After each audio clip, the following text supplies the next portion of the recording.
Welcome to Chinese Novel Audio Wave. Chapter 201, Demon Shocks the World. Under the might of Dis Yet, Zhou Ye ultimately withdrew with his men. Before leaving, Zhou Ye still harbored hostility towards Guan. However, it did not reach the level of hatred, only dissatisfaction and a desire to teach him a lesson. Afterward, Dis Ye laid his cards on the table with Guan, revealing his true identity, and left with a look of shock on Guan's face. He turned his back to Guan, sighed slightly under the gaze of many disciples on both sides of the street. From now on, it would be challenging for him to befriend Guan, as the difference in status and cultivation level was clear. Even if he had the inclination to form a bond, Brother Gu would probably feel pressured, wouldn't he? Dis Ye smiled self-deprecatingly. Guan continued to ride the blood prison great saint around the street. After nearly 2 ancient hours, they finally left the city. On the way to the Third Medicine Valley, Guan introduced the Supreme Sect and those noble families to the blood prison great saint. The blood prison great saint listened intently, for Guan had said that he would let him go after 1,000 years. Once free, he would still need to understand this great heaven and earth, so it was best to accumulate knowledge now. Do you know why I captured you? Guan asked nonchalantly. The blood prison great saint was no fool and thought it must be related to those two half-human, half-demon individuals. You might think this world is nothing special, but it is far more dangerous than you imagine. This is also why I hide my cultivation level. Serving me for 1,000 years, first to atone for your sins, and second to temper your character. I hope you cherish it. Guan spoke softly. If the blood prison great saint performed well, he wouldn't mind teaching him the primordial reincarnation skill. The primordial reincarnation skill and the path of returning primordial spirit were, in a sense, a perfect match. It was just right to use the blood prison great saint to experiment and see if it was effective. Moo. The blood prison great saint responded. Although he could not speak human words, Guan understood his submissive intention. In fact, the mindset of the blood prison great saint had already changed. He had thought before that following Guan might be an opportunity. At least Guan could be his protector. If it hadn't been Guan who took action against him back then, but another immortal cultivator of similar cultivation level, he might have already died and vanished. Putting himself in someone else's shoes, if someone attacked his disciple or junior, he wouldn't show mercy either. Within the circle of great cultivators in the spirit realm, there was a saying, it is better to provoke the blood prison great saint himself than to suppress his juniors. The blood prison great saint's pace wasn't fast, and Guan didn't rush him. During the ride, it seemed as if he was talking to himself, while the blood prison great saint didn't feel annoyed. For some reason, he always felt that Guan had changed recently. Even a casual remark from him felt inexplicably calming to the blood prison great saint. He didn't believe it was an illusion. It must be related to Guan's cultivation level. Perhaps he could learn something by following Guan. After the bustling and busy spring festival, Guan continued his simple life. During this period, no one from the Zhou family caused trouble for Guan, perhaps fearing Dis Yet or knowing about his relationship with LV Badian. In any case, Guan didn't mind. Nowadays, he wouldn't regard the Zhou family as a threat. If Zhou Ye harbored any intent to kill him, he would resolve it immediately. In the days that followed, he would go to the inner sect city once a month to sell his medicinal herbs and accumulate spirit stones. N/O/vel/b/jn.c//om. He had already spotted a more prosperous cultivation city overseas, planning to go there in the future to purchase a large number of high-rank medical herbs and plant them in his grotto heaven. The days were busy yet purposeful and not at all dull for him. In the blink of an eye, over half a year had passed, and Guan turned 97 years old. The demonic qi in the north grew thicker, and in a few more years, the so-called evil demon might break the seal. The first Sword Dao tournament in the world was in full swing, and Guan was also watching the excitement. In the distant demon land, In the underground space where Hao parted ways with Xian Tianyi, Ji Xianling stood at the edge of a cliff, looking down at the magma with a frown. He saw several skeletons floating and sinking. Behind him stood a group of 7 stars spirit realm cultivators. Below should be the sealed place of the evil demon, right? The demonic qi here is truly terrifying. We must have the seniors of our realm come to handle it. A message has already been sent. We shall hold our ground here first to prevent other cultivators from entering and ruining the plan. You never know when the evil demon will break the seal. If it suddenly happens, we won't be able to hold out. Ji Xianling ignored their chatter, his gaze lingering on the distant cave wall. He saw numerous shocking cracks, indicating a great battle had occurred there before. One of the cracks made him frown. Could it be him? Ji Xianling thought of Xian Tianyi. He had fought with Xian Tianyi countless times and was well aware of his combat methods. The thought of Xian Tianyi possibly dying here made him inexplicably uneasy. Wait, the seal hasn't been broken yet, so why would someone be fighting here? Could someone have tried to stop Xian Tianyi? Who could have arrived here before the 7 stars spirit realm? Ji Xianling furrowed his brows deeply, a terrifying suspicion arising in his mind, making his face turn even grimmer.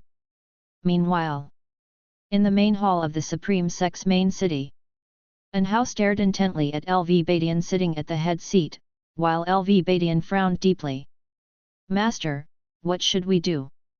Hao asked in a deep voice, with a sense of foreboding in his heart. LV Badian did not display the fury Hao expected but remained silent instead. Senior Xian is the only Mahayana realm cultivator we have in the Supreme Sect. We cannot abandon him. Hao said through gritted teeth. LV Badian looked at him and said, You said it yourself, the only one.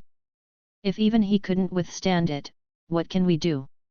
Unless the sword Venerable Feudeo intervenes, but we don't even know where he is. We can't ask the entire sect to beg him for one person, right?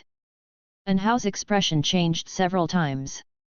Because when he failed to summon his master that night, he thought his master didn't want to get involved. Afterward, he stopped calling for help and rushed back to the Supreme Sect. His master was unwilling to intervene, and the Supreme Sect didn't want to. What should he do? What bothered Hao the most was that he couldn't blame anyone. If he had the strength, he wouldn't need to beg. The Supreme Sect had countless disciples, it was impossible to sacrifice them all for one person. His master didn't owe him or the Supreme Sect anything. Why should he keep cleaning up after him? Suddenly, Hao thought of something. He turned around and removed his robe, exposing his back, saying, This is left by Senior Xian, seems to be some kind of restriction. My divine sense couldn't decipher it. LV Badian looked up, eyes widening abruptly, and appeared behind Hao in a flash. He gripped Hao's shoulders tightly, preventing him from moving. So, that's it. Hearing LV Badian's words, Hao, though confused, didn't interrupt his master's examination of the restriction on his back. Mid-autumn, the first Sword Deo tournament in the world concluded, and the champion was a Sword Deo great cultivator from the Gu family. Disye ranked second. Guan also watched the final battle between Disye and the Gu family great cultivator. If Disye hadn't insisted on using a sword, he might not have lost. Though Disye was at the Mystic Heart realm, his swordsmanship was exceedingly immature. The first Sword Deo tournament in the world attracted the entire Immortal cultivation world's attention, bringing immense profit to the Supreme Sect. Other sects began to emulate the Supreme Sect, hosting various tournaments. However, at this stage, cultivators were more interested in the spectacular combat demonstrated in the first Sword Deo tournament in the world. After the tournament, Hao sought out an Xin. The siblings hadn't seen each other for a long time and were very happy, talking for a long while. Guan noticed that Hao seemed to have something on his mind, but his relationship with Hao wasn't close enough to inquire. Before leaving, Hao found Guan, thanked him for taking care of an Xin, and gifted him many high-rank medical herb seeds. After some polite refusal, Guan reluctantly accepted them. The two didn't talk for long before An Hao took his leave. Guan watched An Hao's departing figure, guessing it was related to his experience in the demon land. Disciple, fear not. Once he emerges, he's dead. Guan thought silently and suddenly recalled Xian Tianyi. An Hao had previously spent time with Xian Tianyi. Why had only An Hao returned?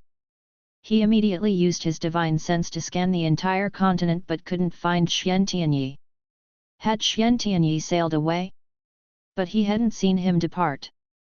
Guan's gaze fixed on that demonic qi-laden area, where numerous 7-star spirit realm cultivators had gathered, including Ji Xianling, who had previously visited the Supreme Sect. Aside from the deep underground and a few obscure hidden realms, the only remaining place he hadn't explored was the sealed area of the evil demon. Could it be that Xian Tianyi was captured by the 7-star spirit realm or had fallen into the sealed area of the evil demon? 2 months later, the north erupted with terrifying demonic qi, as dreadful as the demonic might of the demon ancestor, alarming the 3 dynasties. Standing up in the Third Medicine Valley, Guan turned to look. Not far away, the blood prison great saint also gazed northward, secretly alarmed. What terrifying demonic qi! This great heaven and earth truly hid dragons and tigers. Who might be behind this demonic qi? Guan only took one glance before continuing to pick medicinal herbs. The blood prison great saint glanced at Guan, seeing his calm demeanor, and felt relieved. Come to think of it, he wasn't clear about Guan's true cultivation level. Disciples in the valley were also disturbed by the distant demonic might. They gathered in groups, discussing the matter. They immediately associated it with the evil demon. Since the Holy Land's emergence and the spread of the legend of the evil demon, it had become a significant concern among people. After the eruption, the demonic might persisted, not dispersing, though it didn't affect the disciples' lives. It made them feel oppressed and uneasy. Early the next morning, many cultivators flew over the Third Medicine Valley, heading north. Guan's divine sense observed the 3 dynasties, noting that various sects were sending many cultivators toward the demon land. He wasn't worried. Judging from the current aura, the evil demon was at the level of a loose immortal and had not completely broken free from the seal. He wanted to see if the 7-star spirit realm would truly assist the 3 dynasties' human race in resisting the evil demon. Meanwhile, in a forest, Zhang Buku followed Li Ye, unable to restrain himself from asking, "Brother Li, with such demonic qi, it must be the legendary evil demon. We should stay away and let the great cultivators handle it." Chapter 202, Chapter 202, The elder uncle is called Guan, do you know him? The world is in distress, how can we cultivators sit idly by? This has nothing to do with cultivation level, it's about spirit. Li Ye said without turning his head, his tone resolute and powerful, causing Zhang Buku to feel somewhat ashamed.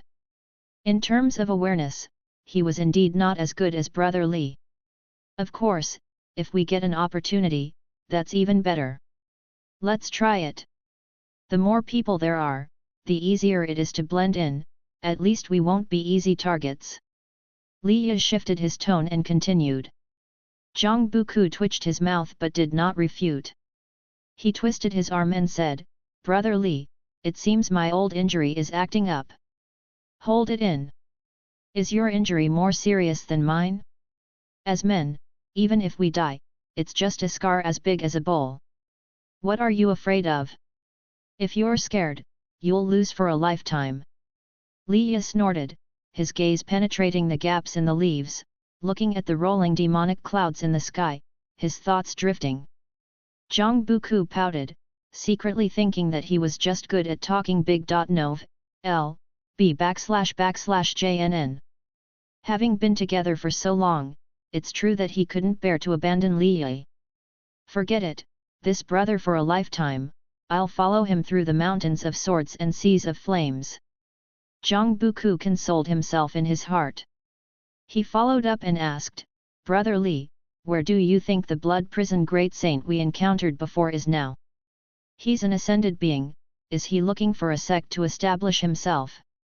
Liya casually answered, naturally, one person can't establish themselves in the immortal cultivation world. The Mahayana realm sounds strong, but it's not invincible. But with his ability, he is probably being revered by some sect now, living much better than the two of us brothers. Indeed. Zhang Buku clicked his tongue in amazement. Without a sect as a backing, he deeply understood how difficult it was for a person to wander the immortal cultivation world alone. The two chatted while advancing. The demonic clouds in the sky continued to spread, seemingly marching towards the entire mortal world like a calamity. Guan rode on the back of the blood prison great saint, heading towards the pavilion area. His divine sense already locked onto the depths of the demon land. Amid a desolate land, the ground cracked open, spreading like a spider web. Majestic demonic chi erupted from the earth's crevices, soaring to the sky, an awe-inspiring sight. It was as if a peerless evil demon was about to break out from the ground, creating a suffocating atmosphere between heaven and earth. Guan observed cultivators constructing a transmission array platform on a cliff about 50,000 miles from the place where the evil demon was breaking its seal. They probably belonged to the Seven Stars spirit realm, as Ji Xianling was among them. At this moment, Ji Xianling stood at the edge of the cliff, his brows furrowed. A woman in white walked up to him, smilingly asked, "What's the matter? Are you afraid?" Ji Xianling glanced at her indifferently. No matter how strong the evil demon is, can it be stronger than Sword Venerable Fudeo? I've been to the Supreme Sect. It's different. These two haven't fought. Besides, you represented the Seven Stars spirit realm going to the Supreme Sect. Why would Sword Venerable Fudeo attack you? The woman in white shook her head. Ji Xianling continued to look ahead, ignoring the woman in white. The woman in white added, "Elder Lin is here too. He is a loose immortal. With his intervention, we should get through this tribulation." Elder Lin. Ji Xuanling's brows furrowed again, his doubts growing stronger. The terrible conjecture seemed to be about to be confirmed. He always believed that the Seven Stars spirit realm was the true Holy Land and took pride in being born in the Seven Stars spirit realm. But recently, more and more things made him feel that the Seven Stars spirit realm harbored many unspeakable secrets, secrets that might shatter its holy name, driving him to the brink. What tortured him the most was that he guessed the truth but didn't dare to reveal it, and still had to follow orders. Rumble. The demonic clouds in the sky began to emit thunderous sounds, like ancient demon gods roaring, causing unrest among all beings. Guan watched for a long time. When the blood prison great saint returned to the pavilion, he dismounted.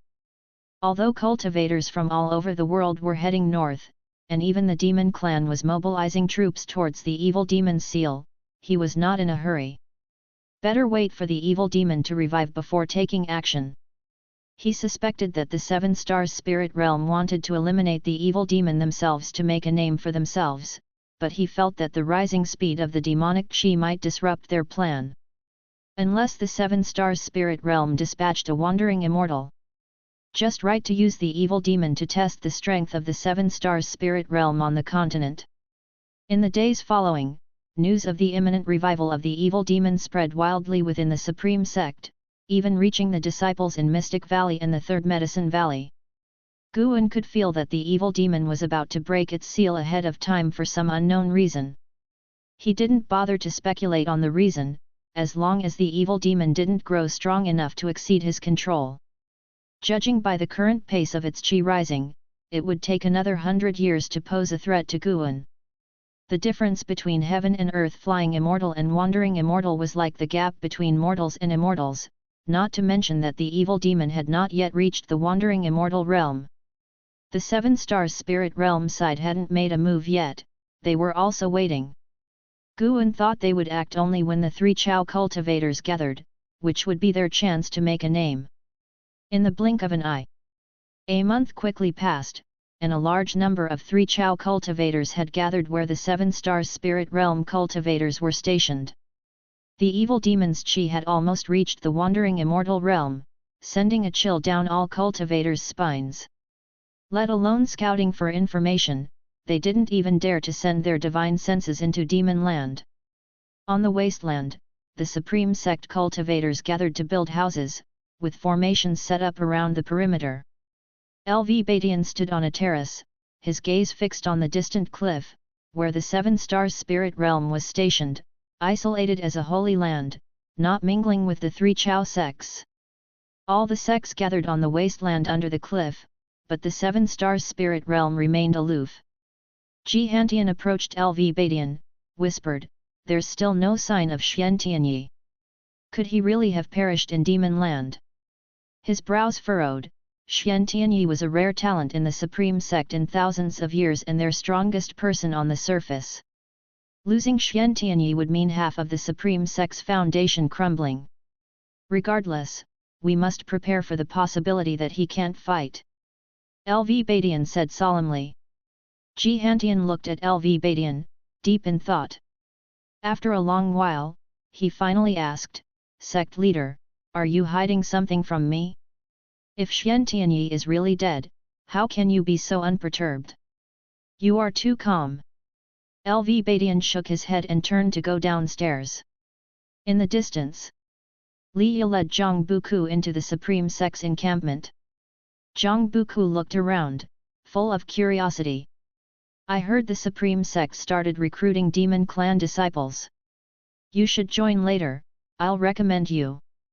Li Yi softly laughed. Zhang Buku asked, "Really?" He was visibly excited. Li Yi glanced at him, curiously asking, "Why so excited? When I introduced you to the cultivators of the Taixuan Sect, you weren't this thrilled." "Why?" Zhang Buku took a deep breath. "Truth be told, my father was an outer sect servant disciple of the Supreme Sect. Since childhood, I've heard tales of the Supreme Sect from him. Naturally, I yearn for it." Due to Zhang Buku's tragic background, Li Yi never asked much, afraid of saddening him. Today, hearing this, he couldn't help but ask, "What's your father's name? By the way, I also started as an outer sect servant disciple. Maybe I knew your father." Zhang Buku turned his head. "My father's name was Zhang Chunkaiu." "What?" Li Yi stopped in his tracks, staring at Zhang Buku in stunned surprise. Surprised, Zhang Buku asked, "Brother Li, you knew him?" First shocked, Li Yi then remembered that Zhang Buku's father had passed away. His mood dropped. "Was your father a servant disciple in Medicine Valley?" "When I joined the valley, he was my senior brother," Li Yi said with mixed emotions. Zhang Buku was excited again. "Really? I didn't expect we had such a connection." "Right, you mentioned a martial uncle earlier, what's his name?" "Why didn't your father mention me?" Li Yi asked. Just as he finished, his mind suddenly jolted. "Wait! Isn't this messing up the seniority?" Zhang Buku replied, "Martial uncle's name is Guan. Do you know him?" "Junior brother Gu." Li Yi immediately realized.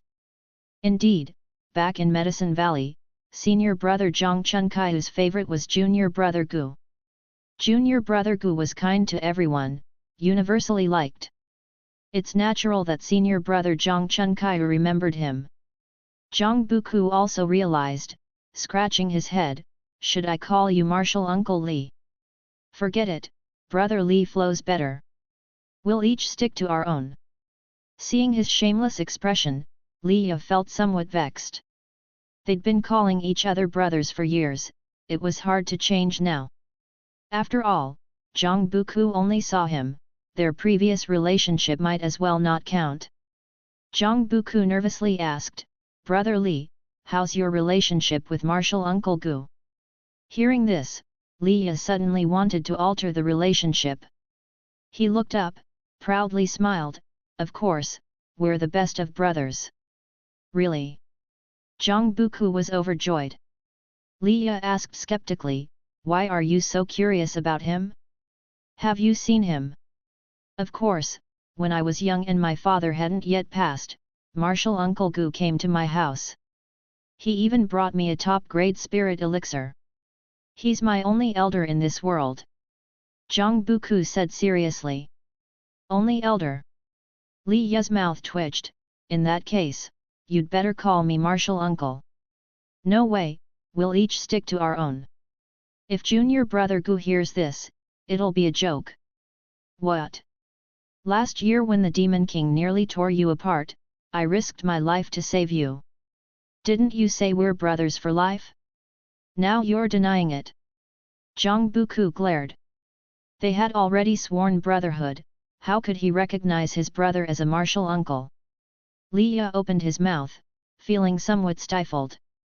Zhang Buku looked around, muttering, I wonder if Martial Uncle Gu is here.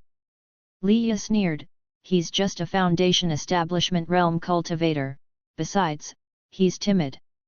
How could he be here? Foundation Establishment Realm? Zhang Buku was taken aback. He had seen Martial Uncle Gu slay demons. To be honest, he felt Martial Uncle Gu was stronger than Liya. But he had promised Martial Uncle Gu not to reveal his acts of heroism. So, he held back. Seeing Liya's expression, he clearly didn't know Martial Uncle Gu's true cultivation level. Such a proud person, if he knew the truth, he'd definitely hassle Martial Uncle Gu. Zhang Buku thought secretly, feeling rather delighted. Knowing Martial Uncle Gu's secret, did it mean Martial Uncle Gu saw him as closer? Chapter 203, Chapter 203, The Evil Demon Breaks the Seal, It's Him. Zhang Buku could not find Guan within the Supreme Sect's camp, as Guan was still busy planting seeds. He had come to the grotto heaven he had cultivated beforehand, scattering ordinary herb seeds to improve the soil. Once the matter with the evil demon was resolved, he planned to go overseas to buy a large number of high-rank medicinal herb seeds. Decades had passed, and Guan had accumulated a vast fortune, enough for him to spend lavishly. The demonic power from the north persisted, affecting all life. Wherever Guan went, he heard people worrying about it. Simultaneously, Guan overheard another discourse. Some were constantly advocating for the Holy Land, claiming that this calamity would not spread to the human realm with the Holy Land's intervention. Using his divine sense to cover the land of 3 dynasties, Guan saw many people specifically spreading this news. From the karma around them, he deduced they were entrusted by 7-star spirit realm cultivators. Indeed, the Holy Land's means were far beyond the Supreme Sect's. After witnessing how difficult it was to control the sword Venerable Feudeo, the 7-star spirit realm acted swiftly. Moreover, Guan noticed batches of cultivators landing from the sea, some among them even Nirvana realm great cultivators. They infiltrated the 3 dynasties to gather information. Some were investigating the sword Venerable Feudeo, others the 7-star spirit realm. Guan did not pay too much attention, as long as they didn't appear before him. Time continued to pass. About half a month later, as autumn drew to a close, Guan was riding the Blood Prison Great Saint, wandering around the 3rd Medicine Valley when his divine sense turned northward. The 7-star spirit realm had begun to take action. Guan saw among them appearing a loose immortal, whose aura was no weaker than startling immortal Lin's, even without releasing his pressure. In the depths of the Demon Land, at the edge of the Demon Land. All disciples, prepare for battle. A bold voice resounded throughout the Supreme Sect's encampment, prompting all disciples to begin mobilizing. Not only the Supreme Sect but other sects were the same. The 7-star spirit realm dispatched disciples to various sects, instructing on battle tactics. Even powerful sects like the Taixuan Sect did not dare refuse, only complying, as the 7-star spirit realm had great cultivators at the realm of Immortal path. When the 7-star spirit realm's cultivators flew toward the depths of the Demon Land like arrow showers, dozens of sects spread out, ready to encircle the Demon Land from different directions. And Hao, Liye, and Zhang Buku were among them. The Supreme Sect's mystic heart realm had only one representative ancestor, Xian Chuan. Other sects were the same, with even the strongest Taixuan Sect only sending a deist lord, not even bringing any mystic heart realm great cultivators. They all knew the battle's key lay with the Holy Land. And Hao gazed at the backs of the 7 stars spirit realm cultivators, frowning deeply in thought. Over 10,000 Supreme Sect cultivators followed LV Badian in flight, everyone tense. Even with the Holy Land at the forefront, they still felt anxious, as the Holy Land had stated that the evil demon could not be completely eradicated by them. In the 7 stars spirit realm faction, Ji Xuanling's eyes held complex emotions as he looked at the elder at the very front. That elder was the Lin family's loose immortal, named ancestor Lin Lu, holding a high position within the 6 stars cave.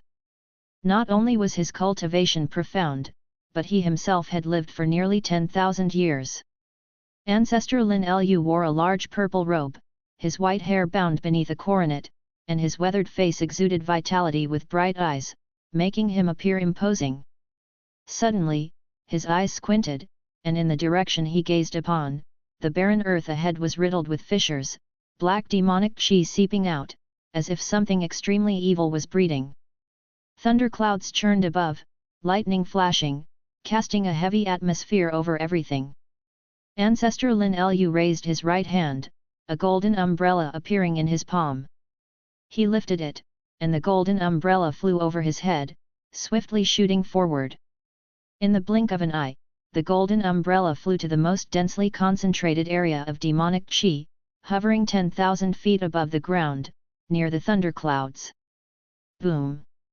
The golden umbrella suddenly opened, spreading golden rays of light, as if an immense power from another dimension shook the very sea of time, dispersing clouds and lightning, transforming the gloomy sky into something majestic and ethereal. Golden light poured down from the umbrella like a torrential rain, landing on the cracked ground, forming inscriptions that expanded rapidly, covering a 1,000-mile radius within 2 breaths and continuing to spread. The golden inscriptions suppressed the demonic qi emerging from the ground fissures. When the inscriptions stopped extending, their edges emitted golden light, shooting into the clouds and forming golden pillars, isolating 10,000 miles around, with the 3 dynasties sects positioned outside the golden barrier. What kind of magic artifact is that? It can form a formation by itself. Indeed powerful, this formation feels stronger than our sect protecting array. No wonder it's the Holy Land, truly formidable. It seems the Holy Land plans to handle the evil demon alone. We just need to assist. That's good. Who wants to die?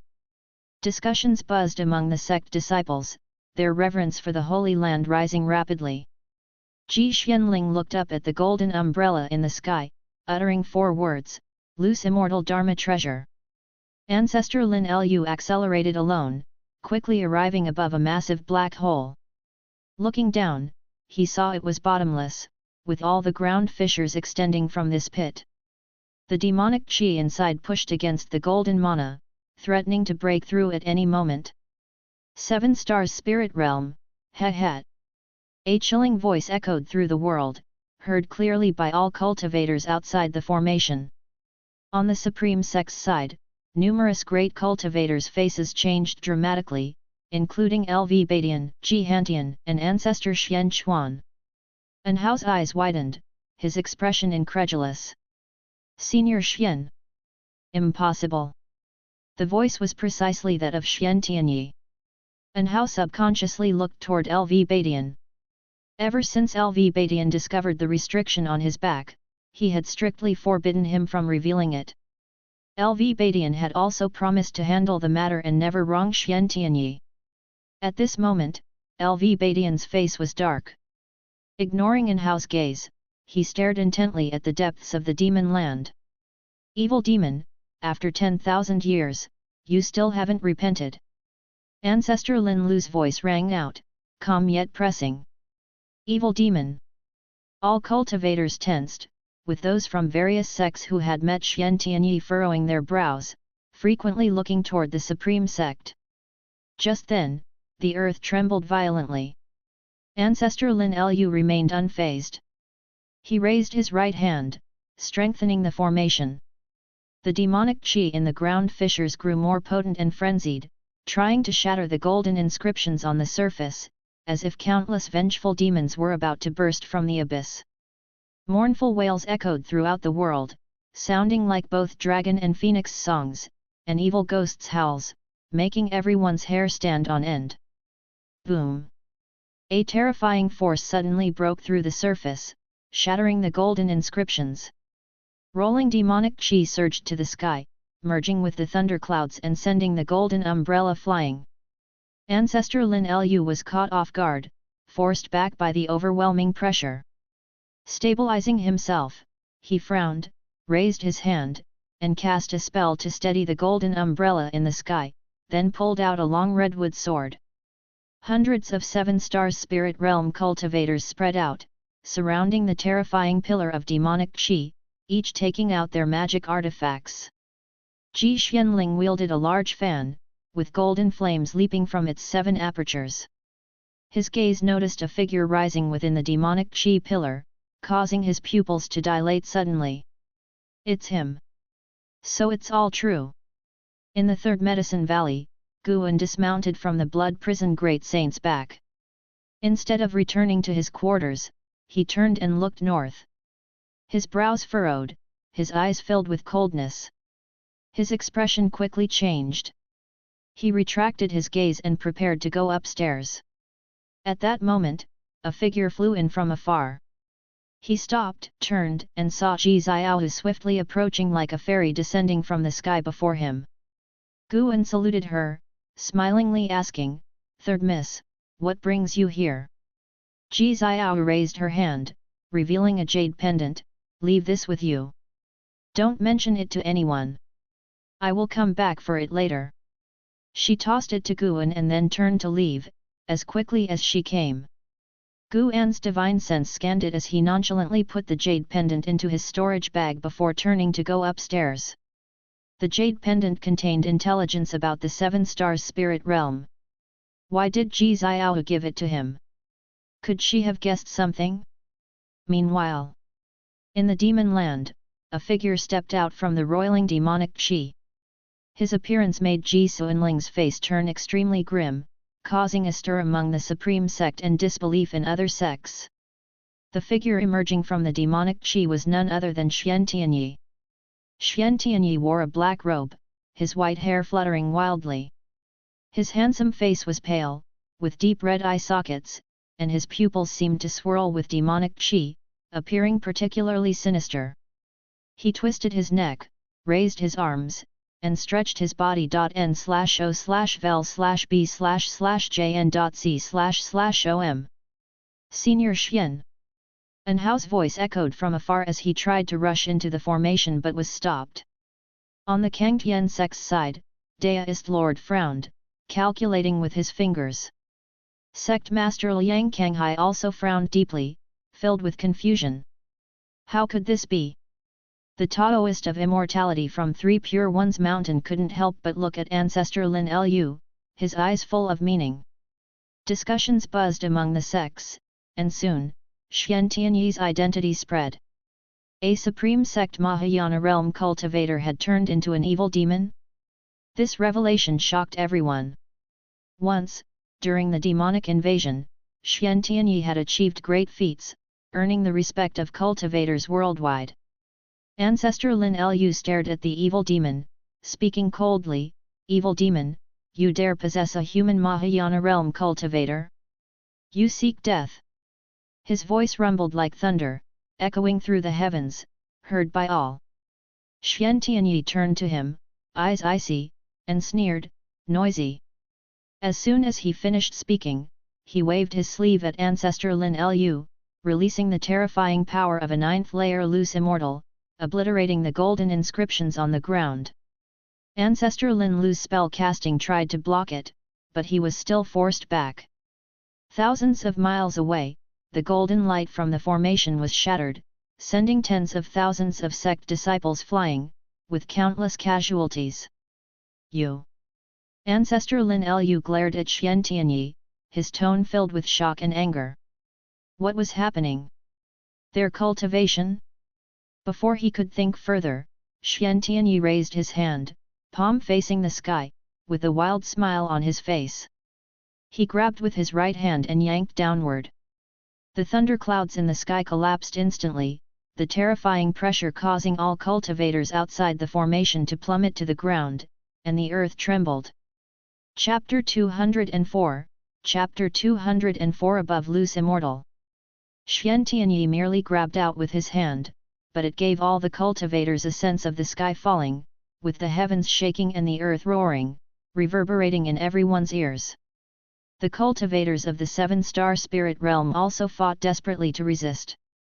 Although their cultivation was high, it was only impressive compared to the cultivators outside the formation. Before Xian Tianyi, they were insignificant. Rumble. The earth continuously shattered, overwhelming demonic energy surged forth like a volcanic eruption, and countless lightning bolts intertwined like dragons and snakes, converging in the palm of Xian Tianyi's right hand. At this moment, Xian Tianyi's momentum reached its peak, white hair wildly fluttered, a madman expression, as if a demonic god had descended upon the world. Ancestor Lin Lu steadied himself and quickly cast spells with both hands, pushing forward with a palm strike, the mana like a dragon emerging from the abyss, carrying the spiritual energy of the heavens and earth, fire and wind intertwined, sweeping across the shattered earth, heading straight for Xian Tianyi. In the face of this mana, everything in the world seemed insignificant. Xian Tianyi raised his hand.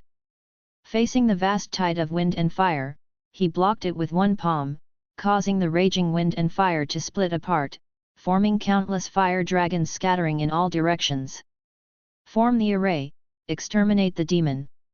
Ancestor Lin Lu roared angrily, and the other 7-star spirit realm cultivators leaped away, distancing themselves from Xian Tianyi.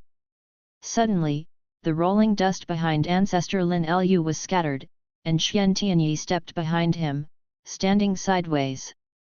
Xian Tianyi's eyes were filled with killing intent. With one palm strike, his hand ignited with demonic flames, penetrating Ancestor Lin Lu's chest, splattering blood. Ancestor Lin Lu's eyes widened with a look of shock and anger. Xian Tianyi lifted his arm, following up with a dive, slamming Ancestor Lin Lu, who was impaled on his arm, into the shattered ground. He then began to wildly swing him around, causing the 7-star spirit realm cultivators to panic, and the great cultivators from distant sects were horrified. The evil demon, though not as exaggerated in size as the demon ancestors or great demon kings, exuded an even more intimidating presence. Ancestor Lin Lu transformed into a blood mist. In an instant, his body reappeared dozens of miles away, covered in blood, with his robe tattered, no longer composed as before. Xian Tianyi stepped out from the blood mist. As he looked up, countless sword shadows emitting silver light descended from the sky, engulfing him in an instant, causing dust to rise like a dragon swallowing the sky. Boom! Boom! Boom! Countless sword shadows bombarded the ground, causing the entire earth to tremble violently. The ones casting the spells were dozens of 7-star spirit realm sword cultivators. They floated high in the sky, each with their treasure sword inverted in front of them, the blades vibrating with a clear and piercing sound. Watching the formidable sword array of the 7-star spirit realm, the cultivators of various sects were elated. They retreated one after another, distancing themselves from the battlefield. The difference in cultivation levels was too great. Even flying was difficult, so they had to expand the encirclement. LV Badian grabbed Anhao and quickly retreated. "Master, is there no hope?" Anhao looked at LV Badian, gritting his teeth. Hearing that Xian Tianyi had been possessed, his heart ached terribly. LV Badian gazed at the chaotic and terrifying battlefield in the distance, speaking in a solemn tone, "The urgent task now is to eliminate the demon." Liya and Zhang Buku were also retreating. Their cultivation level was too low. Facing Xian Tianyi's demonic power, they felt suffocated. "Brother Li, there's no way to take advantage of this situation," Zhang Buku whispered urgently. He felt that the Holy Land was not containing the evil demon. Liya didn't speak. He was equally nervous. In his eyes, the Holy Land was the most powerful force in the world. With the Holy Land leading the way, their pressure should be less. But once the evil demon appeared, the situation was completely reversed, and even the mighty Holy Land was being suppressed.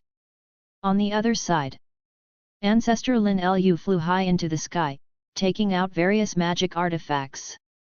While forming an array, he cast spells to attack Xian Tianyi. What's going on? He shouldn't be this strong. Ancestor Lin Lu thought fearfully. He could feel that Xian Tianyi was still growing stronger, even challenging a higher realm. The realm above loose immortal. In the Six Stars Cave, there was only one person in that realm, and that person was not on the continent. After reaching the realm of immortal path, most cultivators would not stay on the continent. He usually roamed the oceans and would not have returned if not for the family incident. Before he could think further, a surge of demonic energy burst from beneath the sword array, scattering it. Dozens of seven-star spirit realm sword cultivators spat blood and were sent flying. This demonic energy, like a blade, pierced through the sky, aimed at Ancestor Lin Lu. Too fast. It was so fast that Ancestor Lin Lu couldn't dodge and could only instinctively use mana to defend. Boom! His figure was engulfed by demonic energy, and the clouds in the sky were also pierced. As the demonic energy dissipated, sunlight shone through the gap in the clouds. All of the magic artifacts in front of Ancestor Lin Lu shattered, and though he barely managed to block it, he was covered in blood, looking miserable. He was also at the loose immortal realm, and at the 8th floor of cultivation, but before Xian Tianyi, he was defenseless. Damn it!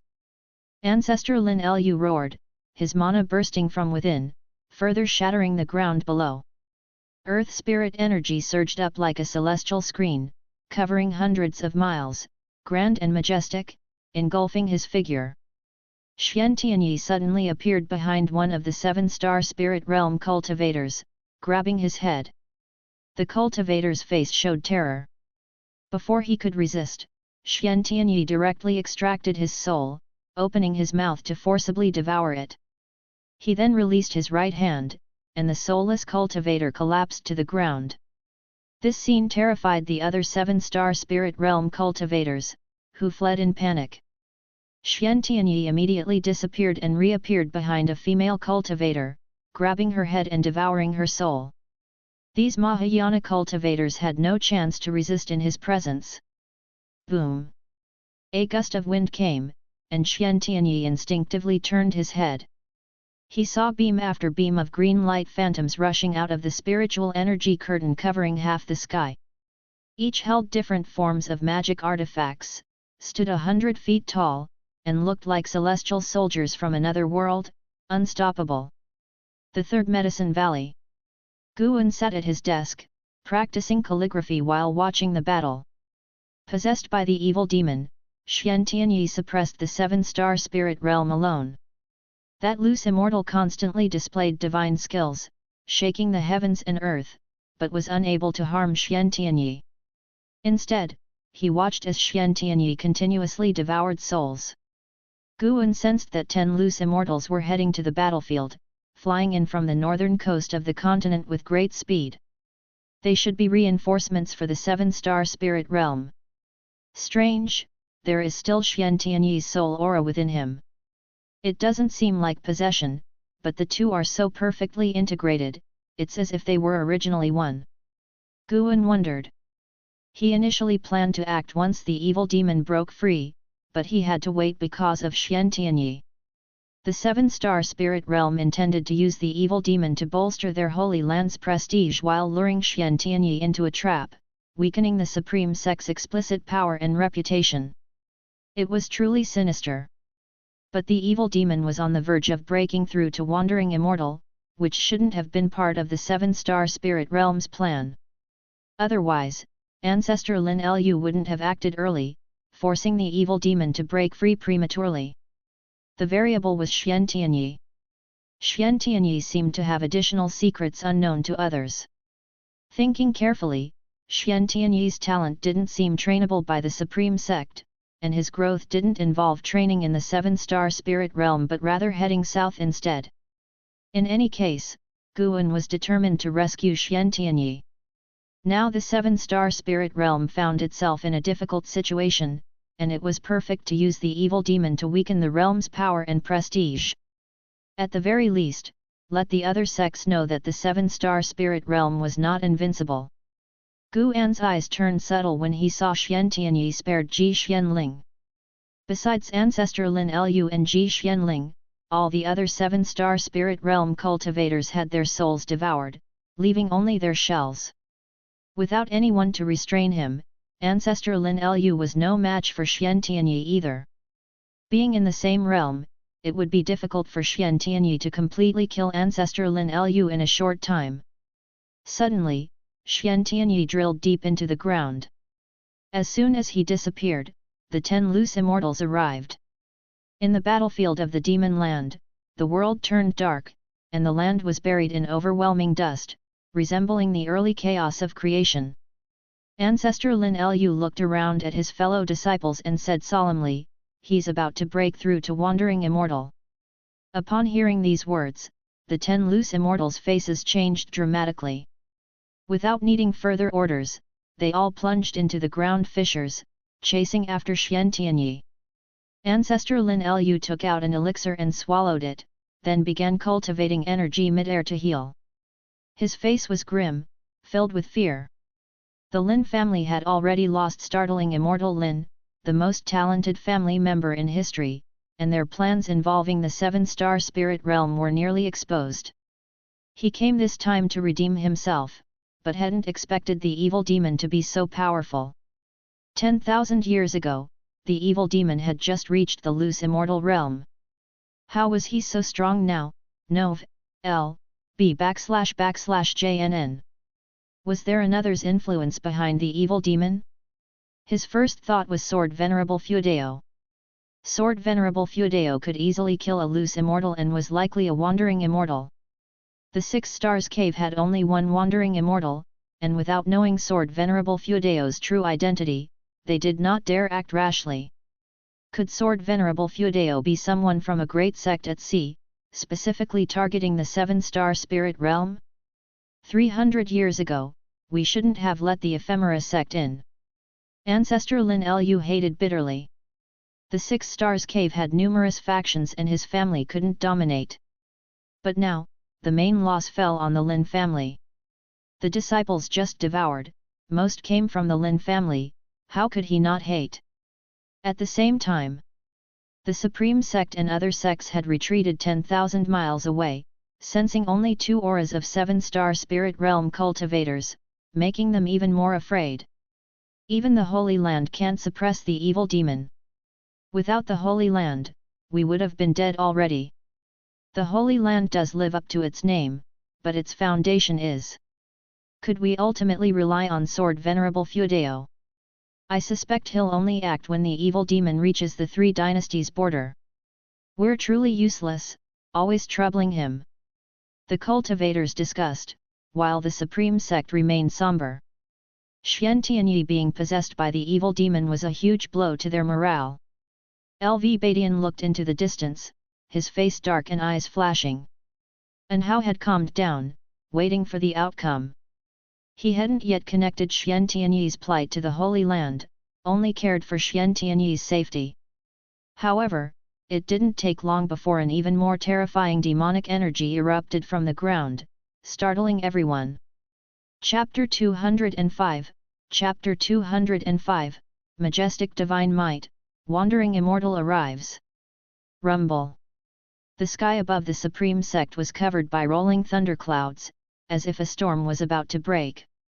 The sky changed so quickly that the disciples who were still busy in the Third Medicine Valley hurried their tasks. Guan descended from the pavilion, feeling that Xian Tianyi had already half-stepped into the wandering immortal realm, which made him very interested in the sealing ground of the evil demon. What exactly was hidden below? It could actually allow the evil demon to break through in one fell swoop. There must be a secret down below. Could it be that the evil demon also had the ability to evolve lifespan cultivation? Guan's mind wandered, and he was already prepared to take action. Once Xian Tianyi dealt with the 11 loose immortals of the 7 stars spirit realm, he would make his move. He could feel the heavenly might condensing in the sky above the battlefield, signifying that Xian Tianyi was about to face the tribulation. Tisk tisk, is the tribulation range of a loose immortal this large? Guan looked at the thunderclouds in the sky and thought silently. This gave him a clearer concept of the celestial tribulation of the immortal path. The tribulation of the evil demon had covered the entire continent, showing just how exaggerated the power of the tribulation was. If the tribulation from loose immortal to wandering immortal was already like this, then what kind of power would the tribulation from wandering immortal to heaven and earth flying immortal be? The aura of a distant loose immortal suddenly disappeared. It seemed he had died at Xian Tianyi's hands. With the first, there would be a second.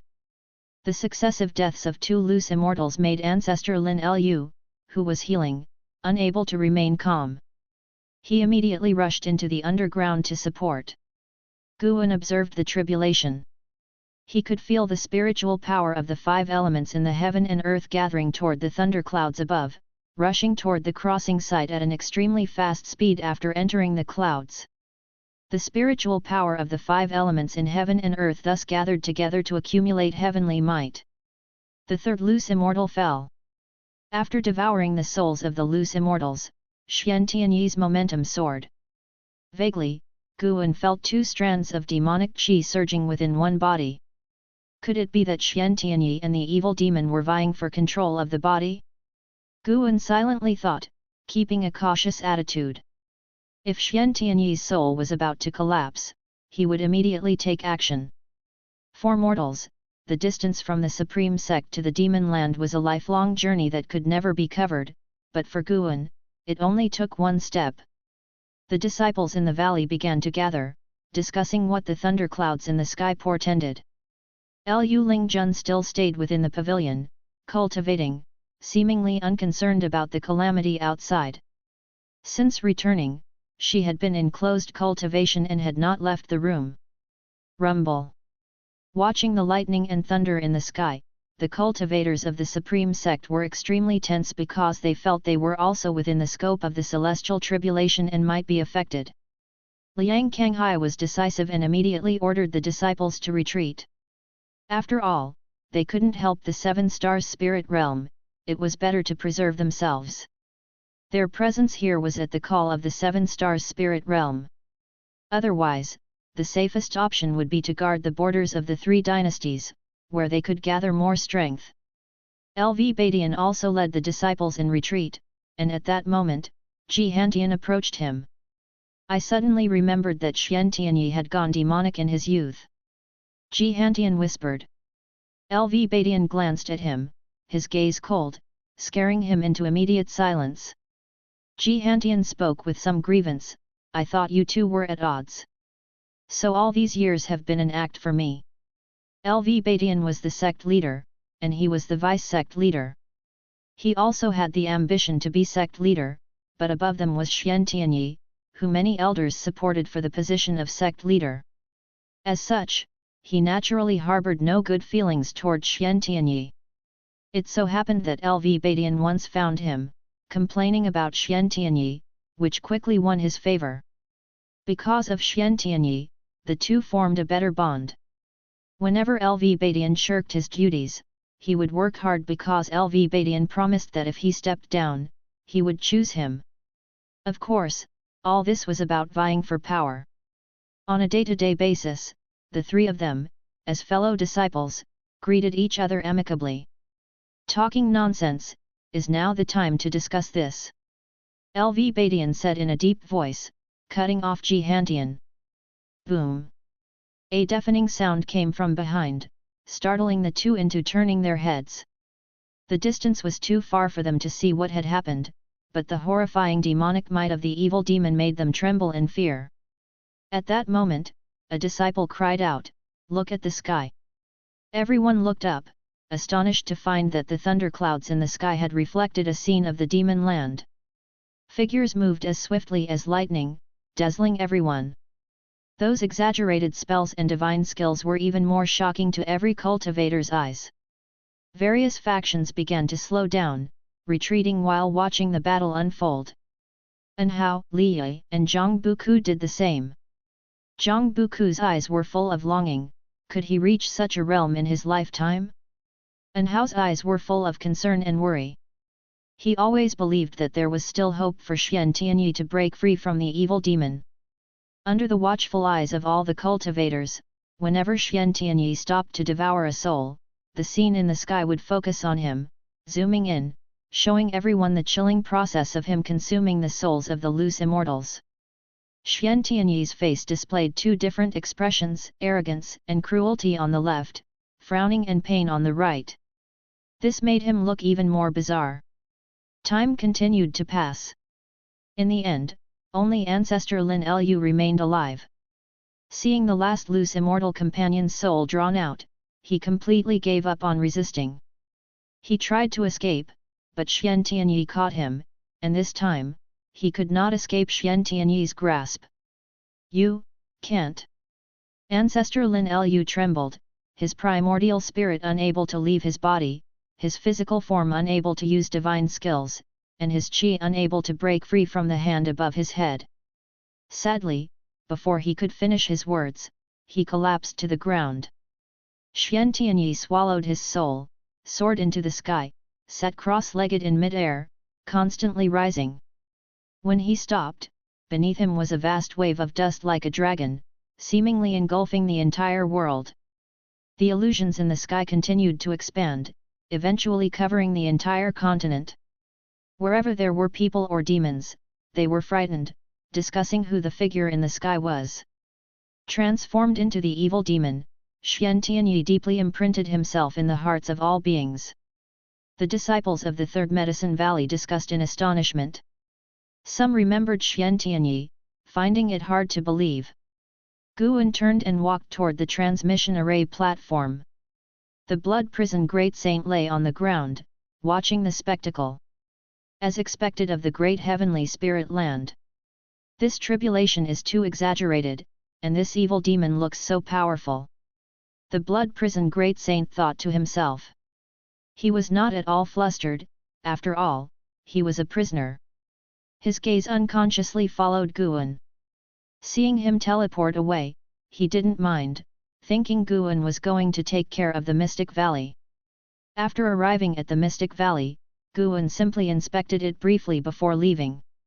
As the great battle ended, the only sound left in heaven and earth was thunder. The cultivators of the three dynasties factions all paused. The leaders from each faction gathered to discuss their next move. They could all see that the evil demon was undergoing a tribulation. If the evil demon succeeded in the tribulation, the situation would become even worse. But with the complete annihilation of the Seven Stars Spirit Realm, what could they do? Someone complained, "There are so many cultivators in the Holy Land, yet they sent only so few of us here. Isn't this courting death?" Every 100 years, geniuses from various factions would go to the Seven Stars Spirit Realm for cultivation. They knew that the Seven Stars Spirit Realm far exceeded this number of people. Not only was the Seven Stars Spirit Realm sparsely populated, but they even called them to die here. It wasn't just one person, others also resented the Seven Stars Spirit Realm. No matter how nicely the Seven Stars Spirit Realm spoke, these were old monsters who lived for hundreds, even thousands of years, not easily swayed by sweet talk. They judged the Seven Stars Spirit Realm by its actions. Liang Kanghai took a deep breath and said, "All right, now the urgent task is how we might stop the evil demon's tribulation." Everyone fell into silence. The gap in realms was too vast, they had no chance of winning. Deist Lord suddenly said, "I foresee that the fate of the three dynasties has not yet run out. Perhaps there will be a turn of events. The Seven Stars Spirit Realm, after all, is an ancient holy land. Having lost so many people, they will not let it go easily." As soon as he spoke, everyone heaved a sigh of relief. They trusted the Deist Lord greatly. LV Badian said nothing, his gaze fixed on the illusions in the sky. Time flew by, and those who came to fight felt agony. The people of the three dynasties were even more tense, watching the demon go through the tribulation, guessing what might happen next. Some even prayed for Xian Tianyi to fail the tribulation. And Hao sat cross-legged on the ground, both restoring his spiritual energy and keeping a close watch on the sky. Zhang Buku and Li Ye did the same, though they were more curious about Xian Tianyi's actual realm, finding the tribulation's momentum excessively exaggerated. On the other side, suspended high in the sky, Xian Tianyi was surrounded by demonic qi. The demonic qi from the underground pierced through the dust of heaven and earth, entering his body, continuously boosting his momentum. Xian Tianyi, have you forgotten you consider yourself a hero of the righteous path? A voice rang out in fury and alarm. From the dust wave emerged the disheveled Ji Xianling, shouting angrily at Xian Tianyi. Xian Tianyi's right eye opened, his brow furrowed, half his face showing a struggling expression. At that moment, his other eye opened, glancing at Ji Xianling with a gaze full of soul-chilling murderous intent, making Ji Xuanling's heart quake. Xian Tianyi's lips quivered slightly, laboriously uttering two words, "Run, away." As soon as he finished speaking, his right eye closed, and his entire face's expression returned to a unified look of cruelty and malevolence. He raised his right hand, aiming at Ji Xianling. Innate 5 elements divine thunder tribulation. To think you, fiend, can undergo one of the top 10 tribulations of all time, n/o/vel/b/in.c//om. A voice, like that of a heavenly god, resounded throughout the continent, shaking all beings to their core. Anyone who heard this voice was instinctively filled with awe. Ji Xianling instinctively turned his head, seeing a massive hole suddenly form in the thunderclouds above. A figure shining brightly descended from the sky, pressing the two of them down, scattering the boundless dust waves on the ground. Boom! Xian Tianyi sat on the ground, the ruins within a 100-mile radius collapsing, forming a massive circular pit. A figure descended in front of Xian Tianyi, causing him to look up in fear. For the first time, he showed such an expression. Chapter 206 Domineering. Sword Venerable Feudeo. Ji Xianling also fell to the ground, but unlike Xian Tianyi, he did not bear the overwhelming pressure that surpassed a loose immortal. After landing, he only staggered a few steps. He quickly raised his eyes to look, his gaze locked on the mysterious figure in front of Xian Tianyi. It was a figure shining with a strong light, and he recognized the identity of the other person at a glance. Cave Master! Ji Xianling exclaimed in surprise. The Cave Master of 6 Stars Cave, Divine Soul True Lord. The Divine Soul True Lord stood tall, draped in a wide, black robe, with white clothes cinched with gold thread underneath, and a jade-adorned green silk belt. His black hair was coiled with 3 small swords. His expression was cold, and he looked down at the seated Xian Tianyi with eyes so frigid they seemed to freeze time. The illusion in the sky mirrored Xian Tianyi's figure while also reflecting the image of the Divine Soul True Lord, allowing everyone in the world to see his true appearance. Even the most esteemed great cultivators instinctively revered the Divine Soul True Lord at first sight. Just by standing there, the Divine Soul True Lord exuded an invincible aura. The people of the world were even more encouraged. The invincible evil demon cowered before the Divine Soul True Lord, all his previously established terrifying aura completely gone, now appearing so weak. Xian Tianyi did not want to stand up, but he simply could not. The gap between a loose immortal and a wandering immortal was as vast as the difference between clouds and mud. Xian Tianyi looked at the Divine Soul True Lord in terror, a look of pleading in his eyes. Thousands of miles away. And Hao looked at the illusion in the sky showing the Divine Soul True Lord and panicked immediately. Under his watchful gaze, the Divine Soul True Lord raised his right hand, and his imposing voice echoed across the entire continent. Today, I, the True Lord, will execute the demon for the sake of all living beings. His voice, akin to a god's, reverberated with rolling thunder. Noan Hao shouted with all his might, immediately wanting to leap up to intervene. Almost instantly, he felt a tap on his shoulder, causing all his spiritual power to dissipate, rendering him unable to fly up. Zhang Buku, Li Yi, and many disciples of the Supreme Sect glimpsed a shadow so fast they thought it was a hallucination. After speaking, the Divine Soul True Lord prepared to finish Xian Tianyi with a single palm strike. Ji Xuanling's face changed drastically as he opened his mouth to plead. Smack! Suddenly, a hand pressed down on the Divine Soul True Lord's shoulder, dispersing the bright light on him, altering his expression and halting his right palm.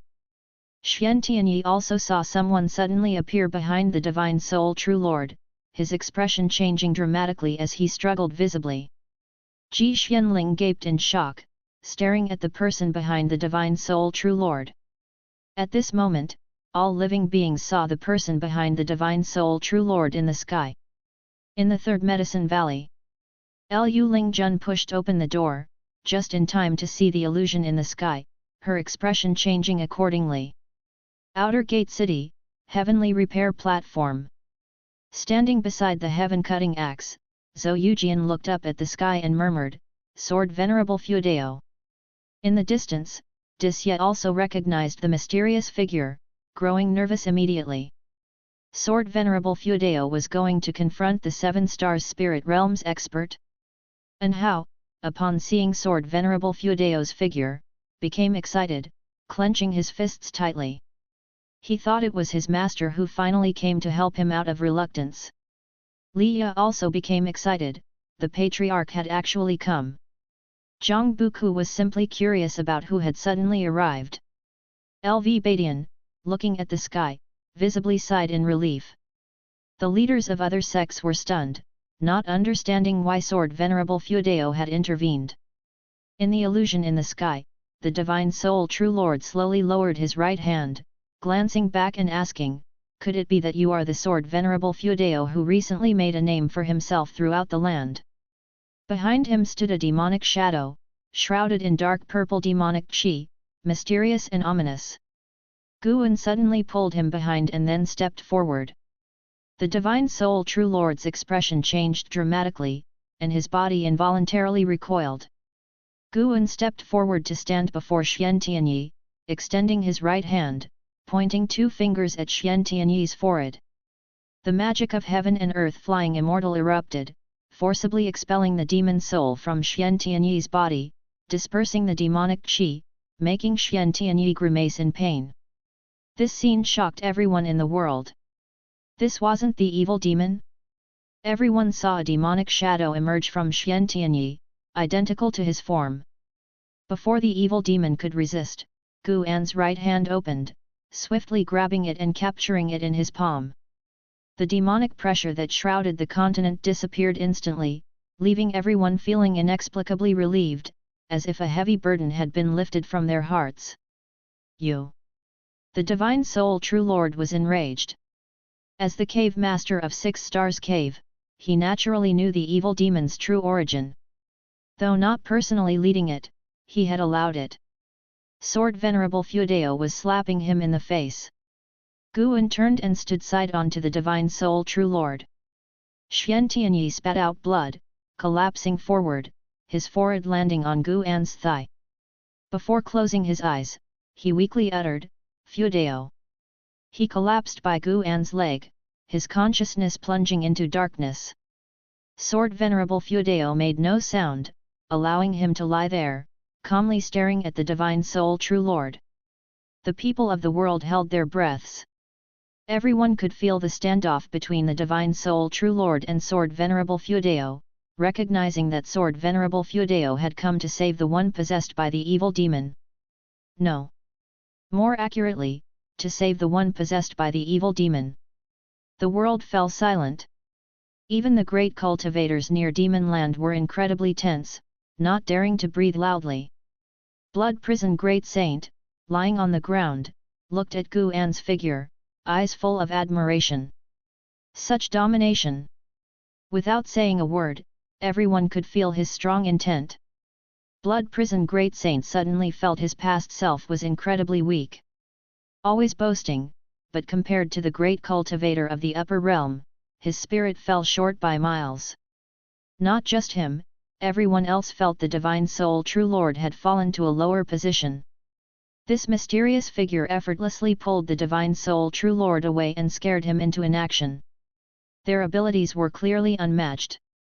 Ji Xianling, closest to them, was utterly shocked. He knew better than anyone the power of the divine soul true lord. In the 7 stars spirit realm, centered around 6 stars cave, the divine soul true lord was as divine as an immortal to them, representing the continent's strongest being. Such an existence was easily pulled away by sword venerable Feudeo. Ji Xianling finally understood why the 7 stars spirit realm had suddenly changed their mind and decided to come forth to save the people. They feared sword venerable Feudeo and wanted to restore their image. The divine soul true lord's face was extremely grim, caught in an inner struggle between choices. He had intended to use the anomaly of this innate 5 elements divine thunder tribulation to showcase his grand and heroic image of saving all living beings. But now, he found himself in a difficult position. If he acted, he couldn't be sure of winning, plus what would the world think of him? If he didn't act, how would the world view the 7 stars spirit realm? Who exactly are you? Do not say you're from the Supreme Sect. This land could not possibly spawn someone as powerful as you. The divine soul true lord asked solemnly, this time, not letting his voice echo across the continent, only audible to himself, Guan, and Ji Xianling. Guan did not answer him but raised his right hand and pointed his index finger at his face. Somehow, facing Guan's fingertip, the divine soul true lord felt fear. Too overbearing. The other party didn't want to converse, only conveying one message, for him to back off. Otherwise, the divine soul true lord realized that, given the unmatched power of the other party, he might very well die. He was, after all, a wandering immortal. Not only on this continent but across the nearby sea areas, his cultivation level was among the top. In an instant, many thoughts crossed the divine soul true lord's mind. Finally, he coldly snorted, flicked his sleeves, and disappeared within a few steps. He left gracefully, yet in the people's eyes, it was a stance of fear, no matter how upright his posture was. The reason Guan didn't kill the divine soul true lord was that the world was watching, and a public execution would not be good. Firstly, because the 7 stars spirit realm was a holy land here to save the world, and secondly, to avoid drawing other great cultivators from the star caves. However, sometimes, not killing had a greater deterrent effect than killing.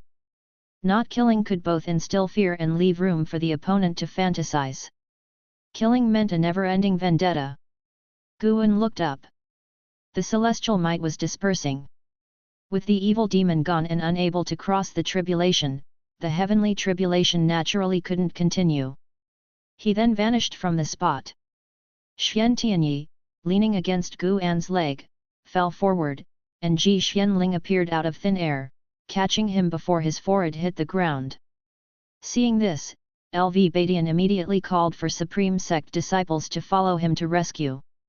Over 10,000 Supreme Sect cultivators flew up all at once, fearless, every one of them with excitement written on their faces. With Sword Venerable Feudeo present, what did they have to fear? Leaders from other sects exchanged glances. The situation had exceeded their expectations, too much information challenging their understanding. Liang Kanghai took a deep breath and said, "The 3 dynasties advance and retreat together." With that, he immediately flew towards Taixuan Sect. Other sect leaders snapped out of it and went to give orders. Winning over Sword Venerable Feudeo had become their most important task in years. The recent confrontation only solidified this belief. Read the latest fiction on MVLMP year. Sword Venerable Feudeo turned out to be stronger than the Holy Land. In the Third Medicine Valley, Lu Lingjun watched as the illusions in the sky gradually dispersed, pulling her thoughts back to reality. Instinctively, she wanted to find Guan to discuss her observations from the battle but realized his presence was not in the valley.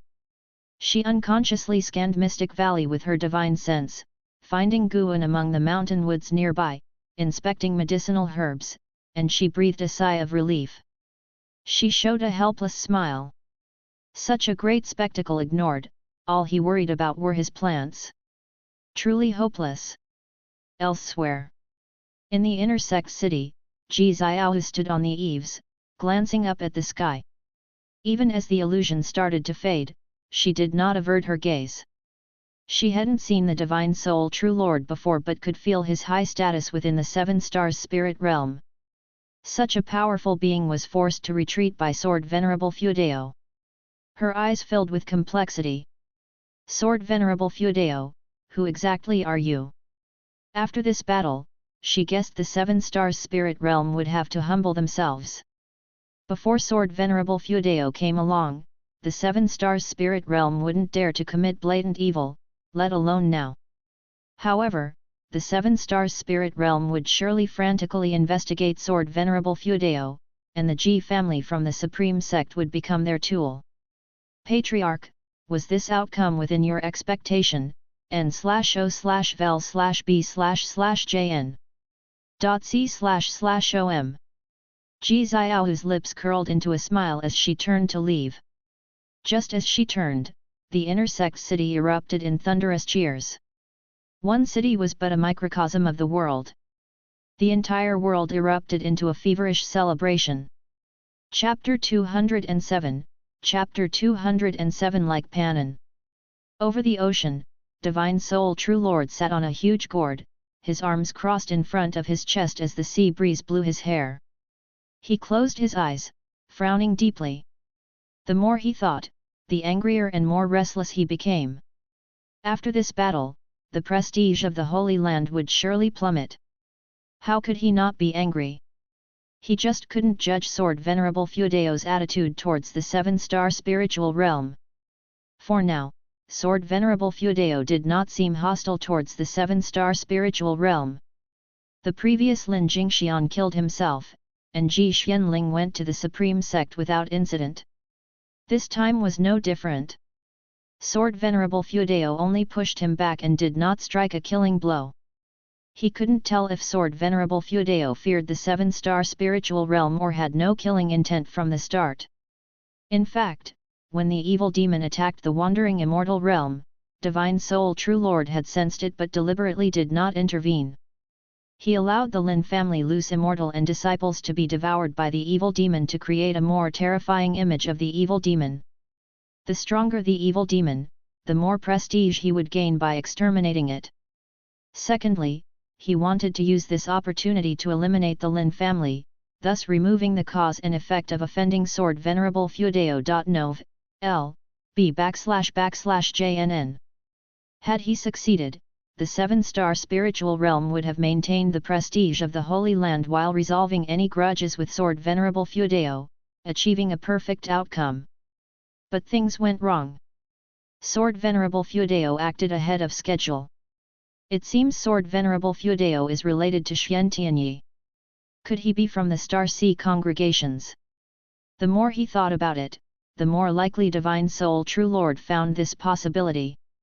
Before Xian Tianyi joined the Star Sea congregations, the Supreme Sect did not have such a great cultivator. He speculated that Xian Tianyi, knowing the demon disaster was imminent, had asked Sword Venerable Feudeo for support in advance. That's right. It must be so. Divine Soul True Lord had heard that Xian Tianyi wrote a book entitled The Legend of Sword Venerable. He raised his right hand and took out a token, hesitating for a moment before probing it with his divine sense. Soon, he sensed a wave of divine sense from the token, and began to relay what had happened, along with his speculations. After a while, his face turned grim as he was obviously reprimanded. In the forest of Mystic Valley, Guan silently pondered. Ever since Divine Soul True Lord had left, his divine sense had been following him, preventing any unforeseen events. Seeing Divine Soul True Lord take out the token, Guan could guess he was contacting someone more powerful from the Seven-Star spiritual realm. Once Divine Soul True Lord placed the token back into his storage ring, Guan exhaled a long breath, his eyes growing cold. Judging by his expression, Guan hesitated. The lifespan foresight could only determine whether others had ill intentions towards his true form, while the 9 extremes yin-yang body could conceal his true form and obscure karmic calculations unless the other person linked Sword Venerable Fuedeo directly to his true form and harbored enmity. The mountain god's little figure had resembled Guan's true form closely, without any divine skills to cloak it, which was why he could sense it. And the hateful heaven ancestor had discovered him directly through sword intent. After 30 minutes, Divine Soul True Lord landed on an island. As he entered a cave, Guan sensed a restriction and stopped following. Just remember this island. Guan stood up and walked back to Mystic Valley. The disciples in the valley were still excitedly discussing the sky illusion they had witnessed earlier, the image of Sword Venerable Fuedeo deeply ingraining in their minds. They also believed that the entity confronting Divine Soul True Lord was indeed Sword Venerable Fuedeo. Guan joined them, chatting for a while. The impact of this battle was even greater than when Sword Venerable Fuedeo killed the demon ancestor, not only because peace prevailed after defeating the evil demon, but also because it involved the Holy Land. When Guan returned to the Third Medicine Valley, the disciples were gathered noisily, like in a busy market. Liu Lingjun, who had been waiting for him, pulled him into a pavilion, excitedly talking about Sword Venerable Fuedeo. Seeing her admire Sword Venerable Fuedeo so much filled Guan with satisfaction. He had to feign excitement and reciprocate the emotional value. For the next month, the Supreme Sect was in constant uproar, everyone full of excitement, various news spreading wildly within the sect. Guan went to the outer gate city twice, each time staying for 2 ancient hours, listening to the disciples on the streets praise Sword Venerable Fuedeo. It was worth noting that within this month, Guan noticed more cultivators arriving from the sea, some even in the realm of Immortal Path, spreading throughout the immortal cultivation world, gathering intelligence on the 7-star spiritual realm and Sword Venerable Fuedeo. Guan suspected they might be from another great power. He thought of hateful heaven ancestors' foes from the Star Sea congregations. The Star Sea congregations was a colossal power at sea. At least in hateful heaven ancestors' mind, the Star Sea congregations were on par with the 7-star spiritual realm. Could the Star Sea congregations be preparing to strike at the 7-star spiritual realm? Although Guan let his imagination run wild, he remained calm, continuing his peaceful farming life. After all, no one knew that he was Sword Venerable Fuedeo. After the winter snow fell, the cultivators who had fought the evil demon began returning to the Supreme Sect. It was worth mentioning that Liya and Zhang Buku also returned. Sensing their auras flying towards Mystic Valley, Guan awaited them in advance. The two still shared the North Sea heavy sword. Zhang Buku, looking at the forest covered in snow, appeared nervous. He was returning to the Medicine Valley where his father used to live, eager to see martial Uncle Gu again. The more Zhang Buku thought about it, the more nervous he became. Liya reminded him not to mention their injuries to Guan and to speak based on Guan's reactions. Zhang Buku felt helpless but could only agree. After a short while, Liya and Zhang Buku flew into Mystic Valley. Their arrival drew the attention of the servant disciples. Senior Brother Li. Liu Jijia walked over excitedly, full of surprise. Of all those who had left Mystic Valley, who was the most formidable? Naturally, it was Li. Despite losing miserably to Anhao and missing the golden list because of it, Li's strength had earned the Supreme Sect's recognition, making him Mystic Valley's pride. Li looked at Liu Jijia, knowing he was Guan's junior brother. He nodded slightly and said, "I am here to see your senior brother." Before Liu Jijia could reply, a voice floated down from the pavilion. "Senior brother Li. Buku. Come up." Hearing Guan's voice, Zhang Buku became excited. Liya glanced at him and then led him upstairs. Watching Liya's confident back, Liu Jijia's eyes were full of envy. Liya lived the life he desired. Soon, Liya and Zhang Buku reached the upper floor and entered the room. Zhang Buku, seeing Guan, became so excited that he knelt down immediately. Liya hurriedly closed the door in fright. If word got out about his closest brother kneeling to his junior brother, it would be a scandal. What are you doing? Get up quickly. Guan, sitting at the desk, said helplessly. Liya immediately pulled Zhang Buku up, glaring at him for losing face. Zhang Buku ignored Liya and looked at Guan with a silly grin. Guan gestured for them to sit and then got up to pour them tea. Senior brother Li, how have you been these years? Guan asked warmly. Liya immediately started boasting about his encounters and his progress in cultivation. Throughout the conversation, Zhang Buku hesitated to speak. Guan placed 2 cups of tea before them. Zhang Buku wanted to stand and bow, but Guan stopped him with a look. Seeing Guan's one glance making Zhang Buku obedient, Liya felt a pang of jealousy amidst his storytelling. By the way, junior brother Gu, when did you descend the mountain without telling me? If I had known you were visiting senior brother Zhang, I definitely would have gone too. Liya suddenly recalled, asking sternly. Guan rolled his eyes at him and said, at that time, Buku was still a minor. Could you have come with me? You were focused on proving yourself. Liya heard this and gave an embarrassed smile. His relationship with Zhang Chunkaiya was average. Even if he had free time, he wouldn't have gone unless Guan insisted. Guan turned to Zhang Buku and asked, how has it been following senior brother Li? Any injuries? Zhang Buku was about to speak when Liya interrupted, how could you get injured following me?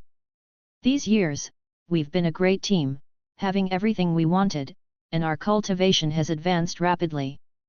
Seeing this, Zhang Buku could only nod. Then Liya shifted the topic to Sword Venerable Fudeo, instantly changing the subject. Zhang Buku, who admired Sword Venerable Fudeo, couldn't stop talking. Guan smiled at them, occasionally chiming in. Did Liya really take him for the primordial ancestor? The proud look on his face made Guan want to laugh. As for Zhang Buku, although excited, he wasn't as exaggerated as Liya. Hearing Guan praise Sword Venerable Fudeo made Liya feel greatly satisfied.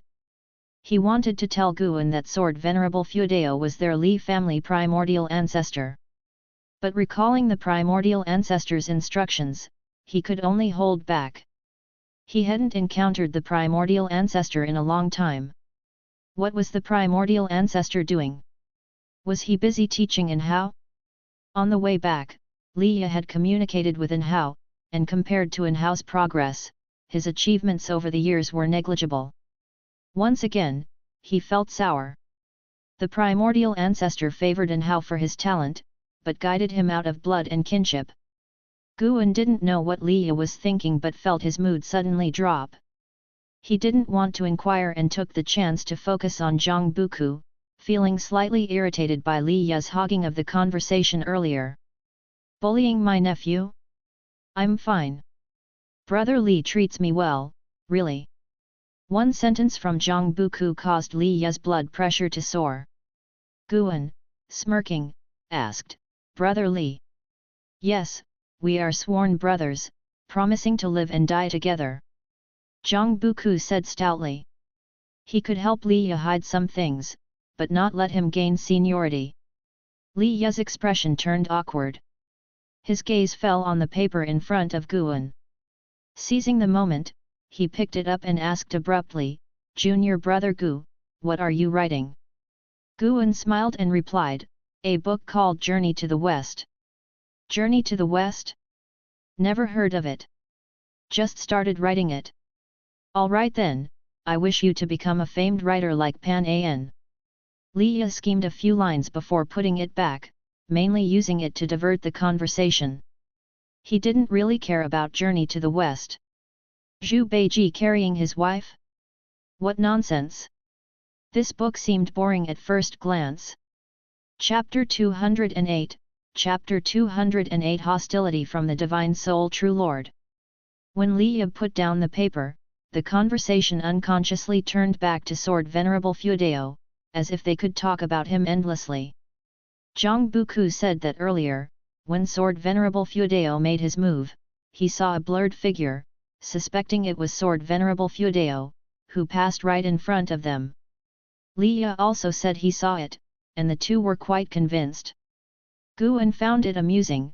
He had deliberately let Hao and the other two see him, accurately speaking, let the cultivators from the Supreme Sect notice that he was coming from there. With the limitless freedom step, Guan could move beside Divine Soul True Lord in one step. The three chatted for another ancient hour before Liya and Zhang Buku bade farewell. Liya was preparing to bring Zhang Buku into the sect, and there were many things to be busy with, so Guan naturally did not keep them. Watching them disappear into the heavy snow, Guan stood there for a while before entering the house. At the end of the year, as the spring festival approached, since the human race had completely overcome the demon calamity, it seemed peaceful days were ahead, so LV Baxia ordered an extravagant spring festival celebration this year. Before the spring festival even arrived, each city began preparations, and this atmosphere also affected Mystic Valley and the Third Medicine Valley. To welcome the new era, LV Badian issued various decrees, raising the treatment of every level of disciple, down to even the servant disciples, making the entire sect jubilant. Riding the blood prison Great Saint, Guan strolled through the outer gate city. He could sense many people hiding their cultivation levels in the city, with more than 20 Mystic Heart Realm cultivators, 3 Mahayana Realm, and 1 in the Nirvana Realm. These people were all from overseas, and in the past year they had been gathering various intelligence, mainly about the views of Supreme Sect cultivators on the Holy Land 7 Stars Spirit Realm and Sword Venerable Fuedao. They did not affect Guan, so he could not be bothered with them. Along the way, Guan met many old acquaintances, some who graduated from Medicine Valley, and some fellow disciples he met at the Book Collection Hall and Elixir Hall. Engaging in small talk, he did not feel bored, but rather found it interesting. Listening to friends' current endeavors in immortal cultivation also broadened his experience. The spring festival atmosphere enveloped every street, even the blood prison Great Saint looked around curiously. Unknowingly, Guan arrived at the heavenly repair platform again. The vast heavenly repair platform was crowded and noisy, with many outer disciples standing guard around the edges. First vanquish the demon ancestor, then eliminate the evil demon. Sword Venerable Fuedao's prestige had reached its peak. Even disciples from other sects would come to the heavenly repair platform to worship the word's righteous path. The entire immortal cultivation world was discussing Sword Venerable Fuedao, and it was worth mentioning that the Sword Venerable legend written by Xian Tianyi had become a hit. In the book, Sword Venerable Fuedao liked to tap his enemies on the shoulder at night, which corresponded perfectly with the earlier scene where he pressed down on Divine Soul True Lord's shoulder, making people wonder if Green Hero knew Sword Venerable Fuedao.n/o/vel/b/jn.c//om. Guan just watched from below the platform. There were many like him, mostly Foundation Establishment Realm and Qi Cultivation Realm, content to watch the excitement from afar. Then, Guan patted the blood prison Great Saint, guiding it. With the festival coming, he had to prepare gifts for the disciples. This year's spring festival held a different meaning, as the Supreme Sect was ready for rapid development. The previous Golden List Conference, Alchemy Meeting, and the world's first Sword Dao Conference had accumulated enormous wealth for the Supreme Sect, and now with the world in peace, it was time to make great strides. Guan also needed to gather high-rank medical herbs for the Grotto Heaven.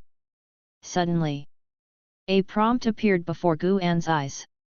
Divine Soul True Lord has developed hostility towards you and formed the intention to kill. Would you like to perform lifespan detection on him? A prompt suddenly appeared before Guan's eyes, making him frown.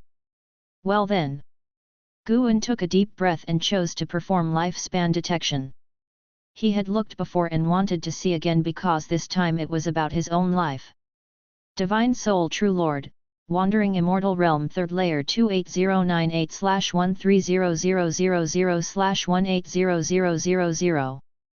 Currently, he had around 10,000 years of life left. He should be able to seize 10,000 years of life.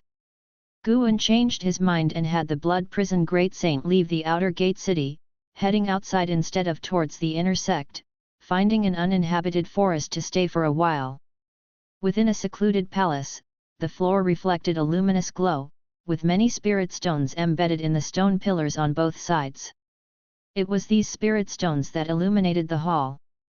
At the end of the hall, Divine Soul True Lord sat at the head seat, holding a scroll.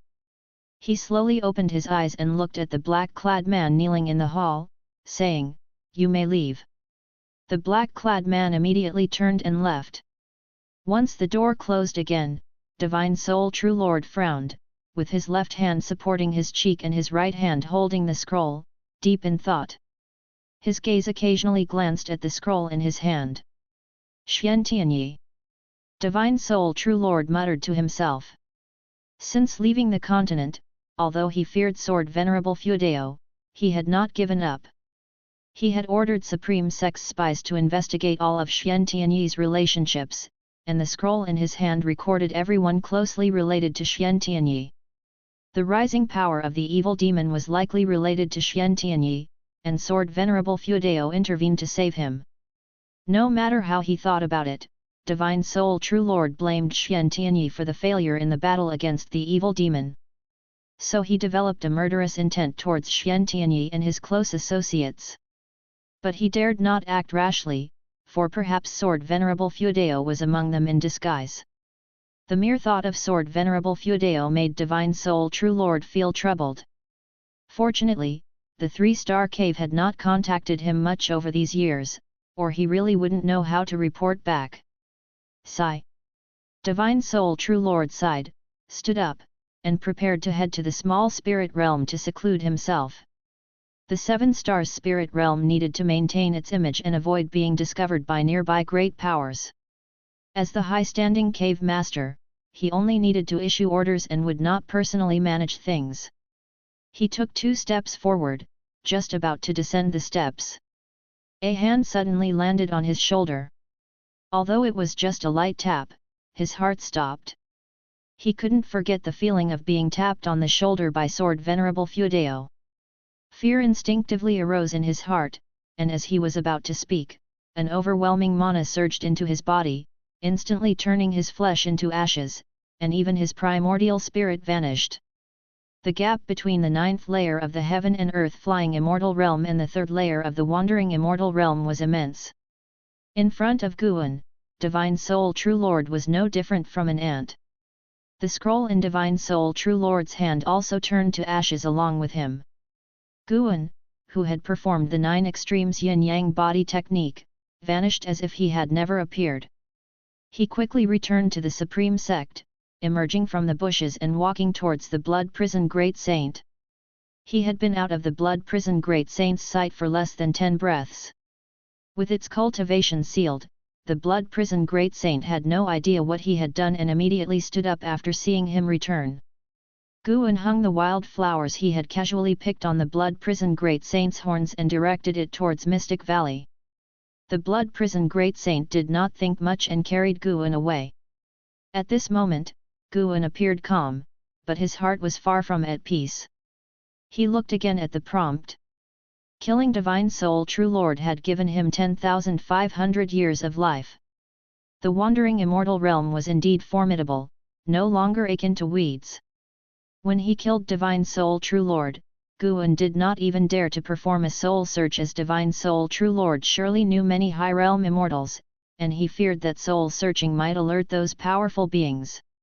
He was already peering into the way of cause and effect. If he delved deeply into this path, it would be like gaining foresight of potential life threats. He had not even explored that cave. For a great cultivator like Divine Soul True Lord to disappear for decades or even 100 years was not unusual. It remained to be seen whether the 7 stars spirit realm had a device to contact its disciples. Guan had once read a book stating that some sects across the seas possessed special artifacts. When a sect member perished, they could detect it immediately. Anyway, he would take a gamble. Guan would not allow someone harboring murderous intent towards him to live. The longer they were left unchecked, the greater the danger. After the Spring Festival, the Supreme Sect began promoting the world's first cultivation meeting. What was the cultivation meeting? This idea, inspired by the heaven-cutting axe, was to create a heavy object that participants would control with spiritual power. The announcement of this meeting caused widespread interest in the immortal cultivation world. Such a meeting had never been held before. LV Badian planned to prepare for 5 years and even hinted at participation from overseas cultivators. Since killing Divine Soul True Lord, Guan observed the territory of the 3 dynasties every day with his divine sense. Fortunately, everything was peaceful, and the lifespan detection had not been triggered. In mid-March, LV Badian visited Guan. The two drank wine in the house, with Guan listening carefully to LV Badian's ambitious plans, occasionally interjecting. He did not understand how to manage a sect but could offer some suggestions. Currently, LV Badian's ideas aligned with his own. LV Badian put all his efforts outward, and the entire sect worked hard for its growth, reducing internal strife significantly. The Supreme Sect enjoyed unprecedented harmony. Even though the world appears peaceful now, I still feel uneasy, just like half a year ago when dealing with the evil demon. That mysterious cultivator, his cultivation was incomparably strong. LV Badian put down his wine bowl and sighed. That person was already dead. Guan silently answered in his heart but said, wasn't it said that the person was an immortal senior from the Holy Land? The Holy Land shouldn't bring calamity, right? LV Badian curled his lips and said, who knows? All right, let's not talk about this. I just hope that in my lifetime, the Supreme Sect can produce someone who surpasses the Mahayana realm. For this, I will spare no effort.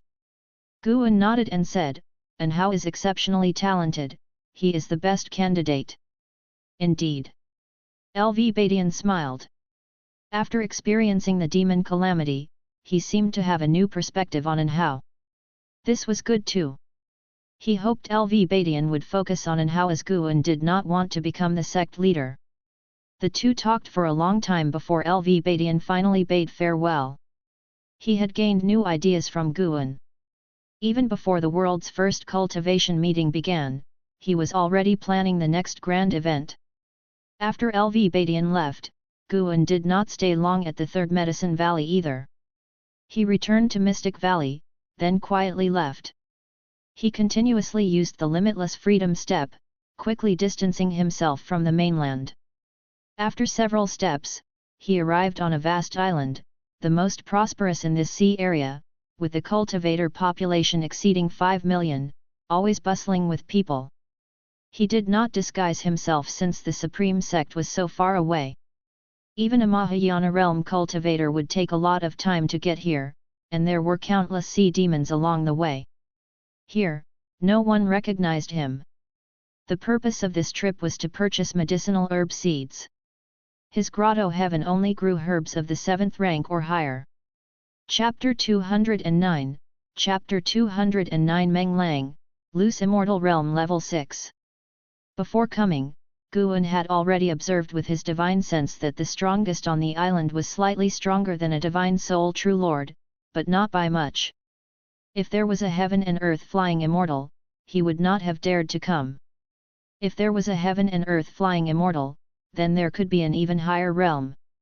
If the strongest on the surface was only a wandering immortal, there should not be a more terrifying existence hidden in the shadows. Even if there was, as long as Guan did not cause trouble, nothing should happen. He went to the Sea Protection Mansion in the city, intending to conduct a transaction and register for an identity token, which would allow him to enter and exit the various buildings. This was information he had gathered with his divine sense earlier. The Sea Protection Mansion was very large, with many cultivators coming and going, covering an area of 100 miles. As soon as Guan entered, a servant greeted him. "Senior, may I ask what you are here for?" To register for an identity token. All right, let me take you there. This way, please. The servant's demeanor was very respectful and enthusiastic. Guan followed him. There were many servants like him. Although their attire was not luxurious, it was clean and respectful. From the color of their clothes, their status in the sea protection mansion could be judged. The clothes of this servant were the most common. After asking Guan if he was a newcomer, the servant began to introduce the sea protection mansion and the island to him. This island was called Immortal Seeking Island, a famous neutral island in the ocean. Transactions could be conducted here safely. If something went wrong, the island master would ensure justice. Moreover, connections could be made with great sects such as the Star Sea Congregations, Seven Stars Spirit Realm, and Deep Sea Spirit Palace. When introducing the background of Immortal Seeking Island, the servant was not arrogant, remaining humble, which Guan found impeccable. When Guan asked for his name, the servant was flattered and quickly introduced himself. Actually, even without his introduction, Guan already knew, but it was necessary to go through the formalities. Hu Xiaojian, Nascent Soul Realm, Second Layer 480/860/2200. A lifespan of this extent could make him a genius in the Supreme Sect, but on Immortal Seeking Island, he could only serve as a servant. Guan sighed inwardly. By the way, Senior, have you reached the Immortal Path Realm? If so, I can guide you to obtain a high-rank identity token, which comes with various benefits. Hu Xiaojian asked cautiously. He could tell from Guan's extraordinary bearing, though not overbearing, that Guan was likely a great cultivator who had returned to simplicity. Guan responded affirmatively, making Hu Xiaojian even more excited. After the time it takes for an incense stick to burn, under Hu Xiaojian's guidance, Guan arrived at a large hall where most of the cultivators coming and going were in the Mahayana realm or Nirvana realm. The Nirvana realm cultivators were likely outsiders like Guan, while the Mahayana realm cultivators belonged to the Sea Protection Mansion. As for loose immortals, they were rare to encounter. Hu Xiaojian approached an elderly man and explained Guan's intention. The elder immediately stood up and led the two to a side hall. Chu Feng, Nirvana Realm, 5th Layer 3860/15000/17000. Guan silently noted this information, then followed Chu Feng.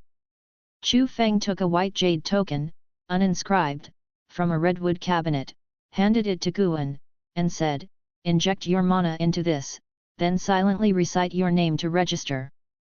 Guan took the white jade token, adjusted his cultivation level, and injected his mana. After a few breaths, he raised the identity token to show Chu Feng. Meng Lang, Loose Immortal Realm, 6th Layer. Chu Feng read aloud, then quickly raised his hand in salute, respectfully addressing him as senior. Hu Xiaojian was even more excited, also saluting. Guan put away the identity token and casually asked, "I heard there are many benefits to a high-rank identity token." Chu Feng nodded and respectfully introduced the benefits of a high-rank identity token. Tax transaction discounts, permanent cave residence, allocation of 5 servants, and more. Guan was very pleased with what he heard and ultimately decided to have Hu Xiaojian lead the way, making Hu Xiaojian feel flattered while Chu Feng smiled and encouraged Hu Xiaojian. Thus, Guan began his procurement journey on Immortal Seeking Island. First, he had to exchange for spirit stones. It was worth mentioning that on Immortal Seeking Island, the basic currency was a top-grade spirit stone. Low-grade and mid-grade spirit stones were not allowed here. Low-rank cultivators did not even have the qualification to enter the island, a harsh reality. But on second thought, who below the nascent soul realm could cross the ocean to reach Immortal Seeking Island? Immortal Seeking Island was surrounded by millions of miles of sea, with no other islands around. As for the mainland, it was even farther away. To Hu Xiaojian, the 7 Stars Spirit Realm was a distant power. He had heard most about the Star Sea Congregations, the overlords of the ocean. In the evening, Guan returned to Mystic Valley.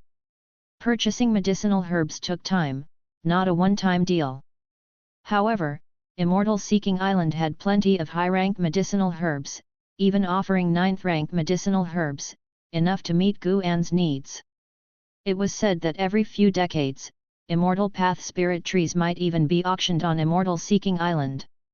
After greeting the disciples in the valley, he went upstairs. Once the procurement was done, it would be time to publish Journey to the West. Today's trip to Immortal Seeking Island had put Guan in a good mood. Using the name Meng Lang was a way to commemorate an old friend. He was not worried about being recognized.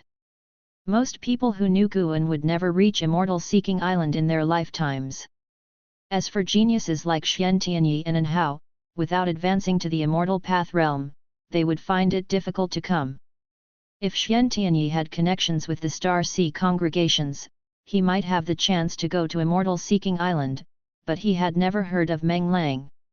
Guan thought that many years later, if he met Xian Tianyi overseas, Xian Tianyi's expression would be interesting. Speaking of Xian Tianyi, that guy was still recovering from his injuries in the Supreme Sect. Who knows when he would recover his strength? Guan set aside these thoughts and focused on writing. A month later, having just turned 98, Guan came to Niancha Cave. He found Tian Yao and brought her into his grotto heaven, then took out a large number of medicinal herb seeds and handed them to her for planting. Looking at the multitude of seeds, Tian Yao's eyes widened, her breath quickening. How long will this take to plant? Guan had spent all his wealth, yet only a quarter of it was used. He chuckled softly, these seeds are at least 7th order. Be careful, if you ruin any, I'll have to hold you accountable. 7th order, 7th order? Tian Yao was stunned, then thrilled. With so many high-rank medicinal herbs properly planted, the spiritual energy here would be abundant, wouldn't it? She immediately began to take action. Guan, on the other hand, infused his mana into the ground, converting it into 5-element spiritual energy. Relying solely on the grotto heaven to absorb earth spirit energy was too slow. Fortunately, the Heaven and Earth Primordial Skill documented a sorcery on how to convert mana into spiritual energy. Busy days awaited. Time flew by, and the immortal cultivation world welcomed a period of peace. In the blink of an eye, 2 years had passed. Guan's total lifespan had reached 6,700,000 years.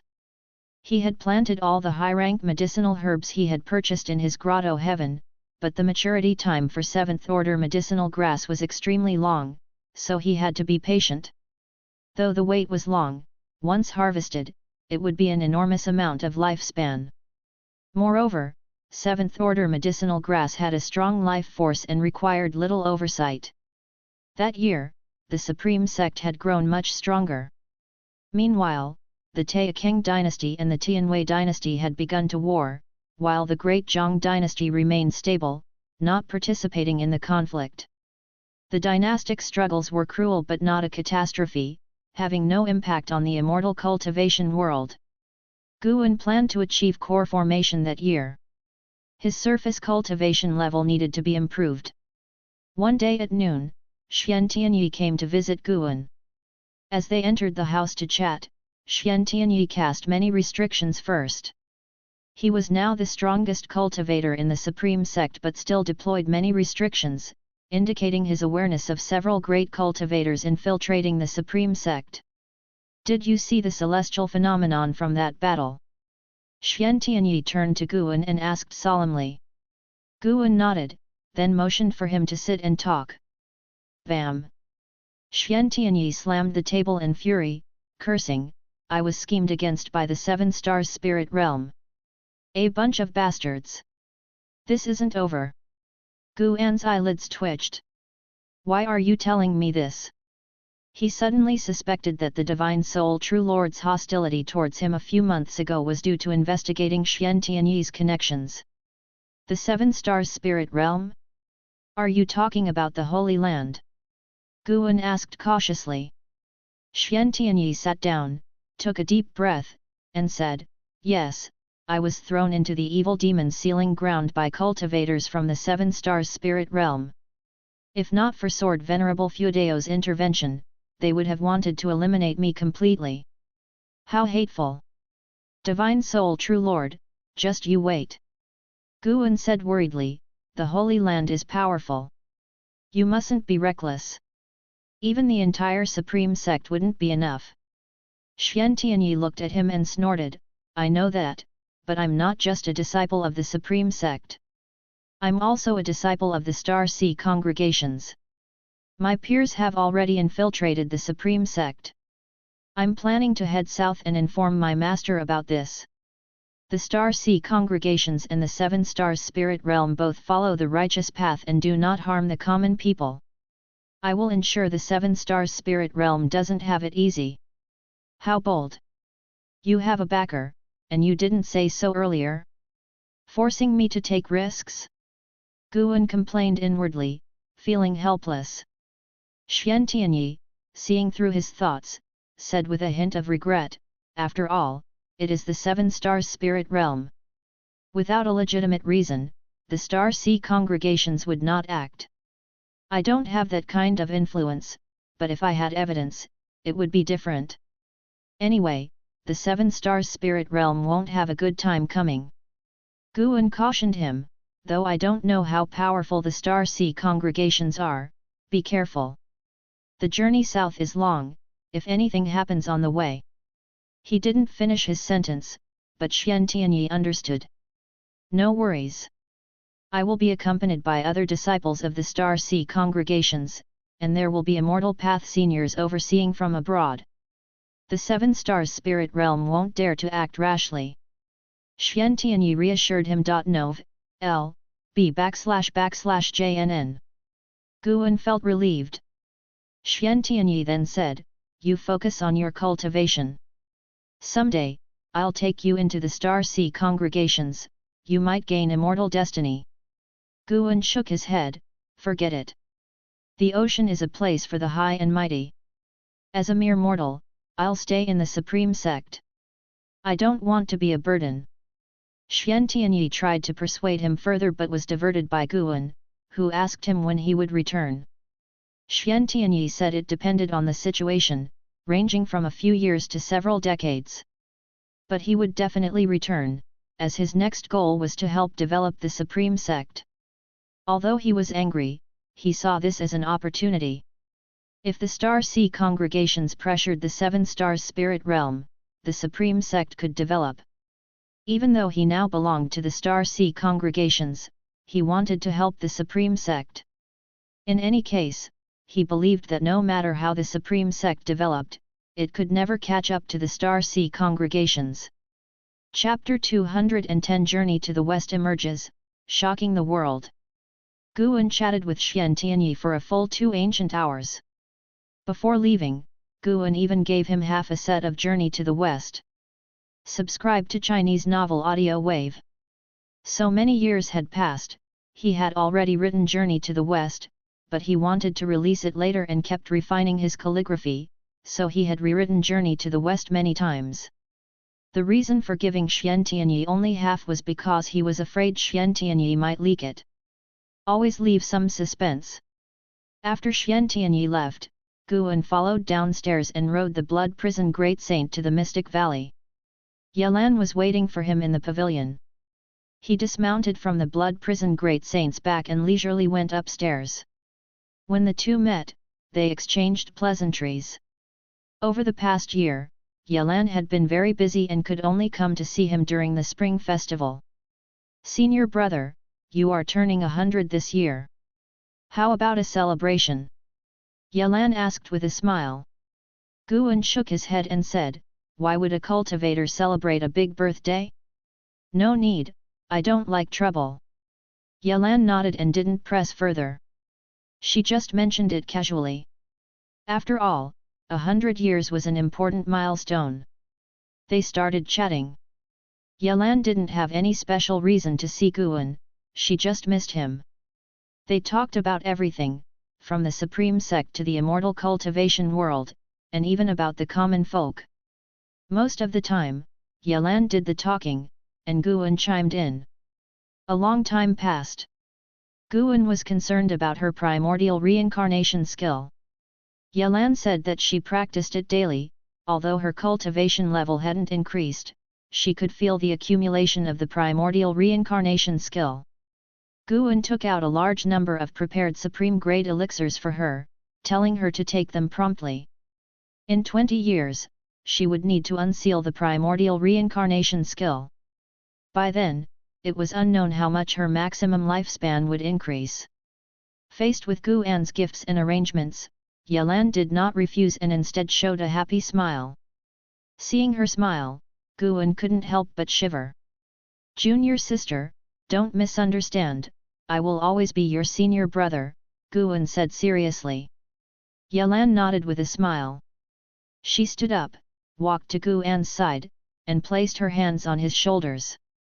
It had always been him who patted others' shoulders, only his junior sister could pat his. Ah, well, she was his junior sister, after all. "Sit down, no hands on." "Oh, senior brother, I won't do anything inappropriate, just like last time." "You dare mention last time? What's wrong with a little touch?" "I promise I won't go further." "Don't speak such bold words, sit down, I have something to tell you." "Say it, I'll just stand by your side." 3 days later, Guan rode the Blood Prison Great Saint to the outer gate city. He made his way to the book collection hall. The great elder of the book collection hall, Feng Shang, personally received Guan. After they were seated, Feng Shang asked with a smile, "Shattering the Void is finished. Do you have a new book in mind?" Though Shattering the Void's reputation wasn't as great as Investiture of the Gods, it made a lot of money, benefiting not only him but the entire Outer Gate City as well. Their Outer Gate City had become the top among the 8 Outer Gate cities, with Sword Venerable Feudeo in martial and Panin in literature. Every time he read Investiture of the Gods, Feng Shang felt Guan resembled Sword Venerable Feudeo. But thinking that Guan was not yet 100 years old, he found his speculation absurd.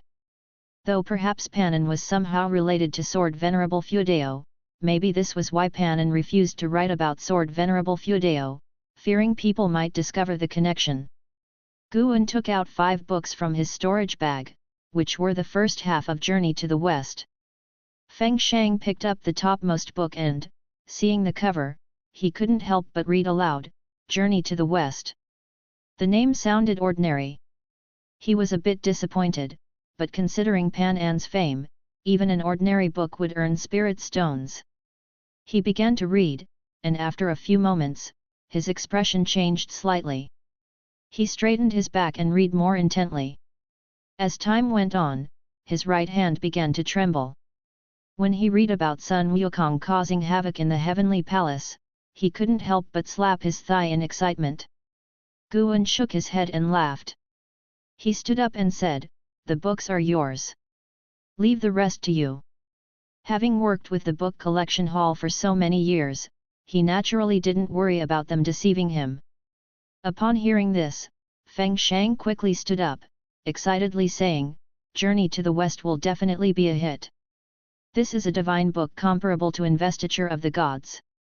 No, it's even better than Investiture of the Gods." Journey to the West had a stronger narrative ability and the plot was highly engaging. Watching Sun Wukong's birth, his struggle for kingship, and his journey to the sea to seek immortality, he felt it resonated well with the cultivators in the immortal cultivation world. Furthermore, when the heavenly court appointed Sun Wukong as the horse's fortune, and he endured humiliation in heaven, he couldn't help but anticipate Sun Wukong's rebellion. He hadn't expected Sun Wukong to actually cause havoc in the heavenly palace. It was truly powerful. Feng Shang genuinely admired Guan, who could think of anything. Moreover, the spells, Dharma treasures, and powers in Journey to the West felt real, as he had heard similar legends before. There were stories of a dragon palace under the sea, immortals in the heavens, and sages overseas, among others. Guan smiled at him and, without saying much, turned and left. Nov. L. B //JNN Feng Shang watched Guan walk out the door, with sunlight shining on him, feeling dazed. Truly an immortal. Guan found the blood prison great saint and rode it away from the book collection hall. Along the street, he occasionally encountered old acquaintances, greeting them with a smile. After the Ji family withdrew from the Supreme Sect, the Zhou family also switched to the Taixuan Sect. The departure of the two great families happened quietly. Had it been decades earlier, the Supreme Sect would have been severely weakened, but now, there didn't seem to be any impact. Instead, the Supreme Sect had grown even stronger. However, Guan heard other family names from the passing cultivators. This was the Supreme Sect. When some left, others would take their place. This was a sign of continuous prosperity. Who knew when the Supreme Sect would reach the levels of the Seven Stars Spirit Realm and the Star Sea congregations? At that time, how many of his old acquaintances would still be around? Guan's thoughts drifted with the bumping of the ox's back, fantasizing about scenes thousands or even tens of thousands of years in the future. A blink of an eye. Another year passed. This year, the Supreme Sect's first Under Heaven's cultivation level tournament was about to commence, but the hottest topic was a book. Journey to the West. With the release of Pan An's Journey to the West, the entire immortal cultivation world was shaken. Initially thought to be another mediocre book like Supreme Immortal Venerable or Shattering the Void, it turned out to be a classical type like Investiture of the Gods. Great Sage equaling Heaven Sun Wukong became the most popular name in the Three Dynasties immortal cultivation world. Pan An was once again elevated to a god-like status. With just one journey to the west, people no longer doubted his talent, and some even claimed that Journey to the West was superior to Investiture of the Gods. LV Badian seized the opportunity to leverage the popularity of Journey to the West, declaring that the person who won the top spot in the first Under Heaven's cultivation level tournament would earn the title of Great Sage. This ignited even more interest and anticipation for the first Under Heaven's cultivation level tournament. Because of Journey to the West, Pan An's fame within the Supreme Sect even overshadowed Sword Venerable Feudeo for a while. Pan An had initiated a trend of book chasing in the immortal cultivation world. Now, he once again outshone Sword Venerable Feudeo through his literary work. In fact, many immortal cultivation stories had emerged after Pan An, but most cultivators still felt Pan An's writings were the best. Guan thought this was due to the initial euphoria of the first read, as the immortal cultivation world certainly had many literary talented cultivators. One day, Guan rode the blood prison great saint once again to the outer gate city. He felt there would be some excitement to watch today. The city was bustling with people, cultivators coming and going ceaselessly, very lively, almost like celebrating the spring festival. Guan saw many cultivators in strange costumes, and even shape-shifting demons. Now, the Supreme Sect had begun recruiting demon clan disciples, with great results. Each year, around 10,000 shape-shifting demons would come to apprentice. The main character in Journey to the West being a demon had made the entire demon community more favorable towards the Supreme Sect. Arriving at the surroundings of the heavenly repair platform, the blood prison great saint halted. He heard people around talking. "Have you read Journey to the West? The book collection hall put up another batch yesterday, and I managed to get a copy. Then lend it to me. I read an unofficial version that doesn't contain Pan An's handwriting." Recently, more and more people have been challenging the heaven-cutting axe. They say that whoever can lift the heaven-cutting axe can secure the top spot in the first Under Heaven's cultivation level tournament. You're joking. Even the champion can't possibly lift the heaven-cutting axe. Some were talking about Journey to the West, some about Sword Venerable Feudeo, but most were discussing the first Under Heaven's cultivation level tournament. Guan silently counted down. After a while, he thought to himself, "Here it comes." A dominating aura enveloped the heavenly repair platform, followed by a loud voice that echoed throughout the city. "I am the foremost cultivator of Lingxia, Xiao Dai. All of you move aside. I want to challenge the heaven-cutting axe." Boom! The entire city trembled. Everyone looked towards the sky above the heavenly repair platform and saw a majestic figure floating in the air. It was a man in a yellow robe, wearing a golden crown and a python belt, with an aura like a swirling dragon around him. Guan cast a lifespan detection spell on him. Qiao Dai, Mahayana Realm 9th Layer 898/8900/8900. An extreme lifespan of 8,900 years. Among Nirvana Ded, he was second only to Anhao and the Blood Prison Great Saint, even surpassing Xian Tianyi. Guan could feel that this person contained Qi blood beyond the Mahayana realm. Of course, it was only beyond, reaching the Nirvana realm was impossible. The weakest in the Nirvana realm was stronger than the strongest in the Mahayana realm. This was the barrier between the mortal and the immortal. People around the heaven-cutting axe gave way, and Qiao Dai descended. Many were discussing where Lingxia was. Guan knew about Lingxia. It was the dynasty in the far north of the continent, created by the Seven Stars Spirit Realm. Everyone in that dynasty was a descendant of the Seven Stars Spirit Realm cultivators. But the territories of the three dynasties hadn't interacted with Lingxia yet. Zhou Yujian stood beside the heaven-cutting axe, eyeing Qiao Dai. Qiao Dai exuded an emperor's aura, and with each step, a dragon's roar accompanied him, which made Zhou Yujian secretly marvel. When he reached the heaven-cutting axe, Qiao Dai didn't try to lift it immediately. Instead, he looked at Zhou Yujian and said, "Move away, so you don't get hurt." You! Zhou Yujian was instantly infuriated, crumpling the journey to the west in his hand. An elder in the unification realm appeared out of thin air and said, "Listen to him, everyone back off." Upon hearing this, Zhou Yujian reluctantly retreated. The cultivators meditating around the righteous words also got up, including Dis Yat. Ji Hantian appeared among the crowd, watching Qiao Dai with solemn eyes. The Ji family had close ties with the Seven Stars Spirit Realm, and he had met Qiao Dai in the Seven Stars Spirit Realm. At that time, he was still young, and Qiao Dai was already the most famous genius in the Seven Stars Spirit Realm. Though most of the Ji family had joined the Seven Stars Spirit Realm, Ji Hantian had a strong aversion to it, which made him dislike Qiao Dai. He couldn't help but say, "Without immortal path cultivation, don't dream of challenging." Chapter 211, Chapter 211 The Unfathomable Guan. Qiao Dai ignored Ji Hantian's provocation and fixed his gaze on the heaven-cutting axe. Everyone looked at him. Over the years, there were countless cultivators who came to challenge the heaven-cutting axe, but few had such a commanding presence like him. The number one cultivator in Lingxia, it sounded quite intimidating. Though Qiao Dai appeared calm, in fact, he was very nervous inside. In recent years, Sword Venerable Fuedao's prestige was incredibly strong, spreading widely even within the spirit realm.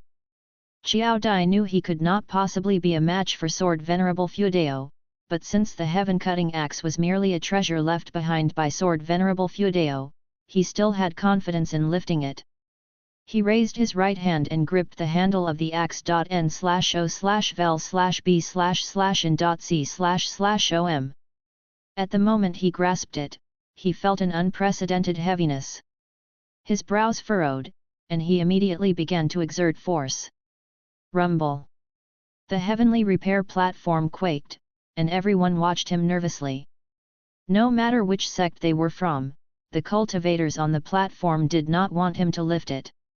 The disciples of the Supreme Sect cared about face, while disciples from other sects cared about opportunity, who wouldn't want to become the heir of Sword Venerable Fuedao. To this day, Sword Venerable Fuedao had become a figure of worship for all sects under three dynasties. Under Guan, the Blood Prison Great Saint secretly marveled. He too wanted to try lifting the heaven-cutting axe. So far, the only person he couldn't surpass was the one on his back. This fellow named Qiao Dai was different. The Blood Prison Great Saint could sense that Qiao Dai's cultivation level was even higher than his own. If Qiao Dai couldn't move the axe, then he would have no hope. This made him even more wary of Sword Venerable Fuedao. just leaving a Dharma treasure on the platform, and over the years, no one could lift it, let alone move it.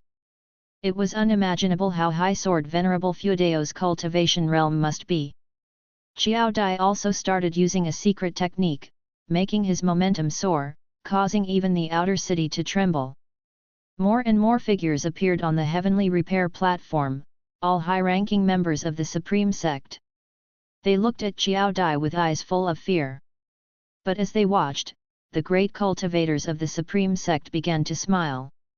The momentum was terrifying, but it was useless. If it couldn't be lifted, it just couldn't be lifted. Zhou Yujian watched Xiao Dai's contorted face with silent glee. Let him be arrogant with such limited skills, he dared to challenge the heaven-cutting axe? In the end, Xiao Dai did not become like Xian Tianyi or Ji Xianling. He only attempted for a few breaths before his momentum suddenly receded. He stood straight, withdrew his right hand, and said, as expected of Sword Venerable Fudeo, I, Xiao Dai, admit defeat. His voice echoed throughout the city, resonating endlessly. Even though his words were boastful, many people wanted to ask who he was, having never heard of him before. But recalling Xiao Dai's earlier momentum, no one dared offend him. Not daring to offend Xiao Dai, they all praised Sword Venerable Fudeo instead. Suddenly, the heavenly repair platform became lively, and everyone started discussing the strength of Sword Venerable Fudeo. Xiao Dai looked at Ji Hantian and snorted, "Where is your sect leader? I want to meet him." Ji Hantian nodded, then motioned for Xiao Dai to follow. The two quickly left the outer city. Guan patted the back of the blood prison great saint, signaling it could go. After leaving the outer city, Guan said leisurely, "In a few years, I will let you reach the second level, able to speak human words." Hearing this, the blood prison great saint's eyes brightened. Not being able to speak was really unbearable. He couldn't wait to curse those ants who kept touching him all day long. But remember, there are things you can say and things you can't, Guan reminded. The blood prison great saint nodded quickly. Actually, there wasn't much he could say, as he had no idea how strong Guan really was. Day by day passed, and it came to the end of summer. On the peak of the mountain north of Mystic Valley, Guan was sparring with Chu Jingfeng in swordsmanship. While swinging his sword, Guan's divine sense spread out, surveying the continent inside and out. He saw a heaven and earth flying immortal traversing the sky, descending to the mortal world at the eastern end of the firmament. Over the years, he saw many figures coming and going between heaven and earth. Though heaven and earth flying immortals were rare, at his level, he could see at least one every day, showing how vast this mortal world was. Heaven and earth flying immortals were not the strongest. Even at the heaven and earth flying immortal realm, Guan's divine sense could not cover the entire mortal world. No wonder it was called the Great Heavenly Spirit Land. This mortal world was truly vast. For Guan, the bigger this world was, the better. The larger the world, the smaller and more insignificant he felt. After a while, Guan sensed a vast aura erupting from the eastern direction, far from the continent, even farther than Immortal Seeking Island. But that aura made his heart tremble. It was very powerful. It didn't seem like the aura of a living being's cultivation, but rather some kind of supreme treasure. Could it be that someone from beyond the heavens came for this mysterious supreme treasure? It seemed highly possible to Guan. At this moment, Chu Jingfeng sheathed his sword, gasping, "I'm exhausted, can't match you." He looked at Guan with a complex expression. Every time he felt his swordsmanship had improved significantly, he would spar with Guan. Each time, it seemed he was about to win, but the result was always defeat. The two competed in swordsmanship without using spiritual power, purely relying on qi. Of course, if he couldn't defeat Guan before his qi was depleted, it meant his swordsmanship wasn't superior to Guan's. Guan smiled, "Just a little more, you are much stronger than before." Chu Jingfeng wiped the sweat off his forehead and stared at Guan, asking, "Do you mean you are also improving, or have you been holding back?" He increasingly felt that Guan was unfathomable. Initially, he was merely grateful to Guan, but now he felt Guan was either a peerless genius or a high-level cultivator hiding his cultivation. He thought back to the years when the demon of greed caused chaos. The demon of greed had perished in Guan's house, but to this day, no one discovered who had saved Guan. Could it be Guan himself? Guan laughed. Hey, I'm at the 9th level of the Foundation Establishment realm, about to reach core formation. Isn't it normal to beat you? Don't forget, I'm ranked 500th on the golden list. Seeing his smug expression, Chu Jingfeng couldn't help but shake his head and smile. Right, why overthink? In any case, he was now a cripple, weaker than everyone. After chatting for a while longer, Guan gripped his heavenly residence sword and descended the mountain, while Chu Jingfeng sat meditating on the cliff, reflecting on his earlier sword-fighting experiences. The next morning, the first Heavenly Strength Tournament officially began. It was said that over 50,000 cultivators and demons had signed up, covering all realms. There were even mysterious Mahayana cultivators participating. Guan did not participate, instead, he headed to Tianya Valley to harvest medicinal herbs. This year, he aimed to reach a lifespan of 7 million years. After surpassing the 10 million year mark, he could look forward to a billion-year lifespan. A billion years would bring new abilities, the next time could be 10 billion or even 100 billion years for new functions. The thought was exciting to Guan. If a billion years passed in the real world, how high would his cultivation level be? The sky was clear, and the ocean was boundless. Immortal Seeking Island sat on the ocean, small as a speck of dust, but when viewed up close, its prosperity was evident.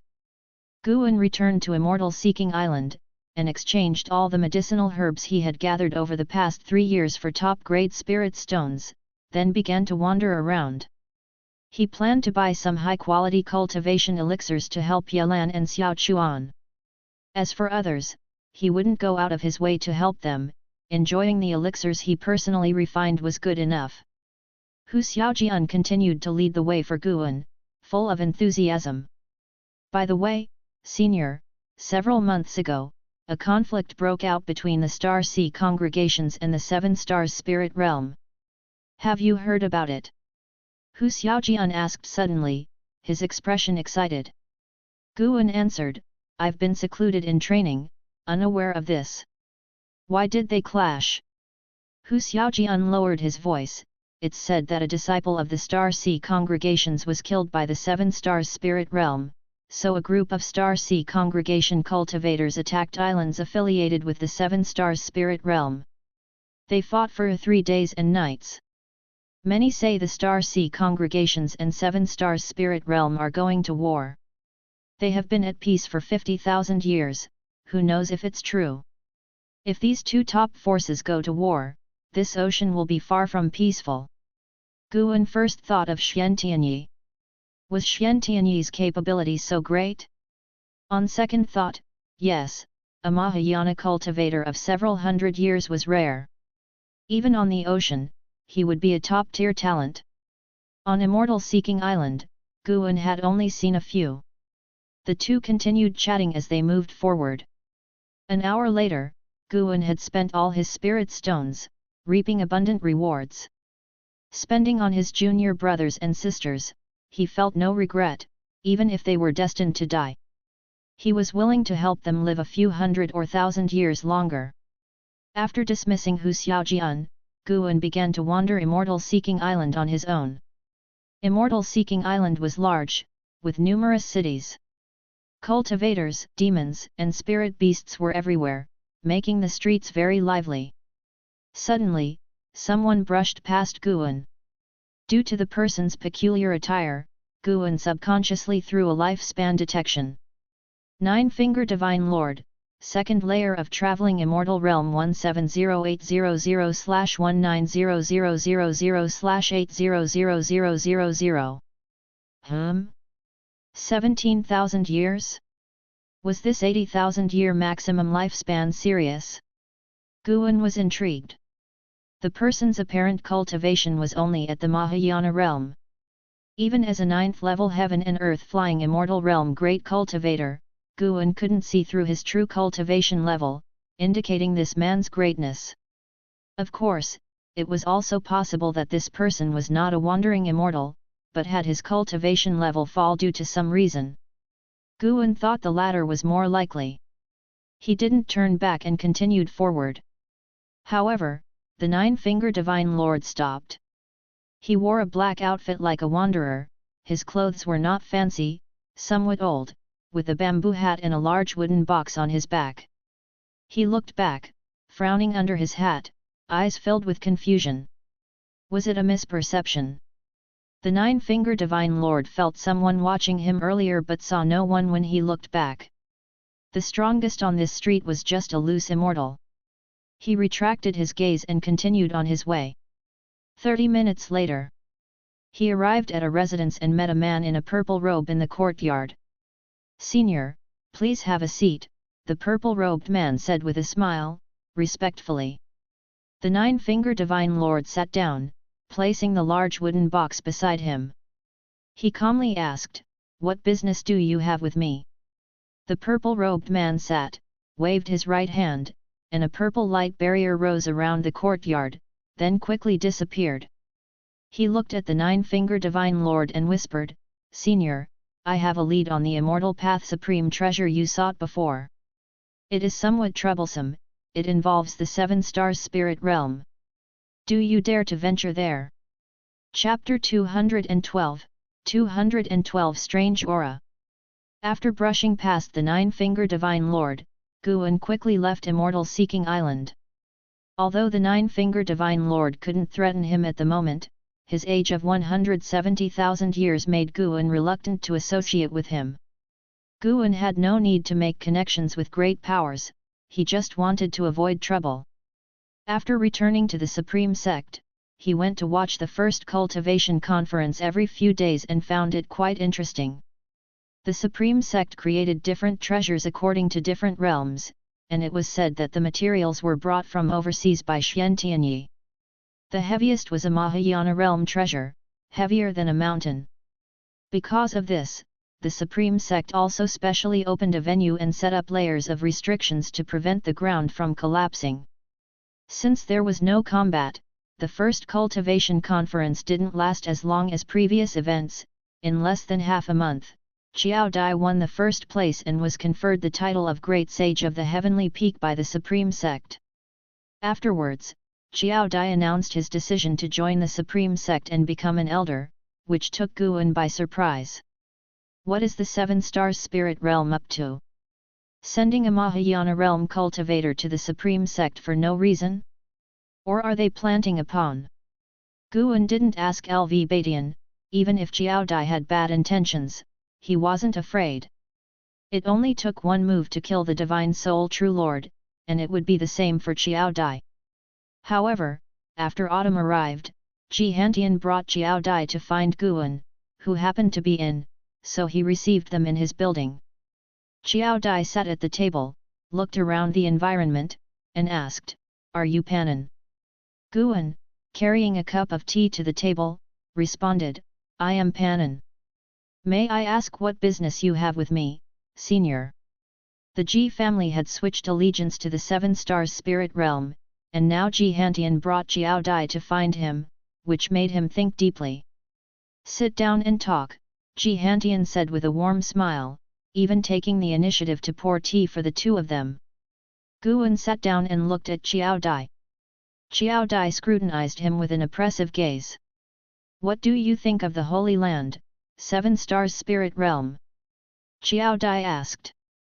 Guan was stunned and replied, "The 7 stars spirit realm is called a holy land, naturally, I respect it. Why do you ask me this?" Xiao Dai said, "Is Master Puti from the Oblique Moon 3 Stars Cave in your writing meant to pay homage to the 7 stars spirit realm?" Master Puti was the teacher of Sun Wukong, the protagonist of Journey to the West. Ever since Journey to the West became a hit, Master Puti was often mentioned. Some even firmly believed that the Oblique Moon 3 Stars Cave, the spirit platform, and square-inch hill truly existed? Guan nodded. Since the Ji family had turned to the 7 stars spirit realm, and Xiao Dai came from the 7 stars spirit realm, Guan naturally had to go along with their thoughts. If these two still had doubts about him, he could only have Sword Venerable Fuedao take action. Seeing Guan nod, Xiao Dai didn't seem pleased. Instead, he frowned and said, "Actually, the 7 stars spirit realm is not as good as you think." Upon hearing this, Guan looked at him in amazement. What does this mean? Could it be that Xiao Dai harbored enmity toward the 7 stars spirit realm? Ji Hantian chimed in, "The previous great calamity of demons is related to the 7 stars spirit realm. We sought you out because we feared you esteemed the 7 stars spirit realm too much, and there are some things we need to tell you." Without waiting for Guan to respond, Ji Hantian explained the origins of the demon ancestor and evil demon, leaving Guan dumbfounded. Guan actually knew this long ago but had to act surprised while contemplating their intentions. After Ji Hantian finished, Xiao Dai said, "The actions of the 7 stars spirit realm disgust me deeply. Ever since I embarked on the immortal cultivation path, I wanted to be an immortal who saves the world. That was also why I chose to join the 7 stars spirit realm. But a friend of mine exposed the crimes of the 7 stars spirit realm. He came from the Lin family, whose ancestor was slain by Sword Venerable Fuedao after attacking the Supreme Sect. Later, during the siege of the evil demon, the Lin family suffered heavy losses. Taking advantage of this, their adversaries within the 7 stars spirit realm sought to exterminate them. Before fleeing, my friend left me a letter exposing the general misdeeds committed by the high UPS of the 6 stars cave against the Lin family. It took me years to fully accept these facts." Guan felt a sigh of lament at hearing that the Lin family had been abandoned by the 7 stars spirit realm. Of course, the Lin family's annihilation was not undeserved, just infighting among dogs. Guan furrowed his brow and said, "I am merely a minor cultivator in the Foundation establishment realm. Why are you telling me this? I cannot help you. Don't think of using Pan An's name to expose the Holy Land, I cannot afford to provoke them." Ji Hantian smiled, "Rest assured, we are not that reckless. The 7 stars spirit realm is currently too powerful, and even the combined forces of the 3 dynasties can't shake it. We just hope you won't exalt the 7 stars spirit realm in your books in the future." Xiao Dai nodded and said, "Exactly. Your influence is truly great. I used to disdain it until I read your Investiture of the Gods and Journey to the West, only then realizing your prowess. However, I liked your Supreme Immortal Venerable the most. The story of a comeback is more captivating. So that's what it's about." Guan found it both laughable and exasperating. It was just a coincidence.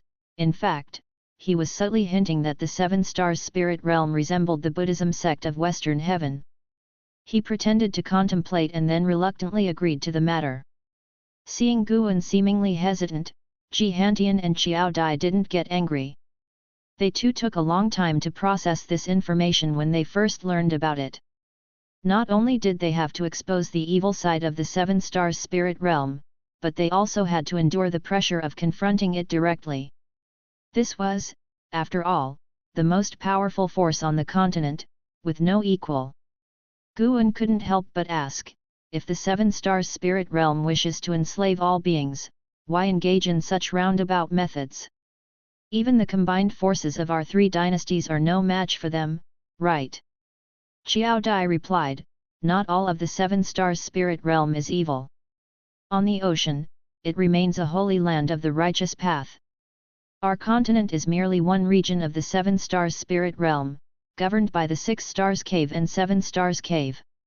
Over the past tens of thousands of years, the high UPS of the 6 stars cave sought extreme ways to break through the heavenly destiny, deceiving superiors and subordinates, leading to these consequences. In the unseen world, there exists chi fortune and incense. If the beings of the continent detest the 7 stars spirit realm, the other star caves would surely notice. If the beings are exterminated, it would also attract the attention of surrounding forces. Fire can't be wrapped in paper, and most cultivators within the 7 stars spirit realm are unaware of this, considering themselves disciples of the righteous path. Once again, it was the parasites within the righteous path committing atrocities, but the parasites of the 7 stars spirit realm were in existence that the beings of the continent couldn't contend with. Guan feigned a sudden realization, then asked a few more questions, even mentioning the Ephemera Sect. The reason the Ephemera Sect managed to come through the 9 Nether Road was due to the connection between its hierarch, Butcher Immortal Jing, and an elder in the 6 Stars Cave. The interwoven interests between the two were immeasurable. It seemed like they were allowing the Ephemera Sect to wreak havoc, but in reality, that elder wanted to devour the essence of the origin tree of Ephemera. Once the 3 dynasties cultivators sacrificed to the origin tree, the elder would strike, not only reaping benefits but also gaining a good reputation. The continent where the Ephemera Sect resided was also a subsidiary of the 7 Stars Spirit Realm, extremely distant from here, so far that the cultivators of the Ephemera Sect had to rely on the 9 Nether Road. Without Mahayana realm cultivation, they would surely die en route through the ocean. The 3 continued their conversation for an hour. Before leaving, Jihantian urged Guan not to spread this matter. With the current strength of the Supreme Sect, it was completely inadequate to contend against the 7 Stars Spirit Realm, so they had to endure. Guan rose to see them off. Watching Jihantian's departing figure, he very much wanted to ask about the Ji family's true stance towards the 7 Stars Spirit Realm. Currently, there were very few members of the Ji family in the Supreme Sect, practically just Jihantian's lineage. Speaking of which, when the evil demon broke free, Ji Xiaohu gave Guan a jade pendant to temporarily keep. It recorded the crimes of the 7 Stars Spirit Realm, and after so many years, Ji Xiaohu had yet to come to reclaim it. Using his divine sense, he noticed Ji Xiaohu heading towards the Tianwei dynasty, moving towards the Eastern Ocean. What was this? Running away from marriage? Jihantian and Qiao Dai's visit did not affect Guan's life. In the following days, he visited the outer gate city more and more frequently. During the winter season, with heavy snow falling. In front of the law enforcement hall's gate in the outer gate city, Guan and Yelan stood before a statue. After taking the elixirs from Guan, Yelan said helplessly, "This is too much. Senior brother, don't you cultivate? Are you spending all day making elixirs for me?" Guan patted the snow off her shoulder and laughed softly, "Don't worry. What I gave you is only a small part, the majority I consumed myself. How could you be more important in my heart than myself?" Yelan glared at him but felt deeply moved inside. She wasn't foolish. Guan had definitely given her all the elixirs just to help her achieve the primordial reincarnation skill. N/O/vel/B/jn.C//om. She was puzzled. She felt her body was still good, able to live for another 200 years. Why was her senior brother so insistent on her achieving it in the next 20 years? Did her senior brother think she could only live for 120 or 30 years? She didn't ask much as she chose to trust her senior brother. The two started talking about Zhen Qin. For a long time, Guan bid farewell to Yelan and turned to leave. Watching him walk into the heavy snow, Yelan felt an inexplicable sense of loss. This feeling was strange, she felt she and her senior brother were growing further apart. After leaving the law enforcement hall, Guan began wandering the streets. Although the winter snow was heavy, some streets remained bustling. Arriving in the busy market area, a young disciple approached him and whispered, "The long-lost Supreme Secret Records, want to buy? The kind with illustrations." Guan gave him a look of disdain, bypassed him, and continued on his way. The young disciple persisted. After a dozen steps of entanglement, he finally gave up. "So hypocritical. I spit on you." The young disciple cursed at Guan's back. As he walked, Guan unknowingly arrived near the book collection hall and suddenly noticed someone reading a book under an old tree beside the hall's courtyard wall. Reading Journey to the West, no less. Guan walked past and curiously asked, "Brother, why don't you read inside? There are seats in there." Foundation establishment realm, just average. Even his appearance was average. But Guan felt something off about his aura, so he used lifespan detection.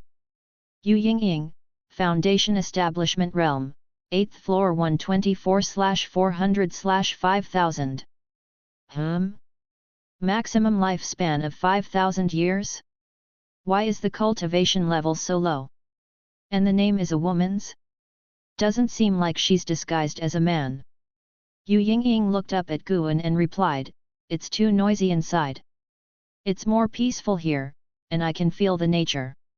Then she suddenly scrutinized Guan, hesitated, and asked, "Are you Guan?" Chapter 213, 213 Divine Monarch arrives, great opportunity. Hearing Yu Yingying's inquiry, Guan hesitated for a moment and asked, "I am. Do you know me, deist friend?" Yu Yingying's eyes lit up and she said, "My name is Yu Yingying. Senior brother Xian recommended that I come to find you. I was originally going directly to your Medicine Valley but couldn't resist coming to see Journey to the West first." Senior brother Xian Tianyi. That's right. We are from the same sect in the Star Sea congregations. You might not know about the Star Sea congregations, they are a great sect overseas. She started introducing the Star Sea congregations, and Guan listened attentively, pondering why Xian Tianyi had sent her. Guan became increasingly certain that Yu Yingying was indeed a woman, merely using some miracle technique to make her aura and appearance resemble that of a man. Such means were truly impressive. Without using divine sense to probe her, she could deceive someone at the 9th level of the heaven and earth flying immortal realm like Guan. How could it not be impressive? However, since she came from the Star Sea congregations, it made sense. The Star Sea congregations had a long history and had certainly produced heaven and earth flying immortals, possessing miracle techniques and divine skills that could deceive the senses of such beings. It wasn't unusual. Yu Yingying greatly admired Guan's investiture of the gods and journey to the west, so her words were filled with praise. For a long time, Guan asked, "Deist friend, you didn't come just to find me, did you? Coming all the way from overseas just for 2 books?" He didn't believe it. Yu Yingying surely had other motives. Yu Yingying nodded and said, "To be honest, senior brother recommended me to sit at the Supreme Sect. But fearing I would be bored, he suggested I come to see you. I am indeed very interested in your books." To sit. Guan became even more curious. Yu Yingying said, "Senior brother fears that the 7 stars spirit realm might attack the Supreme Sect. With me around, they would at least not dare to act rashly." So impressive? This Foundation Establishment Realm 6th layer cultivator seemed to have a significant background. What background could intimidate the 6 stars cave? Guan pondered while inquiring further, but Yu Yingying didn't want to say more. Later, Guan invited her to the 3rd Medicine Valley, but she refused politely, saying she had already rented a residence in the outer sect and would visit him if she felt bored. Guan was just being polite. Since she refused, he naturally wouldn't insist. Yu Yingying suddenly waved her sleeve, transforming into a slender woman in blue clothes, with fair skin and a beautiful face. Her eyes carried a playful and mischievous spirit. Her long hair reached her calves, the ends tied with a red scarf. Guan wasn't too stunned. Yu Yingying was indeed beautiful, but the most beautiful ones he had seen were Tian Yao and Ji Xiaoyu. The 2 women were equally matched in appearance, with different temperaments, making it hard to judge. "Remember, this is my true appearance." Yu Yingying winked at Guan, then waved her sleeve again, turning back into the ordinary male image from before. Guan feigned a shocked expression, greatly satisfying Yu Yingying's vanity. After leaving her residence address, she turned and left. After she had gone far, Guan finally smiled. Hopefully, this woman could truly become the trump card of the Supreme Sect. 5 years swiftly passed by. During these 5 years, the Supreme Sect encountered no major troubles and developed steadily. Guan's life continued as usual, moving between different medicine valleys and visiting the Immortal seeking island about once a year. He also successfully formed a core and officially became a core formation realm disciple, causing quite a stir in the Third Medicine Valley. In the evening, Guan rode on the Blood Prison Great Saint back to Mystic Valley. He spoke, "From today onwards, your cultivation level will be at the 2nd layer." As he finished speaking, he released a bit of the returning primordial spirit path from within the Blood Prison Great Saint, restoring its cultivation level to the 2nd layer, akin to the Foundation Establishment realm. The Blood Prison Great Saint felt the spiritual power within its body surge, filled with excitement. It wanted to let out a loud roar but restrained itself. "Thank you, Master." The Blood Prison Great Saint said respectfully, its voice somewhat hoarse. It had been holding back for too long. Guan, sitting on its back, continued to offer instructions, which the beast listened to intently, fearing to offend Guan in the future. Once Guan finished, he placed his hand on the ox head of the Blood Prison Great Saint, imparting the primordial reincarnation skill to it. The Blood Prison Great Saint's eyes instantly turned vacant, its body halting. Guan wasn't in a hurry, beginning to admire the surrounding scenery. This was a sparse woodland located on a ridge, with views of other majestic mountains in the distance when turning one's head. Guan suddenly noticed a powerful aura approaching the Supreme Sect. Wasn't this the 9-finger Divine Lord he had encountered before on the Immortal Seeking Island? Guan was curious. The Divine Lord's limit of 80,000 years of lifespan had left a deep impression on him. Why would such a powerful figure come to this backward continent? Compared to the surrounding sea areas and continents, the continent where the Supreme Sect was located was indeed backward, naturally due to the 7 stars spirit realm. Every 10,000 years, they would instigate a major demonic calamity. How could the human race on this continent ever prosper? After the demonic calamity ended, the 7 stars spirit realm was quite restrained, causing no further troubles but sending more disciples down the mountain to establish more connections with the secular world. Because of this, the 7 stars spirit realm remained highly regarded in the immortal cultivation world, with many sects hoping to establish friendly relations with them. Guan silently pondered. After a long time, the Blood Prison Great Saint finally awakened, exclaiming excitedly, "What a domineering cultivation technique! Master, if I cultivate this technique for 1,000 years, can I ascend into the realm of immortal path in one leap?" It was willing to be Guan's steed for 1,000 years, with its cultivation sealed. It was perfectly suited to cultivate the primordial reincarnation skill during this time. "That depends on whether you put in the effort," Guan replied with a smile. The Blood Prison Great Saint wanted to say more, but Guan patted its head, transmitting a message that someone was approaching, causing it to shut up immediately. "Let's continue on our way," Guan said. The Blood Prison Great Saint immediately resumed walking. The mountain path wasn't too steep, with the surrounding flowers and birds making the journey refreshing. Just as they exited the forest, a figure approached from ahead. It was the 9-finger Divine Lord, still wearing a straw hat and looking travel-worn. He came before the Blood Prison Great Saint and asked, "May I ask if you are a disciple of the Supreme Sect, brother?" The Blood Prison Great Saint stopped, scrutinizing the man but unable to discern his depth. "I am Guan of the Supreme Sect. May I ask what brings you to our sect, deist friend?" Guan raised his hand in greeting, smiling as he asked.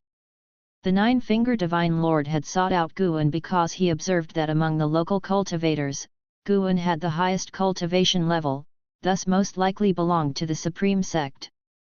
The 9-finger Divine Lord looked up at Guan, feeling as if he had seen him somewhere before.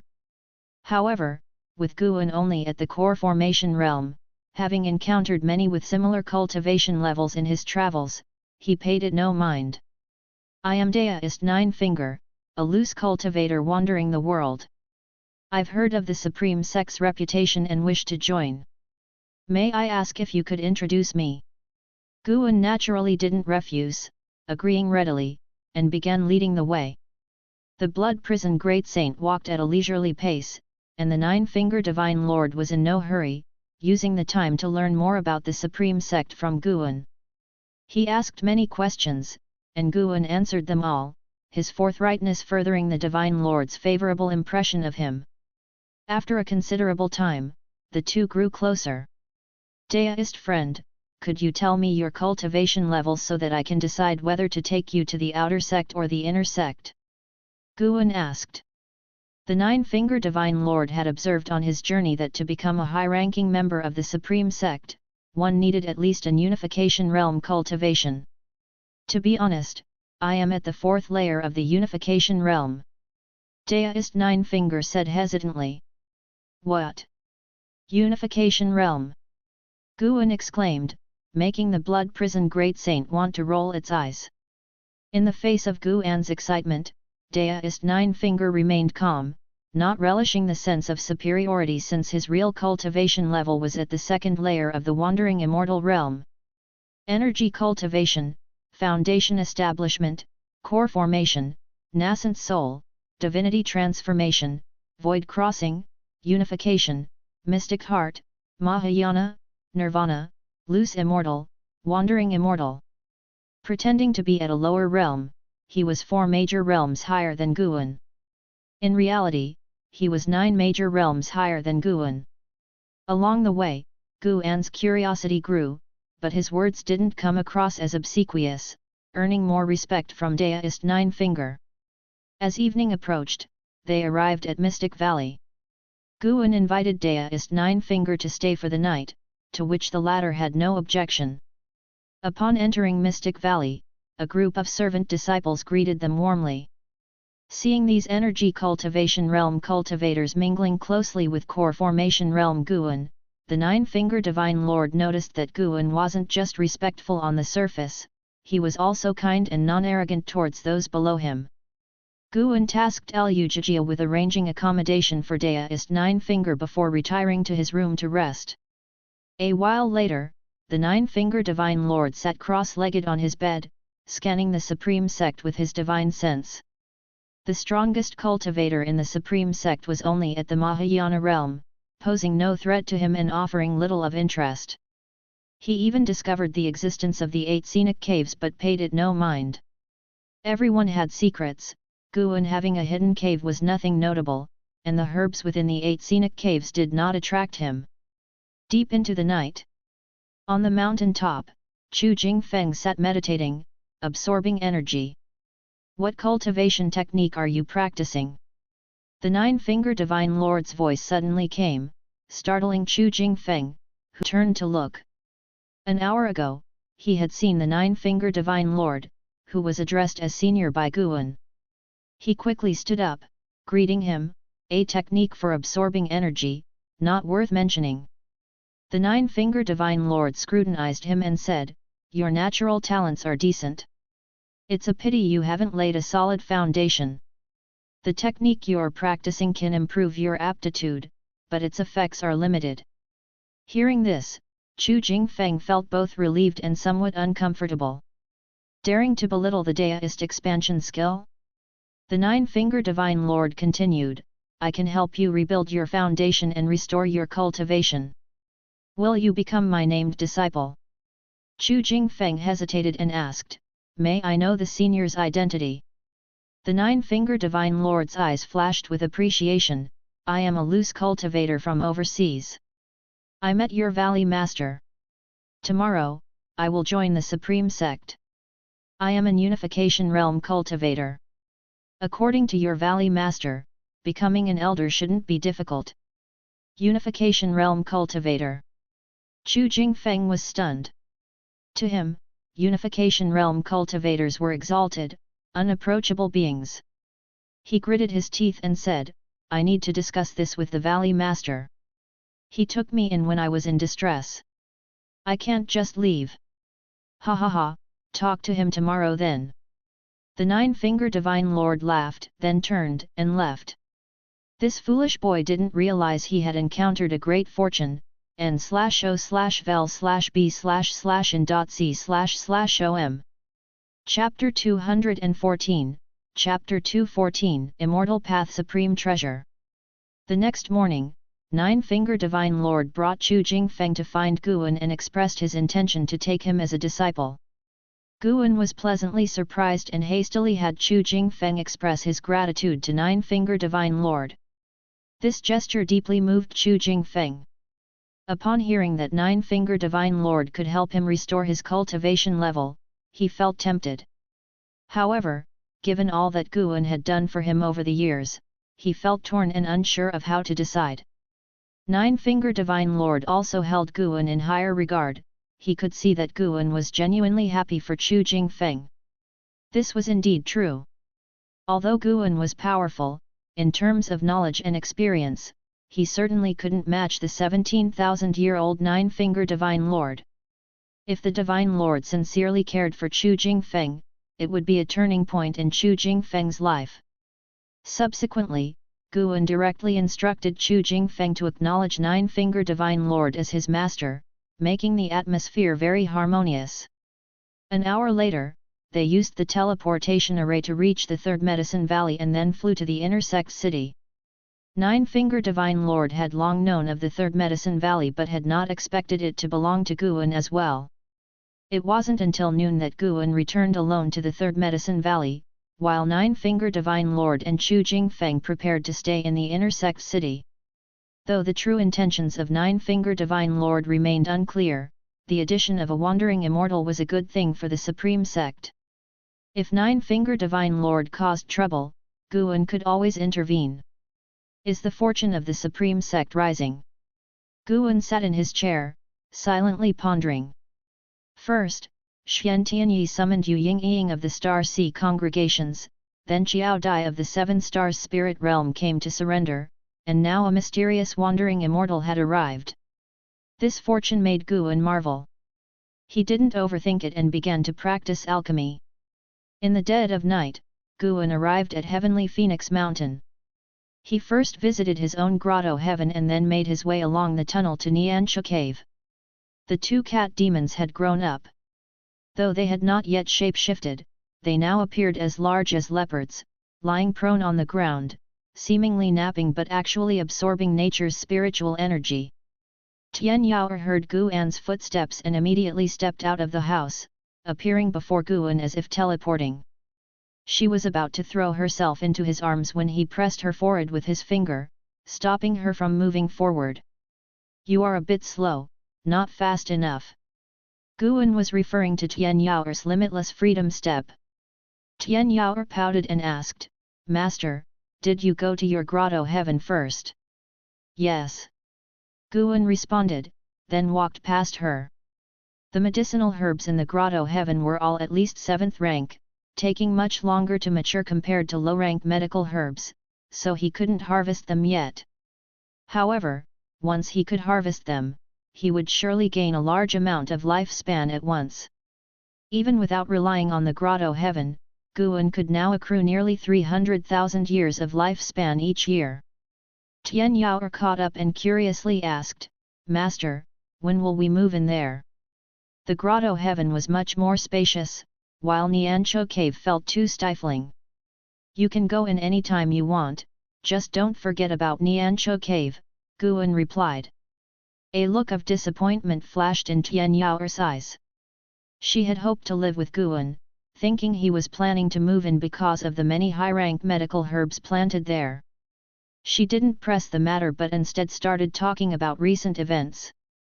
The previous night, a great demon had fought in Heavenly Phoenix Mountain, causing a huge commotion that made her very nervous, fearing a demon might break into Niancho Cave.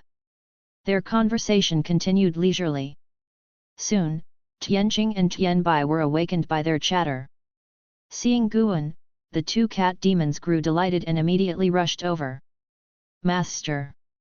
Master, you finally came!" The two cat demons' voices sounded sweet, like two young girls coyly addressing Guan. Guan almost got goosebumps. He felt that Tian Yao had spoiled these two cat demons. They sat down at the stone table, and Tian Yao brought out some fine wine, saying, "Master, do you have more of Journey to the West?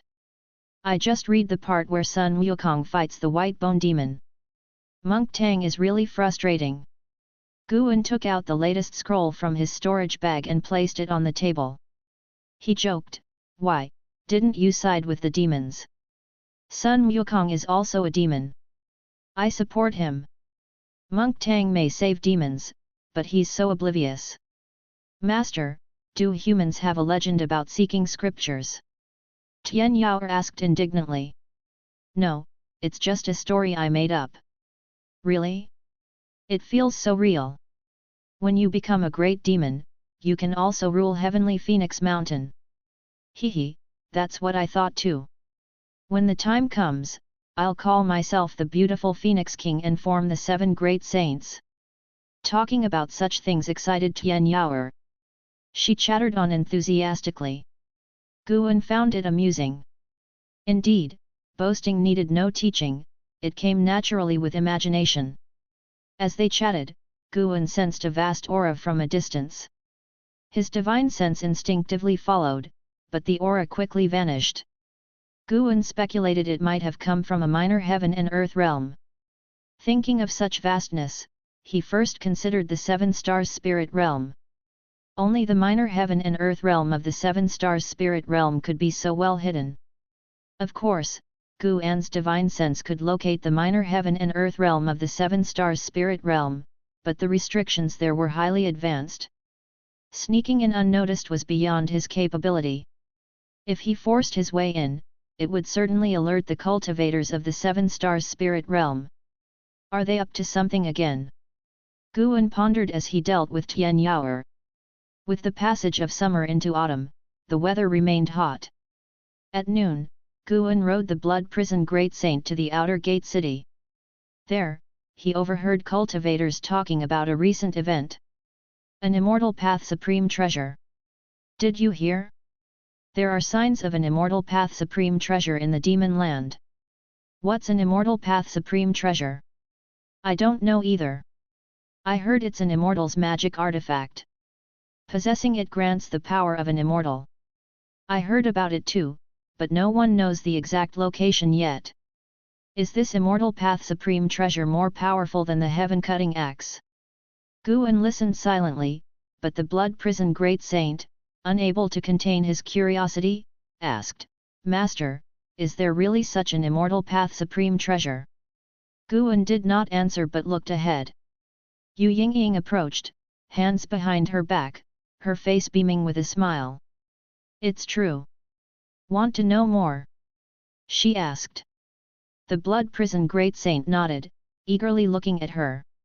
However, Yu Yingying rolled her eyes at him and then looked at Guan. Guan smiled and said, "Of course, I'm also interested.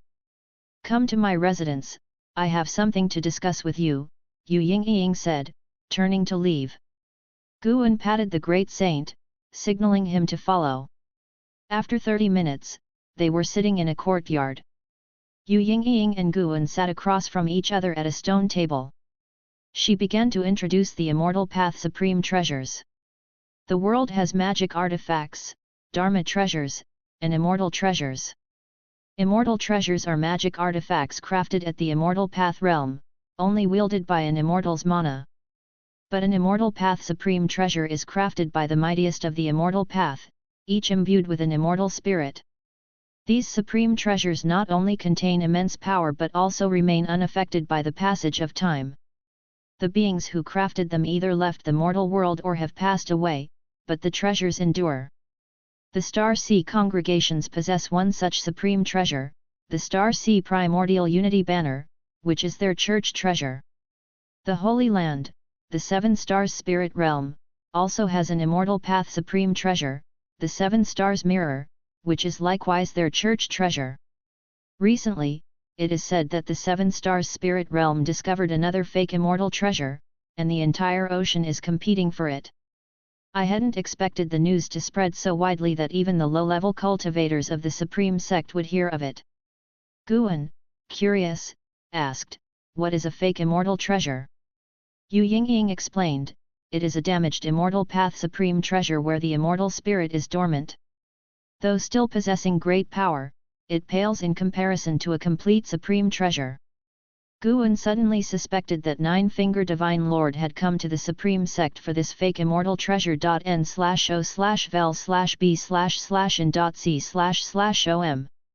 Normally not engaged in combat, Guan wasn't particularly interested in immortal path supreme treasures. He placed more trust in his own mana.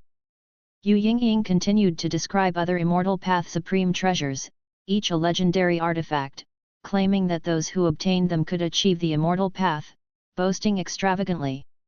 The blood prison great saint lay nearby, listening intently with a look of longing in his eyes. As Guan listened, he spread his divine sense over the continent, noticing that from all directions cultivators and demons were arriving from overseas, including several beings at the immortal path realm. He identified 3 wandering immortals and over a dozen nirvana realm beings making their way here. Within the continent, he detected the presence of more than 20 wandering immortals, spread out in different areas, all seeking immortal path supreme treasures. Some were even near the minor heaven and earth realm of the 7 stars spirit realm, plotting how to infiltrate. Notably, Guan saw that Anhao, Liyi, and Zhang Buku were also roaming the demon clan's territory. Anhao was fighting a great demon of the divinity transformation realm alone. After talking about immortal path supreme treasures, let's discuss journey to the west, shall we? Yu Yingying suddenly said, her eyes glowing as she looked at Guan.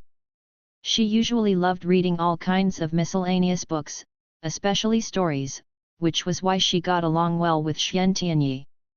Ever since Xian Tianyi gave her investiture of the gods, she had been fascinated by Panan. What do you want to discuss? Guan asked. Yu Yingying immediately asked a series of questions, such as whether investiture of the gods and journey to the west were connected, how many years apart they were, and on which continent the stories took place. She was even curious about how Guan came up with these 2 remarkable books. Guan answered her questions one by one. As for the source of his inspiration, he mentioned meeting 2 deists before, one named Su Zonglin, who told him the story of investiture of the gods, and another named Wu Cheng'en, who told him the story of journey to the west. Yu Yingying did not doubt him and became even more curious about these 2 deists. She believed that with Guan's cultivation level, he did not seem to possess such extensive knowledge but simply had literary talent. The blood prison great saint listened curiously. He knew Guan wrote books but did not know the details. Only when Yu Yingying mentioned the Bull Demon King did he become interested. Guan had given him the name of the Bull Demon King. Had his master written a book for him? Who was Sun Wukong? Could it be the monkey in Tianya Valley?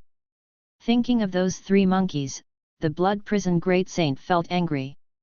Those 3 always stealthily pulled his fur, and he couldn't catch them. 2 hours passed like this. Yu Yingying brought tea and snacks, indicating she had no intention of letting Guan leave. In the few years since arriving at the Supreme Sect, she hadn't sought out Guan because she was busy reading. She had read through all the books in the book collection hall, a determination that impressed even Guan. At that moment, a high-pitched dragon's roar echoed from the sky. Yu Yingying's face changed, and she murmured, "Dragon slaying spear Chi Juxiao." Chapter 215 700,000 years lifespan limit. Dragon slaying spear Chi Juxiao? Dragon slaying? How arrogant! The blood prison great saint heard Yu Yingying's words and couldn't help but show a curious expression. He looked up to the south and saw a golden glow appearing in the sky, becoming more and more spectacular, as if the sky was changing color. Guan also turned his head to look. In fact, he had already seen the figure of the approaching person. Nirvana Realm 9 layers. The golden light gradually enveloped the sky above the Supreme Sect. More and more people flew up, looking into the distance. Dragon roars echoed continuously, growing louder, indicating that the person was getting closer. Soon, a 1,000-foot-long 5-clawed golden dragon flew from the horizon. Its majestic and imposing figure shook the outer gate city.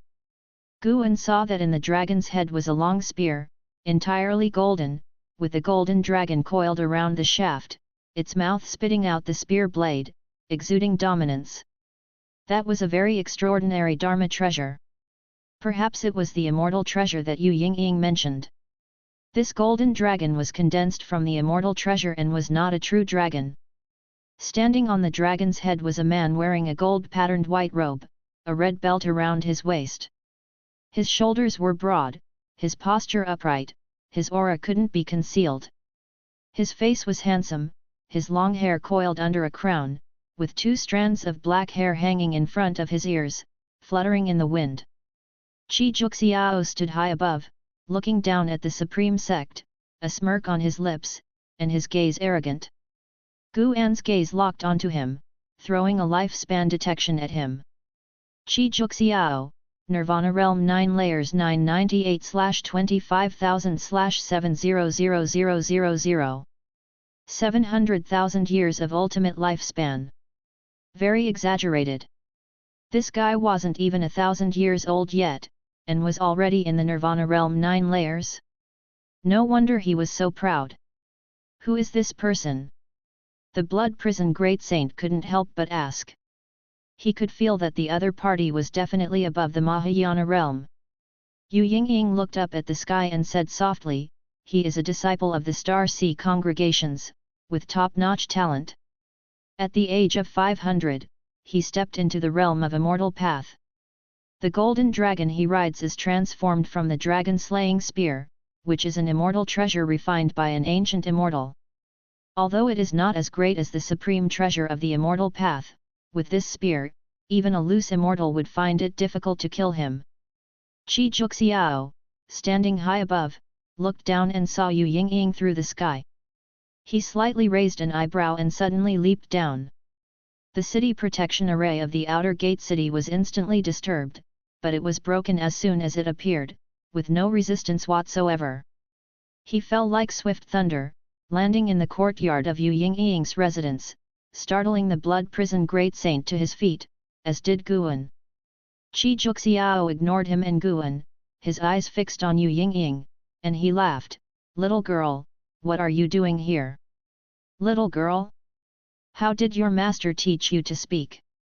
"Haha, so this is the Supreme Sect that Xian Tianyi comes from. Really weak. I heard he wants to deal with the 7 Stars Spirit Realm. Your master is running around making connections, but the higher UPS are unmoved." Qi Juxiao laughed softly.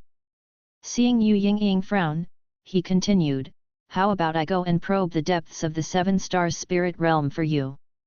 Yu Yingying looked at him and snorted, "With your cultivation level, don't die at the 7 Stars Spirit Realm. Ha ha ha. Then watch me seize the supreme treasure of the immortal path." With that, Qi Juxiao leaped into the air, the golden dragon in the sky transforming into a streak of golden light, flying across the sky and disappearing without a trace. From beginning to end, Qi Juxiao didn't even glance at Guan. Yu Yingying snorted coldly, "That guy is truly arrogant, sooner or later he will suffer a big loss." Guan sat down again and curiously asked, "What is your relationship?" "Just fellow disciples, we're not on the same path." Yu Yingying shook her head, obviously not wanting to say much about herself. A Foundation Establishment Realm 8th floor saying she's not on the same path as a Nirvana Realm 9 Layers? Though correct, it felt a bit awkward. Guan felt more and more that Yu Yingying was not simple, no wonder Xian Tianyi invited her to the Supreme Sect. He looked at the cause and effect around Yu Yingying, probing her past 20 years. However, he only saw various scenes of Yu Yingying throwing tantrums and being domineering, with Xian Tianyi pleasing her.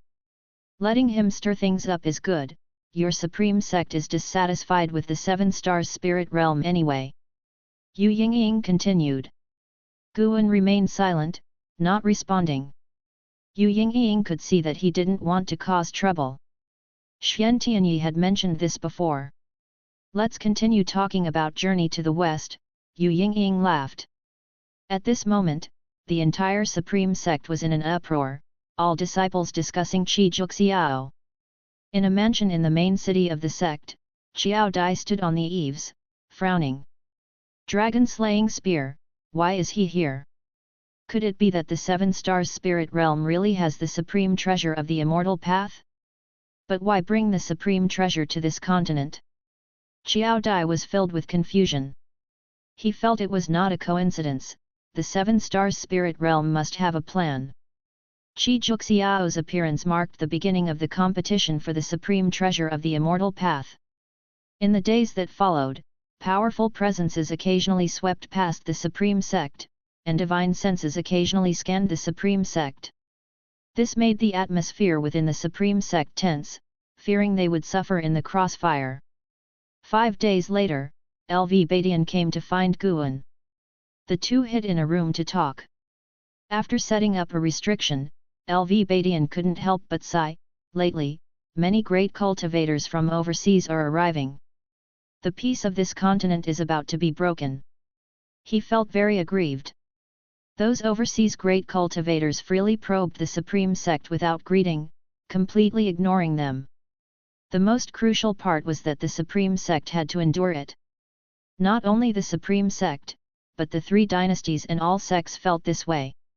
After surviving the demon calamity, all sects were eager to grow stronger. But in just a few years, so many beings at the immortal path realm appeared, making them feel like weeds.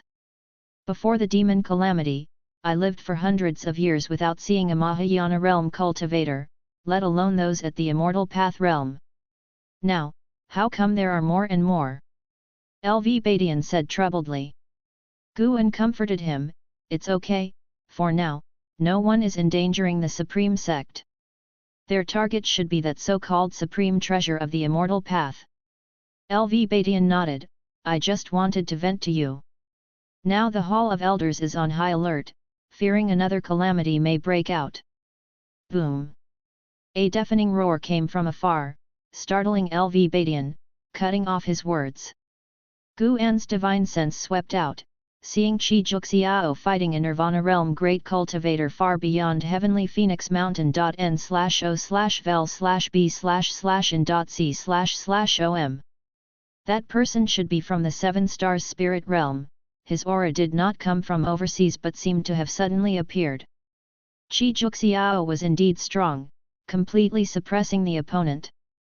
Guan sensed a loose immortal aura approaching the battlefield, also emerging from the minor heaven and earth of the Seven Stars spirit realm. I need to go back.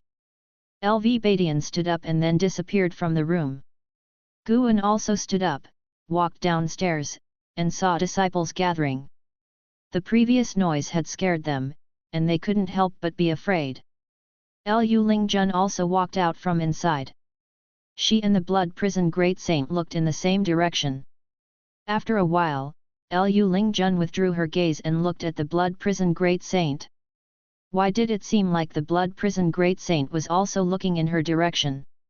The blood prison great saint felt her gaze and couldn't help but glare at her. Stupid bull! Lu Lingjun shook her head and smiled, then walked towards Guan. The blood prison great saint couldn't help but curse, you're the stupid one. Lu Lingjun glanced at him, a terrifying murderous intent locking onto him, making his bull body stiffen. Guan also gave the blood prison great saint a look, forcing him to lower his head. The blood prison great saint felt extremely aggrieved. A dignified Mahayana realm cultivator, humiliated by a mystic heart realm cultivator, unable to retort. He now really hated Lu Lingjun. Thousands of years later, I definitely won't join your Ascension sect, and I'll even steal your people.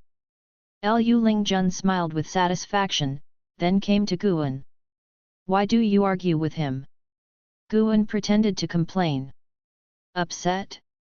I apologize to you, how would I know he has such a bad temper? Usually, she was in seclusion, unaware of what the blood prison great saint had gone through. Never mind, treat him better in the future. After all, he's my mount. Guan shook his head, making the blood prison great saint feel very touched. Lu Lingjun laughed, this bull is too weak. If you want a mount, I can get you a stronger one. The blood prison great saint's anger flared up again. Guan feared he would die of anger, so he pulled Liu Lingjun to an isolated place. Liu Lingjun sought him out of curiosity about recent events. Guan didn't hide anything and told her about the rumors of the supreme treasure of the immortal path. Liu Lingjun became interested and flew north directly. Really reckless. Are all ascenders like this? Guan felt helpless. His divine sense locked onto Qi Juxiao. This guy was already facing a loose immortal. The loose immortal seemed to be the master of the Nirvana realm cultivator, continually warning Qi Juxiao. But Qi Juxiao was extremely arrogant, soon starting a fight after a few words. One had to admit that the dragon-slaying spear in Qi Juxiao's hand was indeed powerful, capable of both offense and defense, preventing the loose immortal from defeating him in a short time. Of course, Guan could see that the loose immortal was very cautious of Qi Juxiao, not dealing a deadly blow. Before long, Qi Juxiao was still defeated and had to retreat. The immortal treasure could only protect him from death but couldn't help him kill a loose immortal realm great cultivator. After the battle ended, Guan retracted his divine sense and turned back to the house. In the middle of the night, Anhao walked through the woods, holding a map. He had obtained it by chance, and it was said to record the cave of an ancient great cultivator. As he walked, he suddenly sensed something, quickly putting away the map, warily looking around, and a long sword appeared in his hand. Footsteps came from the darkness. He looked closely and saw a man approaching. It was Qi Juxiao. Anhao did not recognize Qi Juxiao but could sense that the other was very strong. Qi Juxiao's face was very bad. He looked at Anhao and asked, "Hey, what's your name? Which sect or school are you from?" Anhao frowned, "My name is Anhao, from the Supreme Sect." Qi Juxiao said, "The Supreme Sect? There's a connection. One of my junior sisters is in the Supreme Sect. In light of this connection, give me the 8th rank heavenly material and earthly treasure from your storage bag for my healing, and I won't treat you unfairly." Hearing this, Anhao's face changed drastically.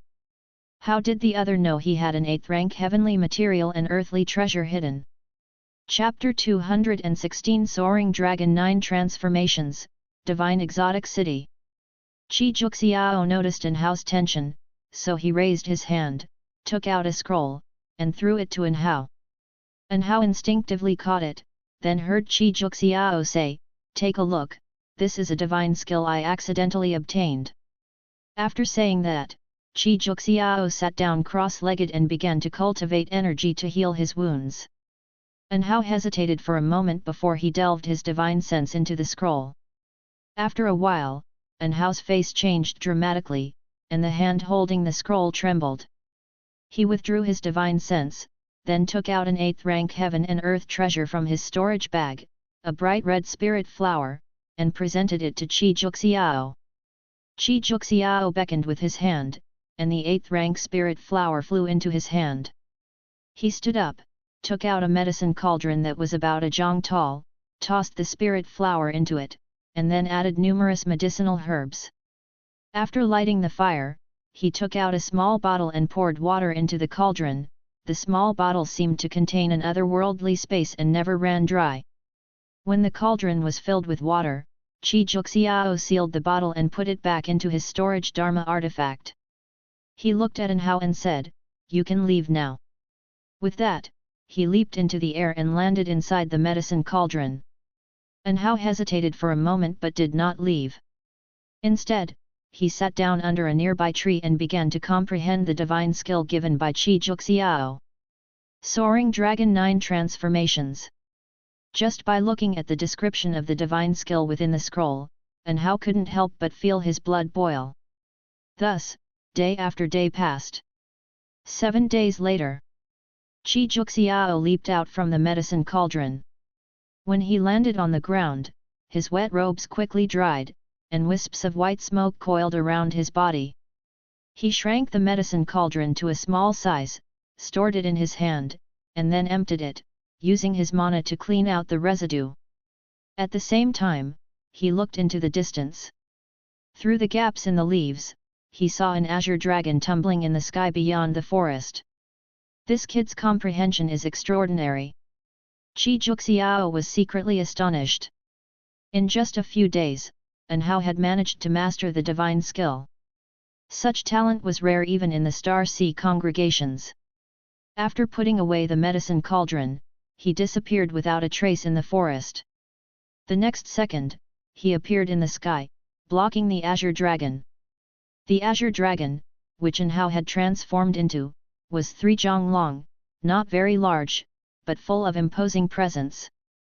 Upon seeing Qi Juxiao, the azure dragon shook and transformed back into Anhao, who excitedly said, "This divine skill is amazing. After transforming, I feel like a true dragon, and my speed has increased significantly." Qi Juxiao said proudly, "Of course, I am Qi Juxiao of the dragon-slaying spear. How could I deceive you, kid? The value of this divine skill far exceeds the 8th rank heaven and earth treasure. You should thank me." Upon hearing this, Anhao immediately bowed and thanked Qi Juxiao. Qi Juxiao's face was full of smiles, though he felt a bit jealous inside. He had originally thought that even if he passed the Soaring Dragon 9 transformations to Anhao wouldn't be able to learn it, making himself appear generous without any loss. Who would have thought? Qi Juxiao sized up Anhao and said, "Kid, why don't you join the Star Sea congregations? The Supreme Sect is too small for you. With your talent, if you join the Star Sea congregations, you'll reach the Mahayana realm within 500 years. Anhao frowned slightly upon hearing this. Reaching the Mahayana realm at 500 years old was impressive. Anhao had always thought of his own talent as unparalleled, so he didn't see reaching the Mahayana realm in 500 years as a difficult feat. Even Xian Tianyi was only a few hundred years old. Qi Juxiao continued to boast about the greatness of the Star Sea congregations. When he mentioned Xian Tianyi, Anhao finally grew interested. He had a very good relationship with Xian Tianyi. However, in Qi Juxiao's words, Xian Tianyi was just a fellow disciple with decent talent. The reason Xian Tianyi was mentioned was that he also came from the Supreme Sect. "Forget it, I'm not going to the Star Sea congregations. I want to stay in the Supreme Sect," Anhao said, shaking his head. Qi Juxiao did not try to persuade him further. After all, he wasn't the sect hierarch of the Star Sea congregations, so making a few recruiting gestures was enough. "Why did you appear in this area?" Qi Juxiao asked. Anhao did not conceal anything and said, "I was originally training and heard the legend of the Immortal Path Supreme Treasure. I wanted to see it for myself." Qi Juxiao laughed and said, "How about joining forces? We'll rely on our abilities when the time comes." Anhao hesitantly asked, "Can my cultivation level really help you? I'm not very familiar with this continent. You can tell me about the events happening here, and I'll guide you in cultivating the Soaring Dragon 9 transformations. How about that?" "All right, thank you, Senior," Anhao responded excitedly. The reason he did not leave was that he wanted to learn more skills from Qi Juxiao. Then, the two of them flew off in one direction. As autumn arrived, the scorching heat between heaven and earth gradually dissipated. The influence of the Immortal Path Supreme Treasure continued to increase, attracting more and more cultivators to head north in search of opportunities. Guan was not affected and continued to live his plain yet interesting life. Occasionally, he would visit the outer gate city to chat with his friends about the various events stirred up by the Immortal Path Supreme Treasure. One day, Yelan came to find Guan and also spoke about the immortal cultivation world. A faction of the Tianwei dynasty was flattened by overseas great cultivators, causing panic in the immortal cultivation world. Fortunately, our Supreme Sect is protected by Sword Venerable Feudeo, otherwise, those great cultivators from overseas wouldn't dare to act recklessly, Yelan said with concern. The battle took place at night, and Guan had sensed it, but he didn't intervene. He had no relationship with Tianwei, so naturally, he was too lazy to take action. Such calamities were not uncommon in the immortal cultivation world. The overseas great cultivators who intervened were only at the Mahayana realm, but they were enough to crush a great sect with 1,000,000 disciples. Guan reminded her, then you should go out less and stay in the sect to cultivate. Yelan nodded and said, I'm now stationed at the law enforcement hall, doing idle tasks all day, and spending most of my time taking elixirs and absorbing energy. She was already 101 years old, and her maximum lifespan was only 130 years. Time was running out. Now, besides growing flowers and plants, Guan supervised her cultivation. Unlike Xiao Chuan, Yelan was quite ambitious, so Guan was willing to help her. As they chatted, the topic shifted to Zhen Qin. A few days ago, Zhen Qin followed the elders and inheriting disciples to the demon clan's territory. It was said that the Supreme Sect had discovered a secret realm, a rare opportunity. That girl is bound to soar to great heights. She might even become a great cultivator of the Supreme Sect in the future. Imagine, she used to come to the inner sect to find me, acting like a little girl, reckless in her actions and careless in her words. Yelan began reminiscing about decades ago. Guan listened attentively, and when she finished, he teased, "What, are you jealous of her? Why don't I cultivate the defying fate divine skill and pass my cultivation level to you before I die?" Yelan gave him a sidelong glance and said, "I wouldn't want that. What's the point of living without you?" As they talked, the teacups on the table began to tremble, and ripples appeared in the tea. Yelan noticed this and frowned. Soon, even the ground began to shake, alarming all the cultivators in the city. Guan's gaze turned towards the depths of the continent to the desolate plains where a giant city was rising from the ground, occupying a 1,000-mile radius. Dust filled the sky, and the momentum was magnificent. That was. Guan could sense the vast power contained within the city. It was a Dharma treasure, the strongest he had ever seen.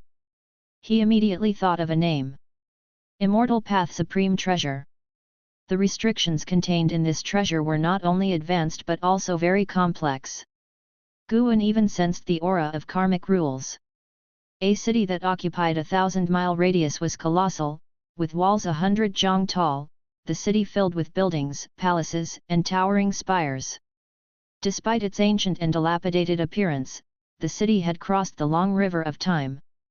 With the arrival of this city, the great cultivators scattered across the continent all rushed towards it, including Qi Juxiao and Anhao, even Liya and Zhang Buku joined the excitement. "I'm going out to take a look." Yelan said this and then leaped into the air, stepping on her flying sword as she left the residence. Guan picked up his teacup and continued drinking tea, watching the excitement. He saw numerous cultivators from the Seven Stars spirit realm enter the city, and once they did, their figures disappeared, and their auras weakened.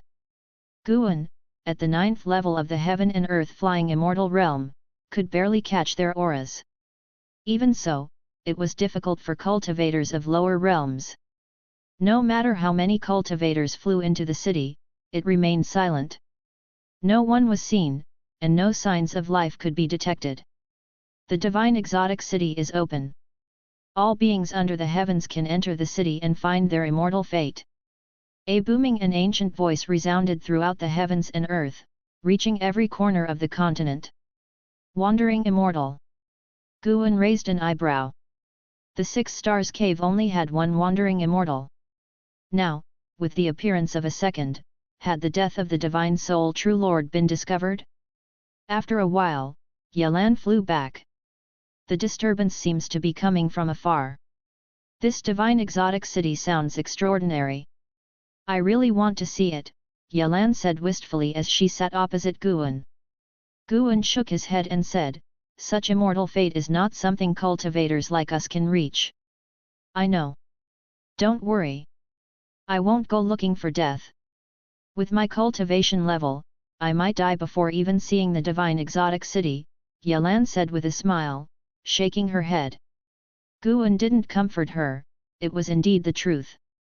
About an hour later, Guan left under Yelan's urging.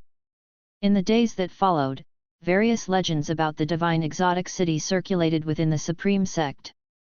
Shen Zhen especially visited Guan, bringing many tales of the divine exotic city. I heard from a senior that the divine exotic city is an ancient immortal city, hidden and elusive. Each appearance can change the world. Our predecessors in the Taixuan Sect once excavated an ancient site and found an inscription mentioning the divine exotic city. It is a very ancient legend, Shen Zhen said excitedly. Guan smiled and asked, "What, do you want to join the excitement?" He observed the divine exotic city every day, witnessing over 10,000 beings enter the city, but none had come out. Shen Zhen nodded and said, "Yes, I'm planning to take a look. I won't enter the city, just watch the excitement from outside and draw the divine exotic city. Are you coming?" There will be the vice sect leader and the supreme elders leading the way. Guan shook his head and said, "I'm not going. If there's an incident, dying there would be too worthless." "Nonsense! Are you cursing me?" Shen Zhen glared at him. No matter how much she persuaded, Guan wouldn't go, so she had no choice but to give up. After Shen Zhen left, Guan went downstairs to start picking medicinal herbs. At the same time, his divine sense saw Liya and Zhang Buku entering the divine exotic city. Another person was on the way to the divine exotic city.n/o/vel/b/in.c//om. It was Ji Xiaoyu. Chapter 217. Have you read Journey to the West?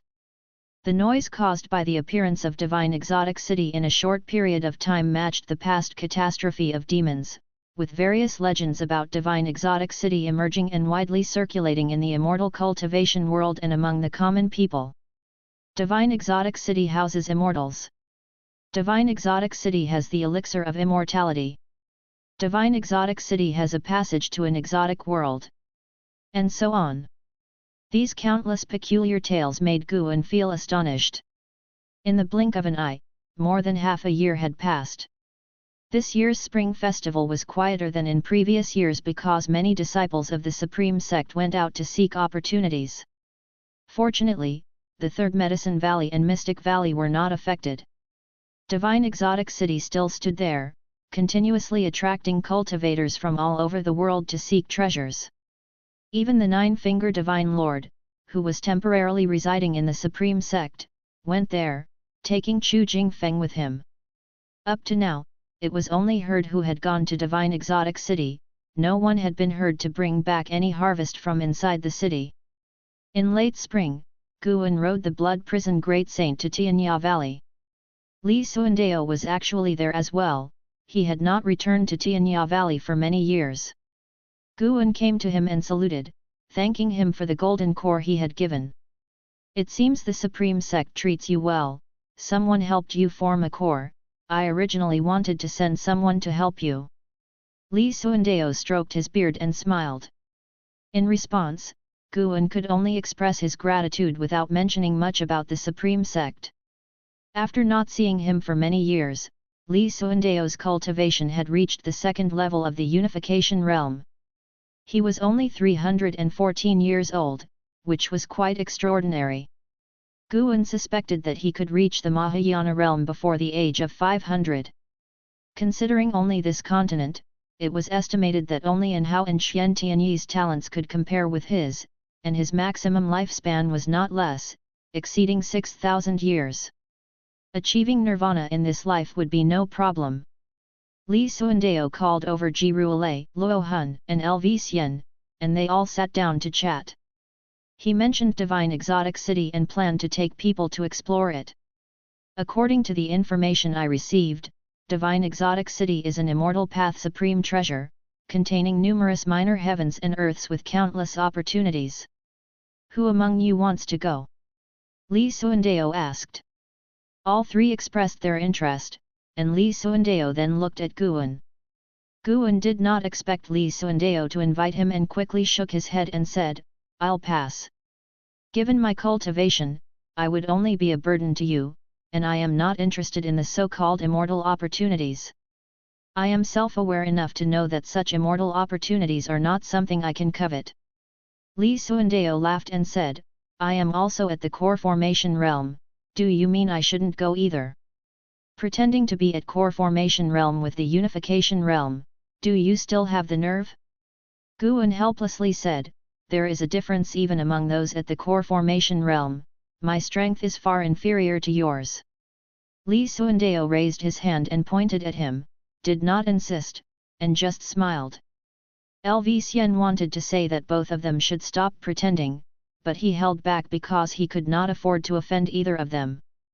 They continued talking about Divine Exotic City, and Ji Ruolei began sharing the intelligence he had gathered about it, while Guan silently listened. It was said that even the 7 stars spirit realm could not subdue Divine Exotic City. The immortal spirit of Divine Exotic City was hidden in the city and hard to find, so they had no choice but to release the city and let cultivators from all over the world come to find the immortal opportunities, thus forcing out the immortal spirit. Ji Ruolei received news from his family, saying that more overseas cultivators were on their way, which would inevitably affect the local immortal cultivation world. As the Holy Land, the 7 stars spirit realm doesn't consider us at all, causing trouble for the immortal cultivation world of the 3 dynasties. LV Xian couldn't help but curse. Luo Hun nodded, he also disapproved of the 7 stars spirit realm. During the great catastrophe of demons, the 7 stars spirit realm did not intervene. After Sword Venerable Feudao exterminated the demon ancestor, they descended from the mountain to save the world and gain a good reputation. Now, how many years have passed since the great catastrophe of demons ended, and they provoked so many powerful overseas cultivators? Can such a force really be considered a holy land? Li Xuandao did not comment on the 7 stars spirit realm, and Ji Ruolei was even more silent. Guan also wondered what the 7 stars spirit realm intended to do. This was not just targeting the immortal cultivation world of the 3 dynasties. If all the overseas cultivators who came died, the impact would be massive. An hour later, Li Xuandao took Ji Ruolei, Luo Hun, and LV Xian and set off. Meanwhile, Tianya Valley became lively. 3 monkey demons found Guan and chattered non-stop, giving off the vibe of being the kings in a mountain without a tiger. The Blood Prison Great Saint also became talkative, quarreling fiercely with Sun San. After Guan finished picking medicinal herbs, he rode the Blood Prison Great Saint away leisurely, and Tianya Valley returned to silence. At dusk, Divine Exotic City stood tall on the wasteland, magnificent and grand. Quite a few cultivators and demons gathered in front of the 4 city gates, and some cultivators and demons directly flew into the city. The air above the city walls rippled, and then the entrance disappeared without a trace. 2 figures flew from the horizon, it was Zhang Qiang and the ghost mother of Ephemera. As they looked from a distance, their eyes showed astonishment. Before coming, they had heard many legends about Divine Exotic City, but seeing it in person now, they felt the shock. Not only was it a visual impact, but an indescribable ancient aura also surged toward them. Divine Exotic City, it is said that obtaining it can summon divine soul demons to sweep across the heavens and earth. I never thought I would witness this legendary immortal path supreme treasure in my lifetime, the ghost mother of Ephemera marveled. Zhang Qiang frowned and said, why can't I see anyone coming out? The ghost mother of Ephemera replied, there are countless minor heavens and earths inside Divine Exotic City. Without several years, it's very difficult to come out. Zhang Qiang fell silent, her beautiful eyes fixed on Divine Exotic City. At that moment, a loud bell suddenly roared, making everyone's divine soul tremble. Zhang Qiang and the ghost mother of Ephemera instinctively turned their heads and saw a golden light flying from the horizon at high speed across the wasteland and entering Divine Exotic City, with no one seeing its true form. Zhang Qiang asked in a low voice, what realm is that passerby? The ghost mother of Ephemera remained silent, unable to answer. Meanwhile, Guan, staying in the 3rd Medicine Valley, also stared at Divine Exotic City. Even the wandering immortals have come. Will heaven and earth flying immortals appear next? Guan stood by a wooden railing, looking at the horizon and silently thought.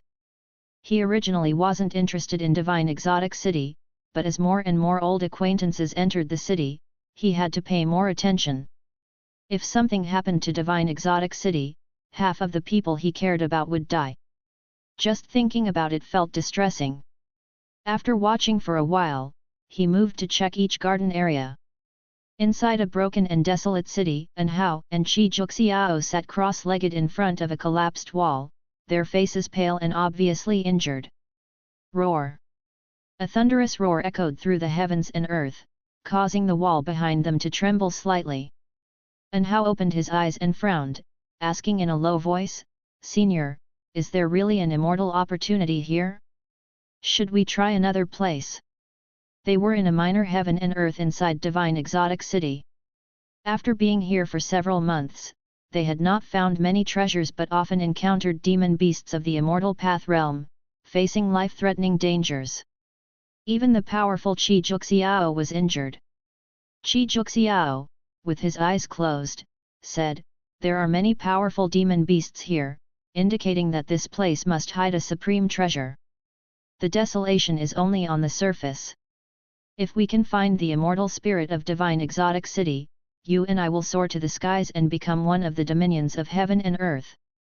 An Hao smiled bitterly, "Even if we find the immortal spirit, can we protect divine exotic city with our cultivation?" He admitted that Qi Juxiao was strong, but ever since they paired up, he often saw Qi Juxiao in difficult situations.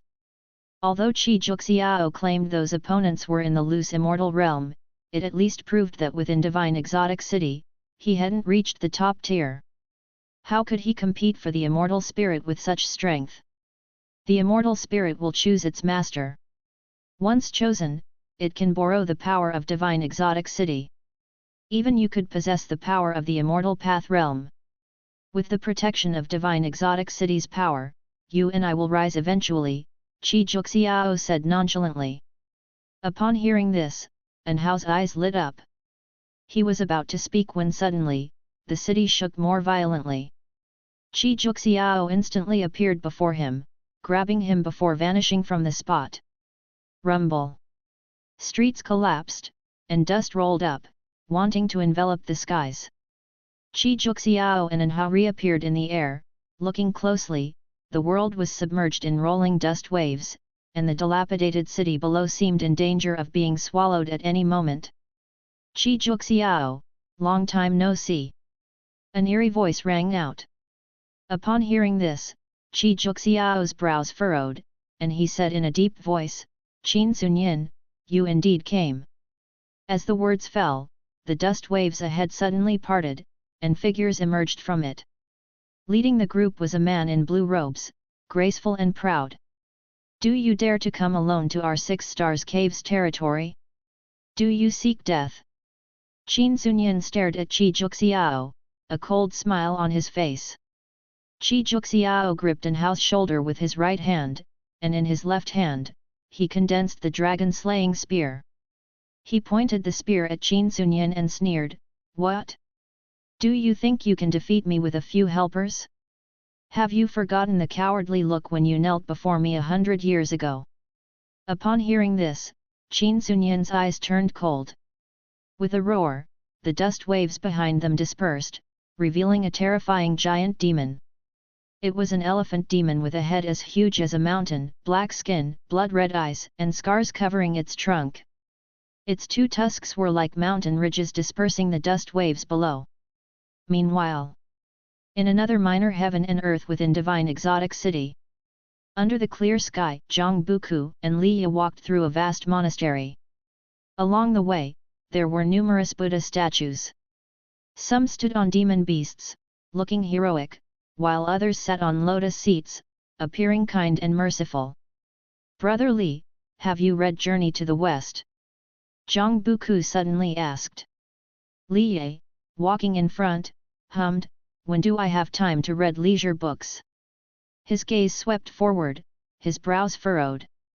Since coming here, he had felt uneasy, as if someone hidden was watching them, making him very uncomfortable. Let me tell you, journey to the west involves the Buddhism sect, and the Buddha is very powerful. Even the great sage equaling heaven, Sun Wukong, couldn't escape the five-finger mountain of the Buddha. Zhang Buku began introducing journey to the west. He didn't actually want to talk about journey to the west. His senses were sharper than Li Yu's, and since stepping into this monastery, he felt danger. Strangely, they had walked around several times and couldn't find an exit. The two had a tacit understanding. Neither pointed out this fact and continued to stroll, their minds on high alert. Tap, tap, tap. A stone suddenly fell from the courtyard wall, startling Zhang Buku, who turned to see the stone rolling on the path behind, with no figures of people or demons on the walls around. He released his divine sense, but also failed to detect anything unusual. Nov. L. B //JNN.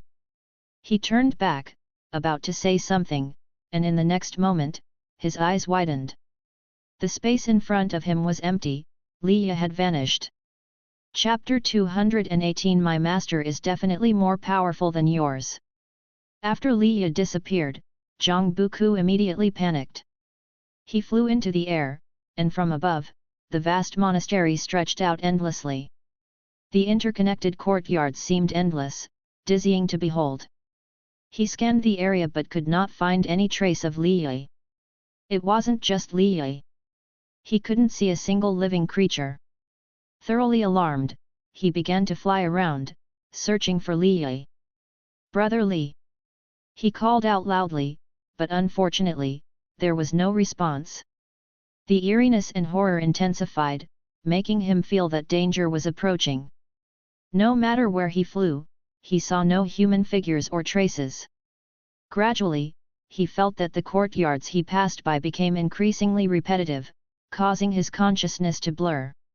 He did not know how long had passed before he gradually descended into a courtyard. The world spun. His eyelids grew heavy. This feeling made Zhang Buku extremely uncomfortable. He half knelt on the ground, supporting himself with his hands, feeling on the verge of fainting. Damn it! I can't fall here. Zhang Buku struggled to maintain his last shred of rationality. He vaguely heard footsteps approaching from nearby. He turned his head with difficulty and saw a blurred, overlapping figure approaching. It seemed to be an old monk in a cassock. The old monk crouched down in front of him. Before Zhang Buku could see the monk's face, he saw the monk's hands, bony and gaunt, like a pair of ghostly claws, with very long nails. These hands alarmed Zhang Buku and instinctively filled him with fear.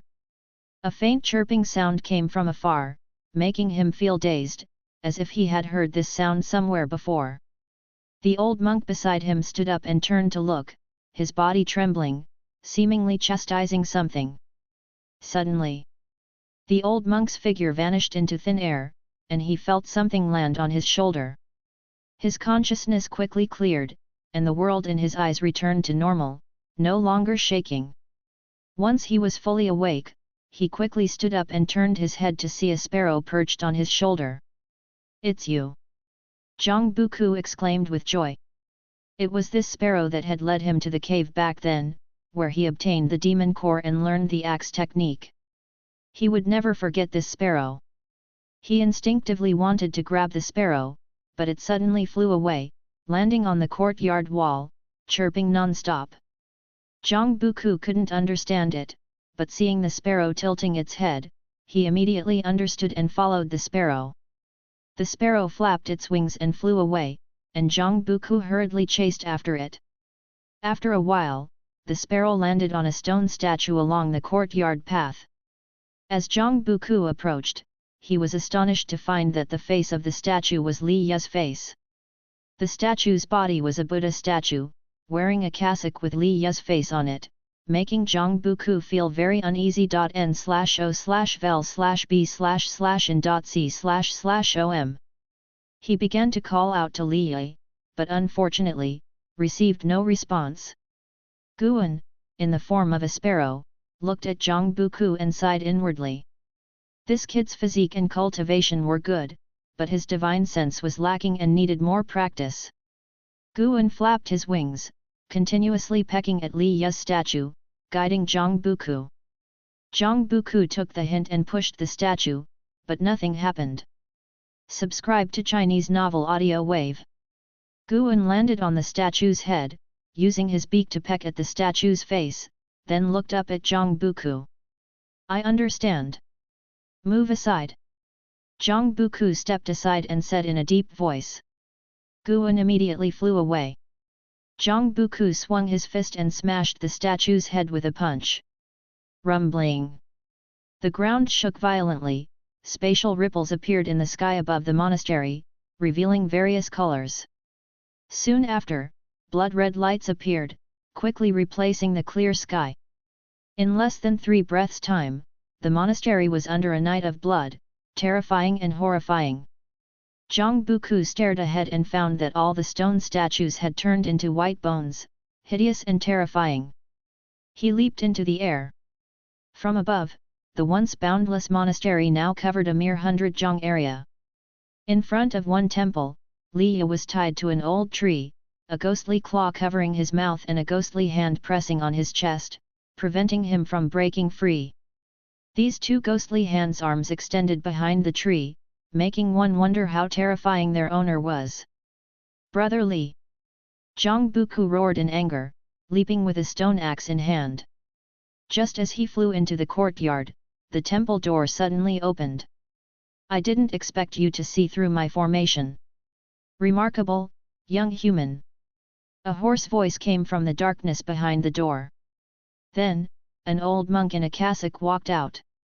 His figure was gaunt, his skin dark and covered in corpse spots, and his pupils had lost all color, pale to the extreme. Zhang Buku said nothing and swung his axe, cutting through the mountain. With one swing, the sky and earth trembled.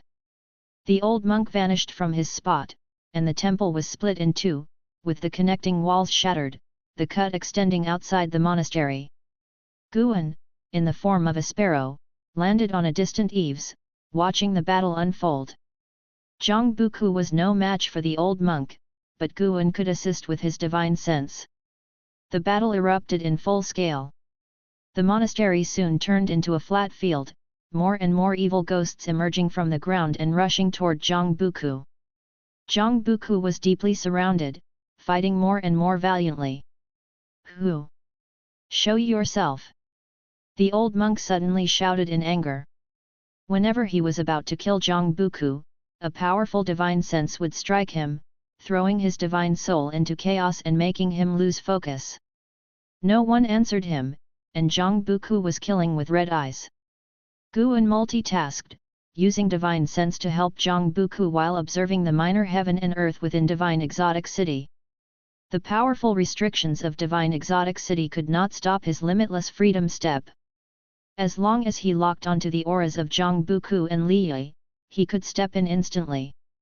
Now he could enter and exit divine exotic city freely, utterly unhindered.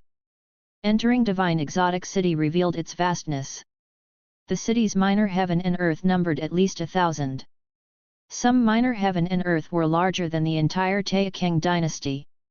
Combined, the internal space of divine exotic city was likely wider than the entire continent.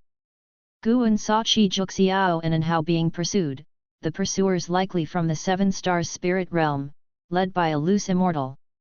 He also saw the 9-finger divine lord single-handedly facing endless divine and ghostly armies in a heaven and was constantly using divine skills, domineering and unrivaled.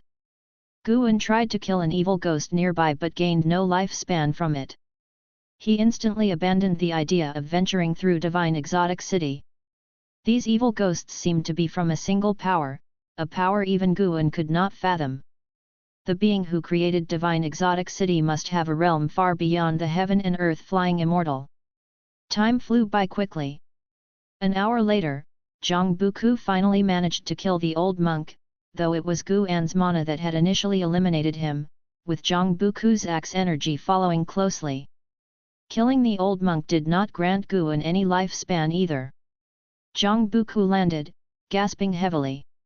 He reached the old tree and cut off the ghostly hands, causing Li Ye to fall, whom he caught. He subconsciously looked back but saw no trace of the sparrow. He couldn't care much about that and focused on attending to Li Yi. "Brother Li! Brother Li!" Zhang Buku whispered, using his spiritual power to heal Li Yi's wounds. At the same time, Guan had already returned to Mystic Valley. To Zhang Buku and Li Yi, Divine Exotic City was incredibly far from the Supreme Sect, but to Guan, it was just a step away. He approached the pill furnace in his room, preparing for alchemy. Not only Li Yi and Zhang Buku encountered troubles today, but several other old friends did as well, so Guan decided to stay in Mystic Valley and wait. Divine Exotic City Immortal Spirit. Guan seemed to catch something just now. He stood before the pill furnace, pondering while beginning to place herbs into the furnace. In the dark hall passage, An Hao and Qi Juxiao were walking quickly. Qi Juxiao suddenly stopped, leaning against the wall, and whispered, "We can stop now." An Hao looked around and asked, "Where is this place?" They had just flown out of a minor heaven and earth and ended up in this hall passage. After walking for a long time, passing numerous intersections, they had lost their way. They couldn't forcibly break through the walls or even penetrate them with their divine sense, making An Hao very nervous. Qi Juxiao sat down, placing a small cauldron in front of him, then inserted 2 incense sticks. Watching him light the incense, An Hao frowned and asked, "What are you doing?" Black blood seeped from Qi Juxiao's mouth. He forced a smile and said, "Those scum from 7 Stars Spirit Realm dared to hire 2 loose immortals to deal with me. I indeed couldn't defeat them, but since Qin Sunyan can call for help, so can I." An Hao widened his eyes and quickly asked, "Aren't you from overseas? Who can you call?" "Het, my master is a being surpassing loose immortals. Once I light this incense, he will sense it and come to rescue us quickly." Qi Juxiao grinned. "Surpassing loose immortals?" An Hao was stunned. He sat down and said, "Since you're calling your master, I'll call mine as well." He began calling his master in his mind. Previously, he had managed to call his master through his thoughts. But he was unsure. Last time, he wanted his master to save Xian Tianyi, and his master didn't come right away, though he did act later. He wasn't sure under what circumstances his master would act. "Your master? Forget it. What formidable cultivator could the Supreme Sect have?" Qi Juxiao couldn't help but laugh. An Hao said, "My master is definitely stronger than yours. Kid, don't disrespect my master." Qi Juxiao glared at him. An Hao was about to say that Qi Juxiao had also disrespected his master. Suddenly, the hall passage began to tremble, and a powerful killing intent attacked from the darkness. "Damn it! They caught up so fast." Qi Juxiao immediately stood up, grabbed the small cauldron with the incense, and pulled An Hao along, flying quickly. Though strong at the 9th layer of Nirvana realm, he couldn't break through the walls or ceiling, so he could only fly close to the ground. "Qi Juxiao, you can't escape." Qin Sunyan's voice came from behind, filled with frenzied excitement. At the same time, outside Divine Exotic City, LV Badian and a group of Supreme Sect cultivators watched the city gate, discussing their plans after entering the city. Suddenly, a terrifying aura came from afar, startling everyone outside the city to turn and look. They could only see a streak of light breaking through the sky, disappearing into Divine Exotic City in the blink of an eye, swift as lightning, and couldn't see what was within the light. Chapter 219, Chapter 219 Master. Qi Juxiao took An Hao and fled quickly, passing dozens of intersections. They suddenly flew into a vast palace whose length and width were difficult to estimate. The palace was dimly lit, with rows of stone pillars, most of which had extinguished oil lamps hanging on them. As soon as An Hao entered the palace, he felt a cold wind blowing towards him, making him shiver uncontrollably. Before he could think more, a terrible killing intent came from behind. A dark red long scarf flew out from the darkness, swiftly passing by the two and circling in front, trying to entangle them.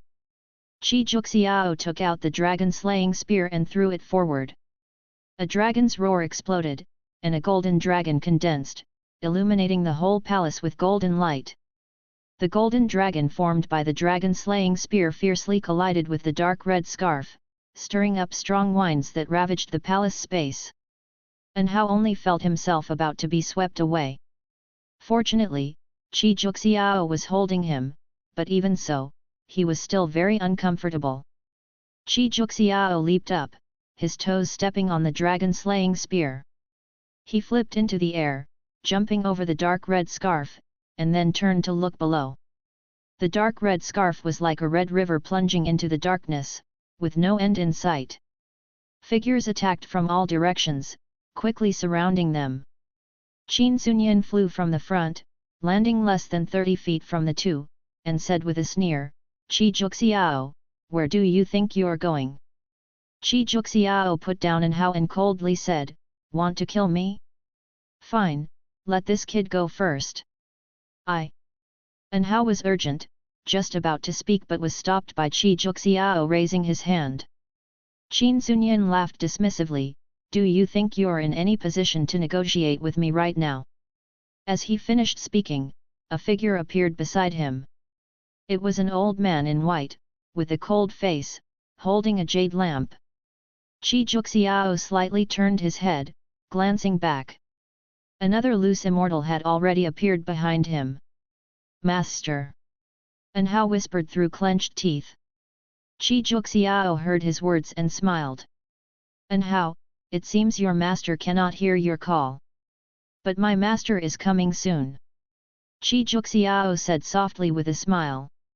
With these words, the faces of the 7 stars spirit realm cultivators slightly changed.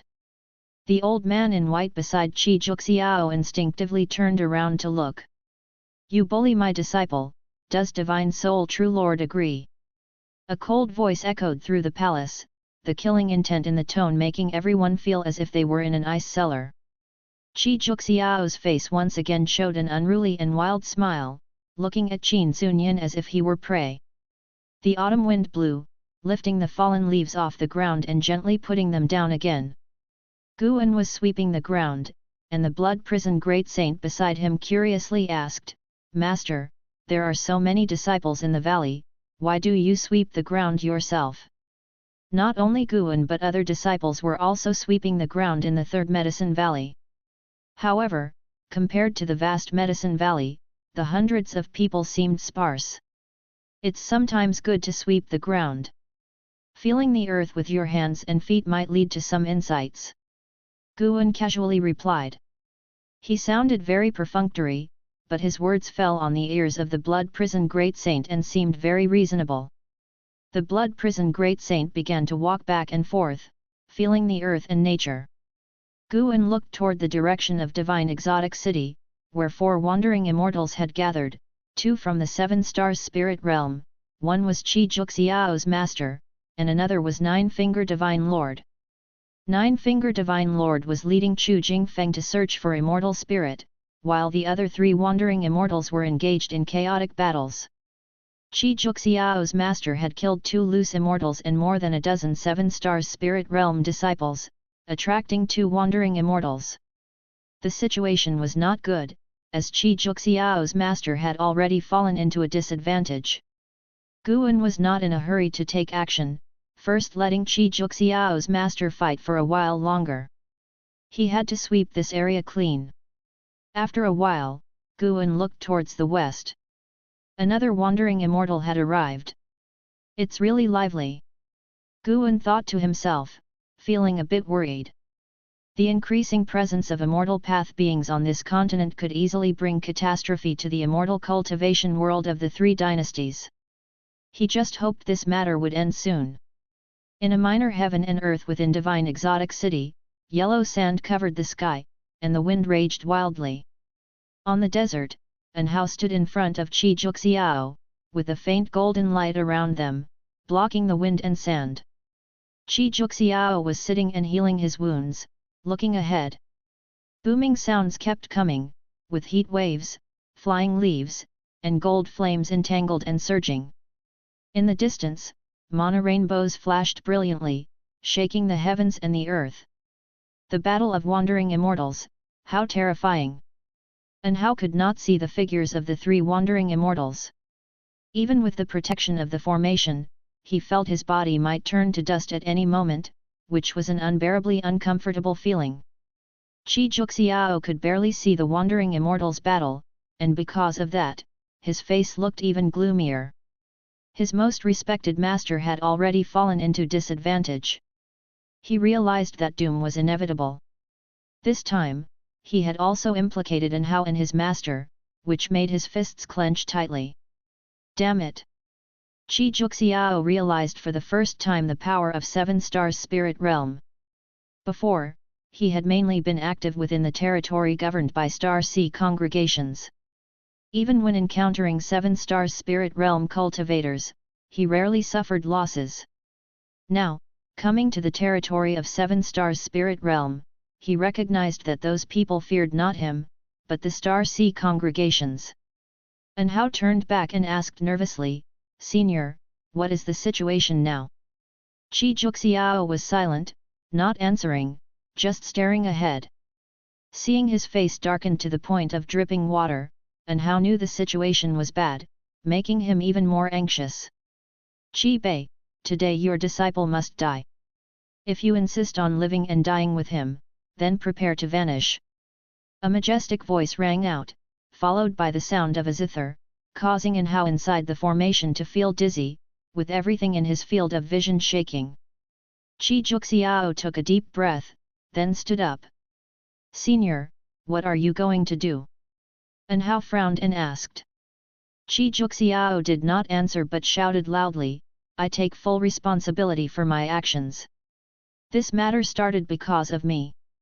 Let my master go. I am willing to die to atone." "Humph, it's not up to you to talk here." An old voice echoed, filled with displeasure. "Master, I..." "Shut up!" With a loud and violent shout, the desert rolled, and black lightning bolts extended from the horizon, as if tearing the sky apart. The battle became more intense. The formation protecting An Hao and the others was also shaking violently, causing An Hao to sway. He looked nervously ahead and suddenly saw a figure walking through the wind and sand. "Immortal swallowing scorpion. You are truly vicious. Does 7 Stars Spirit Realm really belong to the righteous path?" An old voice rang out again, filled with anger. "Humph, what is righteous, and what is demonic? Can you Star Sea congregations really distinguish?" Another voice replied, filled with disdain. Qi Juxiao panicked and quickly shouted, "Let my master go. I am willing to die." His gaze instinctively turned to the figure walking through the sandstorm ahead. That figure stepped out of the sandstorm, revealing its true form, a man wearing purple robes, with white hair, a youthful face, and eyes as cold as serpents. He looked at Qi Juxiao and coldly said, "Whether you are willing or not, you must die, and your master must also die now." "You!" Qi Juxiao was furious, wishing he could rush out and fight the man in purple robes for 300 rounds.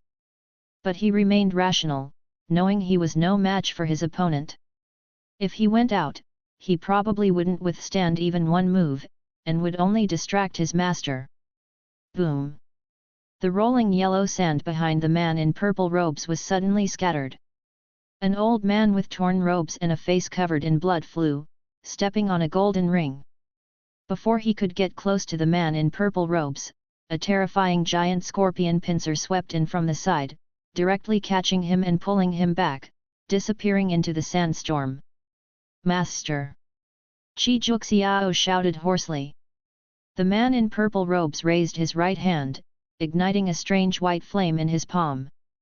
He looked at Qi Juxiao and An Hao with a mocking smile.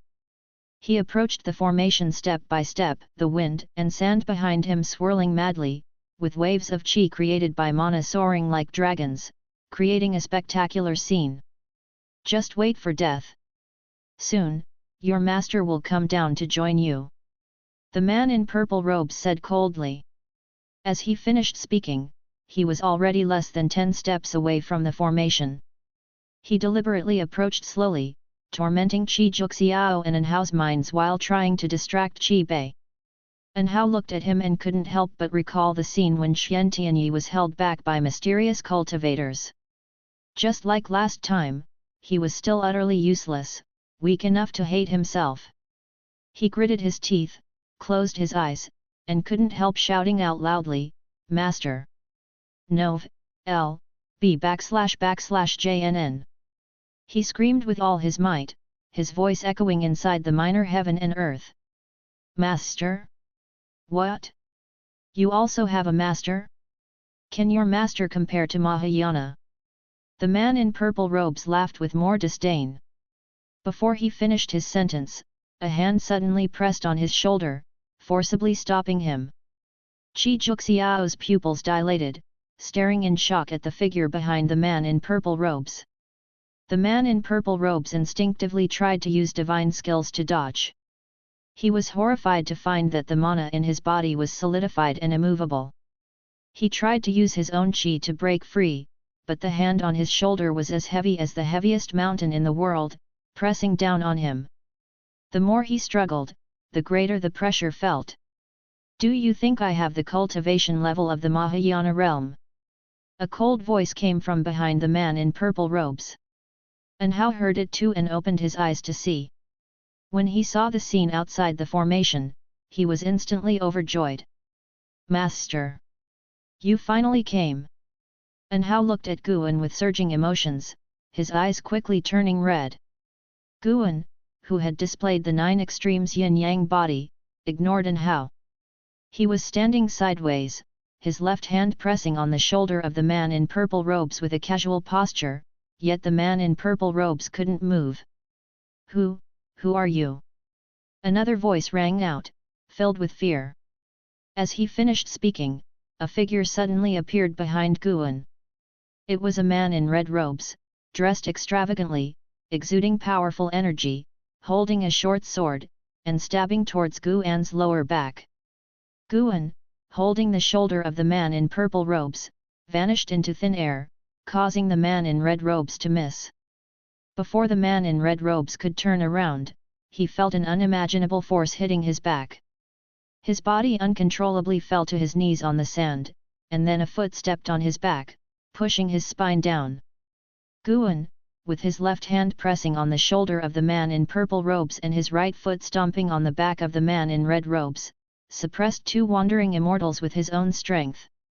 Chapter 220 The legendary Heaven and Earth Flying Immortal. Seeing Guan's fierce suppression of the 2 wandering immortals, Qi Juxiao was dumbfounded, while Anhao trembled with excitement. Guan glanced at the purple-robed man in his hand and cast a lifespan detection. 9 stars True Lord, 5th layer of Wandering Immortal Realm 42089/15000/1600000. He then looked at the red-robed man at his feet and performed the lifespan detection as well. True Lord Kang Yi, 6th layer of Wandering Immortal Realm 56803/1600000/1900000. Both are quite old. They all call themselves True Lords. Could it be that True Lord is a title in the 7 stars spirit realm? As Guan was pondering, True Lord Kang Yi at his feet struggled to speak. Who might you be, sir? If that boy is indeed your disciple, take him away. Boom!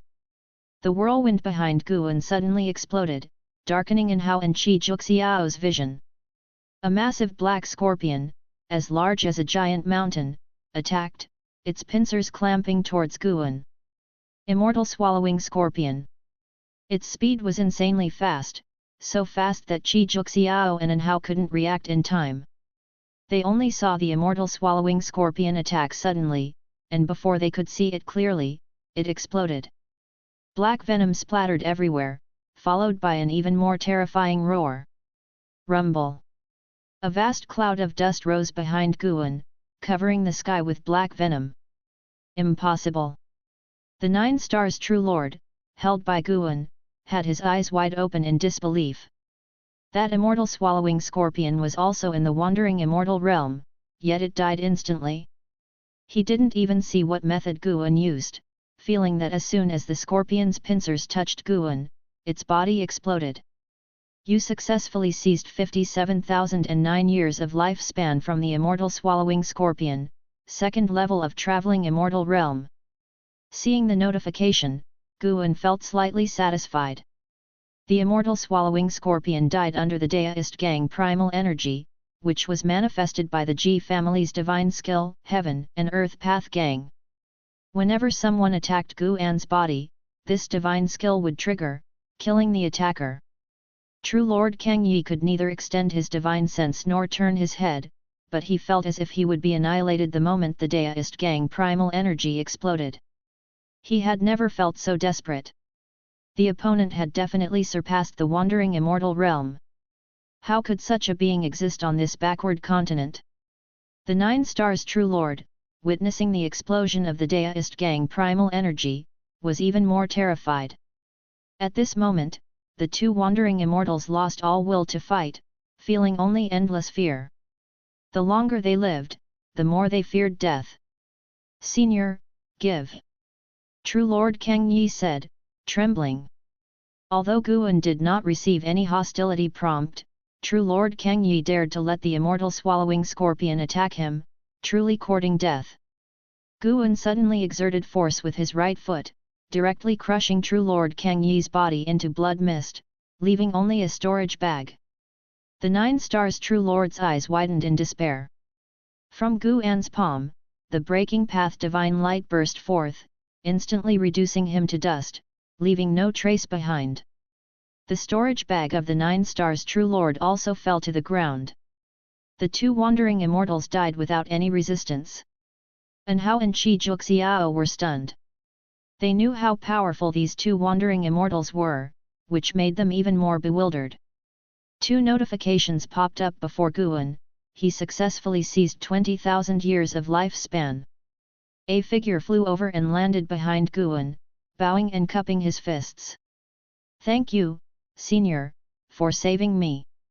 It was Qi Juxiao's master, Qi Bei. Qi Bei looked extremely miserable, his body oozing black blood.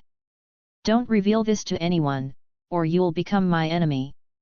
Guan warned before disappearing into thin air, taking the 2 storage bags with him.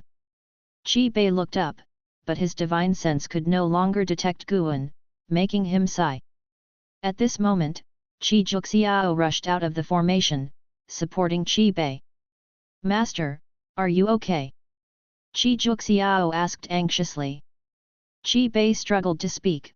Bring out the medicine cauldron, I need to expel the poison. Qi Juxiao hurried to comply. Soon, Qi Bei entered the cauldron to heal, taking out his prepared medicinal herbs and spirit water. And Hao approached the great cauldron and cautiously asked, what's the origin of the immortal swallowing scorpion? Qi Juxiao, staring at the great cauldron, said solemnly, the immortal swallowing scorpion is one of the 9 ancient deadly poisons of the ocean and the most powerful venomous insect alive today. If an immortal is swallowed by it, they instantly turn into toxic blood. Stung by it, their cultivation dissipates, and gods and Buddhas cannot save them. So terrifying? And Hao was startled, not knowing how to comfort Qi Juxiao. Qi Juxiao turned to him and asked, who exactly is your master? It's simply. Guan's earlier performance was terrifying, even though Qi Juxiao was saved, he feared Guan's power. It was a fear born from something beyond his comprehension.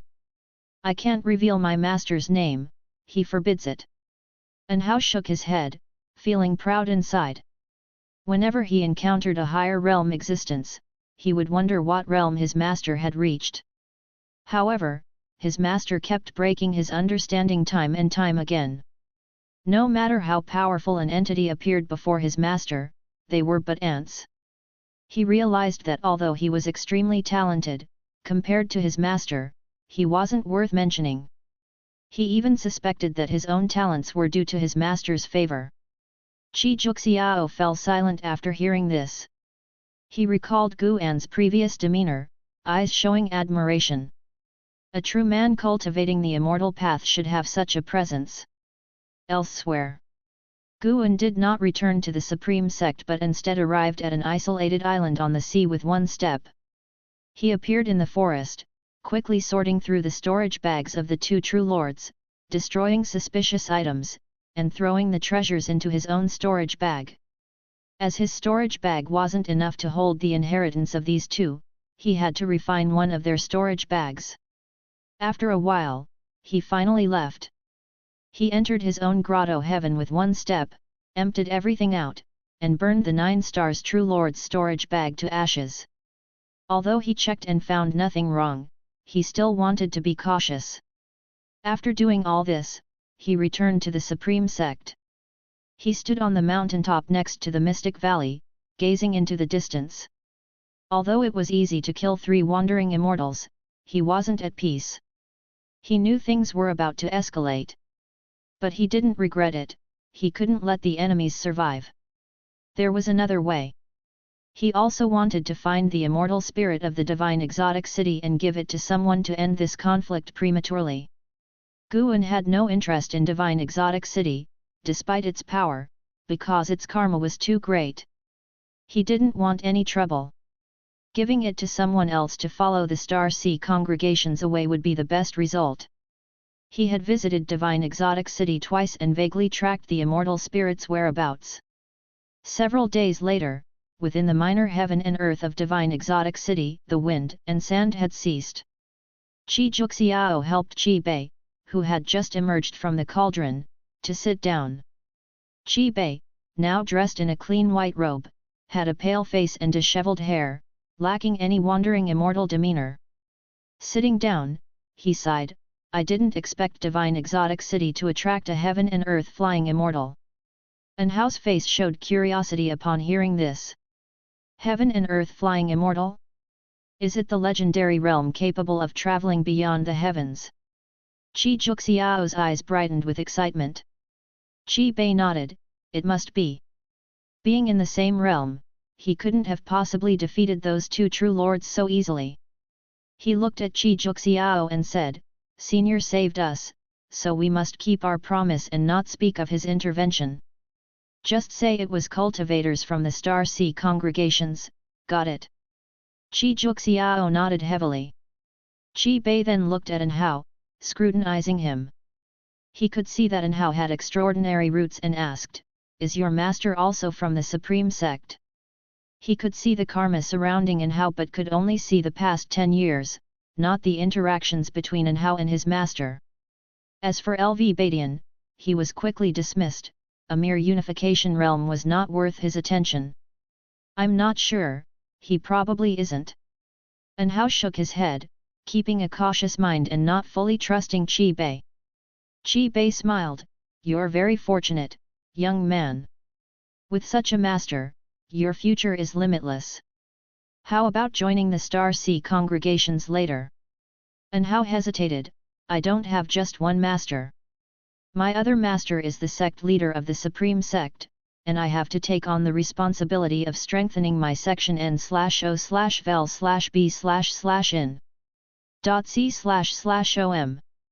Qi Bei's smile grew even more gentle, "It's not about leaving the Supreme Sect.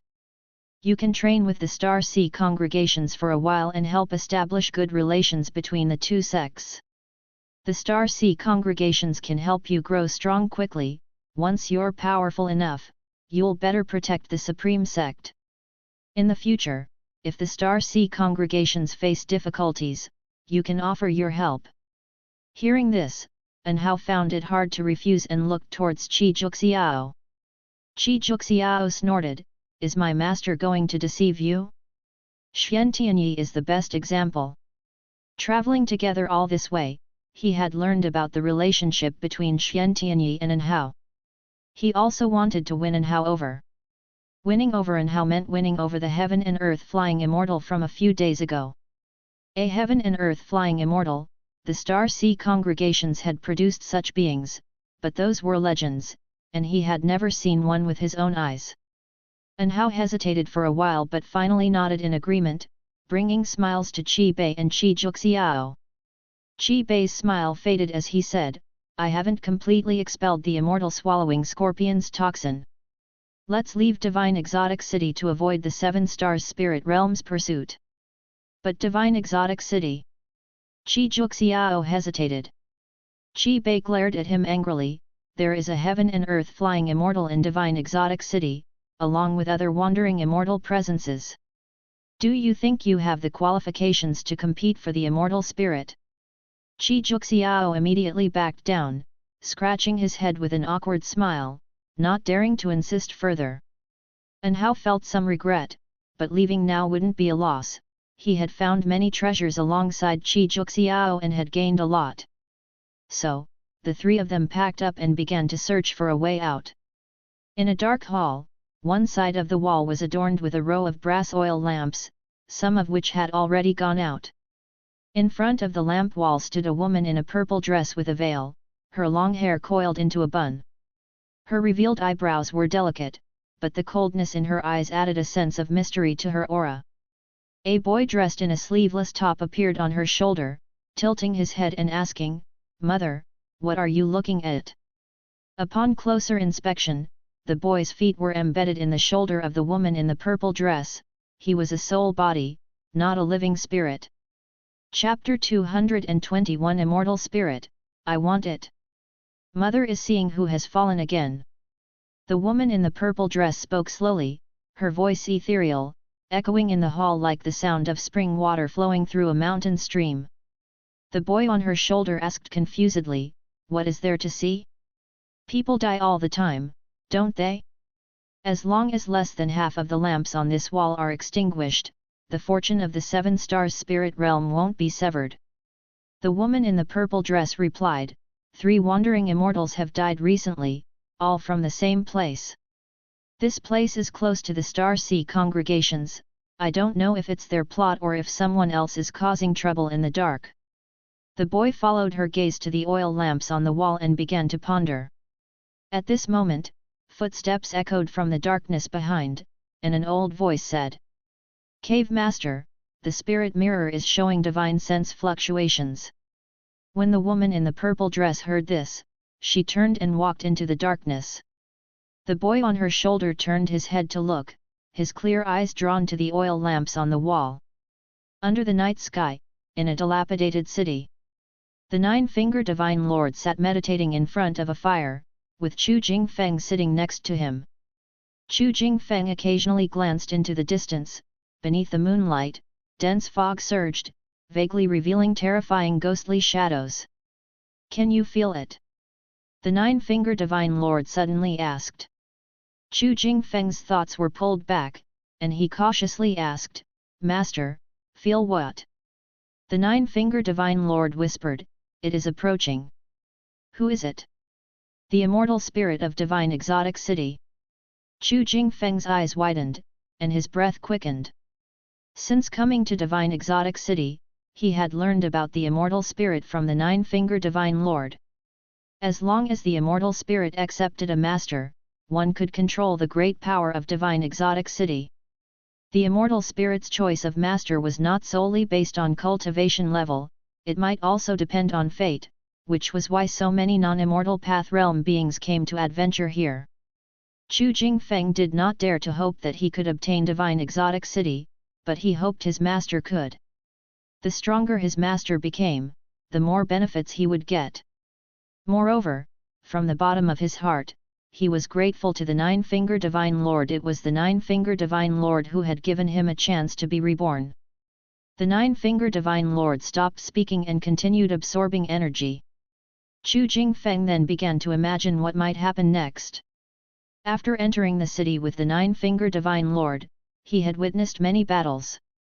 No matter how strong the demons and ghosts were, they were no match for his master. He believed that as soon as the immortal spirit appeared, his master would inevitably control it and thus dominate Divine Exotic City. The moon set and the sun rose. The sun rose in the east outside the city.n/o/vel/b/in.c//om. Chu Jingfeng was practicing qi absorption cultivation when he suddenly felt the ground tremble. He opened his eyes to find the surrounding buildings shaking. The 9-finger Divine Lord, who was sitting opposite him, slowly stood up. Before Chu Jingfeng could ask, the nine-finger Divine Lord raised his hand, and both of them soared into the sky. Chu Jingfeng looked down and his eyes widened in fear.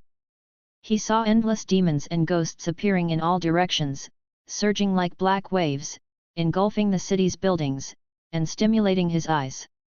This is the true power of divine exotic city, the divine soul demons. Over countless years, an endless number of divine soul demons have accumulated here. This is a force that can overthrow the mortal world. The nine-finger Divine Lord spoke indifferently, looking into the distance. Before Chu Jingfeng could respond, the nine-finger Divine Lord raised his right hand and pressed down. Boom! The city below instantly collapsed, and countless divine soul demons dissipated into ghostly mist. It seemed as if the entire earth was collapsing, with dust flying up, turning the sky and ground murky. Chu Jingfeng vaguely heard a child's playful laughter, like a ghost, giving him goosebumps. Divine Exotic City, East Gate. The gate stood open, and from outside, the streets inside appeared empty. Suddenly, the space inside the gate rippled, and three people emerged, Qi Bei, Qi Juxiao, and An Hao. The three of them walked 10 steps forward. An Hao turned to look back, seeing the majestic city gate of Divine Exotic City, and sighed in relief. Finally, they were out. An Hao. A voice came from afar. An Hao looked and saw a group of cultivators in the distance, including LV Badian. An Hao quickly called out, "Master!" He was about to go over, but Qi Bei blocked him. "From now on, do not acknowledge your association with the Supreme Sect," Qi Bei said sternly, his gaze fixed on the distance. An Hao frowned and asked, "Why?" "They are here." Qi Bei's expression turned serious. He raised his hand, pulling out a magic artifact, ready for battle. Qi Juxiao also took out the dragon-slaying spear, cursing under his breath, "It's troublesome to be in the territory of the Seven Stars Spirit Realm. These guys move fast. After 7 days and the fall of 2 wandering immortals, it's impossible for the Seven Stars Spirit Realm not to have noticed." Qi Bei said calmly. Qi Juxiao looked at him and asked, "Master, what do we do?" Qi Bei sneered, "If the Seven Stars Spirit Realm makes a move, our Star Sea congregations will respond in kind." Hearing this, Qi Juxiao showed a smile of delight. He turned to look into the distance, his face lighting up with excitement. "So it's you, Qi Bei of the Qi family from the Star Sea congregations. Do you know the consequences of killing our disciples in the territory of the Seven Stars Spirit Realm?" An icy voice echoed through the sky, the killing intent in it sending a chill down the spines of all beings outside the city. The disciples of the Supreme Sect quickly stood up, nervously looking into the distance. Terrifying auras erupted from all directions, shaking the earth and mountains. An Hao looked around and found that they were surrounded. Such a fearsome aura, could it be from wandering immortals as well? He was secretly alarmed, his eyes turning towards Qi Bei, wondering if this senior could hold out. When would the wandering immortals of the Star Sea congregations arrive? "Oh? So this land belongs to the Seven Stars Spirit Realm. I thought you had long abandoned it." A domineering voice rang out, opposing the previous wandering immortal of the Seven Stars Spirit Realm. Qi Bei clearly recognized the owner of this voice, a smile appearing on his face. The true battle of the wandering immortals was about to begin. The world was desolate, and smoky ghostly mist pervaded the land. Chu Jingfeng stood on a gourd, surrounded by a faint light veil. His eyes were fixed ahead. The nine-finger Divine Lord stood bare-chested, surrounded by fiery energy, his hair wild, looking like a war god, his posture imposing. In front of the nine-finger Divine Lord floated a fiery red phoenix, its wings spanning 1,000 feet, flapping as fiery waves surged, like dragons sweeping towards the nine-finger Divine Lord. "Humph! Since you refuse to bow, I can only subdue you." The nine-finger Divine Lord spoke, his eyes cold, his body covered with black runes, crawling and horrific. With those words, he suddenly charged towards the phoenix. The phoenix let out an ear-piercing screech, flapping its wings once more. The surrounding dust waves scattered, revealing terrifying ghostly figures, each 100 feet tall, clad in battle armor, wielding long weapons, like ancient divine generals, exuding an unrivaled aura. In the blink of an eye, the nine-finger divine lord was engulfed by these terrifying ghostly figures. Boom! A violent gale exploded, scattering the ghostly figures. The nine-finger divine lord burst forth with relentless energy, striking towards the phoenix, shaking the mountains and rivers. This punch shattered space, and an ancient bell seemingly from the river of time emerged from a space rift, crashing directly into the phoenix. The enormous phoenix seemed small as a sparrow before a tree compared to this ancient bell. The phoenix let out a mournful cry, as chains emerged from the surface of the bell, quickly binding the phoenix. No matter how it struggled, it couldn't break free from the chains. The air was filled with a frenzied energy as more and more divine soul demons approached from all directions, of various sizes and forms, with even 1,000-foot-tall divine soul descending from the sky. The nine-finger divine lord faced countless enemies alone, his punches and kicks like the wind, shaking the mountains and rivers, unstoppable. Chu Jingfeng stood on the gourd, his blood boiling as he looked on. Though he couldn't see the specific movements of the nine-finger divine lord clearly, seeing those divine soul demons being destroyed one after another, he could feel the immense power of the nine-finger divine lord. So strong! At this moment, Chu Jingfeng even felt that the sword Dao was not the ultimate path, the path of the physical body was the strongest. The world roared, and the earth continuously raised dust. No matter how many divine soul demons the nine-finger divine lord eradicated, there were always more to come.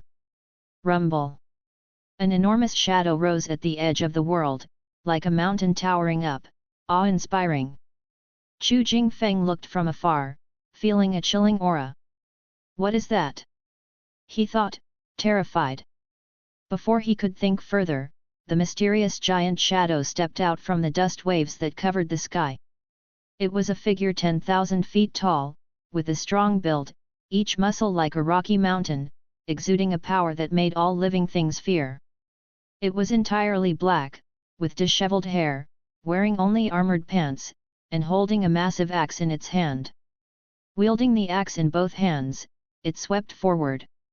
The force of the axe, even without reaching, sent a devastating wind along its path, nearly flinging the gourd Chu Jingfeng stood on. The nine-finger divine lord appeared in front of the gourd out of thin air, throwing a punch. Dong! The deafening roar echoed, as the nine-finger divine lord met the mysterious giant's axe with his own power. Both sides retreated, the nine-finger divine lord frowned, feeling his right fist numb. The mysterious giant stabilized after retreating several steps, then swung the axe again. This time, the mysterious force from the heavens gathered on the axe blade, slashing down with the power of creation.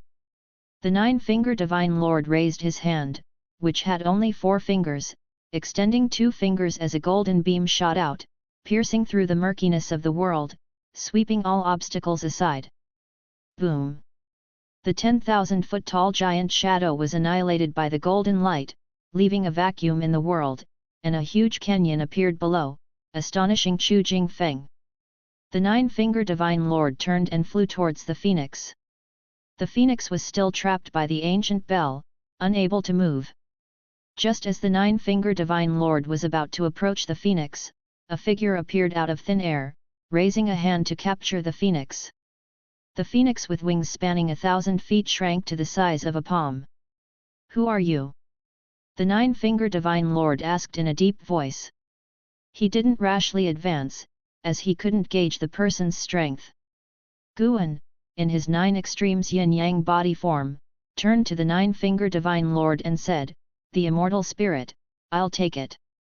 The nine-finger divine lord's face instantly twisted with rage, and he roared angrily, "Arrogant!"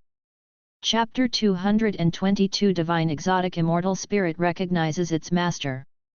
Facing the furious nine-finger divine lord, Guan remained composed. Holding the phoenix, he said, "Feel carefully, and you will understand that this karmic consequence is not something you can bear." Hearing this, the nine-finger Divine Lord, who was about to attack, instinctively dispersed his divine sense. A few moments later, his expression changed drastically, and fear filled his eyes. The divine soul demons were still pouring out, throwing themselves at them recklessly, their roars echoing through the heavens.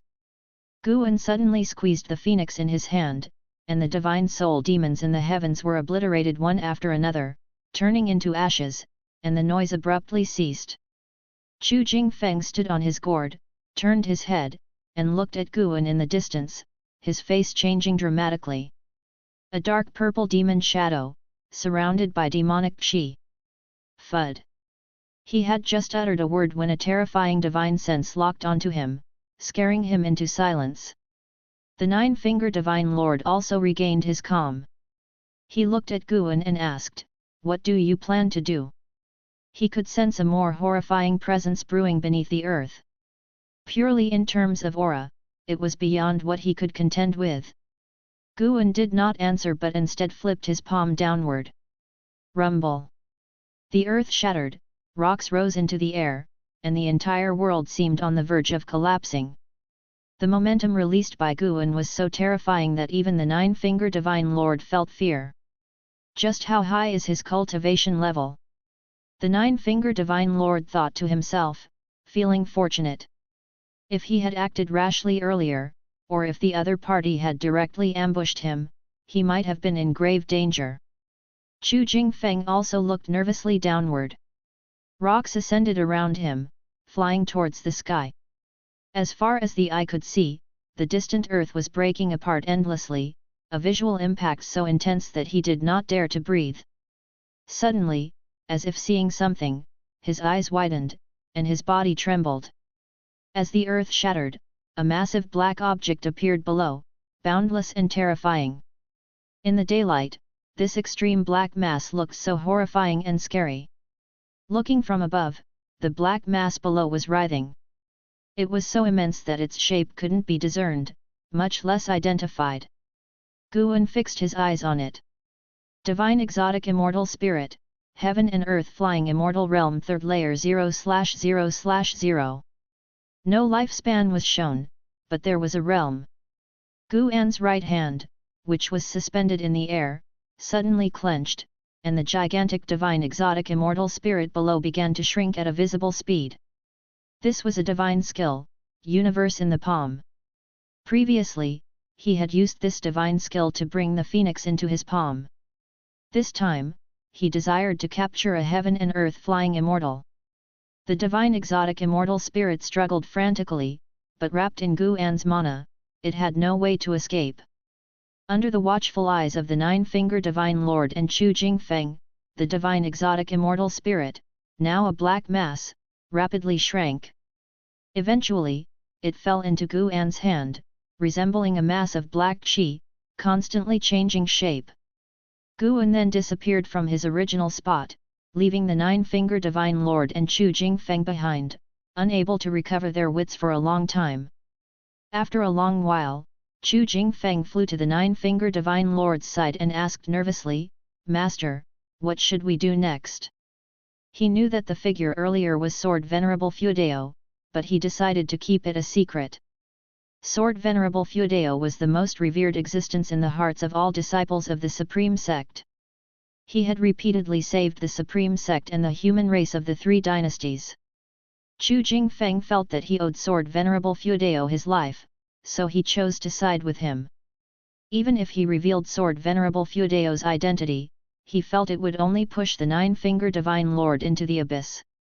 From what had been shown earlier, the nine-finger Divine Lord was no match for Sword Venerable Fuedao. Thinking of this, Chu Jingfeng felt deeply emotional.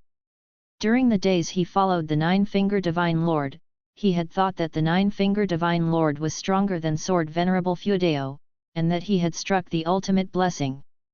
But the result was... He couldn't help but wonder just how powerful Sword Venerable Fuedao was.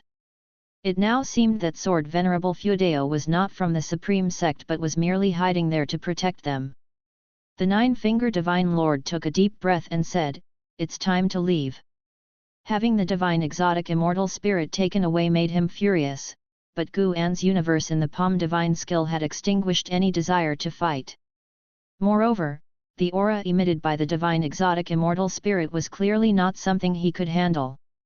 If the mysterious person hadn't appeared earlier, he might have been swallowed by the divine exotic immortal spirit and turned into a divine soul demon. Chu Jingfeng secretly breathed a sigh of relief upon hearing his master's words. He truly feared that his master would have an obsession. After wandering through Divine Exotic City for so long, he had already reaped some rewards and was eager to return to the Supreme Sect to meditate in seclusion. On the other side, Guan arrived at the most secluded minor heaven and earth. There were no living beings here. The sky was dim, and the ground was dotted with trees that looked like evil ghosts. He glanced at the divine exotic immortal spirit in his hand, no longer struggling but trembling. Just as Guan hesitated about whom to give it to, it suddenly burst open and then drilled into Guan's palm. N/O/vel/b/jn.c//om. The process was extremely quick. When Guan wanted to stop it, he suddenly felt its emotions.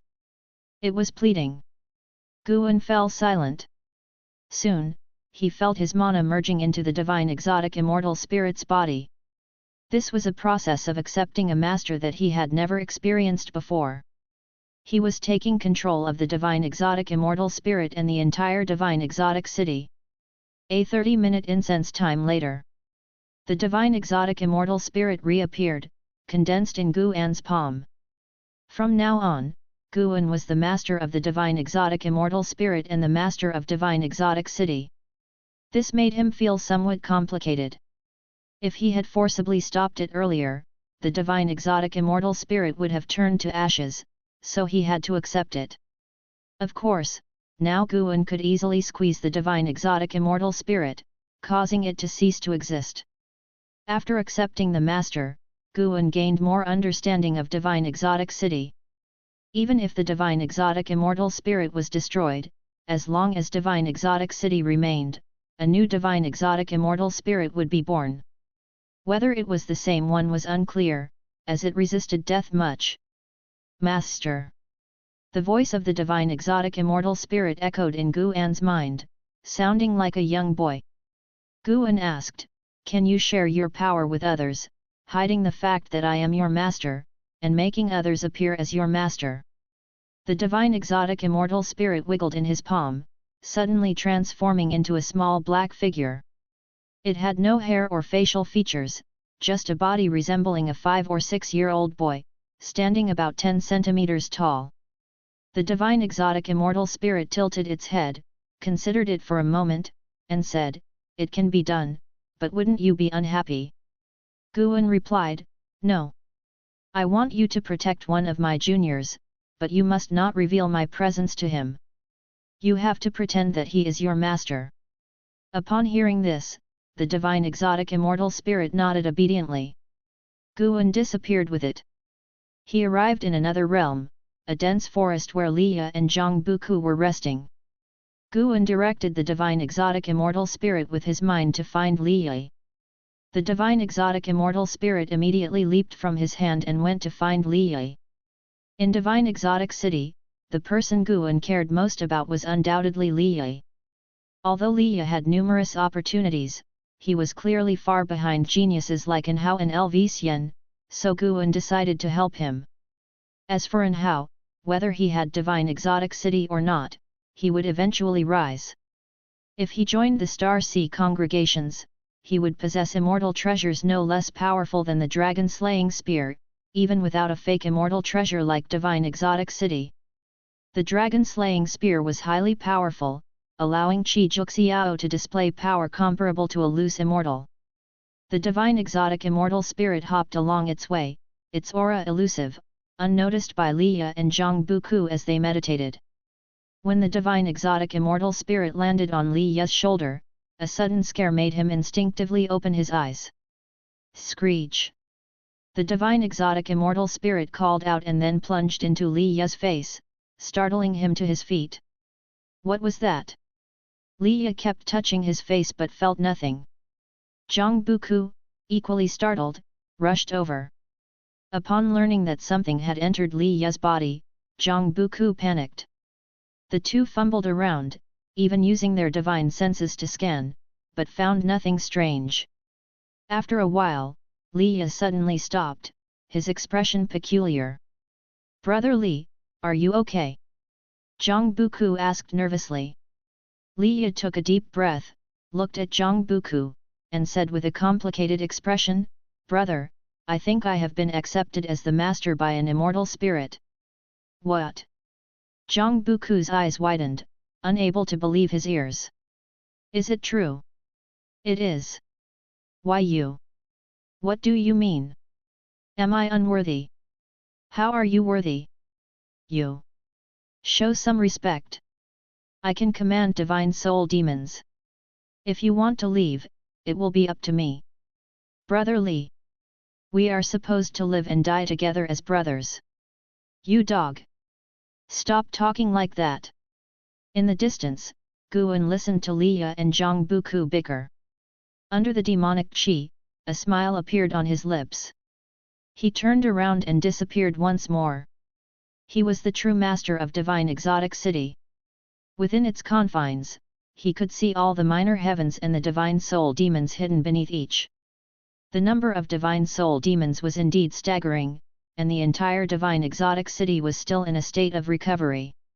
It would only grow stronger until it became a true immortal treasure once more. Immortal treasures existed eternally. Even if severely damaged, they could recover on their own, making Guan view them differently. Guan planned to harvest the heavenly materials and earthly treasures in divine exotic city.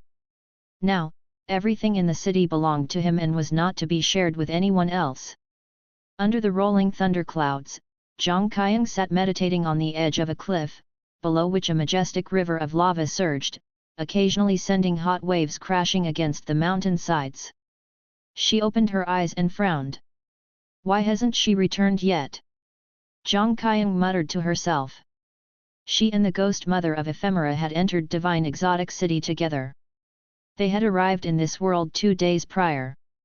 While Zhang Qiang was healing, the ghost mother of Ephemera had said she would go to scout, but 2 days had passed, and she had not returned. Zhang Qiang was worried.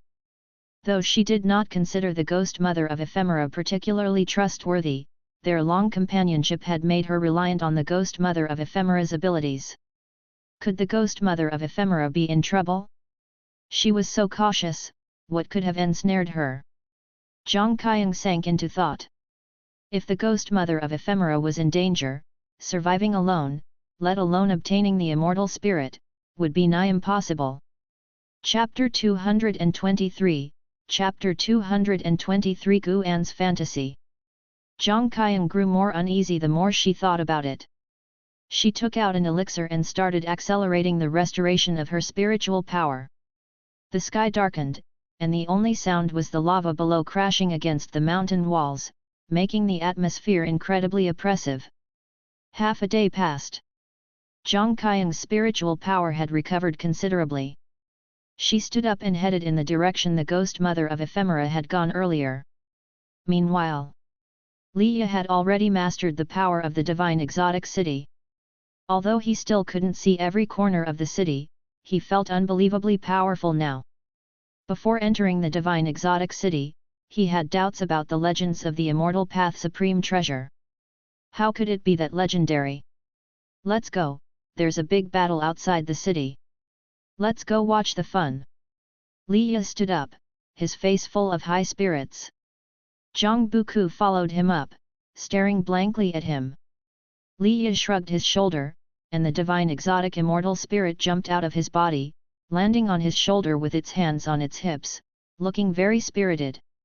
Looking at the divine exotic immortal spirit, Zhang Buku had a strange expression. It was hard to imagine that this little being was the immortal spirit of the Immortal Path Supreme Treasure. Li raised his right arm, and the divine exotic immortal spirit immediately mimicked him. Rumble! The ground trembled, and the sky changed color, making Zhang Buku look around nervously. One by one, the divine soul demons broke through the ground, lifting big trees into the sky. The same scene repeated everywhere, forcing Zhang Buku and Li Yi to stabilize themselves with their spiritual power. Li Yi laughed proudly, "These are my divine army. Follow me to conquer the world." Zhang Buku looked at him, just about to speak, when suddenly the ground beneath them rose with a roar.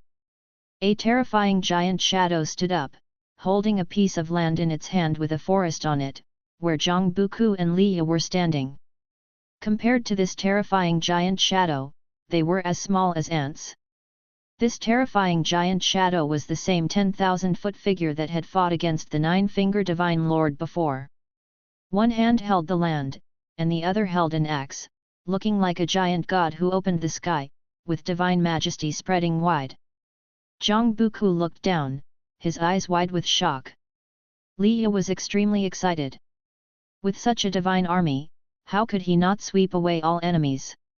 He could sense a terrifying battle outside the divine exotic city, but he also saw the disciples of the Supreme Sect, and he had to step forward. "Primordial Ancestor, this time I will be the hero, watch me." Li Yi was trembling with excitement. He suddenly thought of Guan. If only junior brother Gu was here, how great that would be. But if junior brother Gu were here, he would still worry about his safety. Never mind, after this battle, he would brag about it to him. Li Yi began to think about what treasures to bring back for junior brother Gu. The divine exotic city was so vast and had countless treasures. Just bringing a few out would be enough to reverse Guan's fate. Guan was in a minor heaven and earth, harvesting heaven and earth treasures. His lifespan kept increasing, which made him very happy. He saw that the four gates of the divine exotic city opened, and Li Yi rushed out with an endless stream of divine soul demons, immediately affecting the battle. Over 20 wandering immortals from the Star Sea congregations and the Seven Stars spirit realm were all disturbed and retreated. The 10,000-foot figure suddenly leaped out of the city, landing on the wilderness, roaring ferociously, and the sound echoed throughout the continent, making everyone tremble with fear. Just the roar alone was enough to make people lose their courage. Guan was not worried about Li Yi.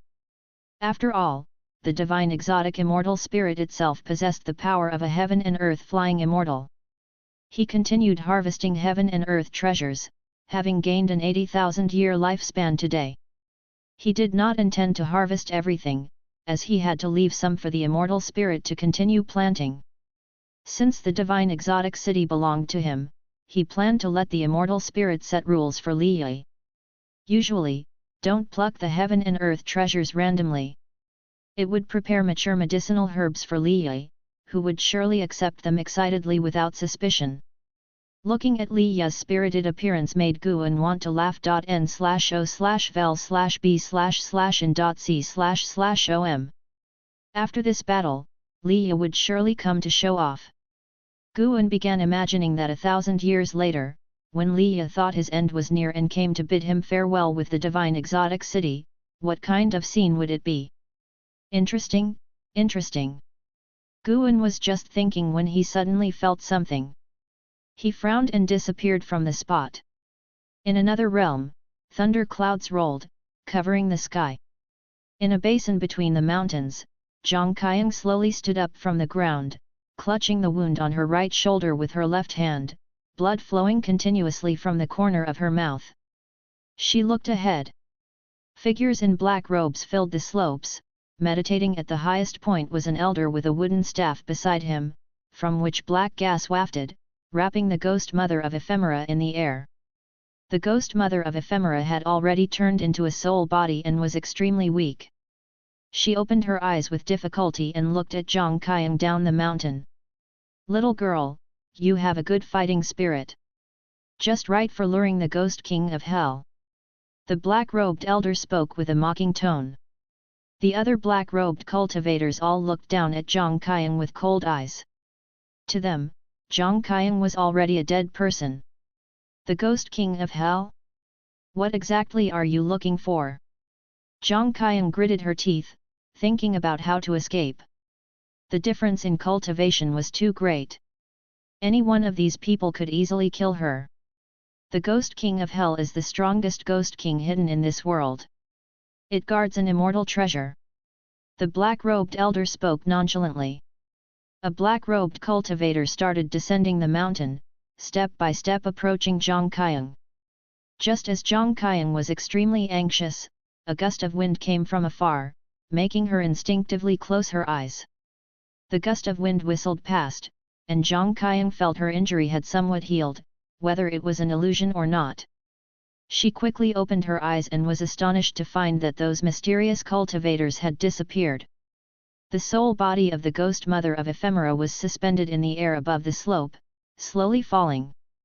Before Zhang Qiang could react, a whooshing sound came from afar, and a blood-red treasure pagoda descended from the sky, landing in front of her, scaring her to retreat instinctively.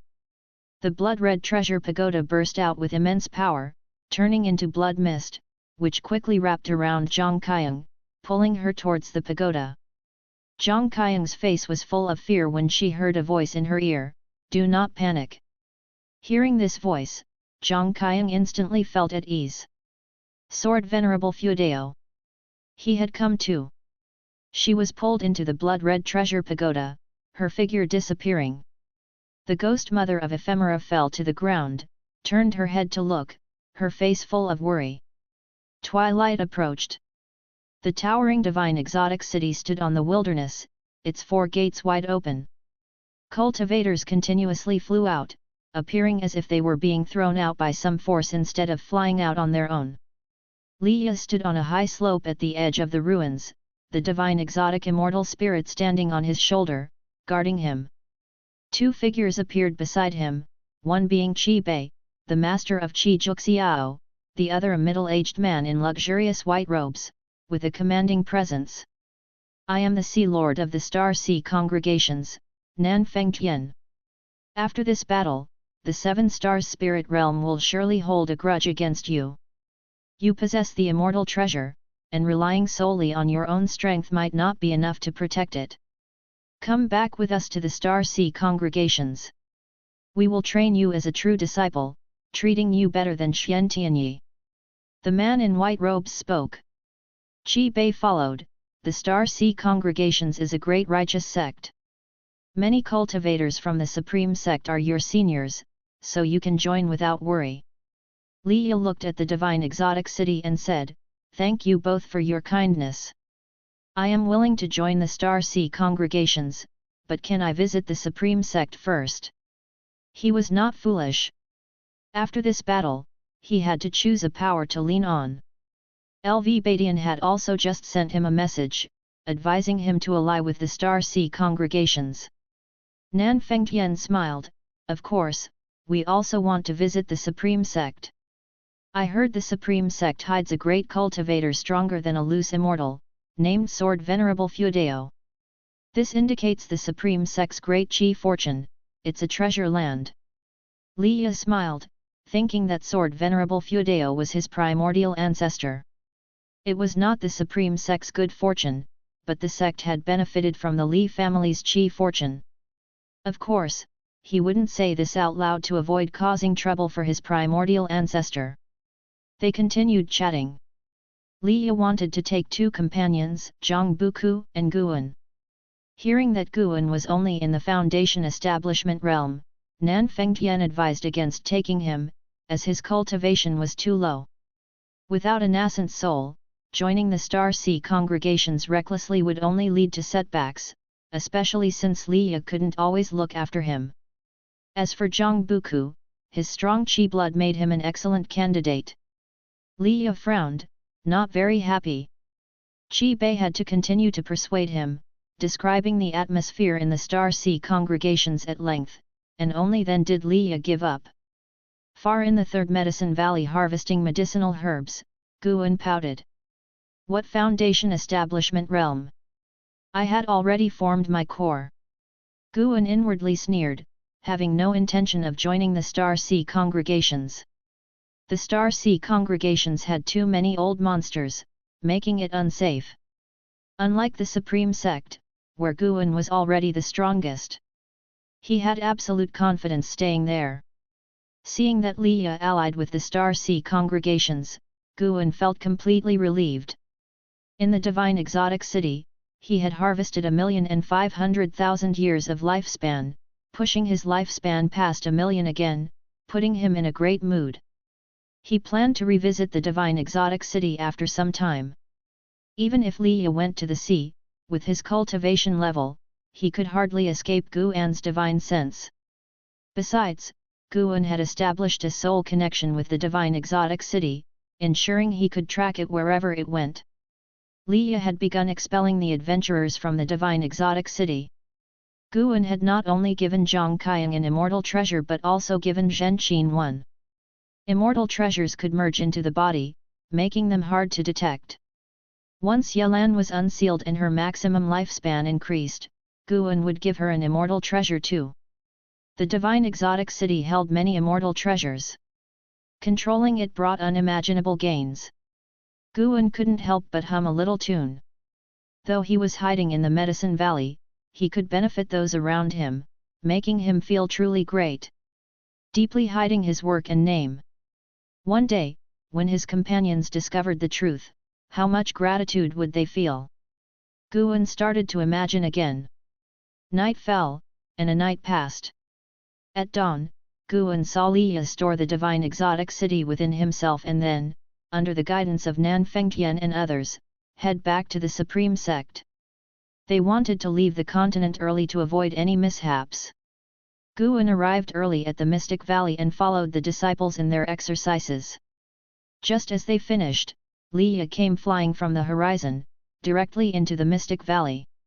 Chapter 224, Chapter 224 Guan and Sword Venerable Feudeo. Mystic Valley, inside a pavilion. Thud. Liya slammed a small city onto the table. This small city was only the size of a palm, but a closer look revealed that its structure was extremely detailed and complex. It was indeed a miniature version of Divine Exotic City. He raised his chin, looking very proud. Guan looked at Divine Exotic City and curiously asked, "What kind of carved artwork is this?" Liya's mouth twitched, and he glared, "This is Divine Exotic City."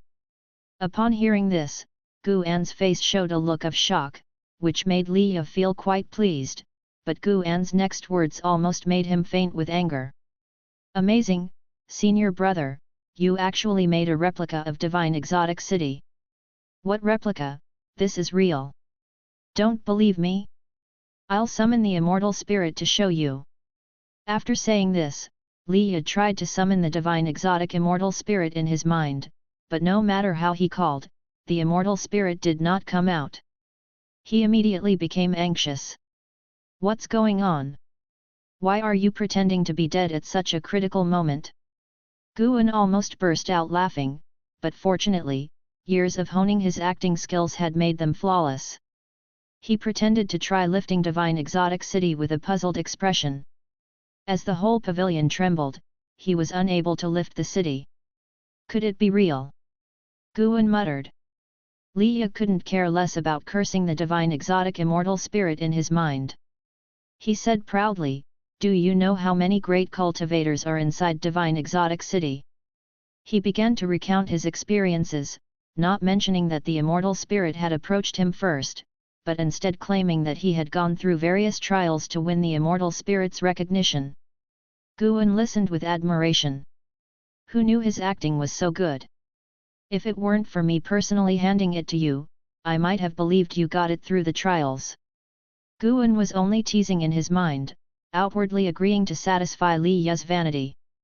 Liya focused on describing his battles with the immortals from the Seven Stars Spirit Realm, making Guan exclaim in surprise from time to time. After talking for a full 2 ancient hours, Liya finally stopped, still somewhat unwilling to end it. How satisfying! It's always thrilling to brag with a brother. He wouldn't bother telling someone he's not close with. Seeing Guan pouring tea for him, Liya couldn't stop smiling. He took out a jade ruler from his storage bag, nearly 2 feet long, and greenish-white in color. "This is a high-grade magic artifact. I intended to give you an immortal treasure, but your cultivation level is too low. An immortal treasure would only bring you trouble. Liya said seriously, then took out numerous heavenly materials and earthly treasures, placing them one by one on the table, and proceeded to accept them. Guan felt very touched. Although divine exotic city was his, the fact that Liya, unaware of the truth, could still care for him this much proved Liya's loyalty to him. Guan was very generous to those around him, but most of it was just a small effort. Those he truly gave to also gave him in return. I have to go to the Star Sea congregations. It may take 100 years before I return. Don't miss me too much. Liya said proudly, though he felt reluctant inside. 100 years was too long, no one could predict what would happen in 100 years. He also worried about Guan, but he had his own path to follow. Guan nodded and said, 100 years later, as long as you return, I will still be here waiting for you. Although living 1,000 years is hard, now that I have reached core formation, living a few hundred years shouldn't be a problem. Liya smiled, then reminisced about the days when they were still minors. Another ancient hour passed, and Liya left through the window. Guan looked at the footprints he left behind and suspected he did it on purpose. No way, I'll have to let the divine exotic immortal spirit bully him a bit, in the name of teaching. Guan made up his mind, simultaneously sending orders to the divine exotic immortal spirit through his mind. In the evening, Zhang Buku came to visit Guan. He had prearranged with Liya to visit separately. Zhang Buku had personal matters he wanted to discuss alone with Guan, while Liya didn't want to disrupt the seniority hierarchy. 3 people in one room would also be crowded. As expected, Zhang Buku debunked Liya, saying Liya was just lucky and the immortal spirit approached him first. However, he wasn't jealous of Liya, rather, he was happy for him, saying that if Liya wasn't strong enough, he feared they might die on their adventures. In the end, Zhang Buku also took out numerous heavenly materials and earthly treasures as gifts for Guan in gratitude. Guan tried to decline, but Zhang Buku insisted until Guan had no choice but to accept them. Being able to repay Guan made Zhang Buku very happy. He started talking about how he wished his father could see his achievements now. What a pity! It wasn't until evening that Zhang Buku finally left. Snow fluttered down as troops from the Supreme Sect returned. Zhen Qin came to visit Guan first and also brought many treasures. Guan couldn't help but laugh and cry, but he didn't refuse. 4 days later, at night, another person came to see Guan. It was Zhang Qiang.n/o/vel/b/in.c//om. The two entered the 8 scenic caves to chat. How have you been these years? Guan asked softly, sitting in front of a green vine tree. 2 vines sprouted and began to massage his shoulders. Seeing him enjoying himself like this, Zhang Qiang couldn't help but roll her eyes. Zhang Qiang took out a medicine cauldron, lit a fire, and added water before answering, pretty well. I recently went to Divine Exotic City and gained a lot. She started placing medicinal ingredients into the cauldron. Guan immediately congratulated her. Do you know who I serve now? Zhang Qiang asked casually. Guan shook his head and said, how would I know? In the immortal cultivation world, I am just an ordinary person who knows very few great cultivators. Sword Venerable Feudeo. What? Guan was shocked. He cursed inwardly, I told you not to say anything, how could you spill it so easily? If Zhang Qiang told him about Sword Venerable Feudeo today, she might tell others tomorrow. How could he not be nervous? Of course, even if others knew about Zhang Qiang and Sword Venerable Feudeo's relationship, it wouldn't threaten Guan. However, Zhang Qiang might attract fatal trouble. I'm only telling you, so don't spread it around. Zhang Qiang said, turning to glare at Guan fiercely. Guan sighed and said, you shouldn't have told me. If he overhears this, won't I be in trouble? Zhang Qiang laughed and said, don't worry, Sword Venerable Feudeo doesn't kill nobodies. I'm just chatting with you. Then she turned the conversation to her experiences in Divine Exotic City. This trip to Divine Exotic City was full of dangers, and I nearly died. If it wasn't for Sword Venerable Fudeo's intervention, you wouldn't see me here today. Zhang Qiang said with a slight air of melancholy. Guan comforted her, you're back now though. With your fortune, you might even become an immortal someday. Zhang Qiang shook her head and said, an immortal? That's far too difficult. The higher you stand, the more fears you have. By the way, why do you think Sword Venerable Fudeo cares so much for me? Could it be he fancies my looks? She glanced at Guan, anticipating his reaction. Guan frowned and said, probably not. He's too powerful and renowned, not lacking in women. I care for you only because you've taught me so many spells. Thinking of you that way is too hurtful. Guan felt insulted. How could Sword Venerable Fudeo be so shallow? Seeing Guan frown, Zhang Qiang felt a bit relieved, though his remarks annoyed her.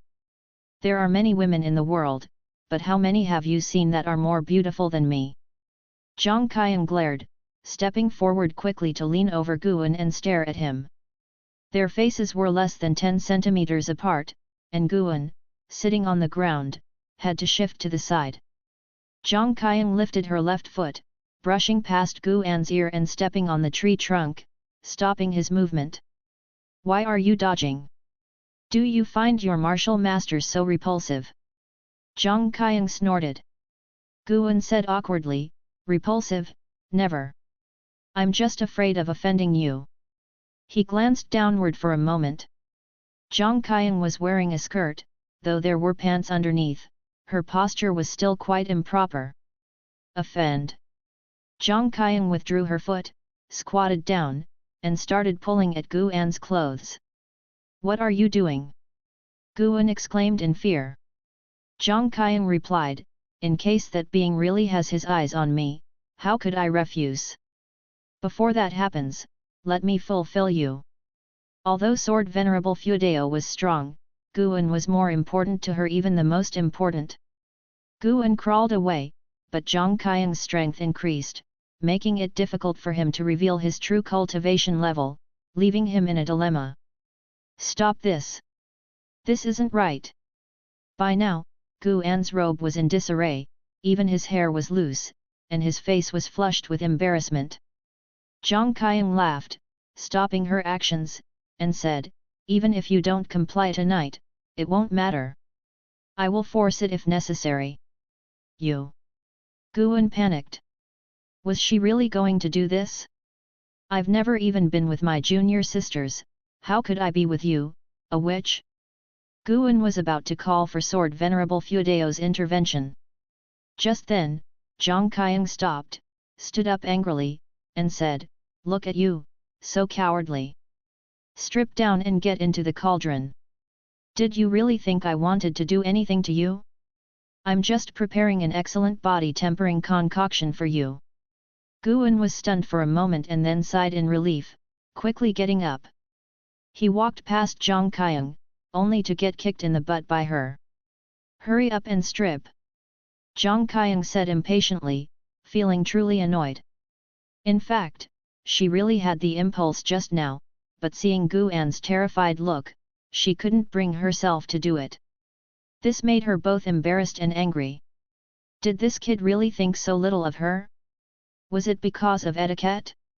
Zhang Qiang thought of how Guan grew up in a righteous path environment, surely respecting etiquette. She didn't respect that because she came from the demon path. With this thought, she felt much better again. After all, if he felt nothing, why did he glance down? Zhang Qiang smiled. Guan approached the medicine cauldron, quickly stripped, and then leaped into the cauldron, splashing water. It's a bit hot. Guan's voice came from within the cauldron. Zhang Qiang said coldly, endure it. Are you afraid of a little pain? Guan remained silent, not daring to speak further. The 8 scenic caves fell into silence. After placing all the medicinal ingredients into the cauldron, Zhang Qiang took out a blood-colored tower. She sat down and inspected it carefully. Guan poked his head out and asked, "What treasure is this?" Zhang Qiang, staring at the blood-colored tower, replied, "This is the blood domain soul-suppressing tower, an immortal treasure. It's incredibly powerful, and I got it by sheer chance." Chapter 225, Chapter 225 Outer World Cave. Zhang Qiang briefly introduced the formidable aspects of the blood domain soul-suppressing tower. This tower could suppress enemies. Once trapped within, they would lose their way and find it extremely difficult to escape. Moreover, they would constantly endure the burning of the blood flames within the tower, and if reduced to only their soul, there would be no chance of escape. According to the divine exotic immortal spirit, the blood domain soul-suppressing tower was absolutely one of the top 3 immortal treasures within divine exotic city, which was also the reason cultivators of the 7 stars spirit realm sought it out. Most of the treasures within divine exotic city were plundered, some were seized by former owners from enemies, and others were left behind by adventurers after their deaths. The blood domain soul-suppressing tower had a long-standing reputation over the ocean and was considered a legendary supreme immortal treasure.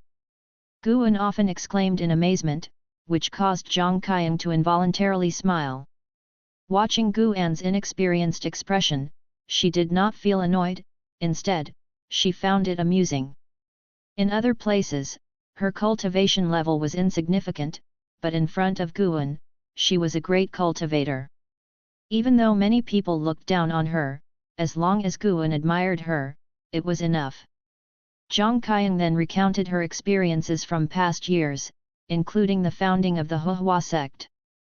Guan listened attentively, even though he often used his divine sense to keep an eye on Zhang Qiang. Hearing stories directly from her was more interesting. Night passed. By noon the next day, Guan leaped out of the medicine cauldron and quickly put on his robe.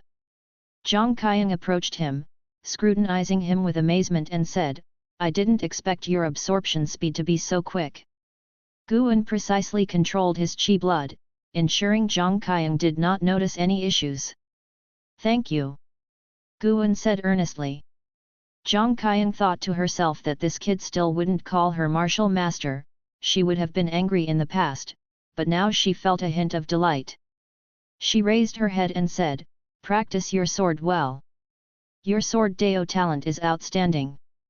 As for your cultivation level, I will find a way to help you improve. This isn't appropriate. You should keep it for yourself. Giving it to me is a waste." Guan hesitated, genuinely grateful to Zhang Qiang. Having this intention was enough. There was no need to take it seriously. If combat prowess had a numerical value, with Zhang Qiang's help last night, Guan's combat power would have successfully increased from 100 billion to 100 billion and 1. Indeed, it had enhanced, but this slight increase in value was more valuable to Zhang Qiang. Zhang Qiang snorted, "Rest assured, I won't delay my cultivation." Guan had to give up.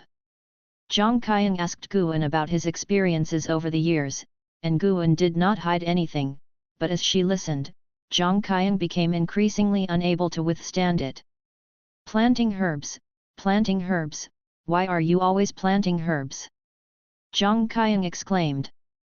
Guan pouted, "Yeah, just planting herbs. What else do you expect me to have experienced? Don't underestimate herb planting, different medicinal herbs bring different feelings." He began to enthusiastically recount his planting experiences. Zhang Qiang suppressed the irritability in her heart and listened carefully. Gradually, her mood calmed down. To her surprise, listening to Guan talk about his farming life was quite interesting, bringing her thoughts back to her childhood. Time flew by. Until nightfall, Zhang Qiang bid farewell and left. Guan did not leave the 8 scenic caves, planning to go out early the next morning. In the following winter, discussions about divine exotic city spread throughout the Supreme Sect cities, and Li Ye's name reverberated throughout the immortal cultivation world, surpassing Sword Venerable Fuedao and Panin. Many believed that with the control of divine exotic city, Li Ye would become an immortal in the future. Moreover, Liya was very young, and some already called him the best of the younger generation, even surpassing in Hao. Liya's prominence did not affect Guan's life. With the capture of Divine Exotic City, many great cultivators overseas left, but some cultivators stayed behind, joining various sects, with the Supreme Sect absorbing the most. Because Liya hailed from the Supreme Sect.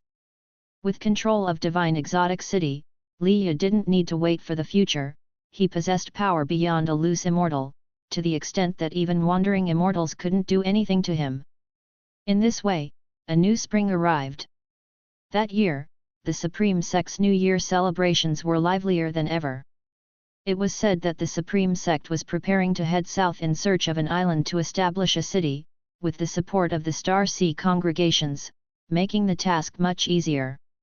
After the New Year, the Supreme Sect began recruiting disciples for the Southern Sea expedition, with 10,000 openings and excellent benefits, leading to active registrations across all cities.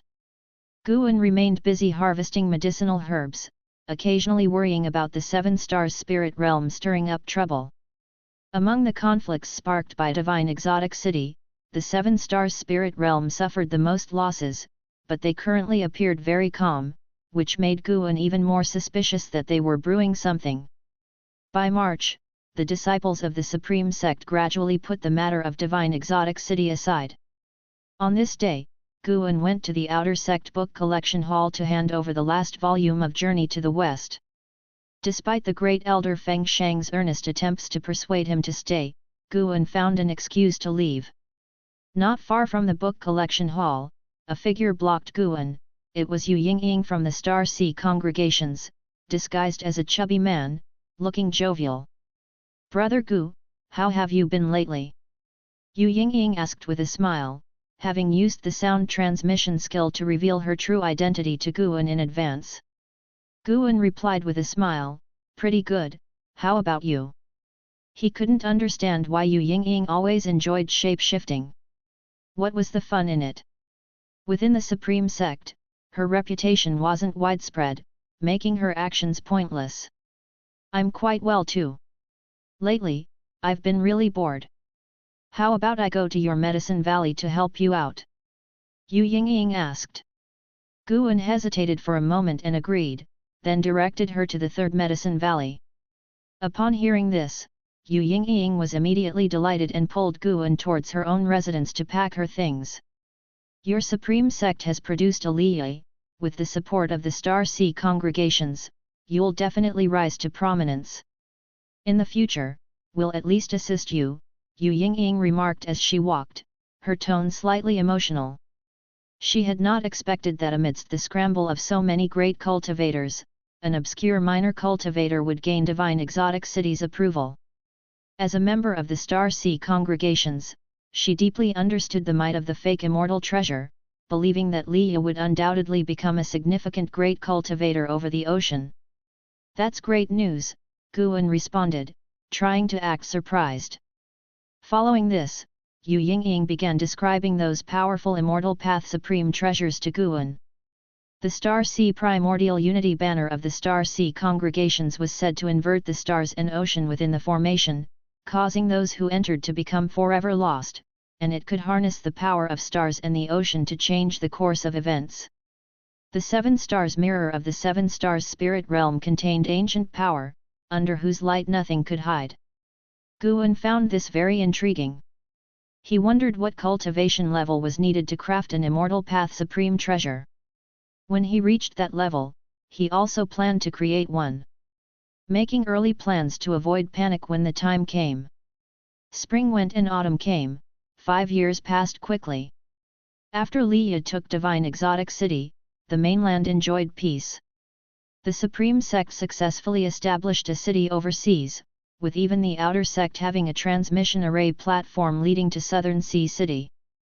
More and more disciples began training at sea, and news from the ocean continually arrived at the Supreme Sect.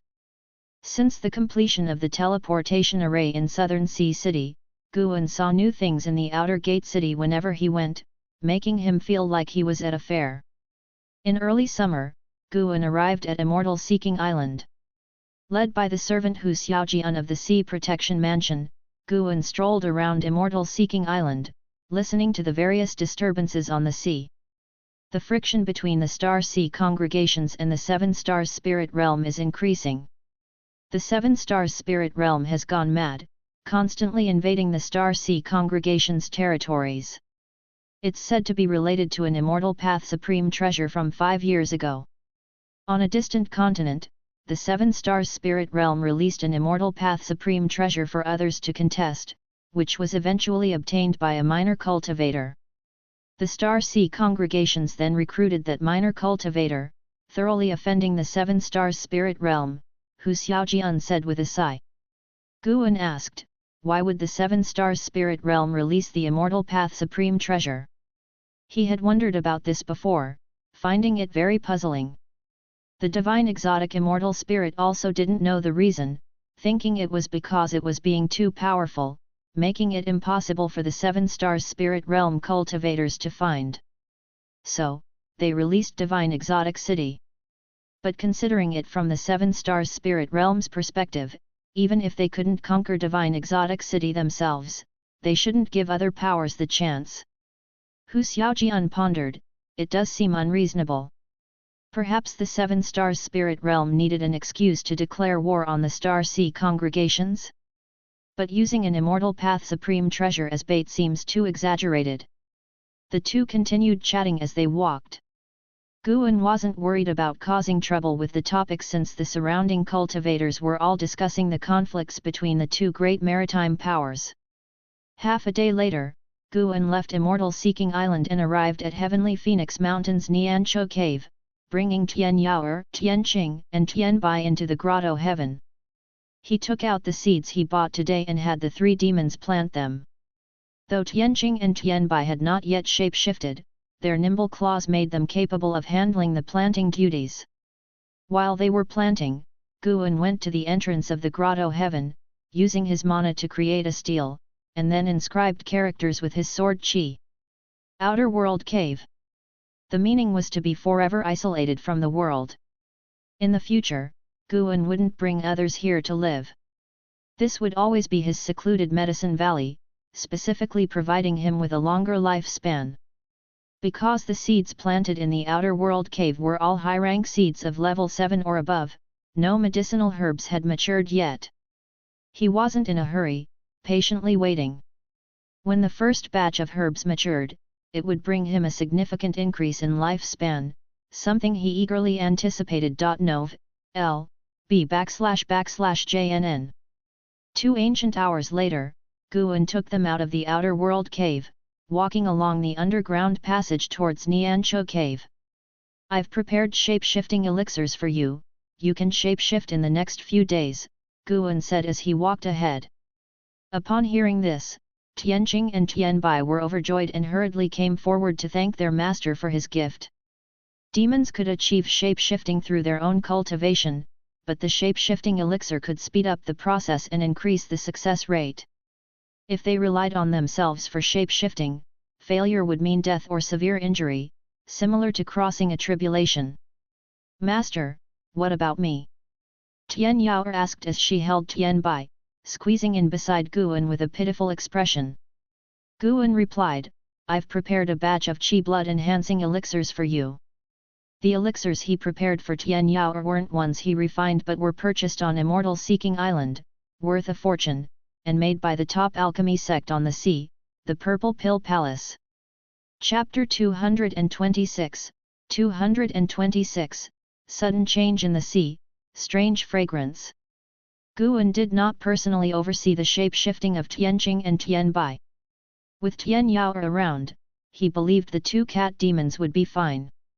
Tian Yaoer's cultivation had reached the 9th layer of the core formation realm, capable of handling matters independently. Guan first returned to the Mystic Valley, taking a few laps around the valley before heading to the 3rd Medicine Valley. The number of servant disciples in the 3rd Medicine Valley had increased to 800. As soon as he stepped out of the transmission array platform, he heard a commotion. He glanced up and saw some disciples sweeping, some patrolling the area, and others practicing spells. Under the distant trees, some were playing chess and Go. Guan was lenient in managing the disciples. As long as they completed their daily tasks, they could arrange their time freely. In the Third Medicine Valley, not all disciples were idle. Most harbored ambitions of becoming outer disciples, so they worked diligently to please Guan and obtain elixirs. Guan walked towards his pavilion. The blood prison great saint was dozing on the grass below the pavilion, nature's spiritual energy slowly flowing into his body. Suddenly, the pavilion door opened, and Yu Yingying beckoned to Guan. Seeing this, Guan sighed helplessly and walked over. This pavilion belonged to Lu Lingjun. After Divine Exotic City was taken by Li Yi, Lu Lingjun returned. She was in seclusion for cultivation until Yu Yingying entered the valley, causing a change. The two of them unexpectedly got along well. Having heard that Lu Lingjun was a great cultivator in the mystic heart realm, Yu Yingying became intrigued and approached her, successfully befriending her through her Star Sea congregation's background. Guan didn't need to enter the pavilion to know what they would discuss. It was definitely about establishing the Ascension Sect. Guan was also forcibly pulled into their plan. As long as he provided medicinal herbs, he could secure a high-level seat in the future.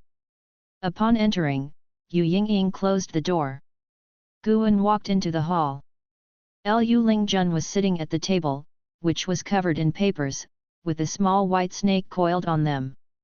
He sat down, teasing the white spirit demon emperor, enjoying stroking its snake head. The white spirit demon emperor, having concealed its cultivation, was usually docile. Besides, Lu Lingjun had privately instructed it, so it had to comply with Guan's actions. Yu Yingying quickly sat beside Guan, excitedly saying, "Recently, my people have tracked the whereabouts of ascenders. And there's more than one." Guan responded irritably, "You dragged me into this just for that? I have no intention of leaving the Supreme Sect." He wondered what Lu Lingjun had said to make this native Yu Yingying so obsessed with creating the Ascension Sect. Moreover, Yu Yingying, though only in the Foundation establishment realm, had many spies at sea. Previously, Guan overheard their conversation and learned that Yu Yingying's grandfather was one of the Sea Lords of the Star Sea congregations, meaning he was at least in the wandering immortal realm. Guan felt quite unsettled about this. He had known Yu Yingying first, but she hadn't confided in him, instead revealing everything to Lu Lingjun. "Since you two are so close, why not just soar to great heights together?" Yu Yingying giggled, "Of course, it's not about asking you to invite them. With your cultivation level, seeing them would be quite difficult. I'm just informing you that the framework of the Ascension Sect is almost formed." Lu Lingjun nodded, saying, "I plan to establish the Ascension Sect outside the three dynasties. The Supreme Sect will also support us." To this, Guan was not surprised. The position of the Taixuan dynasty was too awkward, located at the southernmost part of the continent. The spirit mines discovered by the Supreme Sect in the Demon Clan's territory were constantly plundered by other sects, preventing the sect from expanding to the north. If the Ascension Sect could be established, other sects might not target it. In the future, the cooperation between the two sects would certainly hinder the development efforts of other sects. Regarding the sect competition in the Three Dynasties area, Guan had no intention of intervening. The Supreme Sect had not been gathering disciples or seeking Sword Venerable Fudeo's help, as both the Venerable Pavilion and the Hall of Elders were harboring pent-up frustrations, determined to elevate the Supreme Sect to the foremost sect among the three dynasties. Lu Lingjun said, "I plan to personally head south. I'm just letting you know so you won't wonder where I went." Guan said, "You don't need to report your whereabouts to me." "Hey!" Lu Lingjun glanced at him, her gaze slightly cold. Guan pouted and said no more. Yu Yingying began excitedly detailing the information on the ascenders. There were 5 in total, 3 males and 2 females, residing on an island within the Star Sea congregation's domain. The weakest among them had reached the Unification realm, with 2 having reached the Mystic Heart realm. There were actually many ascenders overseas. Once they understood the survival rules of this world, they no longer hid their origins. After all, cultivators here couldn't ascend to the lower realms, and they weren't interested in the lower realms. Guan listened attentively, contemplating the impact if the Ascension Sect truly established itself in the immortal cultivation world on the continent. Ascenders might not have the highest cultivation, but their survival skills and temperament were formidable. Whether Liu Lingjun could win them over remained uncertain to Guan.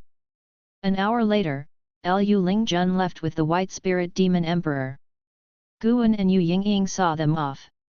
As Liu Lingjun's figure disappeared into the sky, Yu Yingying looked at Guan, patted his shoulder, and laughed. When the Ascension Sect is established, you can be counted as an elder. Your destiny will change, remember to thank me. Guan looked at her, curiously asking, you're not even an ascender, why are you so enthusiastic?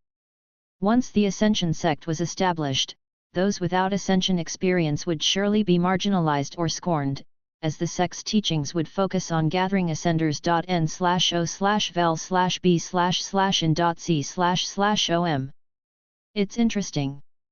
In this lifetime, if you could do a few notable things, it wouldn't be a waste of time in this mortal world. If you could leave a mark, that would be even better, Yu Yingying said matter-of-factly. Guan was surprised, with your background, why do you sound like? He noticed that in her true form, Yu Yingying had a peculiar causal force within her, limiting her spiritual power's growth. Once her cultivation couldn't progress, even with a maximum lifespan of 5,000 years, Yu Yingying would surely die at the age of 400.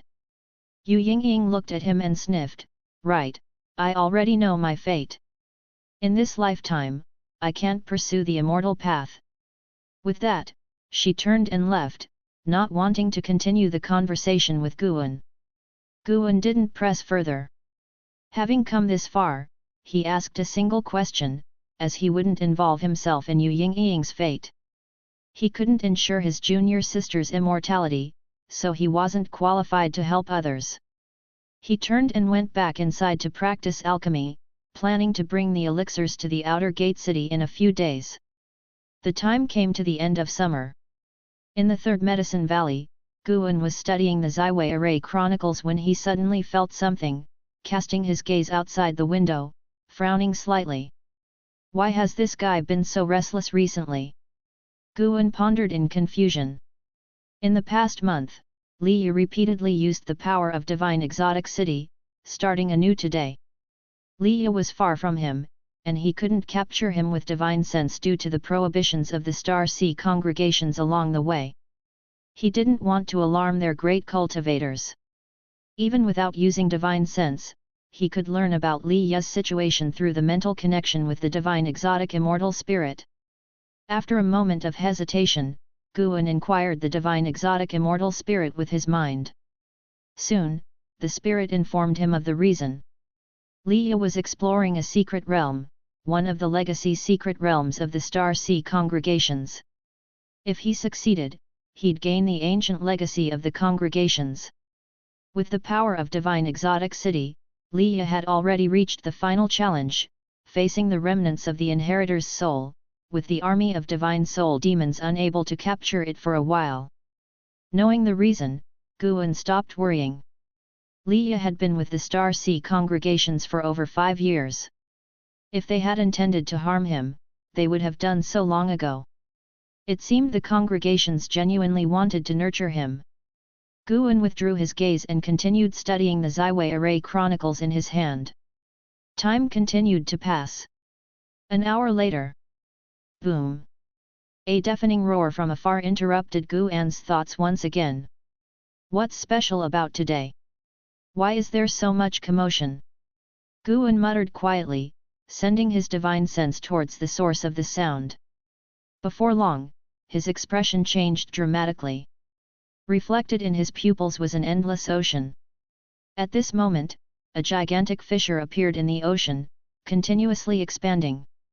The seawater furiously rushed into the fissure, forming a spectacular waterfall. The deep fissure stretched for miles. Guan sensed other divine senses being drawn to the ocean fissure and many cultivators heading towards it. The ocean was to the west of the continent. Guan's divine sense traveled a long way, discovering the fissure extended for tens of thousands of miles and was still growing, seemingly dividing the ocean in two. Strangely, despite the seawater pouring into the fissure, the sea level didn't drop but maintained its majestic sight.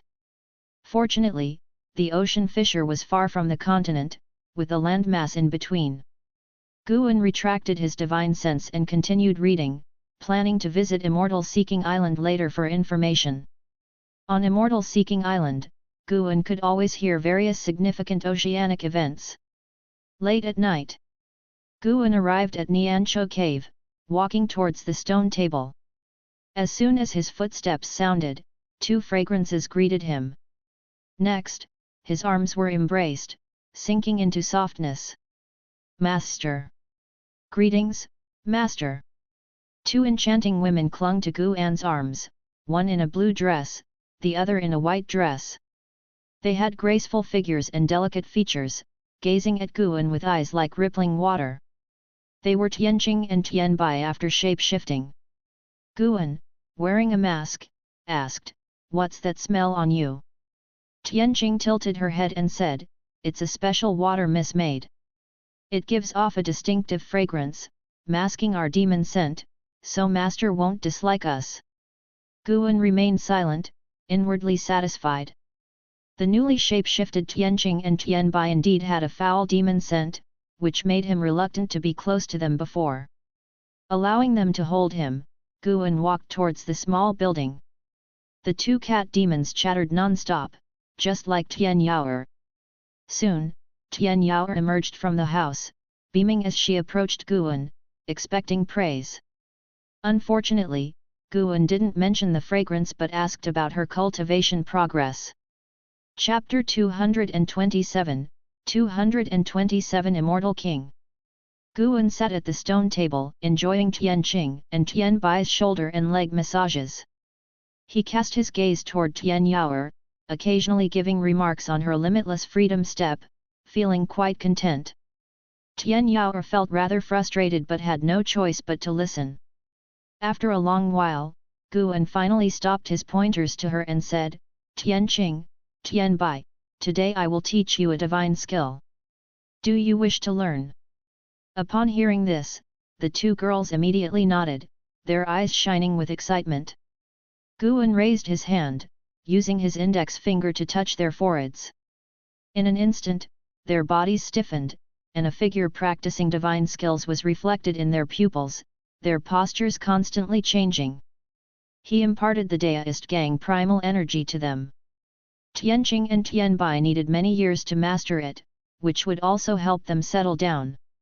During the massages, their hands had been a bit restless, which made Guan slightly displeased, hence a small punishment. Tian Yaoer sat down and curiously asked, "Master, what divine skill are you teaching them?" Guan briefly introduced the deduced gang primal energy, which piqued Tian Yaoer's interest, and she began to coquettishly beg him to teach her. Having spent so much time together, Guan found it hard to refuse Tian Yaoer's requests, so he nodded in agreement. This made Tian Yaoer very excited, her eyes darted around, thinking of something, unable to contain her smile. Once the two cat demons regained their senses, Guan let them go to practice. As they left, Tian Yaoer approached again, eagerly leaning her forehead forward with her eyes closed. Seeing her acting like a damsel waiting to be picked, Guan cursed her as a demon under his breath, then began imparting the divine skill. After teaching the divine skill, while Tian Yaoer was still immersed in the inherited memories, Guan began picking medicinal herbs. Tianqing and Tianbai were very restless. Wherever Guan went, they would practice nearby, constantly chatting with him. It wasn't until dawn that Guan finally left. As autumn arrived, the weather became slightly cool. Guan crossed several seas and reached Immortal Seeking Island. Sure enough, news of the ocean rift had already spread across Immortal Seeking Island, and everyone was talking about it. It was said that the rift was still continuously expanding, making it impossible to gauge its length. The width alone reached 100 miles, causing unease, as if the entire mortal world was about to split in two. During this time, Guan even saw heaven and earth flying immortal approaching the ocean rift, but they were powerless as well. "Senior, I heard a legend. Long ago, the mortal world was submerged by the ocean, countless deist traditions perished. When the ocean receded, all beings returned to living on land, and sects sprang up like bamboo shoots after a rain. One of those sects was the Red Dust Sect. The sect master of Red Dust Sect created the immortal path supreme treasure, divine exotic city, which suppressed the mortal world and achieved the position of immortal king. Before the Red Dust Sect master fell, he split the ocean in two, then his body fell and was buried at the bottom of the sea. His realm was unimaginable, and some say it was the power of his bones that cracked the ocean. No one knows if it's true." Hu Xiaojian followed beside Guan, speaking mysteriously. "Red Dust Sect, divine exotic city?" Upon hearing this, Guan suddenly felt that the ocean rift was related to the Seven Stars spirit realm. The Seven Stars spirit realm first released the divine exotic city, then created the ocean rift. What was their true intention? "Help me gather all the legends and records of immortal kings throughout history," Guan instructed. Previously, the ghost mother of Ephemera had sent the 9 Nether 13 Evil to deliver the immortal king crown to Guan.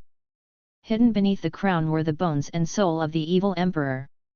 Guan buried the immortal king crown at the bottom of a lake in the North Sea and had not touched it since. He originally thought the immortal king was just a title, but now it seemed there were many immortal kings. Hu Xiaojian quickly agreed. Being able to work for Guan made him feel honored. Having spent so many years with Guan, he felt fortunate to have someone powerful to rely on. Serving a loose immortal was indeed his blessing. There was an auction on Immortal Seeking Island in a couple of days, and Hu Xiaojian recommended Guan attend because there was a sapling of a 9th rank spirit tree. Upon hearing this, Guan immediately agreed. Half a day later, Guan left with the sapling of the 9th rank spirit tree. Some loose immortals attempted to track him but couldn't keep up. Guan arrived at the outer world cave and planted the sapling of the 9th rank spirit tree. Tree of Luohai, 9th rank 56/80,000/500000. 500,000 years maximum lifespan. If he were to kill it now, Guan could gain 8,000 years of life, but he would not engage in killing the goose that laid the golden eggs.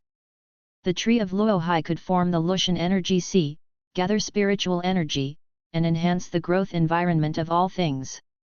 The Lushan energy sea could even bring down spiritual rain, which, it was said, offered a chance for enlightenment from the heavens and earth. This kind of spirit tree made Guan very excited. In 10,000 years, the outer world cave would be fully cultivated.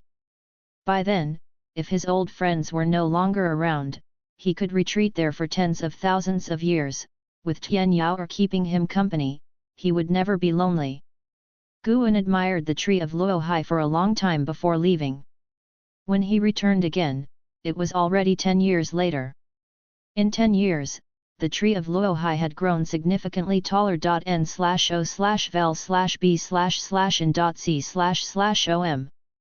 Tian Yaoer accompanied Guan, standing by his side, gazing up at the tree of Luohai together. In the distance, Tian Qing and Tian Bai were playing around. Guan had taken them in to serve Tian Yaoer, but since Tian Yaoer was often in seclusion, she rarely disciplined them, leading to their continued innocence and playful nature. 10 years had passed, and Tian Yaoer's cultivation level had reached the second layer of the nascent soul realm. "Master, we've been looking for so long. Shouldn't we leave now?" Tian Yaoer asked softly. Guan came back to his senses, nodded gently, then took her and left.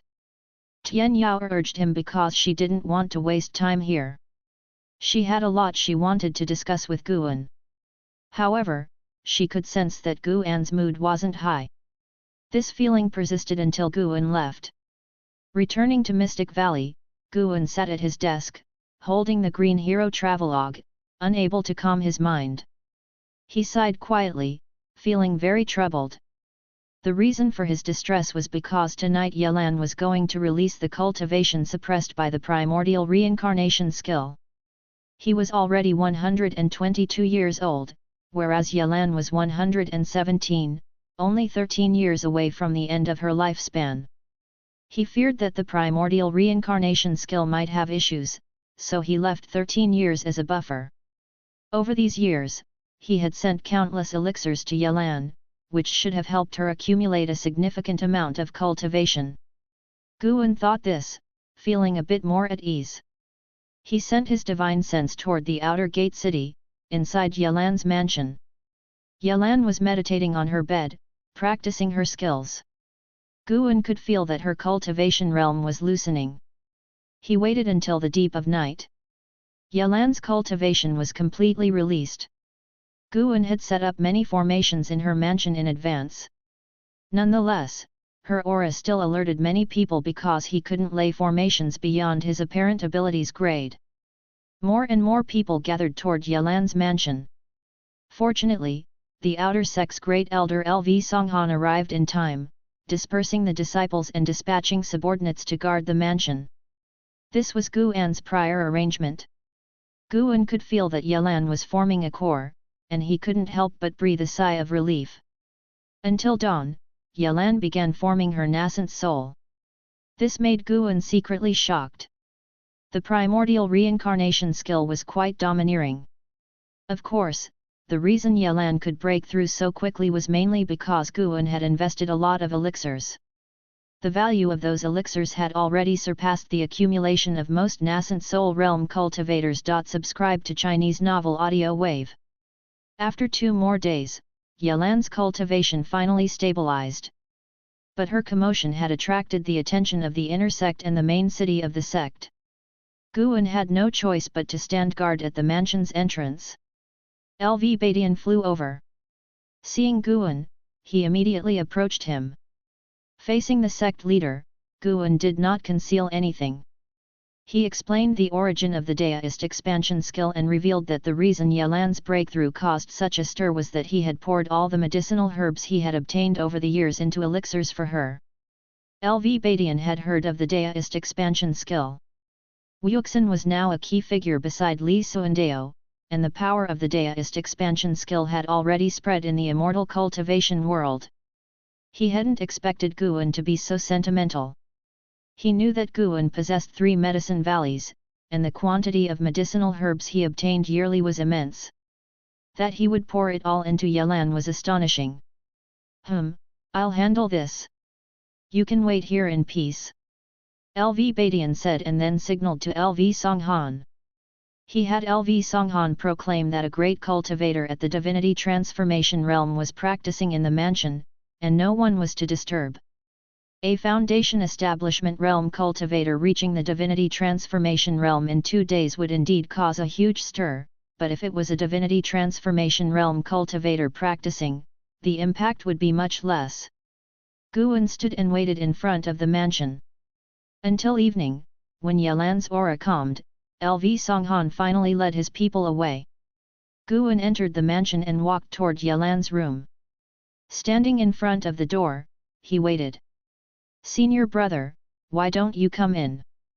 Yelan's voice came from inside the room. Guan took a deep breath and pushed the door open. His gaze was immediately drawn to Yelan on the bed. He quickly performed a lifespan detection. Yelan, Divinity Transformation Stage 5th Level 117/600/600. Only 600 years of lifespan? Guan frowned, his heart sinking. Yelan opened her eyes, looked at him, and smiled, "Senior brother, I've reached the divinity transformation realm. It's incredible." She was very excited, unaware that her lifespan was only 600 years. In her understanding, living 1,000 years at the divinity transformation realm was not difficult, and she believed her cultivation would grow higher in the future. The primordial reincarnation skill could extend the maximum lifespan but couldn't ensure that the practitioner's lifespan increased with breakthroughs. After all, this skill was meant to defy fate. Guan smiled and said, "Really?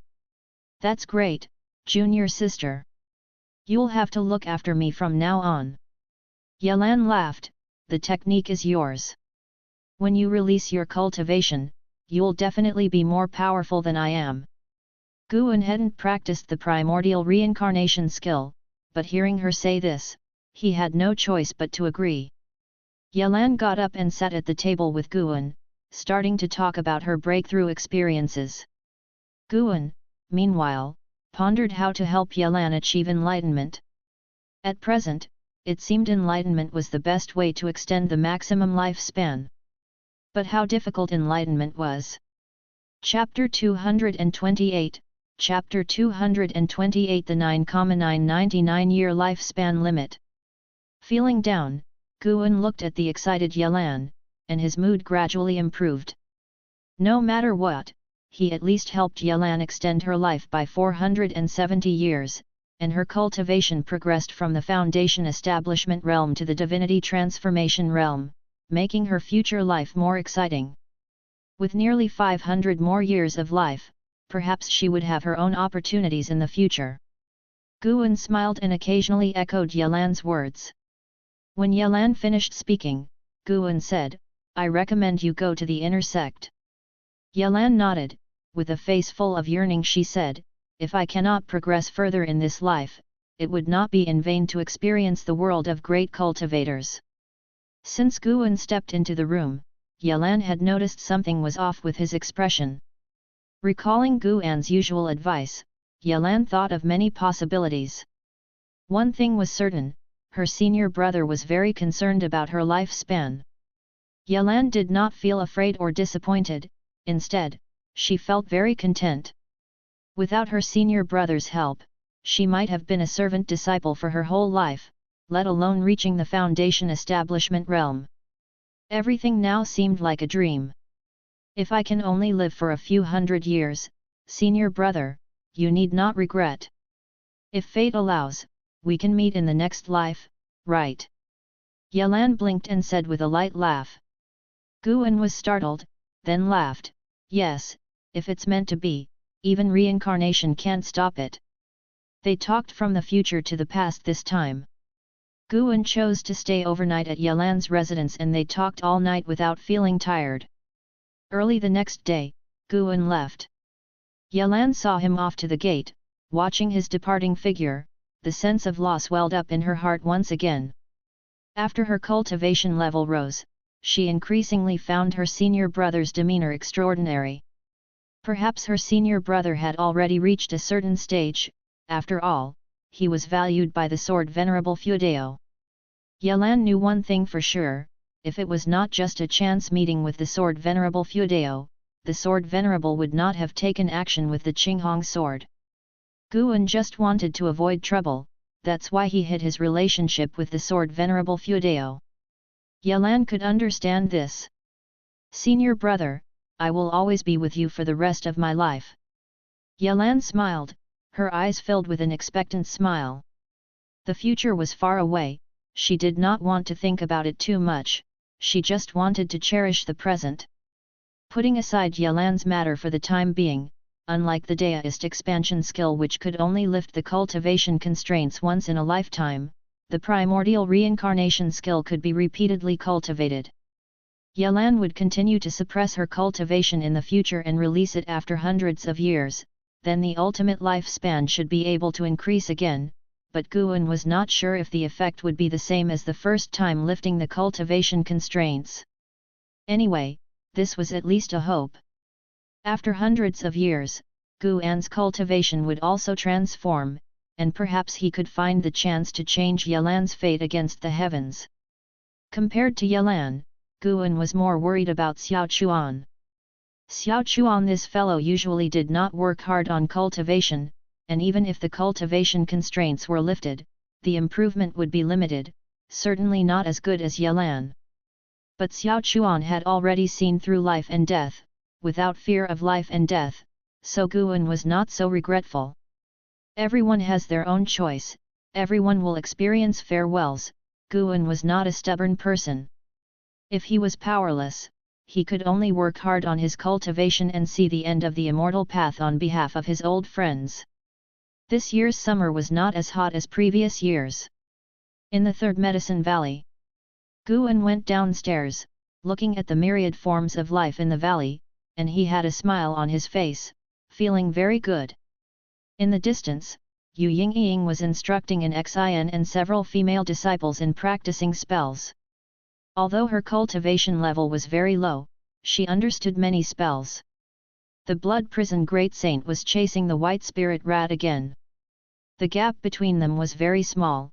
Whenever he was about to catch the White Spirit Rat, it always managed to dodge, making him extremely angry and unwilling to stop, so he could only keep chasing. 10 years had passed, and Lu Lingjun had not returned yet. Guan detected through his divine sense that her Ascension sect had been preliminarily established, but one of the Ascenders had offended an overseas family, and they had an ongoing grudge for several years. Guan just watched the play with no intention of meddling. Although Lu Lingjun had been injured many times, it was not to the extent of life-threatening. It had to be said that Ascenders were indeed very tenacious. Even though the enemy was powerful, they had no plans to back down and were prepared to fight to the death, not giving up until justice was served.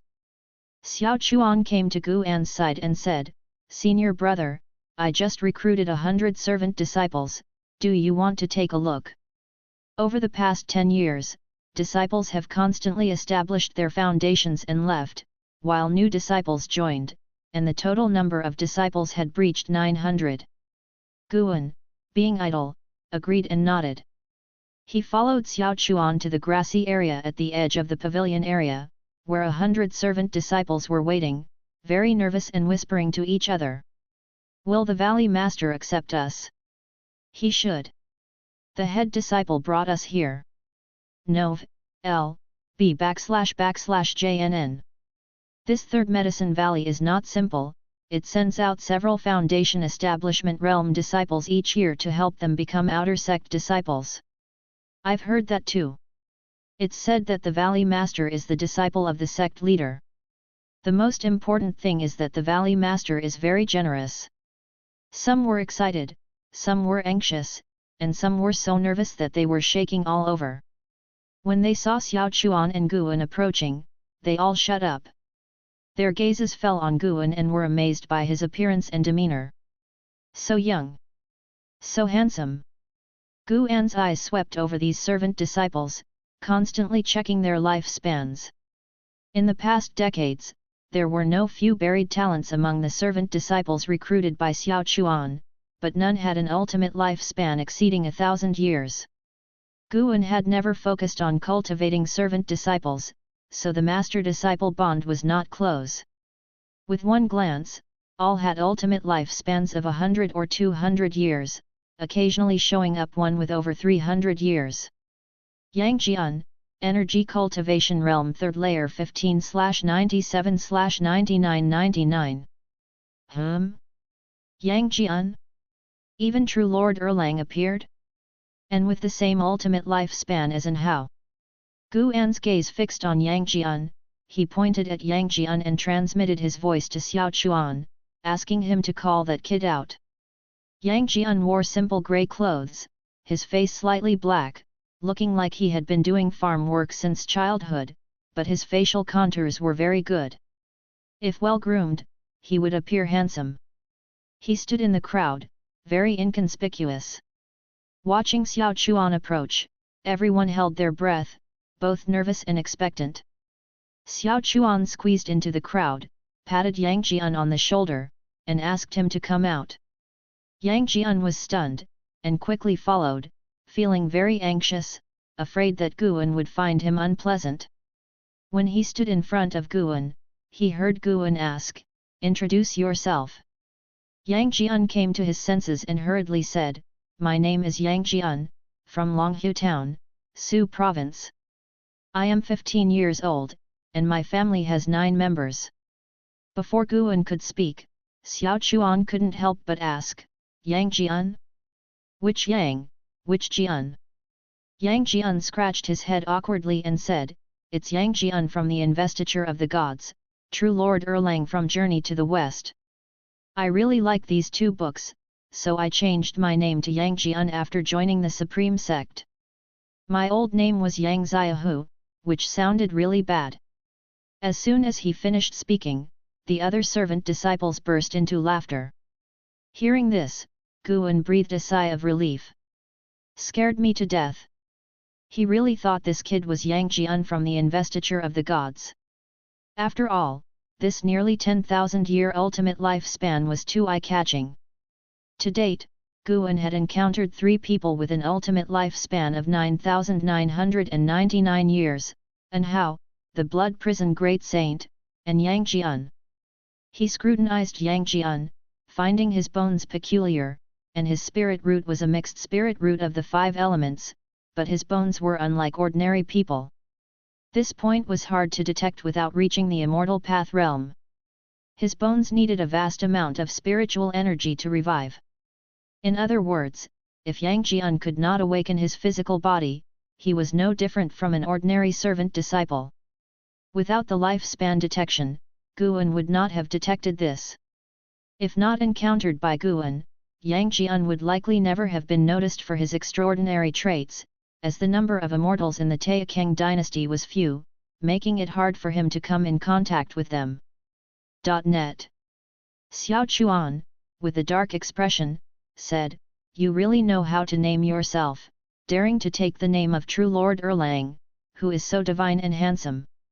He also liked the investiture of the gods and journey to the west and had a very good impression of Yang Jian.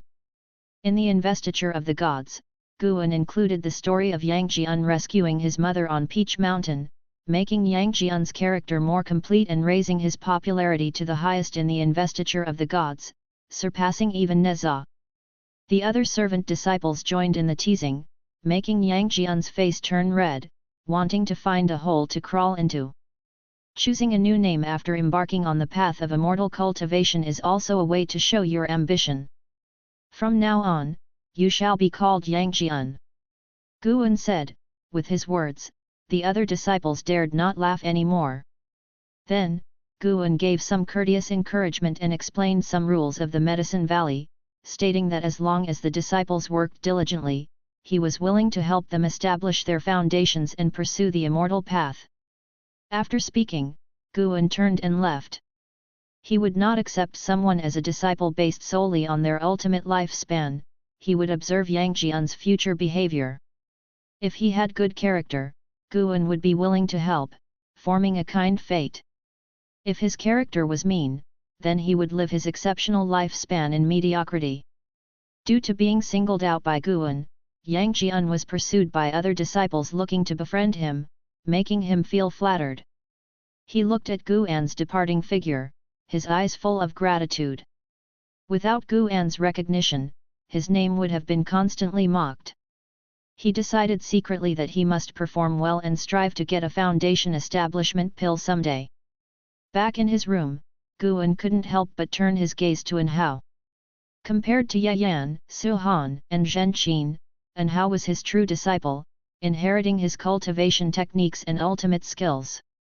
He had always held great expectations for An Hao. An Hao's cultivation had reached the 9th layer of the nascent soul realm, and terrifyingly, he was not yet 100 years old. At the moment, An Hao was cultivating on a small island in the ocean, with Qi Juxiao and Qi Bei also on the island, guiding him in his cultivation. Both were stunned by An Hao's talent.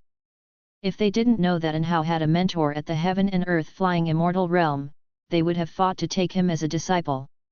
Guan noticed that Qi Bei's cultivation level was continuously dropping. It seemed the poison of the immortal swallowing scorpion could not be completely eliminated. He needed to find an opportunity to pass the Yangwood primordial skills advanced technique to An Hao to prevent An Hao from being surpassed by Liya and Zhang Buku. Chapter 229, Chapter 229 Yang Jian's Longing. With the passing of summer and the arrival of autumn, the third Medicine Valley gradually became tinged with yellow. Yang Jian came before the blood prison great saint, respectfully presenting a platter filled with flowers and fruits. The blood prison great saint lay on the ground and gave him a casual glance. "Is it washed clean?" he asked indifferently. Yang Jian quickly nodded and whispered, I washed it 3 times. The blood prison great saint lowered his head to sniff, then said, not bad. Keep it up, you may go now. Yang Jian stood up, bowed, and then retreated. Ever since Guan approved his name, he had been more driven than the other disciples. Not only was he busy with chores in the valley, but he also served the blood prison great saint and the white spirit rat diligently. His industriousness made the other servant disciples feel disdainful, so they gradually began to distance themselves from him. Despite this, he did not feel embarrassed but was instead full of anticipation. He knew full well that with his average talent, if he only did what the other disciples did, he would at most earn a single foundation establishment pill. He believed that even if he reached foundation establishment, it wouldn't change his fate. There were many foundation establishment realm disciples in the outer sect who still remained at the bottom. But if he could gain the favor of the Valley Master, that would be entirely different. Lacking aptitude and connections, Guan represented the greatest opportunity in Yang Jian's eyes. He didn't know how to go about pleasing Guan deliberately, so he used his spare time to take care of Guan's mounts and spirit pets. Yang Jian stood at the wooden fence, looking out over the vast expanse of the Medicine Valley's garden. He wiped the sweat from his face, filled with hopes for the future. Being able to join such a Medicine Valley was already very fortunate. Next, he needed to seize this fortune. Days went by one after another. In late autumn, someone came to visit Guan. It was Wu Ju, whom he hadn't seen in many years. Wu Ju, visiting the Third Medicine Valley for the first time, was amazed by its grandeur. I'm looking for Guan, Wu Ju said, grabbing a person. Coincidentally, that person was Yang Jian. Yang Jian was sweeping the ground and couldn't help but ask, may I ask for your name, senior? What is your relationship with the Valley Master? My name is Wu Ju. Guan and I are brothers. I've been away for many years and came here specifically to see him today, Wu Ju replied. Hearing this, Yang Jian dared not be careless. He asked Wu Ju to wait for a moment and ran all the way to Xiao Chuan to report the matter, asking Xiao Chuan to make the decision. Xiao Chuan then went to Guan's pavilion and relayed the story at the door. In fact, Guan had already sensed Wu Ju's arrival, but since Wu Ju had now cultivated the energy-concealing sorcery, it was hard for him to detect directly. So he waited for his disciples to report it to him. Bring him over, came Guan's voice from inside the room. Xiao Chuan immediately called out to Yang Jian, sending the waiting Yang Jian downstairs on an errand. Just as Yang Jian turned around, Wu Ju suddenly rushed past like a gust of wind, startling him so much that he widened his eyes. He stood there dumbfounded, watching Wu Ju leave a trail of afterimages as he swiftly went upstairs. Even Xiao Chuan, who was upstairs, had his hair blown around and stood frozen in place. Wu Ju pushed open the door, saw Guan, and smiled, turning around to close the door behind him. Xiao Chuan came to his senses and turned to descend the stairs. Yang Jian was still stunned. It wasn't until Xiao Chuan beckoned to him that he finally snapped out of it. He didn't inquire about Wu Ju's identity, but in his heart, a great determination ignited. He also wanted to become a great cultivator like Wu Ju. On the other side, inside the room, Guan poured tea for Wu Ju and listened to him recount his experiences over the years. After sitting down and adjusting his mindset, he used lifespan detection on Wu Ju as if he were about to open a blind box. Wu Ju, Nascent Soul Realm, Level 8124/890/7600. So many years had passed, but Wu Ju's maximum lifespan had not increased, indicating that he hadn't made any breakthroughs in path enlightenment for decades. Guan felt a bit disappointed. He had hoped that Wu Ju could continue his path enlightenment indefinitely. Of course, with Wu Ju's current talent and status, reaching the Nirvana realm before the age of 7,600 wouldn't be difficult. However, Guan thought it a pity that Wu Ju wouldn't reach the ultimate lifespan limit of 9,999 years. Wu Ju didn't notice any change in Gu An's expression and continued to talk excitedly about his experiences over the years. Gu An listened attentively. The timid boy from back then had now grown to be a capable individual. Hearing him now also made Gu An feel somewhat emotional. After a long time, Wu Ju began to speak about his troubles. The emperor treats me very well and has tried hard to win me over, but my master also treats me exceptionally, training me without reservation. Now, the Zhou family behind my master is not only in conflict with the Taixuan dynasty but is also challenging the supreme sect. Wu Ju spoke with a face full of anguish. He had embarked on the immortal cultivation path at the supreme sect, so he had deep feelings for it. When the Zhou family left the supreme sect, it made things difficult for him. Hence, he chose to serve Li Suandao to avoid the disputes. But now, with the Zhou family supporting the great Zhang dynasty, a three-way war was imminent, and he faced another decision. This time, he had returned to seek Gu An's opinion. After hearing this, Gu An also felt troubled. Repaying a debt of gratitude was always the hardest. He pondered for a moment and then asked, "Who do you think is the most important?" Wu Ju was silent for a moment before he replied, "In my heart, the supreme sect is definitely the most important. Whether it is my master or the emperor, they chose me only after I had grown up. Without the supreme sect, I wouldn't have met them." He raised his eyes to look at Gu An, his gaze gradually becoming resolute. Gu An smiled and said, "Since you can make a choice, I won't say more. Regardless of your decision, I will support you." Wu Ju felt a smile spread across his face and sighed, "I have to consider how to face them in the future. It's simple. Don't become their enemy. Support the supreme sect unilaterally. There are many ways to repay them, you don't have to follow orders blindly," Gu An reassured him. Wu Ju nodded, then took out various treasures from his storage bag, placing them on the table. "This is the demon extermination elixir, which can prevent the birth of inner demons. This is the sleeve gold sword array. Though small, it can form a large sword array once infused with spiritual power. This is the substitute mouth cricket.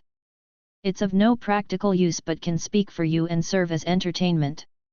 And this, top-grade Dharma artifact mist cloud boots, allows you to create clouds under your feet and soar through the skies. It was a reward from the emperor for slaying the enemy's general." Wu Ju introduced the treasures one by one. There were 8 in total, each with different uses. After he finished speaking, Gu An pretended to decline, but Wu Ju insisted, saying he had received many elixirs from Gu An in the past and had to pay him back. After several refusals, Wu Ju glared and said, "Are we not brothers? You must accept these, or we can't be brothers anymore." Gu An had no choice but to agree reluctantly. "Next time you visit, don't bring so many things. I don't need them, and our bond can't be measured by treasures," Gu An said seriously. He genuinely didn't want them and hoped Wu Ju wouldn't go to so much trouble. Wu Ju waved his hand and said, "I don't care. When I see good things, I think of you. Since you don't venture out and only focus on cultivation, I'll find you all the magic artifacts and secret books you need." Gu An smiled and didn't continue the topic. It wasn't until dusk that Wu Ju left, having made up his mind to choose the supreme sect. He intended to see the sect leader next. Gu An stood on the balcony, watching the direction in which Wu Ju departed. The sunset was beautiful, even nearing twilight. Gu An saw Yang Jian staring blankly in the direction Wu Ju had gone. During this time, Yang Jian's performance had been commendable, and in Gu An's eyes, he was already halfway towards becoming a disciple. .net. In the future, if Yang Jian became famous and even surpassed Wu Ju, would Wu Ju remember that the minor cultivator who led the way for him today was the renowned Yang Jian? Gu An found the thought amusing, and a smile appeared on his lips. He noticed that he was developing a mischievous habit of imagining the astonishment of those around him. In the blink of an eye, 5 more years passed. During these 5 years, An Hao broke through to the divinity transformation realm, and Wuju reached the 9th level of the nascent soul realm, on the verge of a breakthrough. Since Wuju had decided to stay in the Supreme Sect, he hadn't left the Supreme Sect. After expressing his intentions to LV Badian was very pleased and began investing substantial resources in him, creating momentum for him. Now, Wuju was one of the top 3 talents in the Supreme Sect, holding the position of a true disciple. 127-year-old Guan had a lifespan nearing 16,400,000 years, still far from the billion mark, but he hadn't harvested the high-rank medical herbs from the outer world cave yet. He was eagerly looking forward to those high-rank medical herbs. Throughout these years, Guan occasionally went to Immortal Seeking Island to buy high-rank medical herbs. The number of 7th-order medicinal herbs planted in the outer world cave had exceeded 100,000, and the number of 8th-order medicinal herbs surpassed 10,000. Once all these herbs matured, harvesting them would significantly extend his lifespan. On this day, Guan had just returned from Immortal Seeking Island. He walked into the 3rd Medicine Valley with a slight frown. Recently, more and more loose immortals had been eyeing him, so he needed to consider purchasing medicinal herbs from other islands. N/O/vel/b//in.c//om. The price of a single 7th-order medicinal herb was astronomical. Guan's extensive purchases at Immortal Seeking Island had made him one of their top 10 clients, naturally drawing envy. As Guan passed by the Blood Prison Great Saint, he saw Yang Jian standing nearby, washing the Blood Prison Great Saint. He said, "Don't spoil him. He spends his days lazing around, only knowing how to eat and sleep." Yang Jian quickly responded, "It's fine. I don't have anything to do anyway." Guan said no more and quickly went upstairs. The Blood Prison Great Saint, thinking he had upset Guan, quietly said, "Yang Jian, come here." Hearing this, Yang Jian hurried over and squatted in front of him. "Come find me at midnight tonight. I'll teach you a spell," the Blood Prison Great Saint said mysteriously. Yang Jian's expression became strange. "There's no need. I'm not taking care of you for any benefit," he said. What he desired was Guan's favor. What kind of spell could a bull demon teach him? "I don't care. You must come," the Blood Prison Great Saint demanded, and Yang Jian had no choice but to agree. He stood up and left, glancing towards the pavilion where Guan resided. If only it were his master teaching him a spell instead.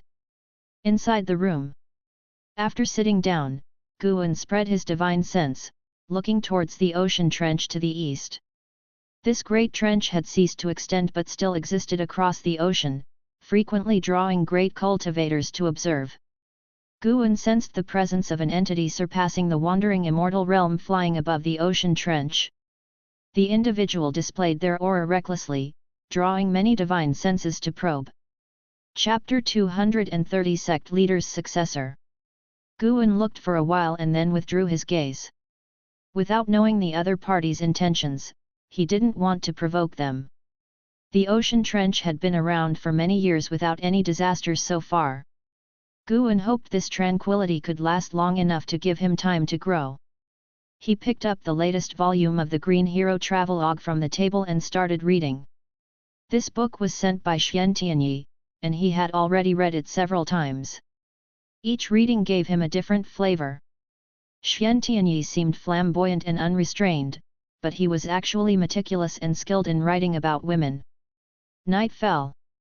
Yang Jian came to the Blood Prison Great Saint's side, wanting to say something but hesitating.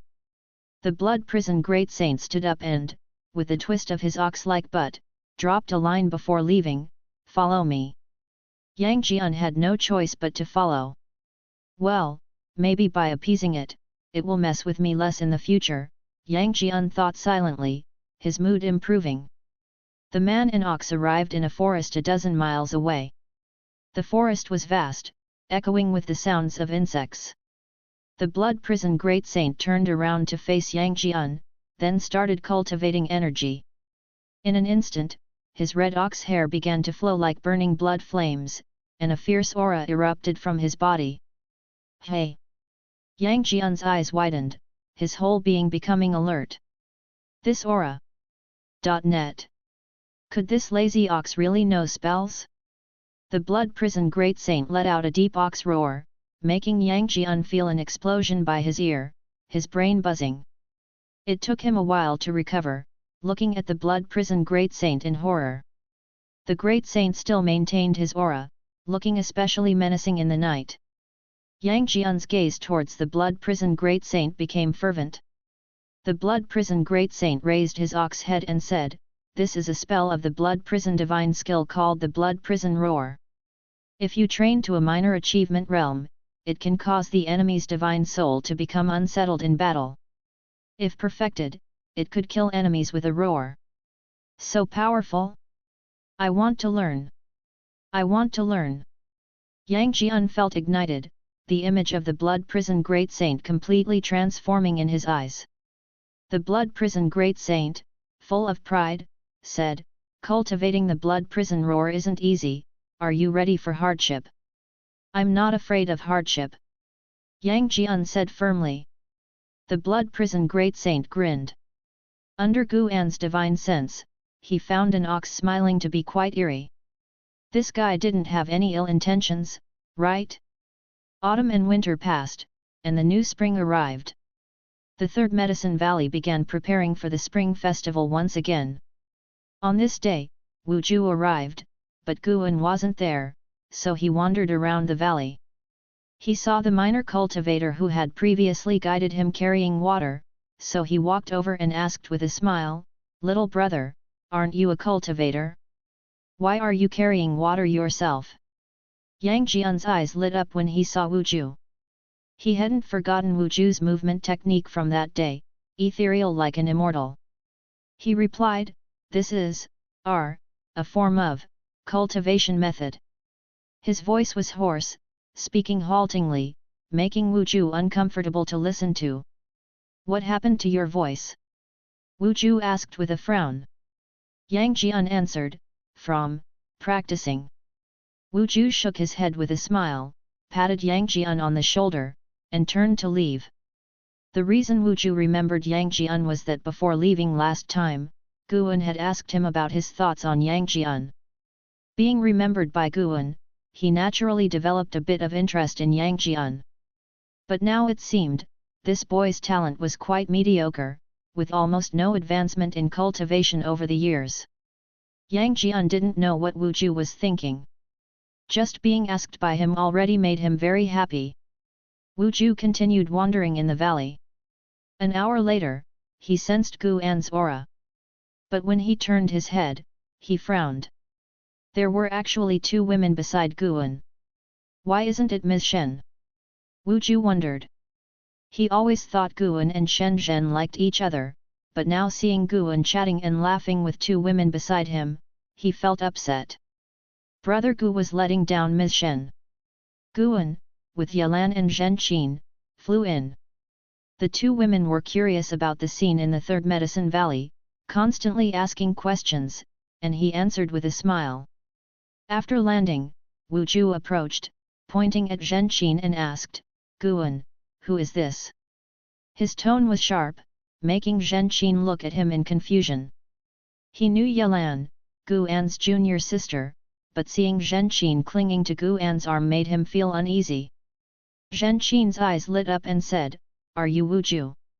Yalan nodded and said, "Yes, he is the true disciple who has recently become famous in the Supreme Sect, Wu Ju." Seeing Wu Ju, she felt very emotional. At the Golden List conference, she met Wu Ju through Guan. Back then, Wu Ju surprised her, but she didn't expect him to achieve so much today. Why did geniuses always appear around senior brother? Guan smiled and said, "This is my disciple, Zhen Qin. Let's go inside and talk." Hearing this, Wu Ju's expression softened. "When is Ms. Shen coming?" Wu Ju asked. He always believed that Guan and Shen Zhen were meant to be together. Guan casually replied, "How would I know when she will come?" Hearing this, Zhen Qin's eyes darted between Guan and Wu Ju, thinking about something.n/o/vel/b/in.c/om.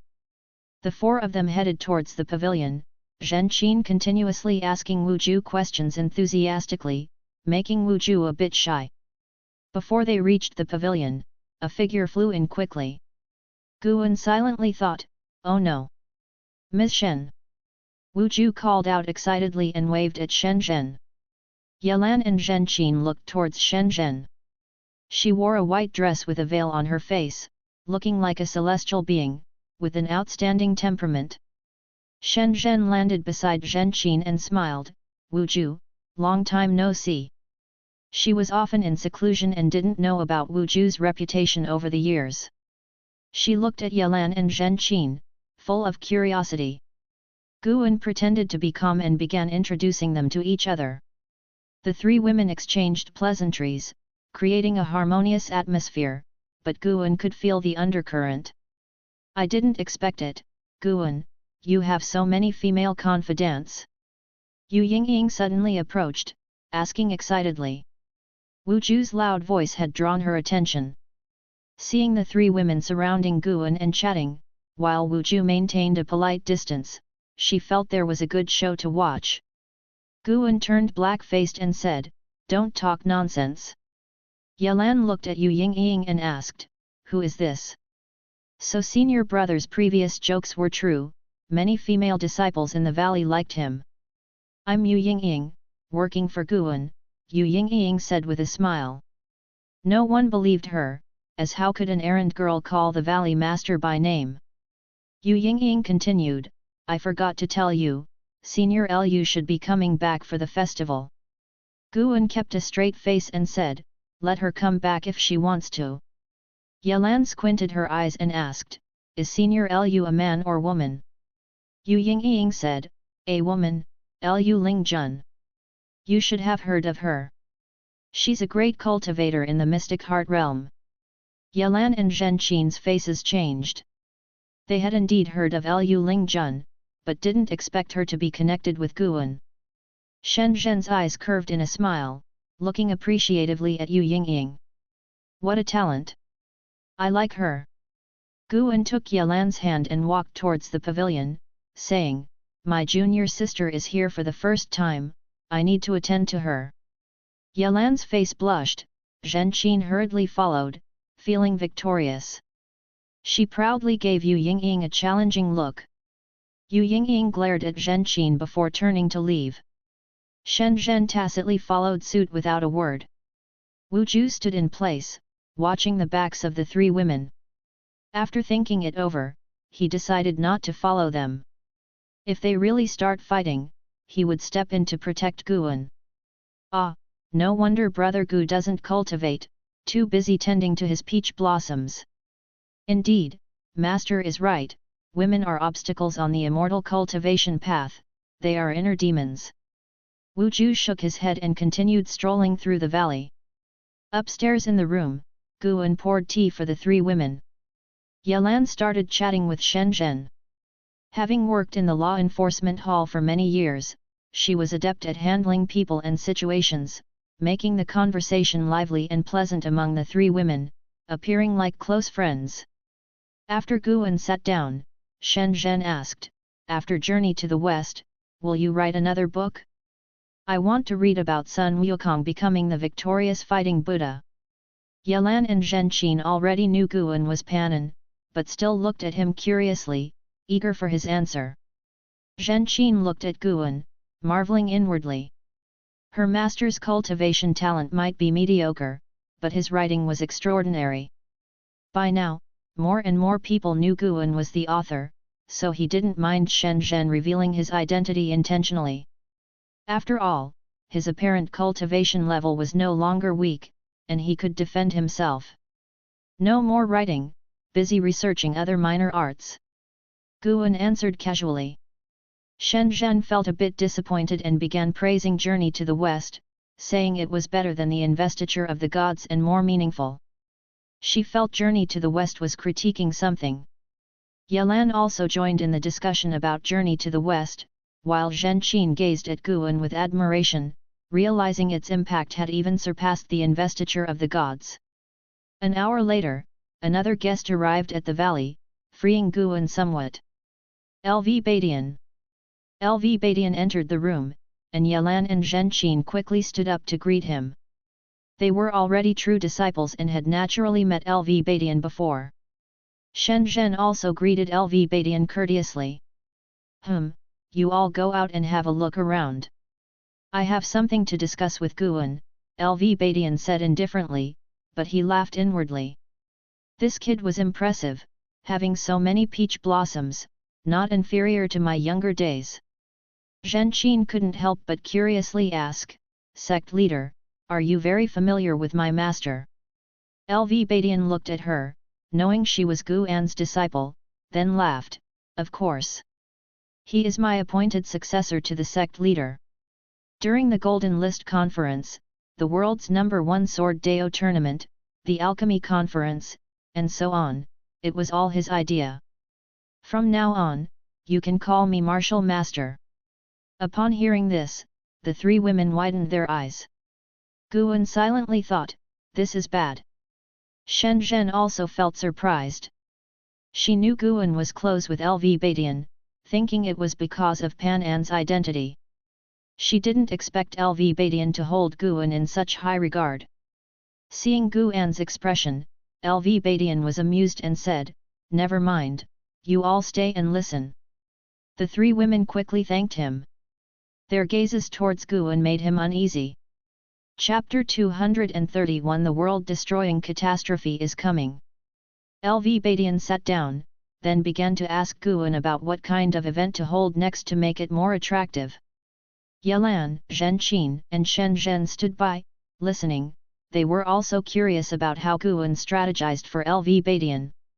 Guan pondered and said, the Supreme Sect has already held numerous events, although the types are changing. For the vast majority of disciples, there isn't much participation. Other sects have started to imitate us, making it hard to increase our influence no matter what kind of event we hold. LV Badian nodded, troubled by this situation himself. Other sects were not fools, seeing the Supreme Sect to profit, they also began to hold similar events. Especially with Taixuan Sect joining, cultivators across the land flocked to them, significantly reducing the Supreme Sect's appeal. To this day, Taixuan Sect remained the top sect in the immortal cultivation world of the three dynasties. Shen Zhen also fell into deep thought. Although the Great Yu dynasty was no more, the Taixuan Sect remained. Now, having established close ties with the Supreme Sect, the better the Supreme Sect's development, the more it benefited Taixuan Sect. Guan continued, actually, we're in the best position. We have two Mahayana realm cultivators and the mysterious sword Venerable Fudeo. On this point, Taixuan Sect cannot compete. If you want to surpass Taixuan Sect, why not hold a Tianbang tournament? No age limit, no cultivation realm limit, combat to determine the top 100 ranks. As long as we announce it, the world's cultivators will be shaken. Sects that don't dare participate will only be ridiculed. If Taixuan Sect doesn't dare to participate, they will be deemed weaker than our Supreme Sect in the eyes of the world's cultivators. If they participate, then let it be a normal competition to see if their Deist Lord can defeat Senior Xian and Senior Qiao. LV Badian's eyes lit up upon hearing this, but he still hesitated, saying, Mahayana realm combat, if it gets intense, how do we control it? Guan thought for a moment and said, how about holding it in the outer sect? We can use Sword Venerable to deter them. LV Badian frowned, still hesitant. The Supreme Sect's high-level members also had reservations about Sword Venerable, they didn't know what Sword Venerable's intentions were or his origins. Previously, they fantasized that Sword Venerable was an ascetic trained by the Supreme Sect, hiding his cultivation level, unknown to anyone. But as immortals continued to appear in their vision, they realized that the Supreme Sect's soil couldn't nurture such an existence. Sword Venerable was simply too powerful, forcing them to recognize reality. If the sect leader fears angering Sword Venerable, we can allocate part of the Tianbang tournament's proceeds to the Heavenly Repair platform as a tribute to Sword Venerable, showing our sincerity, Guan suggested. LV Badian hesitated and asked, "Is that all right?" Guan continued, "You can inquire in front of the heaven-cutting axe. Sword Venerable is an immortal, he will surely hear you. As long as you explain the stakes clearly, he should tacitly allow it. After the Tianbang tournament is held, as long as the Supreme Sect cultivators retain the top position, other sects won't be able to host their own Tianbang tournaments, since only the top sect in the world has the qualification to host it. If Kangtian Sect cannot secure the top position, their morale will also suffer. Like the previous Golden List tournament, the Tianbang must be recorded. It's best to distribute it to the world's cultivators without charging spirit stone fees, to spread its influence first. The second Tianbang tournament can then collect spirit stone fees for profit. As long as the Supreme Sect made this announcement, the matter would be settled. Throughout history, no sect dared to do it despite thinking of it. Gathering the world's top cultivators within their sect to compete for supremacy could easily spiral out of control, possibly leading to total destruction. The Supreme Sect was different, as they had the balance-breaking existence of Sword Venerable Feudeo. Shen Zhen couldn't help but say, "This plan is indeed devious, no sect in the world can refuse. Even if they know they can't secure the top position, they have to participate." The more LV Badian thought about it, the more feasible it seemed. As long as the Supreme Sect secured the top spot, they could still attract great cultivators in the future. What if cultivators from the Holy Land or overseas participate? What do we do then? LV Badian hesitatedly asked. Guan smiled and said, "Wouldn't that further prove the Supreme Sect's influence? Even cultivators from the Holy Land couldn't resist participating. As long as our people's ranks are the highest within the three-dynasty immortal cultivation world, that'll be sufficient." LV Badian found it reasonable and began to discuss the specific details with Guan. Mere slogans wouldn't suffice, there had to be tangible benefits to attract more cultivators to participate. Yelan watched Guan and LV Badian discuss matters involving the world's great trends. She felt sentimental, as expected. Her senior brother was destined not to be an ordinary person. Zhen Qin, on the other hand, didn't think much. She was already fantasizing about the Tianbang tournament. Who wouldn't want to be the world's number one? Though she had no qualification to compete, she still wanted to know who was the number one in the immortal cultivation world. An ancient hour later, LV Badian hurriedly left, not even celebrating the new year. Guan took the three women downstairs to enjoy the New Year's atmosphere with the disciples. The disciples in the Medicine Valley even set up a market, making it very lively. As dusk approached, Lu Lingjun returned. The gap in cultivation between her and Yelan and the other two women was vast, so there was no conflict. Distracted, she paid no attention to their relationship with Guan. Guan first went back to Mystic Valley, drank with the disciples, and returned to the Third Medicine Valley to continue celebrating with the others. The next morning, guests left, and the disciples resumed their busy routines. Lu Lingjun also left Medicine Valley, flying towards the main city of the sect. One night, several days later, Guan saw LV Badian leading several dozen members of the Hall of Elders to the heaven-cutting axe. They set up a formation to prevent other disciples and cultivators on the platform from hearing them. After explaining the Tianbang tournament, the heaven-cutting axe remained silent, and they took this as Sword Venerable Feudeo's tacit approval. Guan had already begun to look forward to the benefits the Tianbang tournament could bring. He could buy many high-rank medicinal herbs. The second morning, Gu Zong brought a large group of cultivators to find Lu Lingjun. These cultivators had a minimum cultivation level of Void Crossing Realm, numbering over 100. Lu Lingjun immediately took this group of disciples southward. Gu Zong exchanged pleasantries with Guan before leaving. Guan didn't ask what Lu Lingjun was up to. There's no need to guess, it's obvious it was about overseas ascenders. 1 month later. The Supreme Sect announced the Tianbang tournament, and notices about the tournament quickly covered every city in the immortal cultivation world. At the same time, LV Badian sent out invitations to various sects, acting first and reporting later. The world was shaken. The higher UPS of the various sects cursed the Supreme Sect's shamelessness, but the lower and middle-level cultivators were exhilarated. Many were curious, aside from Sword Venerable Feudeo, who was truly the world's #1.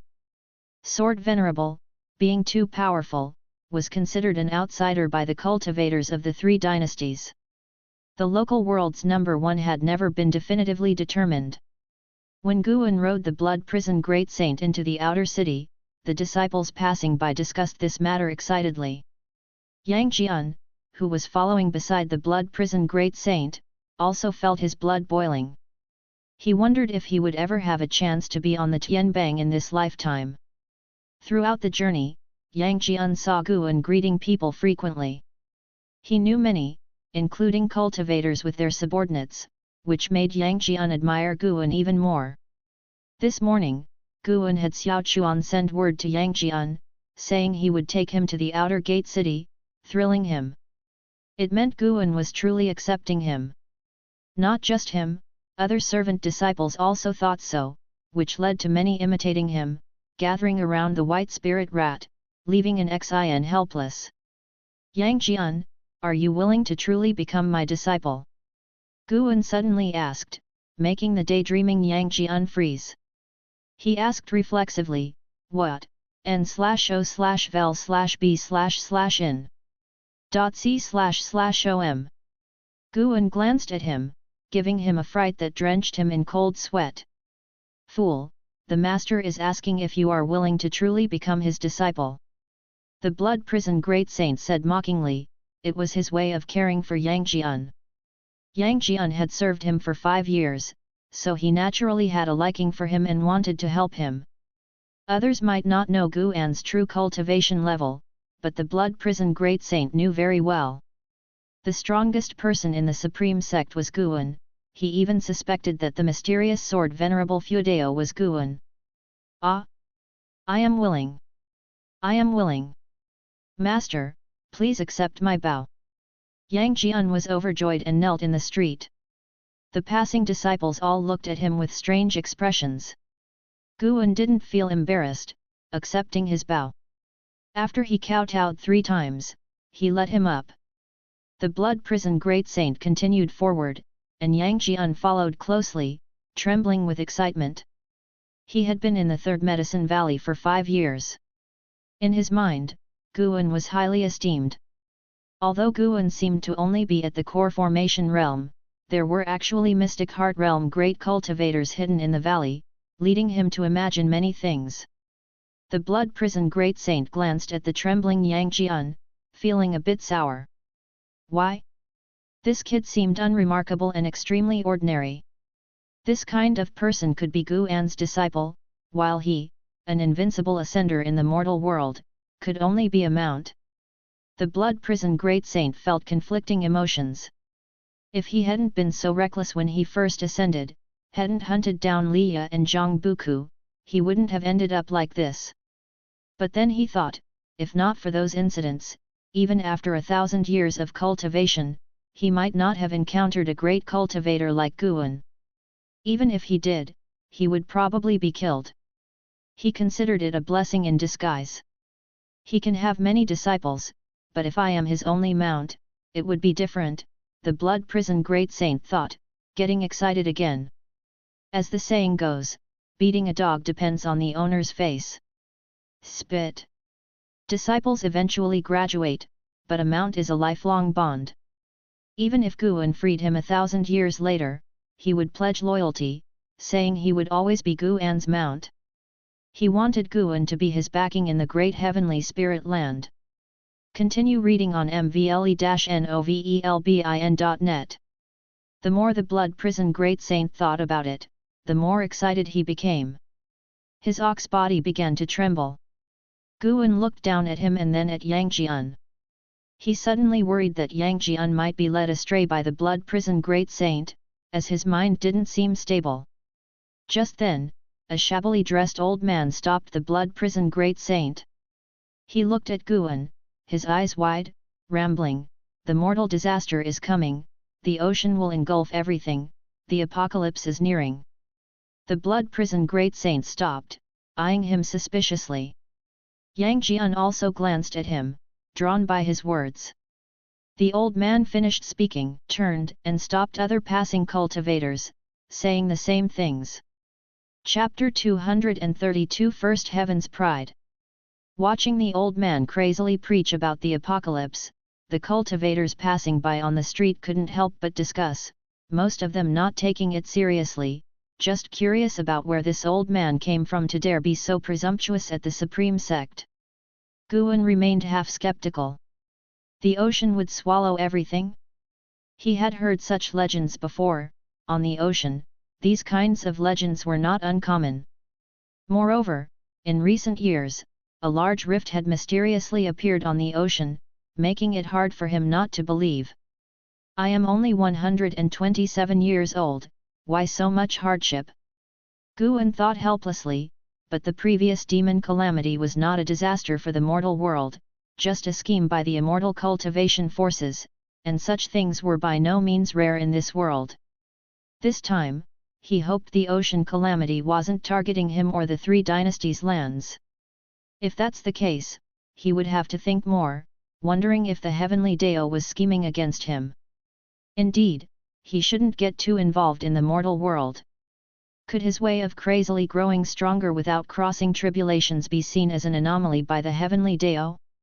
To eliminate an anomaly without knowing where it is, it simply launches an apocalypse. For all beings, a calamity is a catastrophe, but for heaven and earth itself, it's just a major cleansing. Lost in thought, Guan soon saw that old man being seized by a disciple of the law enforcement hall, still shouting as he was taken away. "The ocean will swallow everything." This small episode didn't stay in many people's minds. Compared to such crazy talk, the disciples were more concerned about the heavenly rankings tournament. The title of number 1 in the world stirred the hearts of countless cultivators. Guan wasn't too worried either. This old man didn't have an extraordinary limit to his lifespan, nor did he hide his realm, he was merely at foundation establishment realm cultivation level. He brought Yang Jian to the elixir hall, instructing him to observe carefully and listen, as he might help him with tasks in the future. This made Yang Jian both excited and nervous, worried about making mistakes and disappointing Guan. It wasn't until evening that they finally returned to the Medicine Valley. Spring passed and summer came, and Guan crossed the threshold of 128 years old. The Heavenly Rankings tournament had already spread throughout the world, but the exact start time was not yet determined. With the operation of the Supreme Sect, over 90% of the cultivators in the lands of the Three Dynasties knew about it. Who is number 1 in the world became a hot topic for cultivators during their leisure time. On this day, Guan came to the Immortal Seeking Island. As soon as he arrived, he heard someone discussing the millennial Great Sea Tide. Legend has it that once every millennia, the ocean will rise and flood land masses, lasting for hundreds of years before it subsides. Not every great sea tide is the same. In severe cases, it could flood the entire mortal world, a phenomenon that happens once in a million years. Today's cultivators couldn't calculate how far it had been since the last apocalypse-level sea tide, but precisely because they couldn't calculate it, they were in a state of panic. Everywhere on the ocean, people were proclaiming that the apocalypse-level sea tide was imminent. These people came from different sects, claiming to have sensed the world's omens and saw the apocalyptic visions in their dreams while cultivating. Weaker cultivators might even undergo deviation and become insane. Some even linked it to the oceanic rift that appeared before, suggesting it might be a sign of the apocalypse-level sea tide. When Guan found Hu Xiaojian also brought up the matter, his face full of worry. The world is truly in chaos now. First, there was the conflict between the Seven Stars spirit realm and the Star Sea congregations, battles occurring everywhere. Now, there's an imminent apocalypse-level sea tide. We truly live in the worst of times, Hu Xiaojian sighed. Guan comforted, nothing is certain yet, don't overthink. Though the news was spreading widely, the sea level hadn't risen, at least not affecting the mainland of the Three Dynasties lands. According to legend, before an apocalypse-level sea tide erupts, there would be a build-up period of hundreds of years that all living beings in the mortal world can sense. It's said that during this period, the spiritual energy of the sea would burst forth, enriching the entire world's spiritual energy, accelerating the cultivation speed of all beings, as if a small mercy from heaven and earth. If one could leave this world during this period, they could escape the calamity. But that's only applicable to high-level cultivators. To achieve heaven and earth flying immortal within those few hundred years, one would at least need to be at the wandering immortal realm. Guan and Hu Xiaojian wandered the streets, chatting as they walked. Suddenly, a figure appeared before them, a woman in yellow attire, her demeanor dignified with an extraordinary aura, and her appearance also top-notch. Her cultivation level reached the mystic heart realm. May I ask if you are Senior Meng Lang? My lord wishes to invite you as a guest. My lord is Sage Tang Hai, the woman in yellow said respectfully. Using a mystic heart realm female cultivator as a maid? Such a grand gesture. As Guan was thinking, Hu Xiaojian quietly introduced, Sage Tang Hai is an honorary elder of the Sea Protection Mansion on Immortal Seeking Island, known for his righteous actions and good reputation. The implication was that he could be trusted. Guan glanced at Hu Xiaojian before looking at the woman in yellow and said, "Lead the way." He cast a lifespan detection on the woman in yellow. With a lifespan limit just over 2000, she would be considered a girl of heavenly pride on the mainland, only to be a maid on Immortal Seeking Island. The woman in yellow gracefully bowed and then turned to lead the way. Half an hour later, they entered a mansion. Hu Xiaojian chose not to go inside, waiting at the gate instead. Tang Hai Mansion was large, with many servants whose lowest cultivation level was at the nascent soul realm. Led by the woman in yellow, Guan arrived at a courtyard where he saw a man in blue attire sitting at a table, sipping tea, with a scholarly and elegant air. Sage Tang Hai, Loose Immortal Realm 5th Layer 8908/27000/27500. The woman in yellow stopped her steps, bowed to Sage Tang Hai, and then left. Sage Tang Hai looked at Guan and stood up to clasp his fists in salute. "Deist friend, I apologize if my invitation disturbs you." Guan approached the table, raising his hand in return salute. "No worries, I have nothing much to do anyway." Then, both of them sat down and began to chat. After some casual conversation, Sage Tang Hai finally said, "Deist friend, the number of heavenly materials and earthly treasures you've purchased over the years is staggering, and many people are inquiring about you. But rest assured, no one dares to cause trouble on Immortal Seeking Island. I've also helped you block some of them." Guan didn't understand his meaning and could only follow along, thanking him. The strongest on Immortal Seeking Island had only the cultivation level of Wandering Immortal Realm. Guan didn't really regard anyone there seriously. Recently, the news of the apocalypse-level sea tide has been rampant. Whether it's true or not, the world is in turmoil. If we cultivators can band together for warmth, that would be the best. 10 years from now, I plan to hold a private auction here, even offering an immortal path spirit tree. If Deist friend is interested, you can attend it. The actual trading price will count 70% of the final transaction price. Consider it my gift to Deist friend as a meeting token," Sage Tang Hai said, stroking his beard with a smile that gave a comforting feeling like a spring breeze. Guan heard this and smiled, thanking him again. An immortal path spirit tree? He was indeed very interested. The highest grade spirit tree he had was only of the 9th rank. He couldn't imagine what wonders an immortal path spirit tree would hold. Seeing Guan agree, Sage Tang Hai became more enthusiastic. The two chatted for a long time, with Sage Tang Hai revealing his desire to form a small circle of loose immortals, to explore and venture into the ancient immortal path secret realm together. After a full hour, Guan finally left Tanghai Mansion. Hu Xiaojian followed without saying a word. The first wisp of autumn breeze blew into the third medicine valley. Yang Jian stood in front of the wooden railing, staring blankly at the pavilion where Guan lived. It had been a while since he apprenticed under Guan, yet nothing in his life had changed. Guan hadn't taught him any cultivation techniques or spells, causing him some agony. He was already 21 years old, and his cultivation remained at the third layer of the energy cultivation realm, making him very anxious. He heard that the number one genius of the Supreme Sect, and Hao, had already reached the foundation establishment realm at his age. Time passed as he daydreamed. As dusk fell, Yang Jian washed a batch of fruits and carried them on a large wooden tray to the blood prison great saint's side. Just as he was about to leave, a voice came from the pavilion, "Jianer, wait for me downstairs after nightfall." Upon hearing this, Yang Jian became excited, quickly bowing to the pavilion. He didn't shout loudly, fearing other disciples might hear. An hour later, wearing clean clothes, Yang Jian stood in front of the stairs, his eyes occasionally glancing towards the window upstairs.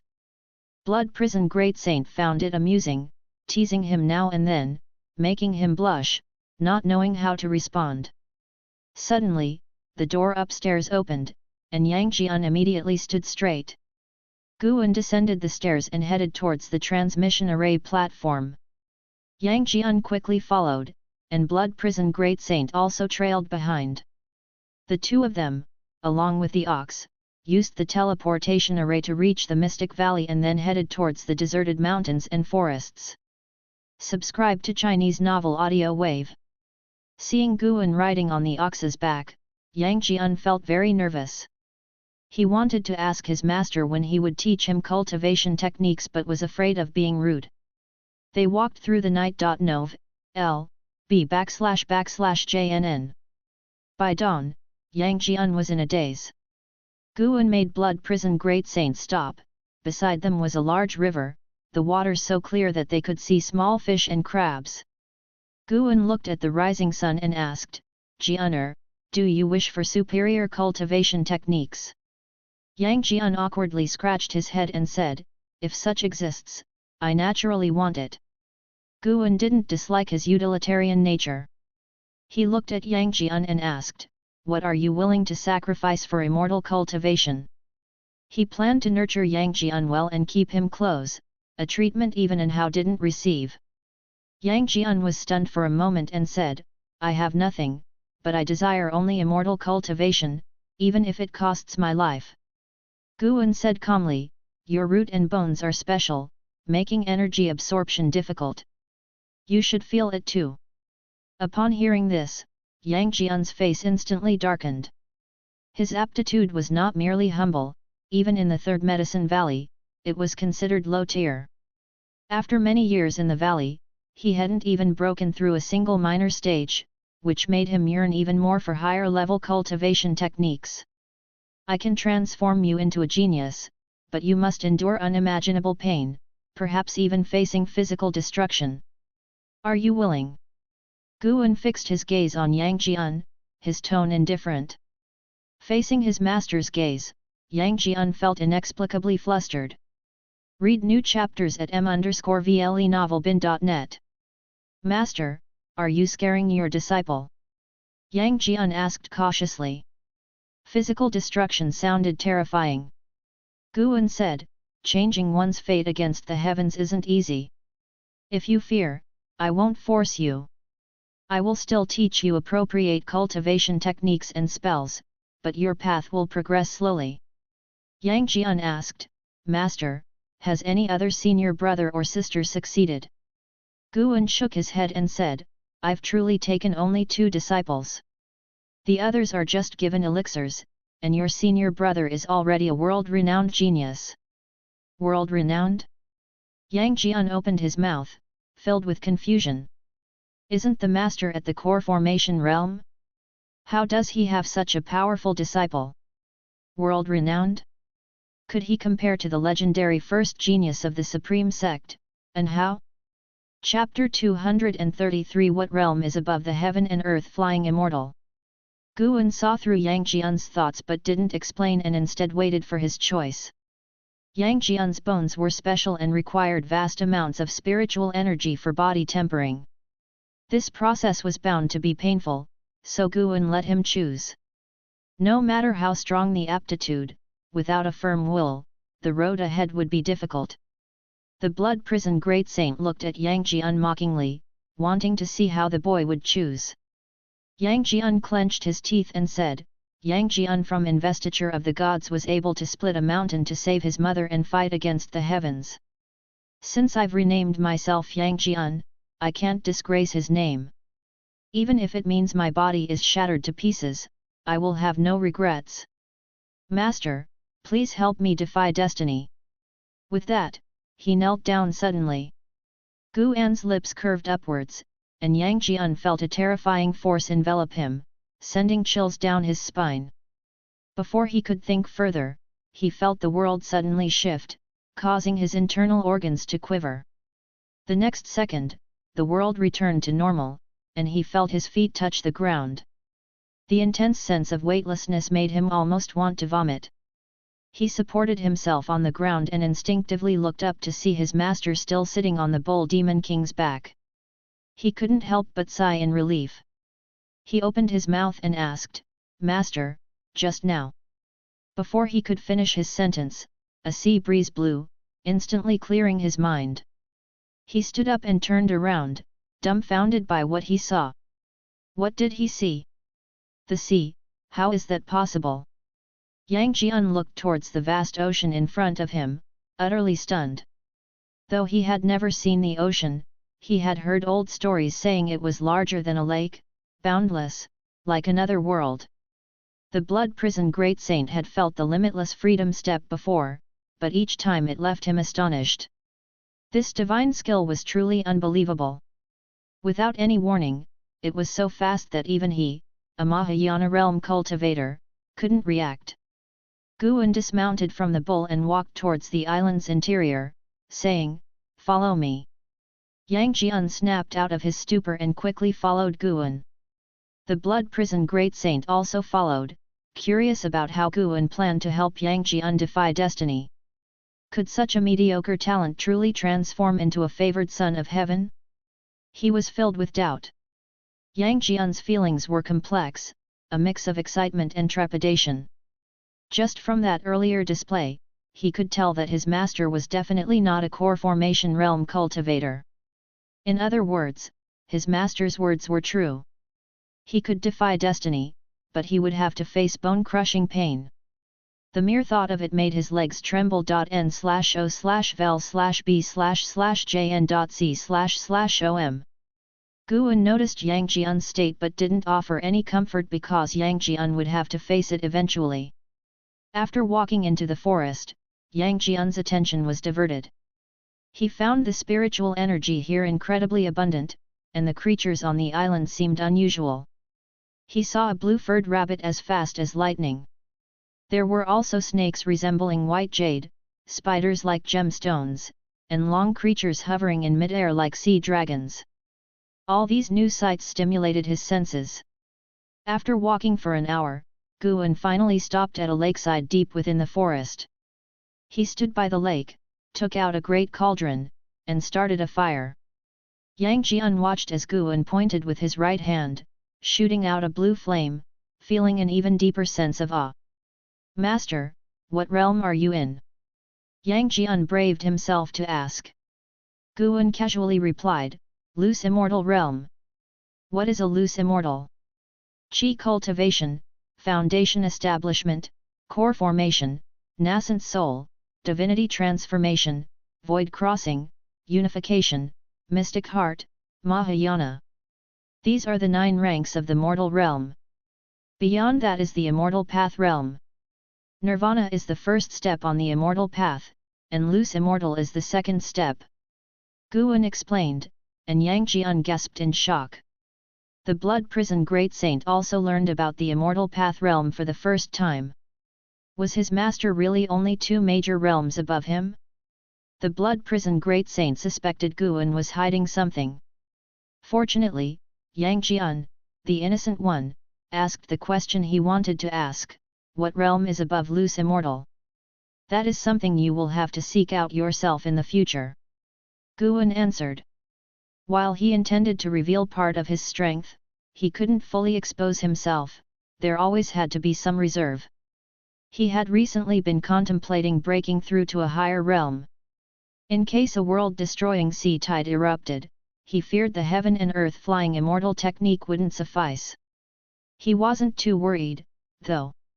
If the mortal world were ever submerged, he could escape to outer heaven or open a grotto heaven under the sea, bringing those close to him into a minor heaven and earth of his own creation.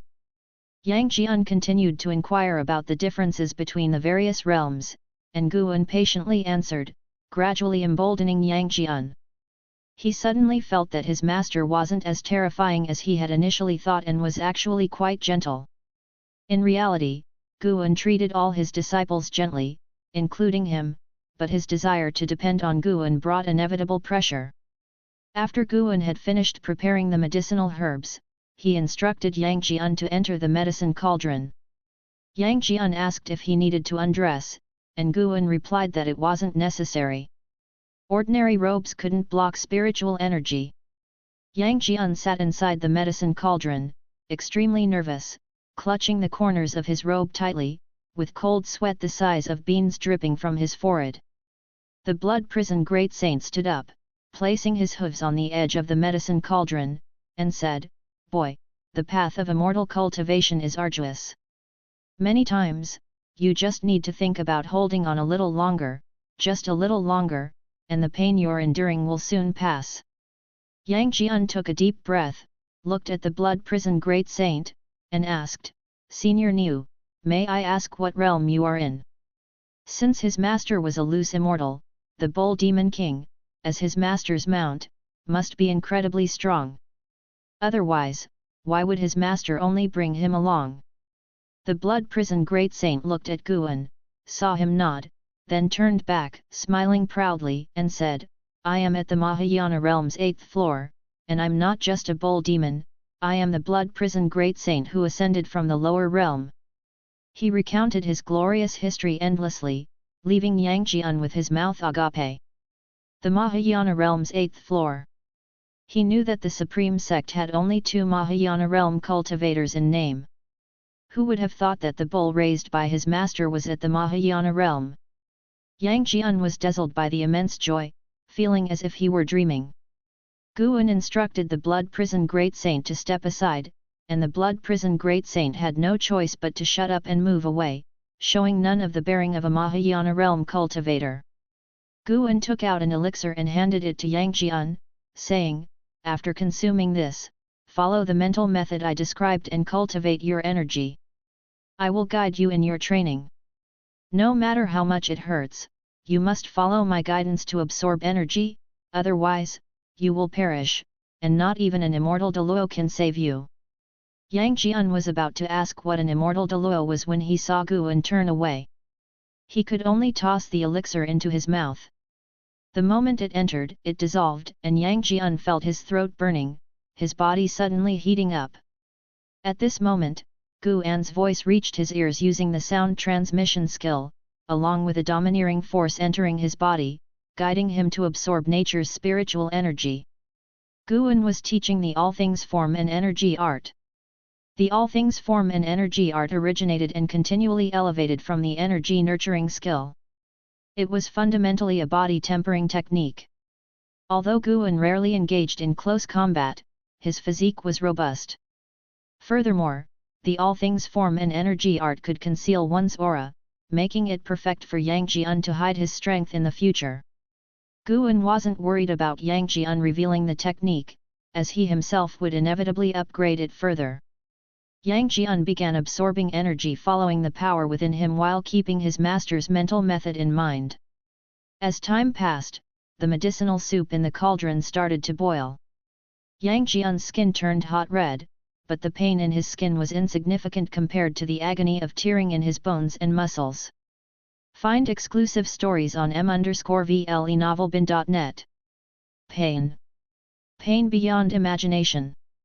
The sensation of thousands of insects gnawing at bones, tearing muscles, couldn't begin to describe this agony. His master's voice constantly echoed in his ears, making him feel less afraid. With his master present, he felt inexplicably reassured. Just like the blood prison great saint had said, hold on a little longer, and soon it would be over. The pain intensified, and gradually, he began gritting his teeth. His hair fluttered, veins bulged on his face, and his body was drenched, making it hard to distinguish between sweat and medicinal fluid. Crunch! His body suddenly made a hair-raising sound, as if bones were grinding against each other. Even the blood prison great saint couldn't help but shiver. Can he really defy destiny? The blood prison great saint thought in shock. To him, Guan remained the omnipotent immortal. He turned his head, seeing Guan standing by the lake with his back to the medicine cauldron, his calm demeanor earning even more admiration. For Guan, defying destiny seemed like it wasn't a difficult task. Little did the blood prison great saint know, Guan wasn't truly defying destiny but merely helping Yang Jian restore his true physique. At this moment, Guan was multitasking, guiding Yang Jian's cultivation while using his divine sense to scan the ocean. He was searching for a suitable place for his next breakthrough. I wonder what realm lies beyond heaven and earth, flying immortal. Guan thought expectantly. With over 16 million years of lifespan, he felt he should be able to break through. However, he hesitated over whether to enhance his cultivation techniques and divine skills, as elevating them required investing tens of thousands or even more lifespan years. He feared he might not have enough lifespan left to break through afterward. Ah!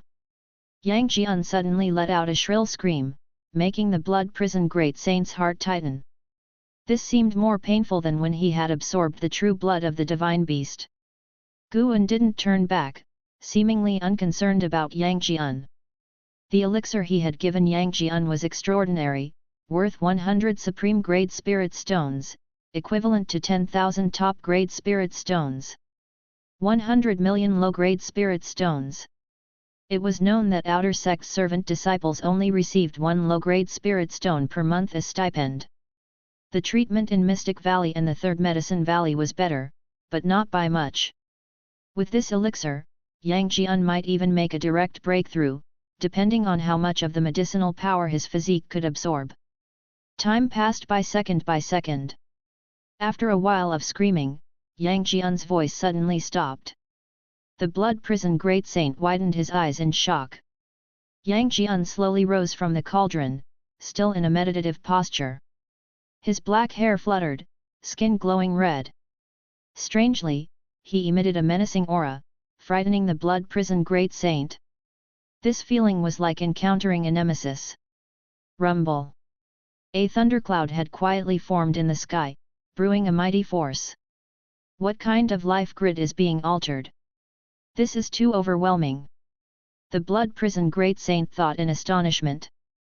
Even with his divine beast blood-enhanced physique, he was intimidated by Yang Jian's presence, indicating how terrifying Yang Jian's physique had become. He turned to look at Guan, who remained unfazed, seemingly unconcerned by the heavenly power. Chapter 234 Only I can decide my disciple's life and death. Rumble.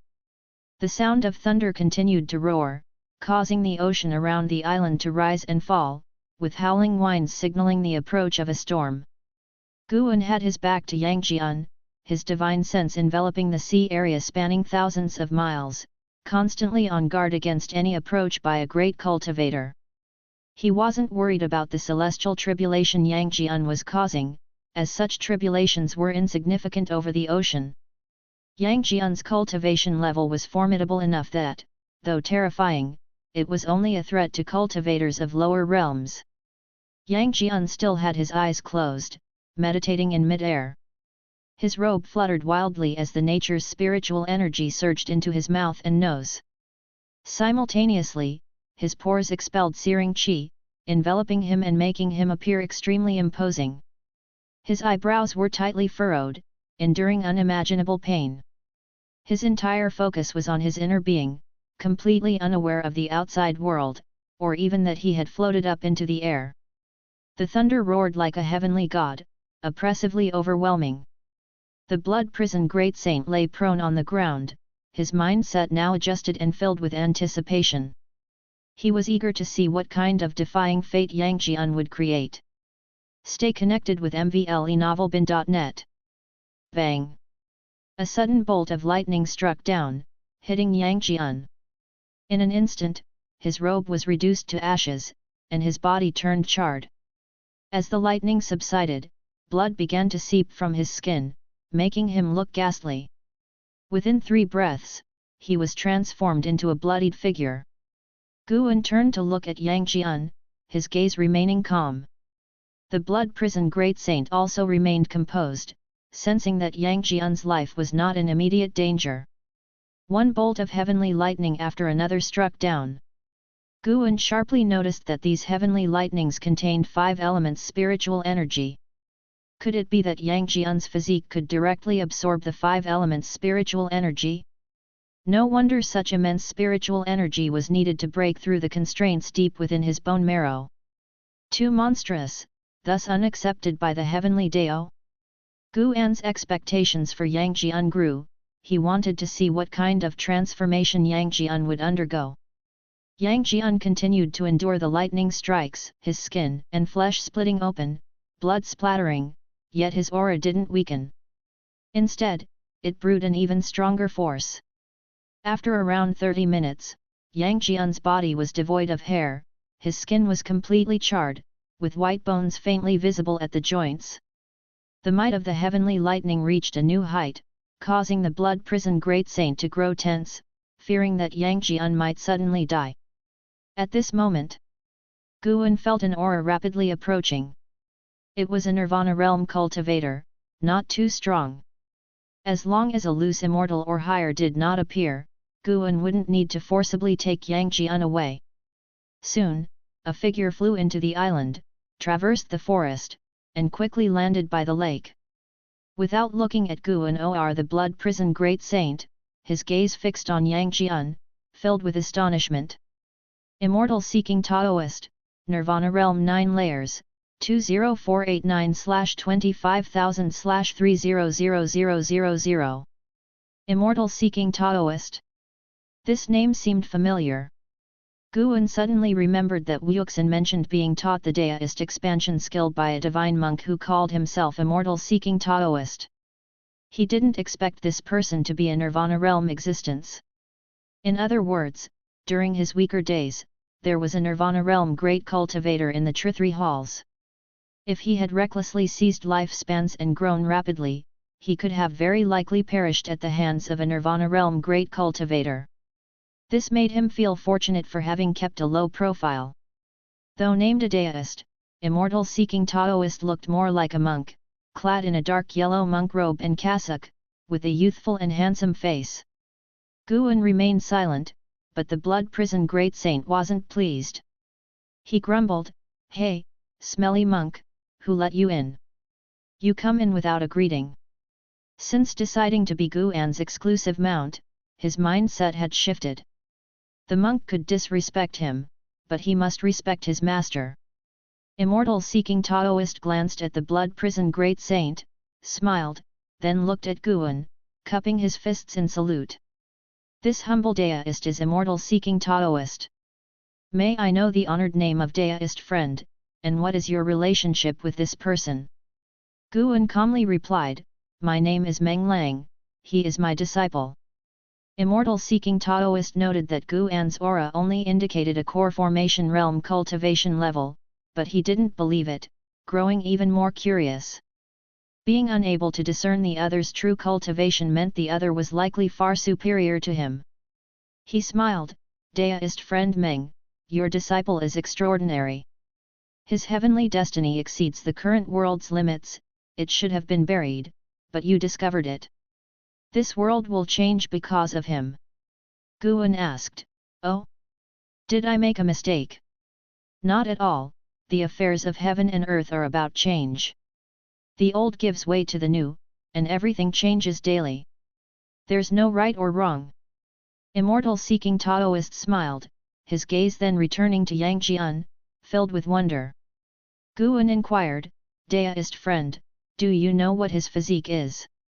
Immortal-seeking Taoist pondered, this humble Deist finds it hard to judge. He has the mysteries of the ancient five elements treasure body and the fierce chi and blood of the primeval tyrant body. Five elements treasure body?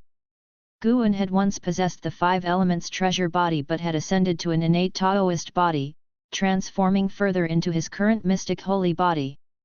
Are the five elements treasure body and primeval tyrant body powerful? The blood prison great saint asked, making Guan quite satisfied with him. Good, he has potential. If Guan asked this himself, it would have lessened his status. Immortal-seeking Taoist smiled at the blood prison great saint, saying, naturally, in ancient times, talent wasn't solely determined by spirit root attribute and qualification.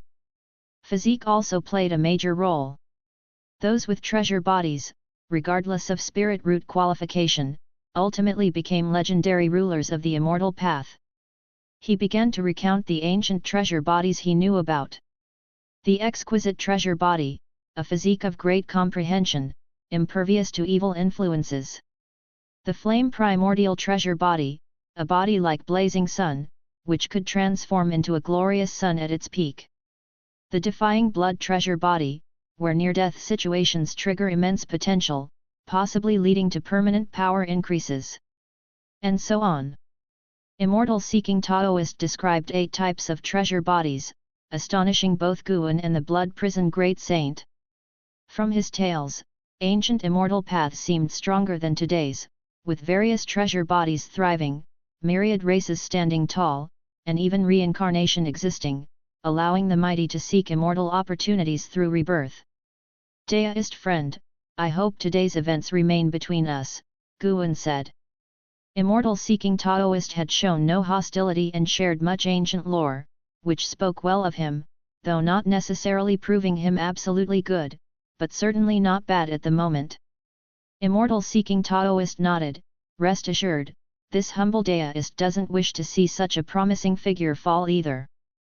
Bang! Suddenly, Yangjian erupted with a terrifying force, shaking the forest and causing ripples in the nearby lake. The thunderclouds emitted a red glow. A terrifying red lightning bolt struck Yangjian, making him scream in agony. Mystic dark heavenly tribulation. Immortal-seeking Taoist frowned, stating each word slowly. Mystic dark heavenly tribulation?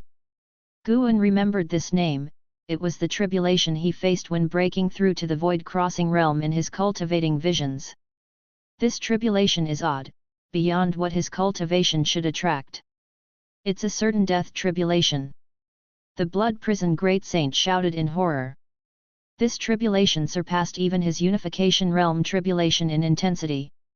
He sensed the mystic dark heavenly tribulation still brewing, with the true horror yet to come. Immortal-seeking Taoist took a deep breath and said, indeed, a certain death tribulation. It seems the heavens will not tolerate him. Guan thought of An Hao, who also had a 9,999-year lifespan, yet faced less intense tribulations. Could it mean that even within the same 9,999-year limit, talent varied? This number marked a human limit, but talent had no bounds. Immortal-seeking Taoist said to Guan, the mystic dark heavenly tribulation is a tribulation of karma, not to be forcibly dispersed. Intervening would stain you with karma, leading to facing the same, or even stronger, tribulation yourself during a breakthrough. His face expressed deep regret. What a pity for such a promising seedling. Guan looked at Yangjian and remained silent. Karma from the heavenly tribulation? Sorry, he didn't undergo tribulations, and he had faced this kind of tribulation in his cultivating visions, enduring it without assistance. He had made it through. Another bolt of lightning fell, this time even more terrifying. Guan's eyes sharpened, and he suddenly waved his sleeve. His long sleeve swept, directly dispersing the thunderclouds, allowing sunlight to shine down on Yangjian. The tribulation dissolved instantly. Immortal-seeking Taoist's eyes widened in disbelief as he turned his head to look at Guan, who remained indifferent, serene. The blood prison great saint turned as well, wanting to speak but holding back. Immortal-seeking Taoist felt the dissipating aura and his eyes grew complicated. He sighed, "Deist friend, why did you go to such lengths?" Guan looked at the blood-soaked Yang Jian and said, "Immortal cultivation is about enduring tribulations. So what if it's a different tribulation? Only I determine my disciple's life and death. How domineering, Nov. L. B //JNN." The blood prison great saint felt his blood boil, following such a person was indeed a blessing. Immortal-seeking Taoist looked at Guan, opened his mouth, but ultimately said nothing. He raised his hand in salute, showing respect. Then, they both waited for Yang Jian to awaken. They could feel Yang Jian's qi blood rapidly strengthening. With the tribulation gone, ample spiritual energy rushed towards him, causing a profound transformation in his bones and marrow. After a long time, Immortal-seeking Taoist asked Guan, "May I ask where Deist friend hails from?" "From the west." "The west? Have you heard of Immortal-seeking Island?" Guan glimpsed at Immortal-seeking Taoist, curiously inquiring. Immortal-seeking Island, Immortal-seeking Taoist, could there be a connection? Immortal-seeking Taoist smiled, "So, Deist friend knows Immortal-seeking Island. To be honest, I founded the island long ago, later passing it to my disciple. The fame it enjoys now is all thanks to him, not myself." The island master of Immortal-seeking Island was a wandering immortal, while Immortal-seeking Taoist was merely a nirvana realm cultivator. Indeed, one shouldn't judge solely by cultivation level, background and connections also counted as strength. Guan reflected on this and then engaged in polite conversation with Immortal-seeking Taoist. It wasn't until early the next morning that Yang Jian's transformation concluded. He leaped into the lake, washed his body, and then stepped ashore. Under the sunlight, he had grown a few inches taller, his skin fair and his muscles well defined, exuding immense strength from merely looking at his upper body. Chapter 235, Chapter 235 Post-Holiday Breakthrough. Looking at Yang Jian, who was now a completely different person, Guan smiled. Yang Jian had reached the fifth layer of the foundation establishment realm in one go. His qi blood was even stronger than that of the foundation establishment realm, proving that Guan's elixirs and medicinal herbs had not been wasted. Of course, Yang Jian's physique surely still held more mysteries that needed to be uncovered through future cultivation.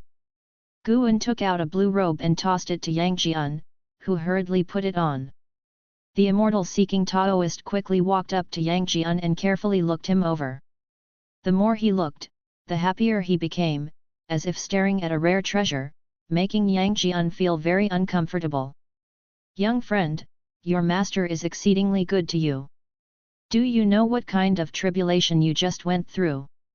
The immortal-seeking Taoist said. Upon hearing this, Yang Jian couldn't help but ask what kind of heavenly tribulation it was. Then, the immortal-seeking Taoist began to explain the mystic dark heavenly tribulation and told him that it was Guan who had dispelled the tribulation, bearing great heavenly tribulation consequences as a result. Upon hearing this, Yang Jian's face changed dramatically. He hurriedly bypassed the immortal-seeking Taoist and ran to Guan, kneeling before him. "Master! Your disciple is not worthy of your actions. Your disciple let you down." Yang Jian's forehead touched the ground, choking with emotion as he spoke. He felt both moved and guilty in his heart. His master had changed his fate, not only by providing precious elixirs and medicinal herbs but also by bearing the consequences of the heavenly tribulation. The depth of this kindness was immense. From childhood to adulthood, although he had not suffered hardships and had a happy family, ever since his spirit root was detected, his world had turned dark. Guan not only brought him hope but also fulfilled that hope. Yang Jian knew well that his master could train other disciples and was not obligated to choose him, which made the weight of this kindness even heavier. Guan looked down at him and said, "Since you have acknowledged me as your master, it is something a master should do. Get up now. I do not seek your repayment in the future, just that you avoid causing trouble and implicating your master. Yang Jian looked up and saw Guan blinking at him. He immediately understood that his master was joking with him, just like Master Pudi's advice to Sun Wukong in Journey to the West. Master! Get up now! A real man doesn't cry, what kind of behavior is this? All right. Watching Guan and Yang Jian, the immortal-seeking Taoist felt deeply moved. He had a feeling that many years later, today's events would become a story as Yang Jian's name shook the world. He took 2 steps forward and said, "Deist friend, our meeting is fate. I have a divine skill here that I would like to give to your disciple, would you mind?" Guan said, "Jianer, quickly bow in gratitude to senior." Upon hearing this, Yang Jian turned around, cupped his fists, and bowed to the immortal-seeking Taoist, thanking him for the divine skill. The immortal-seeking Taoist took out a secret book from his sleeve and handed it to Yang Jian. "Young friend, what is your name? I will keep an eye on your achievements in the future." Yang Jian took the secret book, first looking at Guan.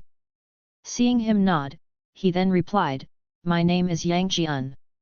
Yang Jian. The immortal-seeking Taoist noted the name, he felt like he had seen it somewhere in a book before. Afterward, the immortal-seeking Taoist did not disturb the master and disciple any further and took his leave. Guan began to teach Yang Jian the heaven and earth primordial skill. The all things form and energy art and the heaven and earth primordial skill were Guan's foundation techniques. Even in how only practiced a lower version, showing how much Guan valued Yang Jian. Yang Jian had been in the valley for many years, though he didn't have an outstanding personality, Guan liked his honesty. This boy had ambitions but did things steadily. He clearly wanted to get close to Guan but never looked for a chance to face Guan directly. Instead, he dutifully served the Blood Prison Great Saint and the White Spirit Rat for years, which even Guan found amusing. In Guan's eyes, Yang Jian was like an unpolished gem, and he looked forward to seeing what kind of person Yang Jian would become under his careful training. Guan did not seek Yang Jian's repayment in the future. Teaching Yang Jian was just an embellishment to his leisurely life. He merely wanted to teach a disciple, nothing more. In the evening, at the Third Medicine Valley, Guan rode the Blood Prison Great Saint down from the transmission array platform, with Yang Jian following beside him. "Master, where have you been? I haven't seen you for 4 days." A passing Xin asked curiously. Her eyes turned to Yang Jian, widening as she carefully examined him. "Just went out for a walk." Guan casually replied, then dismounted and walked alone towards the pavilion. An Xin immediately approached Yang Jian, examined him closely, and asked, "Are you really Yang Jian? How have you changed so much?" Yang Jian had already mastered the sorcery of the all things form and energy art, letting him conceal his aura, but he couldn't precisely disguise his realm.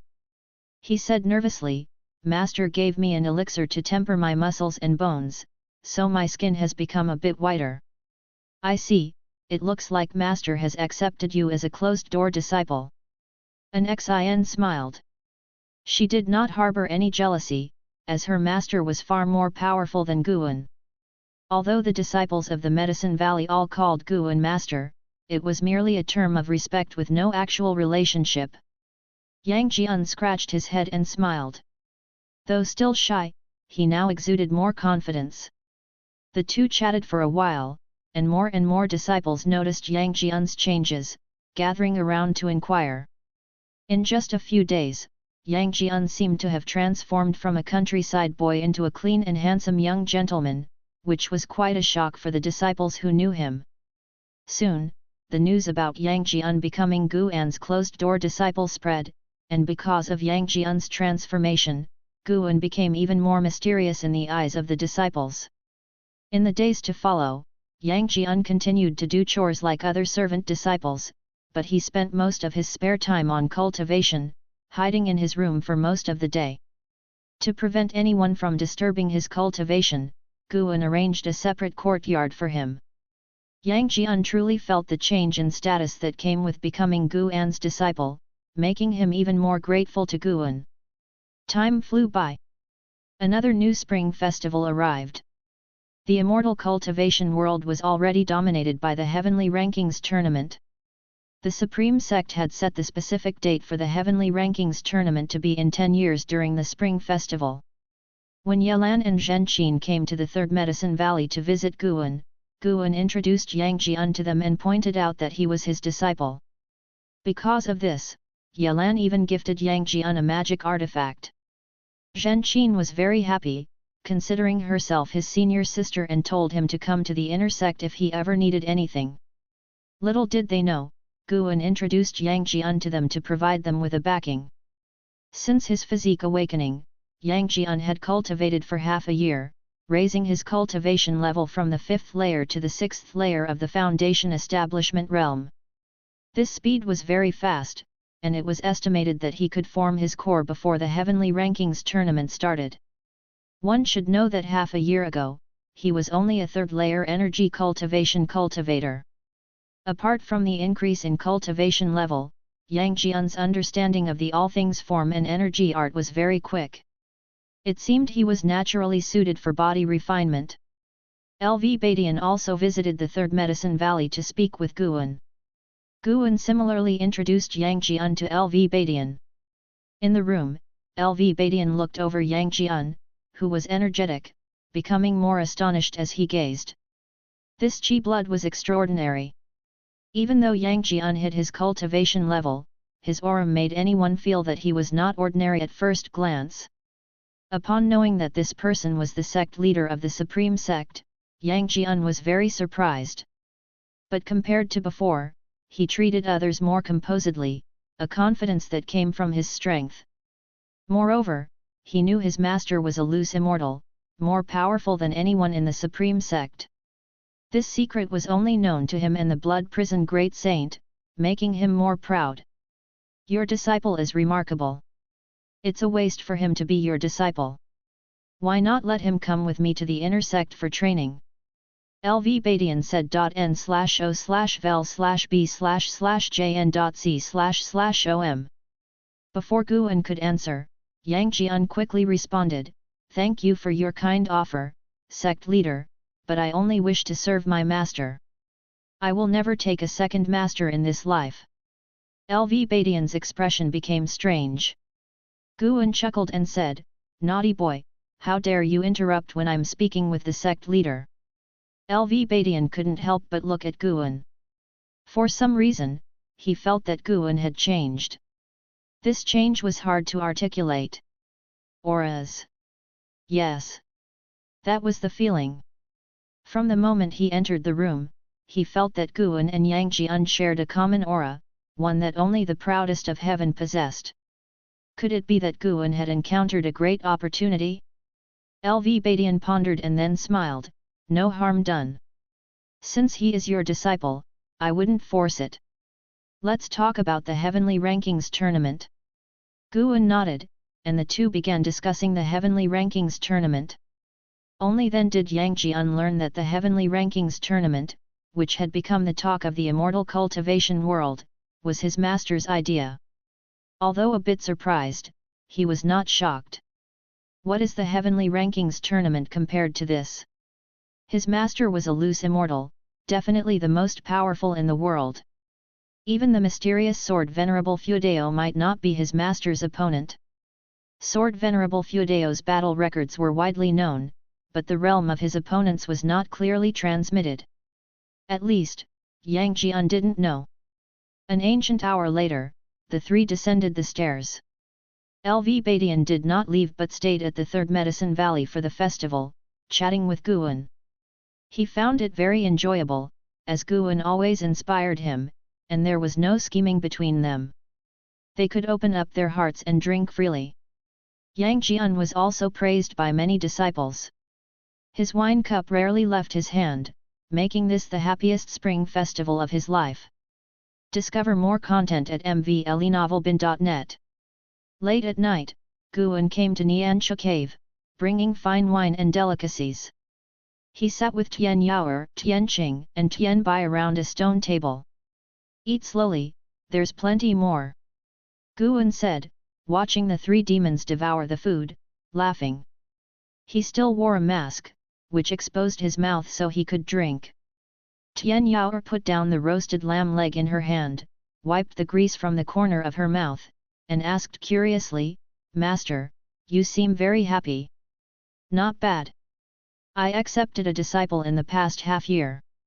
He has excellent talent and constantly gives me surprises, so I'm naturally in a good mood. Guan replied, taking the opportunity to caution the three demons not to be lazy.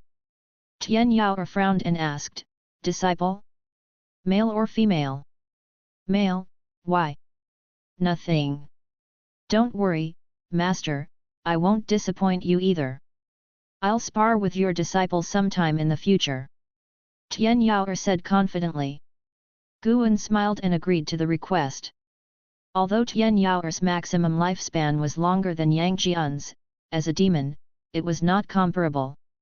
In terms of talent, Tian Yaoer could not match Yang Jian. Guan was more eager to see a spar between Anhao and Yang Jian. After the Spring Festival, he planned to find a place to break through and then visit Anhao. Chapter 236, Chapter 236 Breakthrough to the 9 Layers of the Carefree Immortal Realm. New Year's just passed, and all things in heaven and earth began to revive. Guan walked through the air, admiring the ocean scenery along the way. Although the rumors about the world-destroying sea tide were spreading far and wide, the ocean still looked calm, without the slightest sign of disaster. He spread out his divine sense, searching for a suitable place to break through. He was already very far from the continent, and his limitless freedom step had already crossed 100 steps.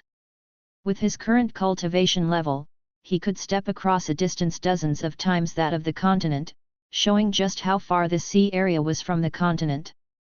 The spiritual energy of the beings in the ocean was exceptionally dense, far exceeding that of the continent. Moreover, the cultivation levels of the oceanic demon beasts were very high. He even saw a whale at the loose immortal realm, as large as half the continent, capable of swallowing the territory of 3 dynasties in one gulp, exaggeration to the extreme. Upon arriving here, the aura of human cultivators became rare. The occasional aura felt belonged entirely to immortal path realm cultivators. Without a cultivation level at the nirvana realm, one couldn't enter this sea area. Finally, Guan's gaze locked on a grand sea island. The island was teeming with life, even housing a power formed by hundreds of thousands of demons, with most of the demon soldiers training in the plains. The strongest demon had reached the 2nd layer of the loose immortal realm. The 9th layer heaven and earth flying immortal realm. Guan stealthily sneaked into the forest, meditating under a tree and activating the lifespan barrier. He did not immediately attempt to break through but instead spread out his divine sense, observing the situation all around. Within the range of his divine sense, he felt the aura of wandering immortals. Fortunately, there were no heaven and earth flying immortals. Heaven and earth flying immortals were always few in numbers, not visible to mortal spirits. After all, they could leave this world. When Guan expanded the range of his divine sense to its maximum, he still did not see any heaven and earth flying immortals, finally putting his heart at ease. Net. Though he couldn't see any heaven and earth flying immortals at sea, if he looked up at the sky, he could daily see the figures of heaven and earth flying immortals coming and going, like meteors streaking across the sky. Guan retracted his divine sense and pulled up the attribute panel. Name, Guan. Lifespan, 128/168900764. Physique, Mystic Holy Body. Cultivation level, Heaven and Earth Flying Immortal Realm 9th layer. With 10 million years of lifespan invested, could I break through to a higher realm? The 8th to 9th layer of the Heaven and Earth Flying Immortal Realm cost 30,000 years of lifespan. To reach a higher realm, failing once would mean waiting for more than 30,000 years before trying again. Failing 100 times would cost at least 3 million years of lifespan, which made him shudder just thinking about it. If he could use 10 million years of lifespan to break through to a higher realm, he would consider himself lucky. So he dared not upgrade his cultivation technique or physique, deciding to brute force his way in the realm instead. Guan took a deep breath and first invested 1,000,000 years of lifespan to test the waters. You cultivated through energy absorption for 50,000 years, using the great accomplishment of heaven and earth primordial skill to forcefully break through to the carefree primordial immortal realm. You began to cross the tribulation, but you did not survive the ultimate reincarnation heavenly tribulation and failed. You cultivated through energy absorption for 100,000 years, using the great accomplishment of heaven and earth primordial skill to forcefully break through to the carefree primordial immortal realm. You began to cross the tribulation, but you did not survive the ultimate reincarnation heavenly tribulation and failed. Crossing the tribulation every 50,000 years? A bit harsh. Guan looked at the constant failure prompts before him, feeling somewhat panicked. 1,000,000 years of lifespan resulted in just 20 failures. It would take 5 million years of lifespan to fail 100 times. The more Guan thought, the more anxious he became. His heart hardened, and he directly invested 5 million years of lifespan into cultivation. Fail. Fail. Guan couldn't even be bothered to look closely, just seeing that as long as the prompt didn't grow longer, it meant all failures. After all, 5 million years of lifespan ultimately went down the drain, another 100 failures. This carefree primordial immortal realm was truly difficult to break through. No wonder he had never even heard of it in the real world. There were legends of heaven and earth flying immortals above the sea but no tales of carefree primordial immortals. Guan pulled up the attribute panel again, and seeing there were still 10 million years of lifespan left, his heart settled a little. Another 5 million years of lifespan. He didn't believe he couldn't break through. Series of prompts crazily popped up, and within the lifespan barrier, spiritual energy never surged, and the leaves above his head swayed with the wind, producing rustling sounds that made Guan feel malice. It was as if the lifespan barrier was mocking him. The second 5 million years of lifespan all ended up in failures. He had already spent 11 million years of lifespan, failing 220 times to cross the tribulation. If he upgraded his cultivation technique and physique first, today would he be unable to break through? But even if he didn't break through, at least his strength would have increased like now.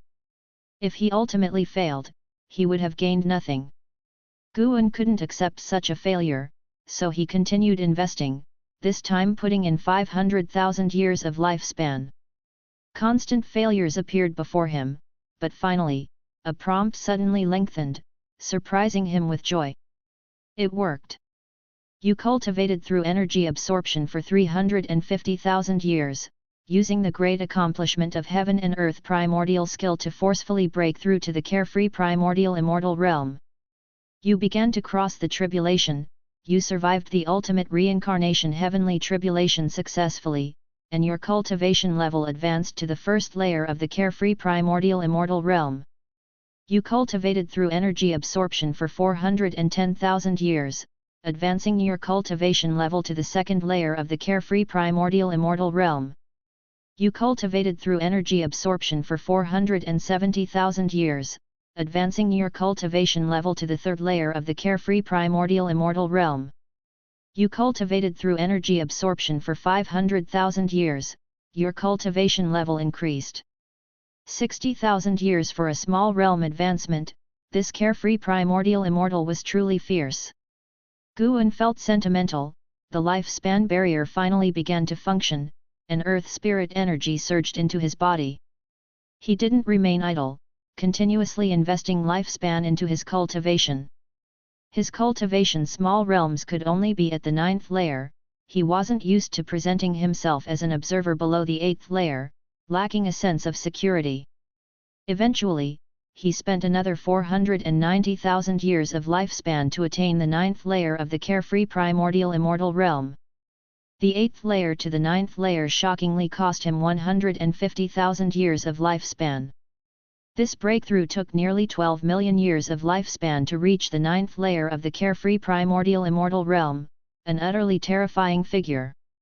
Boom, n/o/vel/b/jn.c//om. The earth rumbled, and spiritual energy soared like a tide, covering the grass within the barrier. All spirit energy on the entire island and the surrounding sea area abruptly plummeted, startling all beings into panic and chaos. The influence of the lifespan barrier continued to expand. The spiritual energy required from the 9th layer heaven and earth flying immortal realm to the 9th layer of the carefree primordial immortal realm was immense. After a few breaths, ocean demons erupted from beneath the sea. Heaven and earth were in an uproar. The island fell into a clamor as the demons roared, deafeningly. Guan saw shape-shifting demons flying over the forest, thinking an enemy was attacking the island. Guan closed his eyes and began to feel the changes within himself. He wanted to see what the carefree primordial immortal had that made it so hard to break through. After 30 minutes, a flood of profound insights exploded in Guan's mind like the universe's Big Bang, infinite information pouring into his consciousness. Heaven and earth rules. Heaven and earth flying immortal required cultivating the path of 5 elements to perceive higher realms. With the 5 elements' perfection, one could perceive the heaven and earth rules. All things in the world were composed of the unseen and untouchable power of rules. The 5 elements were the foundation, as stated in the Tao Te Ching that Dao produced 1, 1 produced 2, 2 produced 3, and 3 produced all things. The carefree primordial immortal was the realm of perceiving the rules of heaven and earth. Reaching this realm meant being completely unbounded by the constraints of heaven and earth, completely carefree. The primordial spirit underwent a baptism by the rules of heaven and earth, reaching transcendence. His golden core and mystic heart were transforming into higher existences. The golden core was accumulating the power of heaven and earth rules to form his Dao. What was Dao? Dao encompassed everything: cultivation techniques, spells, divine skills, etc. Everything about his existence was his Dao. The golden core generated the Dao, transforming into the primordial elixir.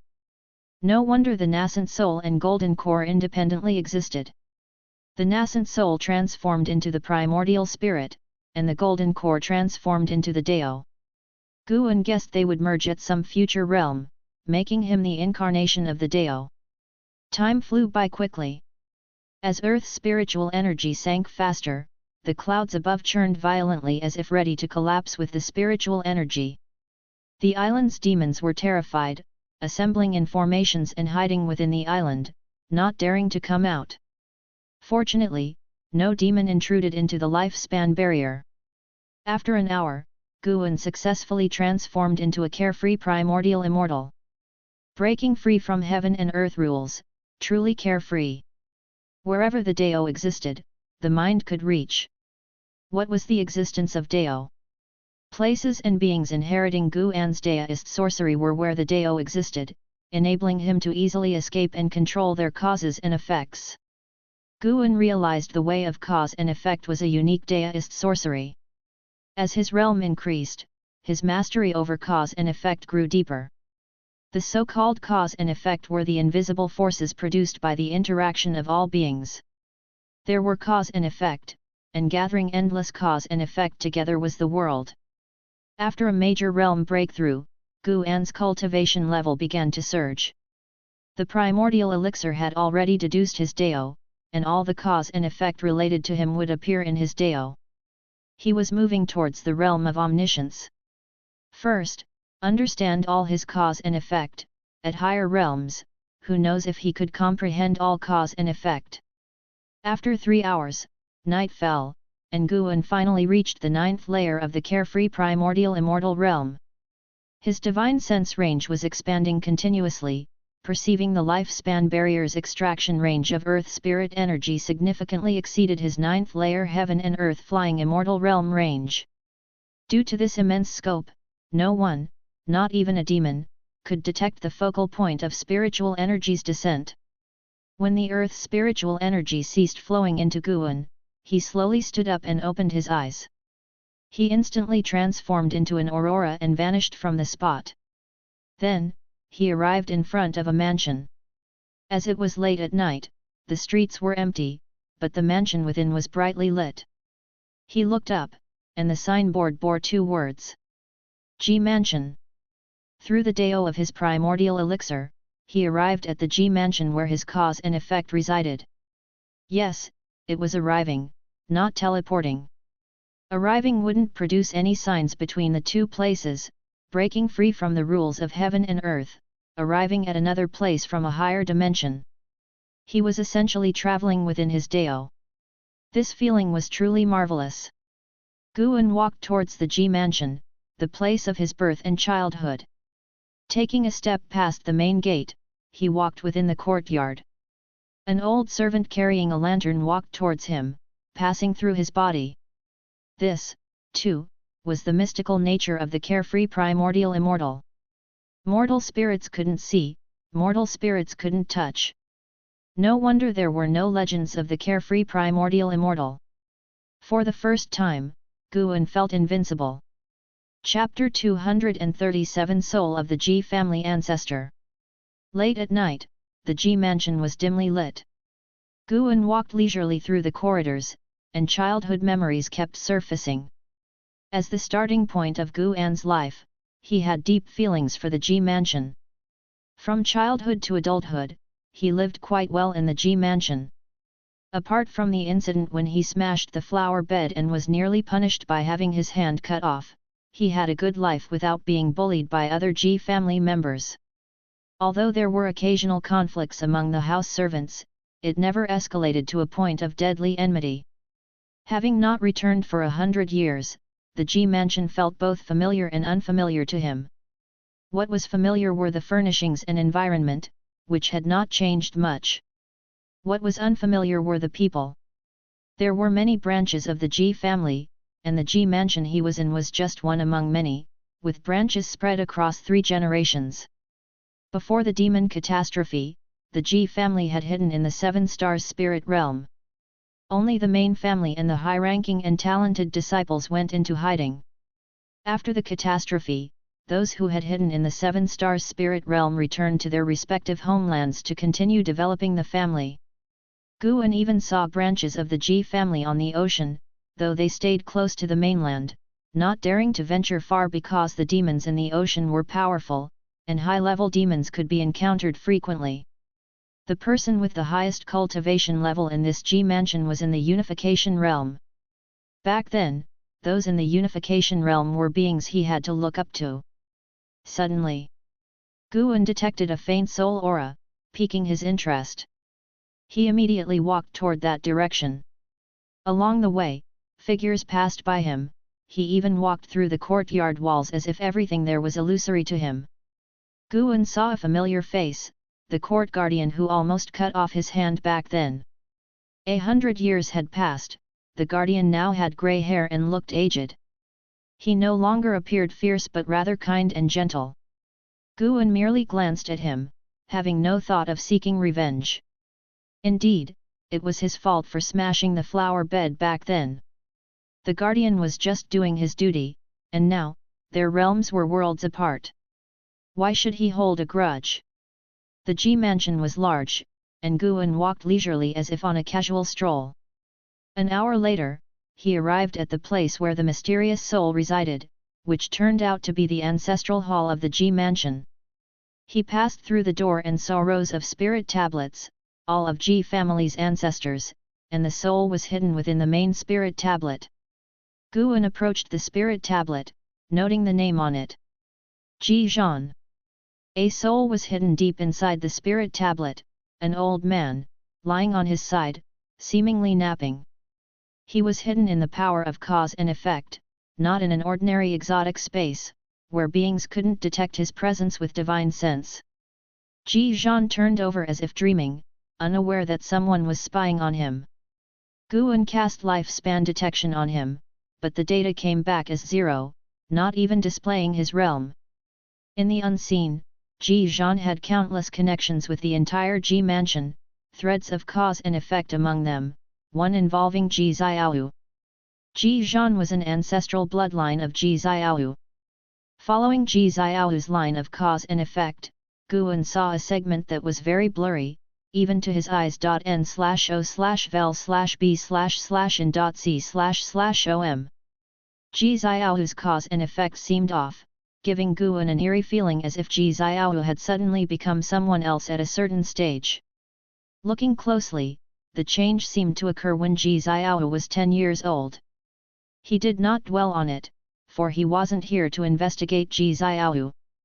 Ji Xiao possessed the primordial deist talisman, so having special causes and effects was not surprising. Read new chapters at m_vlenovelbin.net. Guan did not stay long and quickly turned away from the ancestral hall.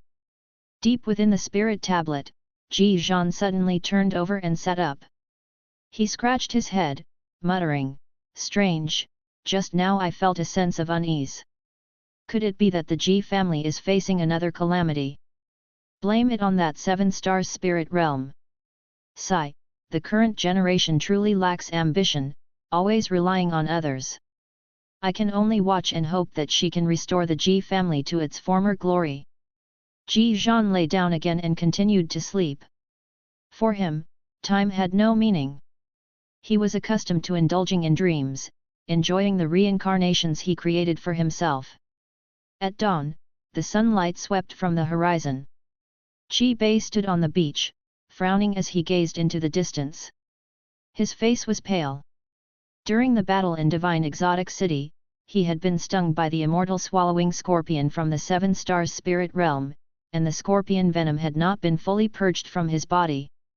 A figure emerged from the forest behind him. It was Qi Juxiao, the genius from the Star Sea congregations. "Master, and how that kid was really outrageous. I passed on my divine skills to him, and he mastered them last night. It's simply unnatural." Qi Juxiao cursed as he approached, resentful of Anhao's extraordinary talent. He had indeed been defeated, acknowledging that Anhao's talent and comprehension surpassed his own.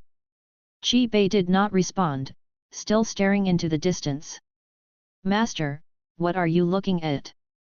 Qi Juxiao couldn't help but ask when he saw his master lost in thought. Qi Bei snapped back to reality and said, "The spiritual energy over the sea seems unusual. I suspect there is an anomaly somewhere, possibly related to the recently rumored world-destroying sea tide." Qi Juxiao frowned and said, "What world-destroying sea tide? It must be the 7 stars spirit realm causing trouble." That huge rift appeared too coincidentally. Qi Bei did not reply, thinking those comments were pointless. At that moment, a 7-colored radiance descended from the sky, landing beside them, instantly drawing their attention. They turned to see a figure within the radiance. It was a mysterious figure enveloped in dark purple demonic qi. Qi Juxiao's eyes widened, soared Venerable Feudao. Qi Bei could not forget the scene where Guan easily killed 2 wandering immortals, and he quickly bowed. No matter what, the other had saved his life, so he should pay his respects. "Thank you for looking after my disciple all these years," Guan said. Qi Bei was about to speak when Guan suddenly appeared in front of him, reaching out with his right hand. 2 fingers pointed at Qi Bei's chest, rendering him immobile instantly. "Master!"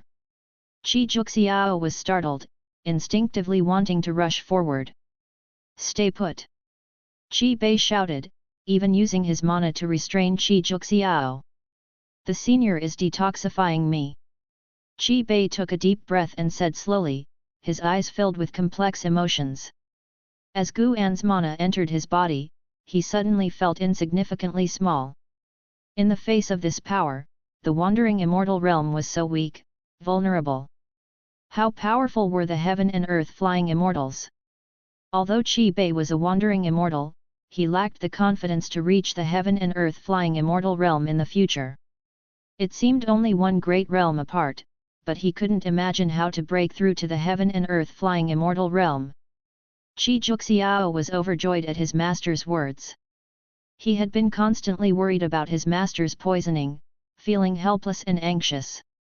He never expected an housemaster could purge the immortal swallowing scorpion's poison. After a few breaths, Guan withdrew his hand and said, "I'd like to spend some time alone with my disciple." Then he turned and walked into the forest. Qi Juxiao quickly bowed, not daring to obstruct him. Qi Bei felt the poison in his body dissipating, and with it, the weight on his heart.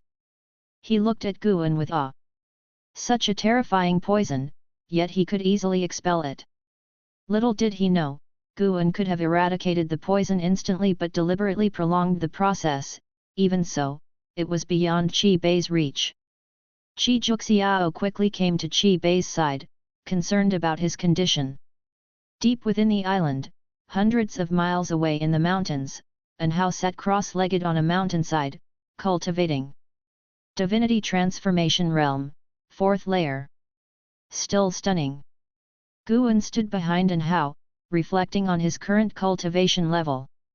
An Hao was now only 94 years old, and a 94-year-old cultivator in the Divinity Transformation Realm, 4th layer, would surpass Li Suandao in no time. An Hao was still the fastest cultivator Guan had ever known. At 128 years old, having reached the 9th layer of the carefree immortal realm, Guan said, "Based on your cultivation level, you haven't been slacking." An Hao abruptly opened his eyes, turned around, showing a look of surprise and joy. He quickly stood up, excitedly asking, "Master, what brings you here?" Guan replied, "I came to check on you." Hearing this, An Hao became even happier, rushing to Guan, asking various questions, losing his usual composure. In front of Guan, he still seemed like that lively, mischievous boy. The master and disciple talked for a long time before Guan got to the point, "How is your practice of the Yang Wood primordial skill progressing?"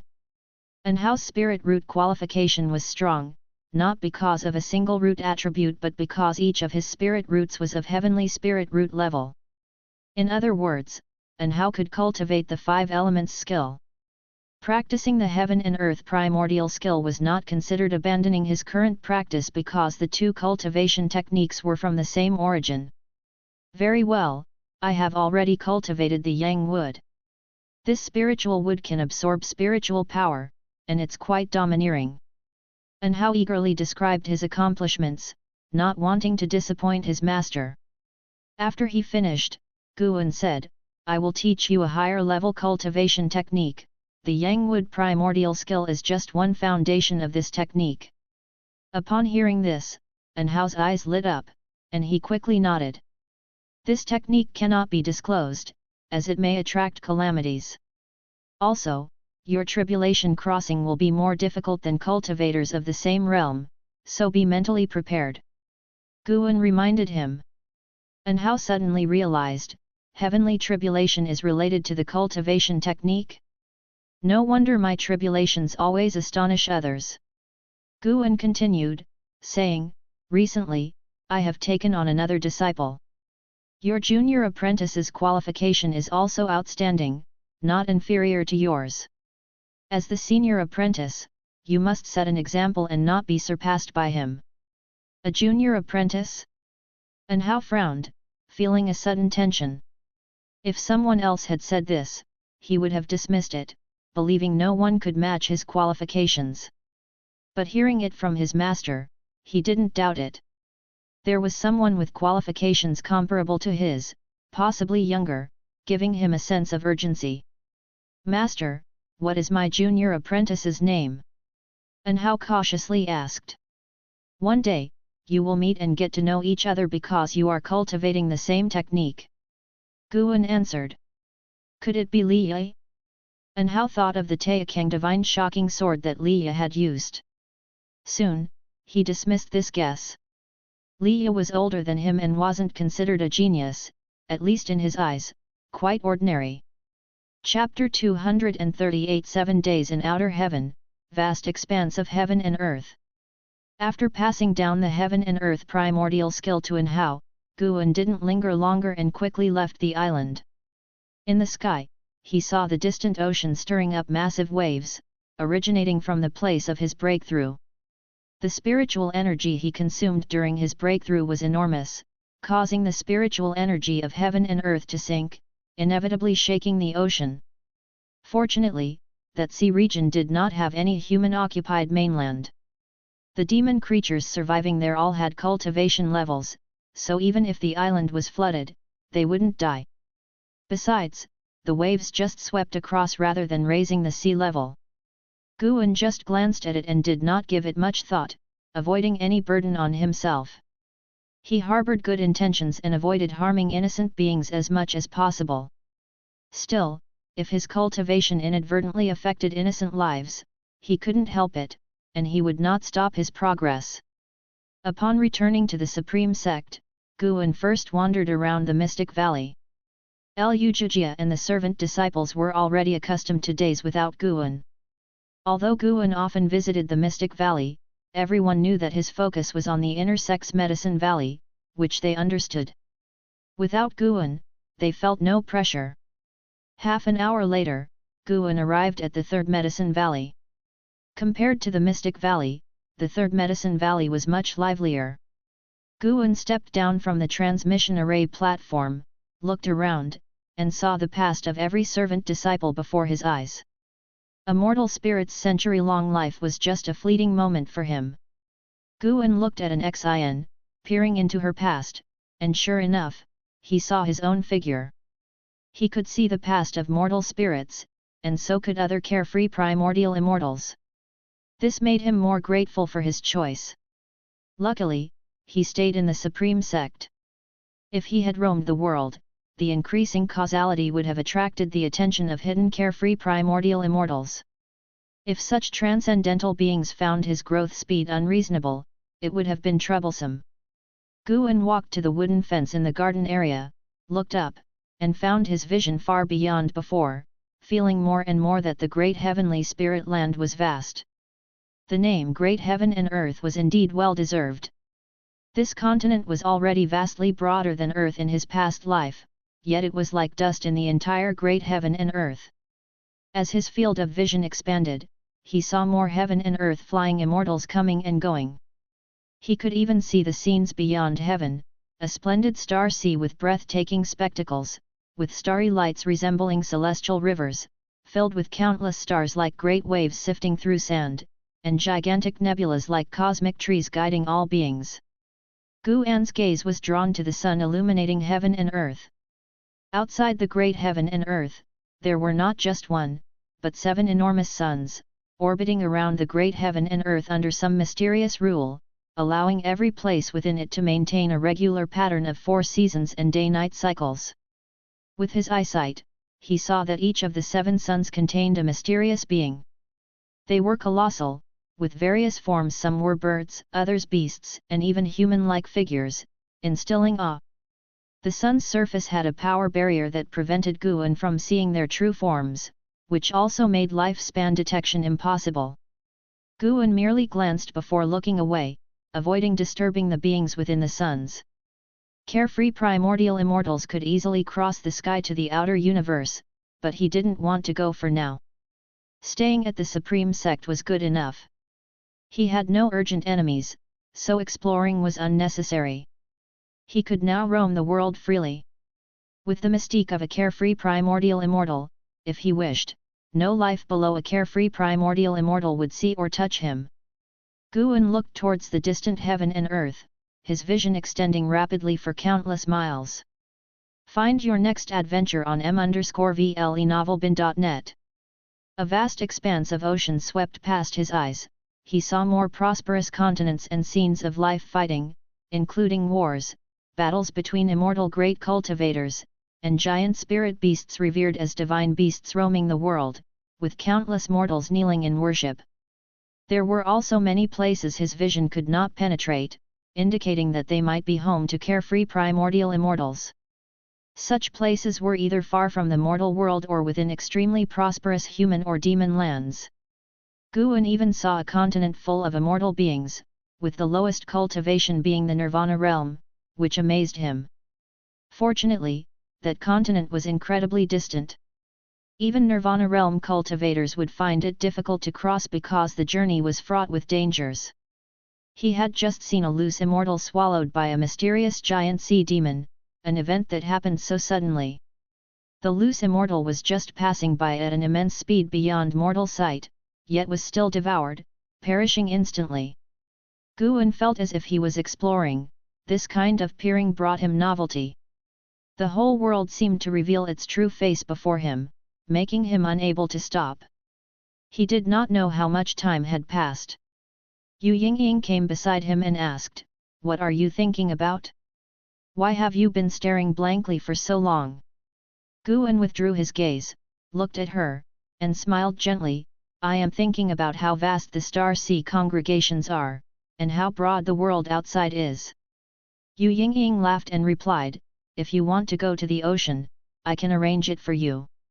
As for how large the star sea congregations are, even I, who was born there, am unsure. The sea area occupied by the star sea congregations is thousands of times larger than this continent, and that's just my estimation." Guan nodded slightly. The territory of the star sea congregations indeed exceeded the continent's size by thousands of times, but it did not seem vast to him because he could see even further. He wondered if there were carefree primordial immortals in the star sea congregations. Guan thought that even if there were, they would not be in the mortal world. Though Guan could see the other side of the mortal world, he did not find the existence of carefree primordial immortals. It was just hard to see them, but he could not be sure they did not exist. Perhaps carefree primordial immortals could not spy on each other. Therefore, this realm was called carefree. Speaking of which, the internal assessment of the star sea congregations is about to start. I wonder if Xian Tianyi will make a name for himself this time, Yu Yingying said, her face full of reminiscence. When Guan heard this, he couldn't help but ask, is there a threshold for the internal assessment? Li Yi, Zhang Buku and Anhao had already joined the star sea congregations. Guan looked forward to seeing them make a name for themselves. All three had received his inheritance. If they could thrive in the star sea congregations, he would naturally be pleased. No, anyone under 1,000 years old can participate. By the way, Li Yi from the Supreme Sect is expected to take part. That divine exotic city is a fake immortal treasure, so many prodigies will want to compete with him. Yu Yingying smiled wickedly, with an expression of anticipating someone to be embarrassed. The two of them continued chatting, the topic revolving around the star sea congregations. Although Yu Yingying did not want to return, she spoke with pride about the star sea congregations, often belittling the Supreme Sect. This made Guan look forward to the future of the Supreme Sect. The future was long, and there was no rush. Who could tell if the Supreme Sect would be more powerful or the star sea congregations more prominent in 10,000 years? Although Guan had already reached the 9th layer of the carefree primordial immortal stage, his life had just started at 128 years old. Not to mention the future, he was very much looking forward to tomorrow. After chatting with Yu Yingying for a while, Guan moved to another place to continue observing the great heavenly spirit land. In the extremely distant west, he saw a majestic mountain located in a desert, surrounded by sky-covering sandstorms, with a golden, radiant giant palace atop the peak, constantly receiving and sending off monks. That palace was also a place his vision could not penetrate. This indicated that the palace likely had a carefree primordial immortal.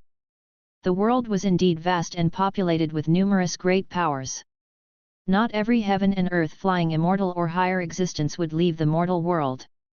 In the days that followed, whenever Guan had time, he observed the heaven and earth. What made him most wary was the north. There lay a vast continent, the largest he had ever seen. He could only see its outline from the edges, and as soon as he got closer, a mysterious force barred his sight. It was a very mysterious power present in all things. It must be Qi fortune. The Supreme Sect also gathered similar power, but compared to that continent, its Qi fortune was like a grain of rice compared to the bright sun. He speculated that the continent was the strongest area in the great heavenly spirit land, but he could only observe with just his eyesight. That continent was also incredibly far from the land of the three dynasties. Crossing mountains and seas to reach it was harder than the journey to the west. Spring of the first year of being a carefree primordial immortal passed. Despite reaching a new realm, Guan continued living as before, traversing various medicine valleys, sometimes visiting the outer gate city to read, and occasionally drinking and chatting with friends. Life was very leisurely. In the mountains and forests, Yang Jian, dressed in blue, continuously attacked Guan. His movements were agile, and his punches and kicks were fierce, while Guan stood still, dismantling each move in an unhurried manner. The faster Yang Jian was, the slower Guan seemed. Yang Jian was kicked by Guan again, crashing into a tree and shaking down many leaves. This time, Yang Jian didn't have the strength to get up, his qi exhausted, but he didn't feel frustrated. Instead, he looked at his master expectantly. He couldn't match his master's prowess, but he wanted to hear his master's evaluation of him. The path of physical cultivation is not so narrow. Not just fists and feet can become magic artifacts, every part of the body can, Guan said, feeling gratified. This boy's growth speed was amazing, even surpassing in how back then. Perhaps the elixir's efficacy still lingered, making Guan feel astonished. Set a goal. Reach the Nirvana realm within 500 years. Before that, Yang Jian couldn't go down the mountain to train, at most, he could return to visit family. Yang Jian didn't know that his master had set a cultivation goal in his heart. He stood up and said, "Master, should I mainly practice the all things form and energy art, the heaven and earth primordial skill, or the deduced gang primal energy you taught me? They all seem profound and hard to master n/o/vel/b//jn. .c//om." Guan replied, "Take it slow, there's no need to rush to break through the cultivation realm. You can start by laying a solid foundation." Yang Jian felt it made sense. Following Guan in cultivation meant he had all the elixirs he needed and no usual expenses, so he didn't need to hurry. "Master, when would you be willing to participate in the celestial ranking tournament?" Yang Jian suddenly asked, his tone full of anticipation. Chapter 239 This time, I win. Since being given a life-altering destiny by his master, Yang Jian believed that his master was the most powerful cultivator in the world. No one, be it the sword venerable Feudeo, deist lord, or the superpowerful forces like the Seven Stars Spirit Realm and Star Sea congregations, could match his master. He wanted to see his master renowned across the world, for as his disciple, it would be a moment of pride. Guan looked at him with a stern expression and said, "Are you cultivating to seek fame, or to pursue immortality? If it is fame you seek, then go to the mundane world, where you can become an ultimate martial expert." Yang Jian thought his master was angry and quickly replied, "Of course it is to pursue immortality. Master, I was wrong. I was just curious after hearing other disciples talking about the ranking competition." Guan did not let him off so easily, using this opportunity to temper his character. In a heartfelt tone, he said, "Not to mention your current physique is against the laws of nature. If others learn about it, it may bring disaster upon you. There are many who are aware of their heavenly destiny. I am strong, but there are always others out there stronger than the likes of loose immortals. A cultivator should cherish what they already have rather than recklessly seize opportunities." Subscribe to Chinese Novel Audio Wave. Do not flaunt, do not underestimate the common people of the world. Yang Jian felt ashamed, filled with guilt. Recently, he indeed had developed a sense of pride, seeing other disciples in the valley struggling with basic qi cultivation, while he was already at the foundation establishment level, feeling superior. "Though I do not seek repayment from you, I do not want you to become someone who acts recklessly. Since you are cultivating immortality, you ought to understand that there is a heavenly destiny beyond human efforts. If you stray down the wrong path, you will eventually be punished by the heavens. I do not wish for you to become someone who seeks vainglory. Do you understand? Guan continued, bringing tears to Yang Jian's eyes. Yang Jian was not moved by grand principles, it was hearing his master say once more that repayment was not required that touched him, making him feel unworthy. He knew exactly what he was thinking. Even though he was reborn anew, his heart still harbored selfish desires and a darker side, making him feel ashamed of himself. Look at his master, clearly an immortal, yet never bullying the weak, humbly staying within the supreme sect, living among mortals without arrogance. He should learn from his master and become a true cultivator. Master, I. Yang Jian began, but was interrupted before he could finish. Let's go back. Guan turned and left, with Yang Jian quickly following. At the end of summer, Guan rode the Blood Prison Great Saint back from Tianya Valley. Along the way, the Blood Prison Great Saint kept cursing 3 monkey demons and even begged Guan to release some of his cultivation, at least to the core formation realm. No rush, it's good for tempering your character. You are too impetuous, your words can hurt. Without proper tempering, you will bring calamity upon yourself sooner or later, Guan said nonchalantly, holding a peculiar book in his hand that Luo Hun had obtained from Li Suandao. According to Luo Hun, this book was comparable to the Green Hero Travelogue. Indeed, the 3 dynasty land had many literary talents, and there were always those who could write better than Xian Tianyi. This book was not a travelogue, but a collection of tales about the romance and scandals in the imperial city. The Blood Prison Great Saint lost his spirit upon hearing Guan's words. He knew his faults, but once he got into an argument with someone, he couldn't quench his anger without giving them a good beating. Zhou Yu has developed hostility towards you and harbors killing intent. Would you like to perform lifespan detection on him? Zhou Yu?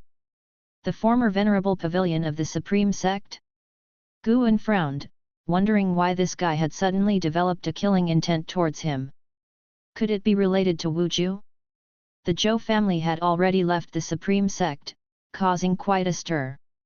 At least the disciples of the Supreme Sect regarded the Zhou family as traitors, especially given their choice of the Kangtian Sect. To this day, Kangtian Sect was the Supreme Sect's biggest rival. The disciples believed that to become the premier sect in the immortal cultivation world, they must surpass the Kangtian Sect. Guan spread his divine sense across the entire continent, searching for Wu Ju's presence, and quickly found him. Wu Ju was at the border forests of the Taixuan dynasty, in a dilapidated temple.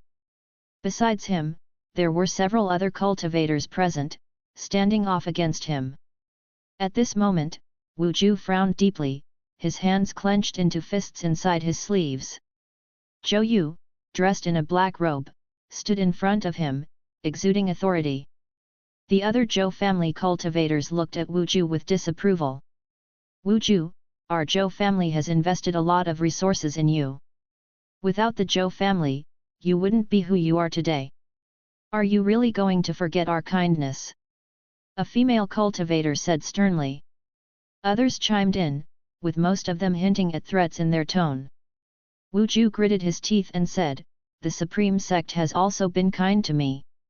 Wouldn't joining the Zhou family be a betrayal of that?" Zhou Yu slowly spoke, "Sure. Although the world is peaceful now, more and more ocean cultivators are arriving. The immortal cultivation world will face a catastrophe sooner or later. As far as I know, even the sect leader and supreme elder do not know the true identity of Sword Venerable Feudao. If there ever comes a day when Sword Venerable Feudao leaves, the supreme sect would be quickly annihilated." Net. Wu Ju firmly responded, "Impossible. Why would the Supreme Sect alone face destruction? Is the Kangtian Sect absolutely safe? Besides Sword Venerable Feudao, there are other great cultivators in the Supreme Sect. I believe the Supreme Sect is stronger than the Kangtian Sect." In saying this, he was severing ties with Zhou Yu, who now served the Kangtian Sect. Zhou Yu's expression turned ugly, and he said, "Think carefully, betrayal of the Zhou family will make you our enemy. Out of respect for our master-disciple relationship, I can let you go today, but in the future, I will kill you to uphold the Zhou family's reputation. Not only you, but anyone associated with you will die, such as your only brother in the Supreme Sect, Guan. Besides Guan, all your friends in the main city of the sect will also die.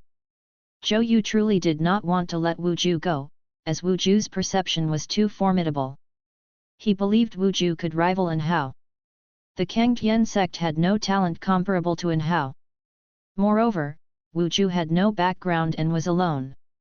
In the future, he could marry into the Zhou family, continuing the lineage of exceptional talent. Upon hearing this, Wu Ju's expression turned grim. He tried to keep calm, took a deep breath, and asked, "Since when did you start investigating me?" When Zhou Yu mentioned Guan, Wu Ju panicked. So, the Zhou family still had spies within the Supreme Sect. Zhou Yu said calmly, "From the day you became my disciple, I understood all your relationships. It's not too late to turn back now. You can even bring those you care about into the Taixuan Sect in the future." This time, he didn't mention Guan. Because he couldn't draw in Guan, knowing Guan was actually Panan and close to LV Badian. The thought that Guan could influence Wu Ju meant that LV Badian might be able to win over Wu Ju, inflaming his killing intent. Why should LV Badian have both An Hao and Wu Ju, these two peerless talents? Wu Ju fell into a struggle. If the Zhou family came only for him, he wouldn't be afraid. But since it involved Guan, he had to hesitate. His talent and perception were top-notch, and he believed he could become a world-shaking force. But he was still young and needed time to grow. The Zhou family, in his eyes, was a colossal existence, one he couldn't challenge alone. The Zhou family still had spies within the Supreme Sect. He couldn't keep an eye on Guan all the time. What if one day a Zhou family spy attacked Guan? He couldn't bear to imagine such a scenario. Damn it! Wu Ju clenched his fists, staring at Zhou Yu with eyes ablaze. Zhou Yu sighed and said, "Disciple, actually, I..." Boom! A sudden thunderbolt struck down with a speed that left Wu Ju and the others no time to react, hitting Zhou Yu and sending everyone flying from the blast. Wu Ju hit the wall but quickly stabilized himself, looking over, and his eyes widened. Zhou Yu had vanished. The spot where he stood was charred black and smoking. The other Zhou family cultivators were wide-eyed, their expressions stunned. "Master!" A disciple called out quickly, but received no response. "Not good, there's a Supreme Sect great cultivator nearby." A female disciple shouted and disappeared, followed by the other cultivators, forgetting all about Wu Ju. Wu Ju stood in a daze, hesitated for a moment, and then chose to leave. On the way out, he couldn't help but wonder if Zhou Yu was dead or alive. Who could have struck that thunderbolt? It couldn't have been a coincidence that Zhou Yu was struck by natural lightning, right? Elsewhere, Guan, still riding on the blood prison great saint's back, felt bored with the mere 92 years of lifespan gained from killing Zhou Yu. "I hope the Zhou family knows their place and stops developing hostility towards me. Otherwise, don't blame me for being ruthless." Nov. L. B/JNN. Guan thought silently. While he continued to choose a low-profile approach to cultivation, he was not someone the Zhou family could provoke. Fortunately, in the days that followed, no one from the Zhou family developed hostility towards Guan. No one believed that a newly formed core formation cultivator like Guan could have killed Zhou Yu, a cultivator of the 9th layer of the unification realm out of thin air. The one who killed Zhou Yu must have been at the Mystic Heart realm or even the Mahayana realm, which was an obvious warning from the Supreme Sect to the Zhou family. In a bright grand hall, thousands of cultivators gathered. The vast palace was expansive, with a hallway over 100 feet wide and rows of transmission array platforms on either side, with cultivators constantly teleporting in. An Hao stood in place, curiously looking around at everyone. "I heard that this entrance exam involves Leah from Divine Exotic City." Divine Exotic City? Could it be that immortal path supreme treasure? Yes, that Leah is indeed lucky. Who knows how powerful he is with the Immortal Path Supreme Treasure? I hope he can't use the Immortal Path Supreme Treasure. How could we compete against that? Without using the Immortal Path Supreme Treasure, he's just a minor cultivator from the barbarian continent, nothing noteworthy. And Hao listened to the disciples' discussions around him, filled with mixed emotions. The influence of the Immortal Path Supreme Treasure was enormous, and Li Ye's name had reached the Star Sea congregations, making the new disciples who were about to enter the sect hostile towards him. Just as he was thinking, a voice called out, "And Hao, long time no see. This time, it's my turn to win." And Hao turned his head to see two men walking towards him, one of whom exuded demon energy. It was Li Ye and Zhang Buku. Li Ye appeared confident, eyes fixed on An Hao, while Zhang Buku looked full of curiosity. Chapter 240 Sworn to Protect. Looking at Li Ye, who was full of fighting spirit, An Hao remained unmoved. If it had been before, he might have expected to spar with Li Ye, but now his mind was occupied only with that junior brother he had never met. Li Ye possessed the Immortal Path Supreme Treasure and was no longer the same as before. An Hao naturally did not consider himself a match for Li Ye. However, excluding the Immortal Path Supreme Treasure, An Hao truly did not think Li Ye was qualified to be his opponent. Li Ye thought he was timid, so he said, "Don't worry. When I spar with you, I won't use that treasure. But if it's against others, I won't hold back at all, and I'll show off our Supreme Sect's might." Zhang Buku stood beside them and snorted, "I don't mind if you use that Supreme Treasure. In fact, I want to test its sharpness." An Hao looked at Zhang Buku. He had met Zhang Buku before, at a time when Zhang Buku and Li Ye were already inseparable, though they had not yet become acquainted. He found Zhang Buku very interesting and could feel the immense strength of his qi blood. In terms of real strength, he was certainly stronger than Li Ye. "What's your name?" An Hao asked Zhang Buku, staring at him. Zhang Buku replied, "My name is Zhang Buku. I'm Li Ye's brother." Li Ye's mouth twitched, but he did not refute. An Hao nodded and then said nothing more, turning around. Li Ye became interested, stepped forward, and said, "The three of us come from the Supreme Sect and have joined the Star Sea congregations at the same time. Regardless of victories or defeats in the future, how about mutual support?" And Hao nodded without objection. In his heart, the Supreme Sect held a high position. Helping fellow disciples was only natural to him. Li Ye and Zhang Buku stepped forward and stayed beside An Hao, starting to chat and share their past experiences. An Hao initially didn't care, but as he listened, he became captivated by their experiences. Were these two so eager for battle? Very soon, Zhang Buku and Li Ye started arguing, each blaming the other. An Hao suddenly felt a bit envious of them, as they could rely on each other no matter where they went. Thinking of his junior sister, An Xin, An Hao couldn't help but sigh. Even he felt that the heavens were unfair. While Li Ye and the others wandered in the Star Sea congregations, far away at the Supreme Sect, Guan and his disciples lived their lives as usual for 10 years. 10 years passed in a flash. Guan's age reached 139. That summer, the Heaven Ranking Tournament, hosted by the Supreme Sect, was about to begin, plunging the Supreme Sect into an unprecedented state of prosperity. In the Third Medicine Valley, within a pavilion, Guan looked at his attribute panel. His lifespan had recovered to 8 million years, and he was secretly satisfied. When he broke through to the carefree primordial immortal, the lifespan barrier alone cost him nearly 1 million years of life. In 10 years, he had gained more than 4 million years of life, which was quite stable. Next, Guan planned to aim for 100 million years of life, at which point he would comprehensively enhance his attribute panel before breaking through to higher realms. N/O/vel/b/in.c//om. Although it seemed far off to gain a 100 million year lifespan in just 10 years, Guan was not anxious. He still had a trump card, which was the outer world cave heaven. The seventh-order medicinal herbs in the outer world cave heaven couldn't mature in just a few decades, and every month, Guan brought in high-rank seeds. What Guan was currently thinking about was collecting an immortal path spirit tree.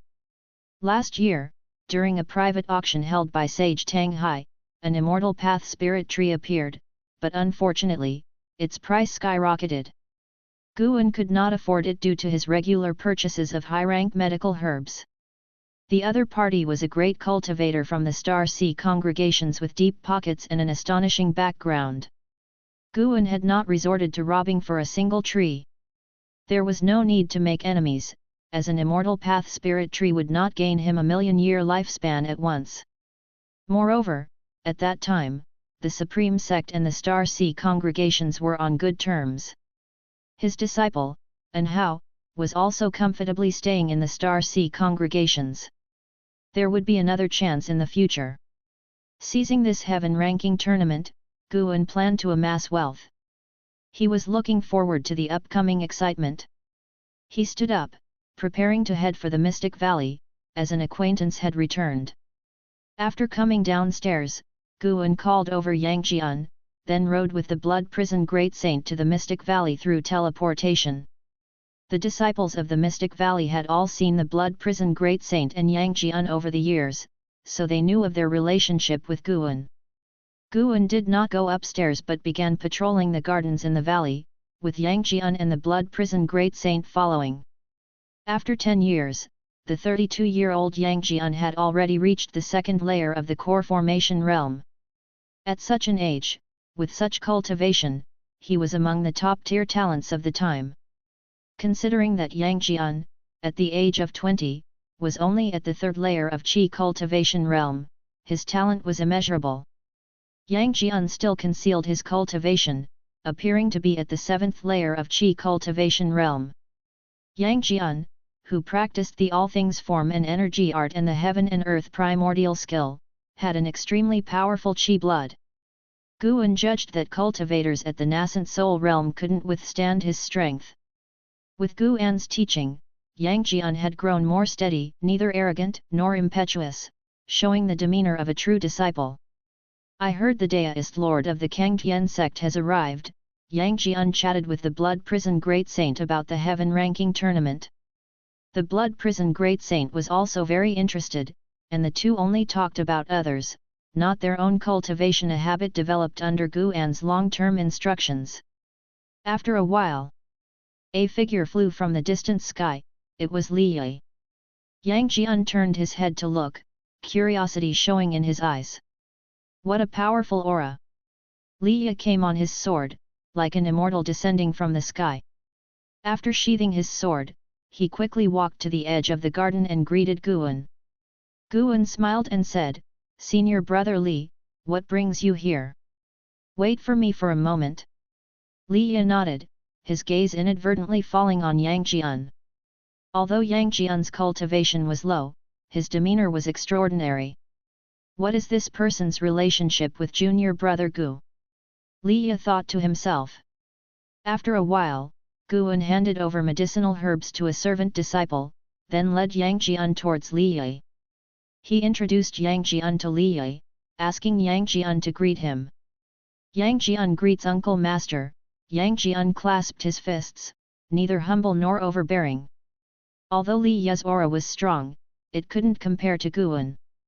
If Guan hadn't concealed his cultivation, the two wouldn't be considered fellow disciples. Li Yi, hearing this, curiously asked, "Is it the Yang Jian from the Investiture of the Gods?" Yang Jian nodded and said, "I loved reading the Investiture of the Gods since I was a child, and I changed my name to symbolize my aspiration after joining the section." Li Yi smiled, then took out a treasure sword from his storage bag and gave it to Yang Jian. Yang Jian looked at Guan, and only after seeing Guan nod did he accept it. Li Yi pulled Guan towards the pavilion, while Guan beckoned Yang Jian to follow, causing Li Yi to hesitate. "Jianer is my truly accepted disciple, whom I've taught everything I know. Let him follow us and broaden his horizons," Guan said with a smile. Li Yi, hearing this, took another look at Yang Jian.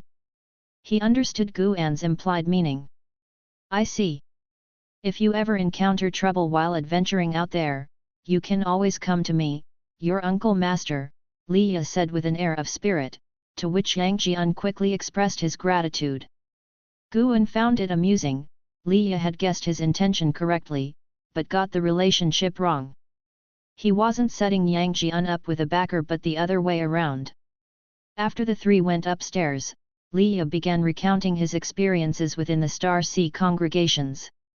He had already become a true disciple of the Star Sea congregations, although his cultivation was the lowest among them, relying on the divine exotic city. Although Yang Jian had joined later, he had heard of the divine exotic city. Unexpectedly, the supreme sect cultivator who seized the divine exotic city years ago turned out to be his uncle master. He suddenly suspected that Liya had obtained the divine exotic city with help from his master. By the way, I heard there was an internal assessment in the Star Sea congregations. Did you participate? Guan suddenly asked. Liya's expression instantly became unnatural. I did, and I got quite a good ranking, entering the top 100. I became a true disciple based on my own strength. Guan didn't believe it. Over the years, Liya had used the power of the divine exotic city quite often. I heard and how also participated. What was his ranking? Guan continued to ask. Liya's expression became even more awkward. Yang Jian's eyes lit up, and he asked, Master, are you talking about the number one genius of the Supreme Sect, and how? That's right, it's him. Yang Jian fell into contemplation. Liya ambiguously said, his ranking was also good. Without using the divine exotic city, I indeed couldn't match him. Guan curiously asked, what do you mean? Did you two meet again? Liya felt aggrieved. Was junior brother Gu doing this on purpose? Trying to embarrass me in front of a junior? He did indeed run into an how. He had subdued many great cultivators with the divine exotic city. But when facing in how, for the sake of fairness, he didn't use the divine exotic city and ended up disastrously defeated.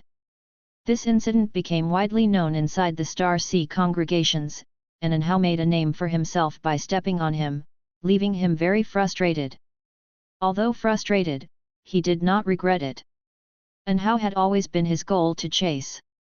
He wanted to know how far apart their real strengths were. Guan chuckled, knowing his disciple had defeated Liya. He felt a sense of satisfaction. Sigh, this kind of attitude was not good. Guan changed the topic, talking about the heaven ranking tournament. Liya said the reason he came back was that the Supreme Sect had sent a message, asking him to return. The Supreme Sect needed the power of the divine exotic city to deal with great cultivators from overseas. After all, this was the first heaven ranking tournament hosted by the Supreme Sect. LV Badian hoped to maintain the title of number one in the world, even if the opponents were cultivators from Holy Lands or great cultivators from overseas. Guan felt LV Badian was not being fair, but he couldn't criticize.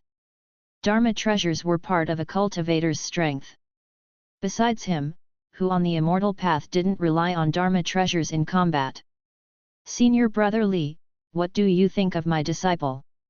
500 years from now, I'll have him participate in the heaven ranking tournament. Maybe he will even encounter you then, Guan said with a smile. Liya glanced at Yang Jian and said, his cultivation is a bit low. To compete for the number one position in the world, he still needs a big opportunity. Yang Jian remained silent, standing honestly aside.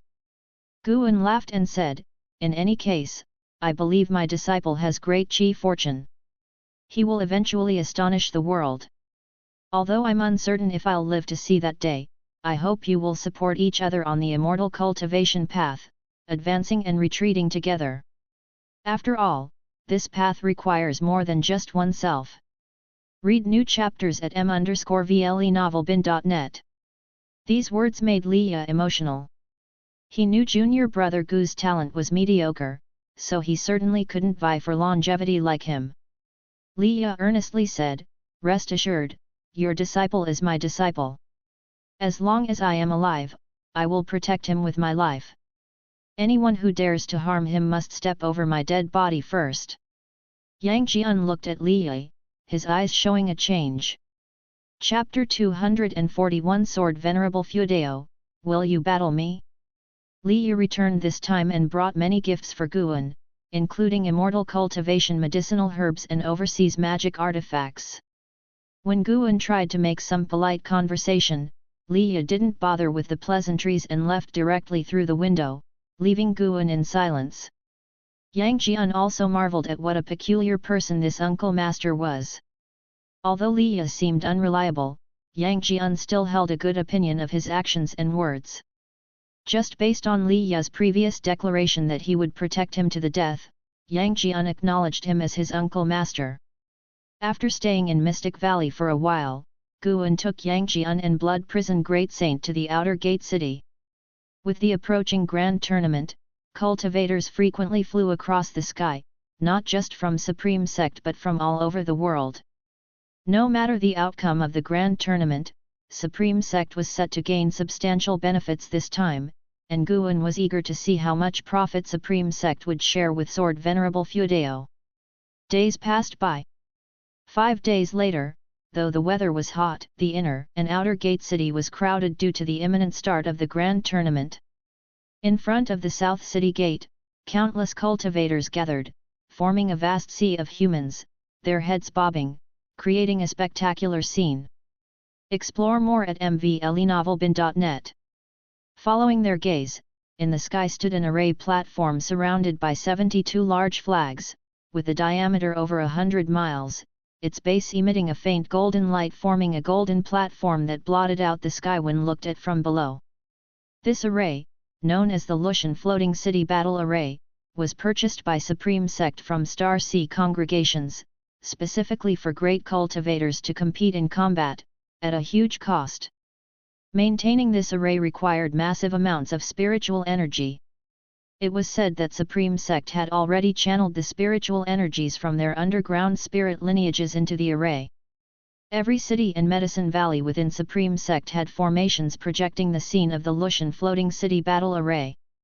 These transmission formations were not very expensive, so even Mystic Valley had an array set up by Supreme Sect, allowing all disciples in the valley to watch the match. In the third Medicine Valley.n/o/vel/b/jn.c//om. Over 900 disciples gathered in the pavilion area, some meditating on the ground, some sitting on benches, looking up at the light screen in the sky, waiting for the grand tournament to begin. Before the combat even started, the disciples were already excitedly discussing. Guan sat by a stone table, savoring pastries. Yang Jian, an Xin, Xiao Chuan, and Yu Yingying sat at the same table, also discussing the grand tournament. The names of each great cultivator were mentioned from their mouths. Over the past decade, many oceanic great cultivators had established their fame in the 3 dynasties, making it uncertain who would claim the title of the world's number 1. These ocean cultivators temporarily stayed in the 3 dynasties region, leaving many opportunities behind, promoting the development of the immortal cultivation world and establishing a reputation for virtue and greatness. Yu Yingying mentioned an ocean great cultivator named Yellow-Robed Immortal Lord. Yellow-Robed Immortal Lord claimed to be the reincarnation of an immortal, possessing vast divine skills. The Star Sea congregations tried to recruit him but were refused. His whereabouts were mysterious, like a dragon glimpsed but never seen fully. He liked to teach beings with mediocre talents, earning admiration. She believed Yellow-Robed Immortal Lord could claim the first position in the grand tournament. Xiao Chuan couldn't help but say, "Why are these ocean great cultivators meddling in the grand tournament? Isn't this bullying?" Yu Yingying replied, "Although the 3 dynasties region is weak, the 7 stars spirit realm in the mainland is not. As long as cultivators from the 7 stars spirit realm participate, other great cultivators will be drawn in, all wanting to establish their fame by stepping over the 7 stars spirit realm. Of course, there might be undercurrents I'm unaware of. This grand tournament is indeed unusual with so many great cultivators joining. An Xin nodded, saying, "It's said there are 500 participants, with half coming from overseas. The three dynasties' cultivators only make up a third. Besides Liye, the weakest among them is in the mystic heart realm." Many withdrew after seeing the participant list, leading to the current situation. Yang Jian remained silent, gazing at the illusion in the sky with yearning in his eyes. The title of the world's number one was certainly mesmerizing. Guan didn't join their discussion. He knew the level of participants in the grand tournament better than anyone. Currently, 5 loose immortals had gathered within Supreme Sect, the number of Nirvana realm cultivators reached 17, and there were over 100 Mahayana realm cultivators. If nothing unexpected happened, sects within the three dynasties couldn't hope to claim the first position in the grand tournament, or even make it into the top 20. The only hope lay with the supernatural cities Liye. Moreover, Guan sensed a wandering immortal's presence, hidden in the mountains outside Supreme Sect, purpose unknown. This grand tournament was no longer just a test among the immortal cultivation world of the three dynasties. Guan wasn't worried though. If Supreme Sect faced destruction, he would intervene. If they weren't in danger, he wouldn't act even if Supreme Sect lost. One must accept their inferiority. Until noon, the Lushan floating city battle array finally changed. The 72 large flags trembled, bursting with golden light, quickly forming a majestic palace, vast and transparent, allowing the outside world to see inside. Today, the first grand tournament of Supreme Sect will begin. I am LV Badian, the Supreme Sect leader, here to announce the rules of the grand tournament. It's all about winning. No killing. LV Badian's voice spread throughout Supreme Sect through the array light screens, silencing the hustle and bustle instantly. Guan turned his head, asking an Xin to bring over a few more plates of pastries, and an Xin immediately obeyed.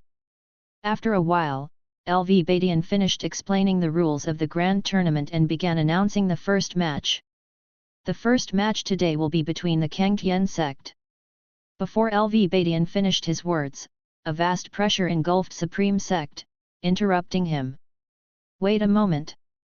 An aged voice echoed between heaven and earth, catching countless people off guard. Was someone going to interfere with the grand tournament? Yang Jian and the others beside Guan also tensed up. Before the grand tournament begins, could Sword Venerable Feudao have a match with me? I am Bai Luo, the island master of Jinghai Bai Luo Island, known as Sage Bai Luo. The aged voice's words caused a tremendous uproar within Supreme Sect.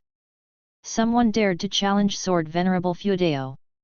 Yu Yingying frowned, saying, "Sage Bai Luo? How is he involved? Did he align with someone?" Xiao Chuan couldn't help but ask, "What realm is Sage Bai Luo in? Is he also an immortal?" He is an immortal. As for his specific cultivation level, I'm not sure. He's beyond my reach.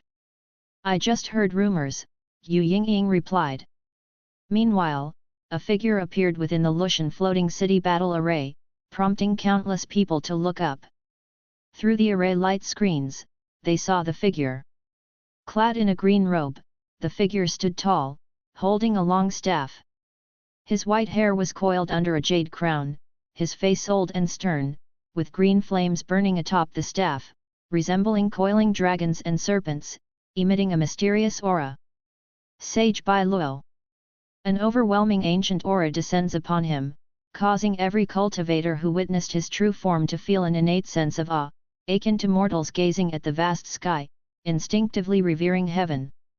In the outer gate city, on the heavenly repair platform, Supreme Sect's high-ranking officials gathered. LV Badian, Ji Hantian, and Xian Chuan were all present.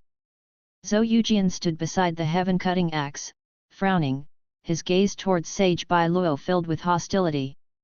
For such a grand occasion, someone jumped out to challenge Sword Venerable Feudao, appearing to harbor ill intentions. However, he wasn't worried, even somewhat excited. Sword Venerable Feudao had not taken action for many years. Although his legend remained, overseas cultivators were unclear about his actual strength. LV Badian looked up at the Lushan floating city battle array, frowning and snorting coldly. As expected, someone is looking for trouble. I just don't know which force sent him. If Sword Venerable Feudeo were defeated or refused to fight, Supreme Sect's control over the Grand Tournament would weaken sharply, potentially leading to the tournament's collapse and a crisis of annihilation for Supreme Sect. Gu Zong looked at LV Badian, whispering, "Sect leader, this person isn't on the participant list." LV Badian nodded, replying calmly, "Then let's wait and see. It's time for the overseas cultivators to witness his power."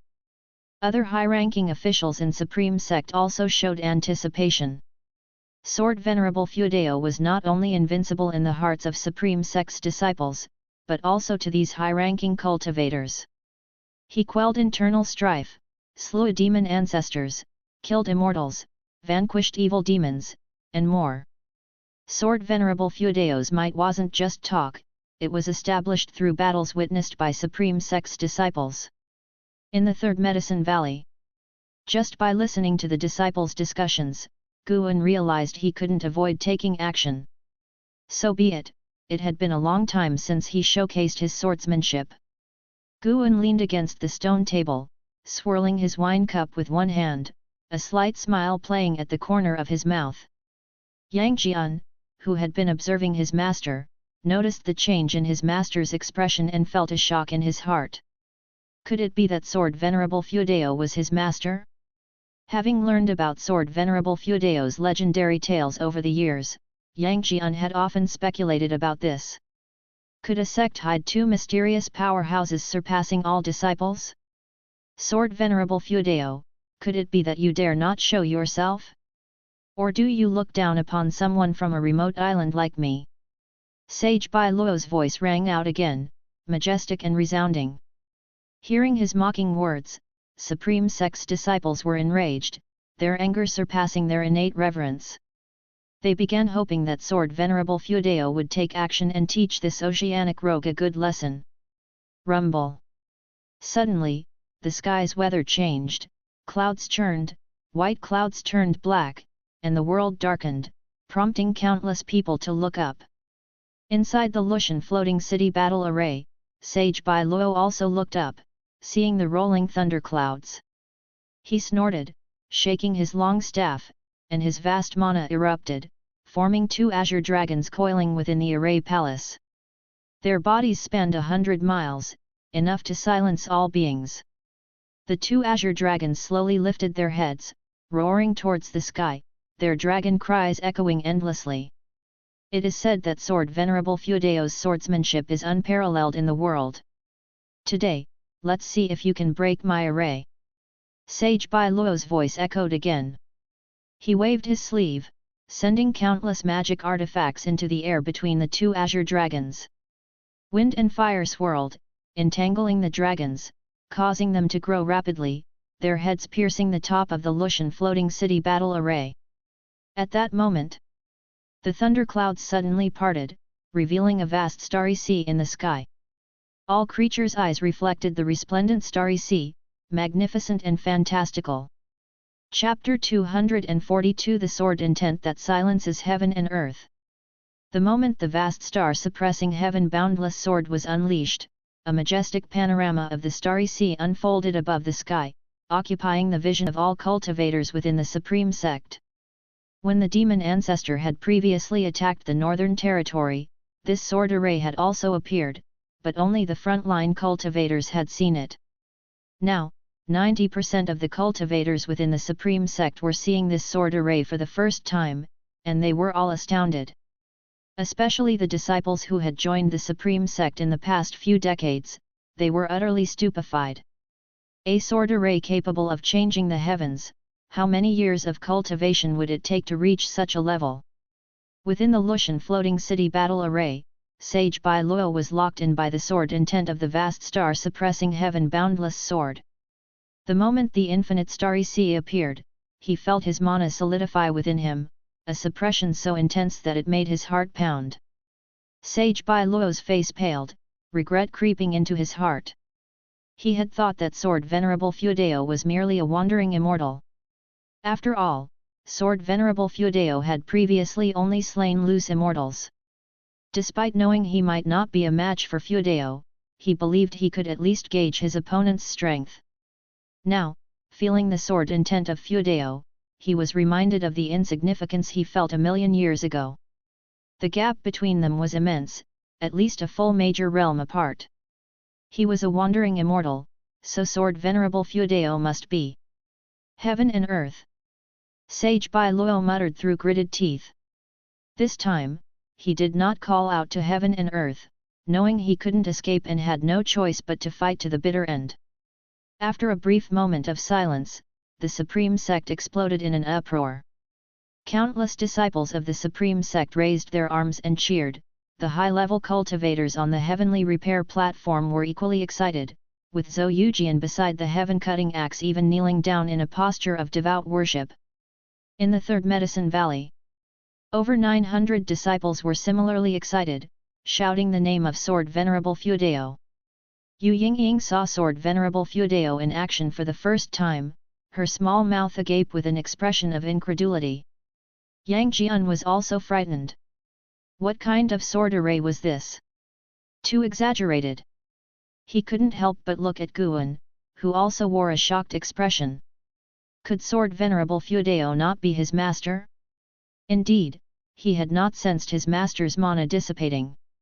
Pay close attention and see how much you can comprehend. Guan's voice suddenly reached Yang Jian's ears, making him widen his eyes in astonishment. Was his master really sword Venerable Feudeo? This sword array. How did he accomplish it?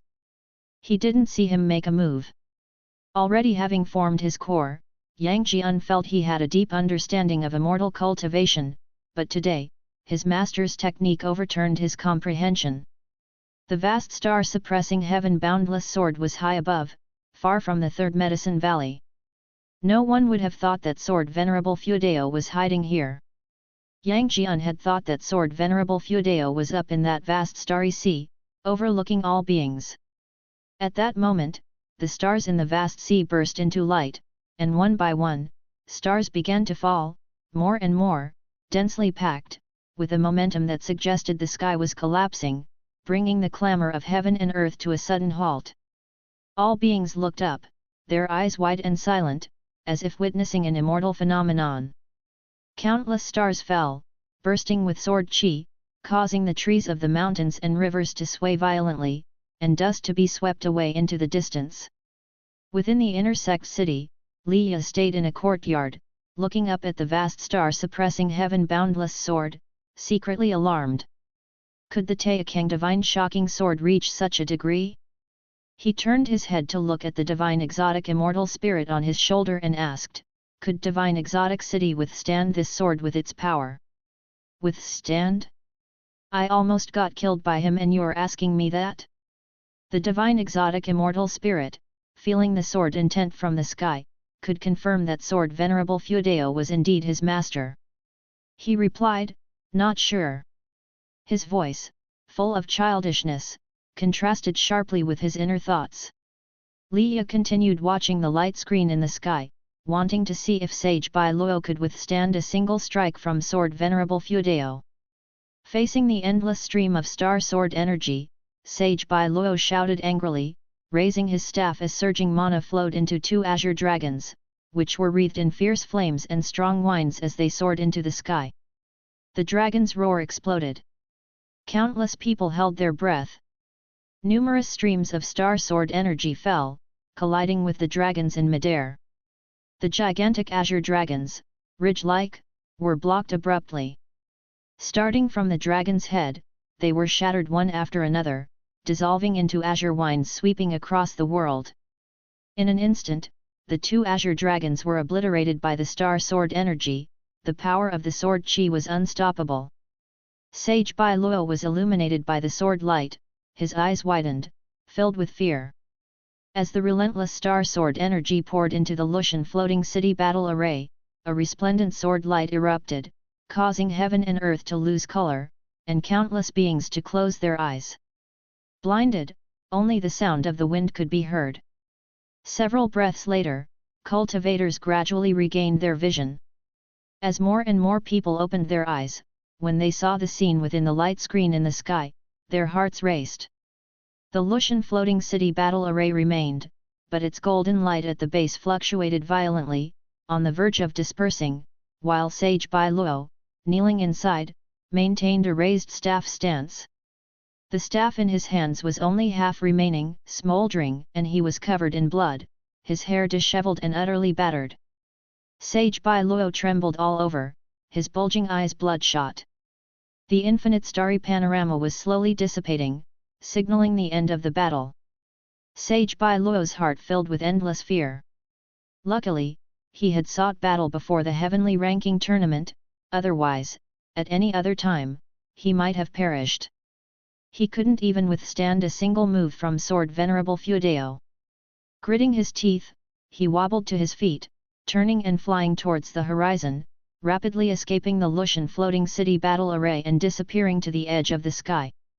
When he came, he was wildly boastful, but when he left, he was a defeated silence. Heaven and earth erupted in thunderous cheers. So strong! This is the strength of Sword Venerable Feudeo. That Sage Bai Luo was so arrogant before, who would have thought he'd be defeated so completely? If the sect leader hadn't set the rules, I bet he'd be dead. No kidding, once Sword Venerable Feudeo makes a move, who can survive? It's said the vice sect leader survived, could he also be an immortal? Disciples of the Supreme Sect jeered at Sage Bai Luo and praised the overwhelming power of Sword Venerable Feudeo. Even disciples from other sects were excited, though the great cultivators preparing for the heavenly ranking tournament grew tense. Net. After this battle, they dared not act recklessly. The sword intent just now had snuffed out any fighting spirit. The morale of the Supreme Sect soared, the sect bustling as if celebrating the new year. Once the sword intent illusion above the sky completely disappeared, the Lushan floating city battle array also returned to its full state. The first match of the heavenly ranking tournament, Zhou Ziyu of Heaven Sect vs Gu Xian of the Supreme Sect. LV Badian's voice rang out again, this time brimming with dominance, as if he were Sword Venerable Feudeo himself. Following his words, Zhou Ziyu and Gu Xian flew into the array. Zhou Ziyu's face was complicated, while Gu Xian looked spirited. They exchanged a few words, judging by the mouth movements. It seemed Gu Xian was mocking the Zhou family's choice. In the Third Medicine Valley, Guan stood up and said, "You all keep watching, I'll go fetch something from inside." An Xin and Xiao Chuan nodded, while Yu Yingying remained immersed in the grandeur of Sword Venerable Feudeo. Yang Jian watched Guan's departing figure, his mind speculating. He didn't bother thinking about the fate of Sage Bai Luo, instead, he began to recall the magnificence of the vast star-suppressing heaven-boundless sword. He had thought that executing Sword Deo required a sword, but his master had neither drawn a sword nor moved an inch earlier, yet a sword array was created by mere thought? Unbelievable! Yang Jian felt a surge of hot blood in his chest. One day, he too would create such divine skills. Covered in blood, Sage Bai Luo swiftly flew off the continent, unable to calm his heart, fearing that Sword Venerable Feudeo might pursue him. At the same time, his eyes were filled with rage. Damn the 7 stars spirit realm for such inaccurate intelligence, no wonder they sent me as cannon fodder, despicable. Sage Bai Luo thought hatefully as he cursed the 7 stars spirit realm. He took out an elixir and quickly swallowed it, speeding up his flight.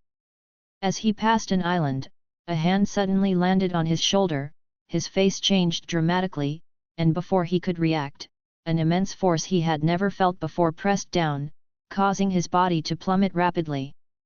Boom! Dust erupted from the forest in the depths of the island, causing the entire island to quake, with waves surging on the surrounding c.n/o/vel/b/in.c//om. The dust cleared, trees lay toppled, and a massive crater appeared. Under the sunlight, Sage Bai Luo knelt within the crater, a dark purple demonic hand on his shoulder. Looking back, it was Guan in the 9 extremes yin-yang body state. Sage Bai Luo was terrified, struggling to look back, his pupils dilated in shock. He couldn't stand up, nor could his primordial spirit emerge. At that moment, he was like a mere mortal, powerless to resist.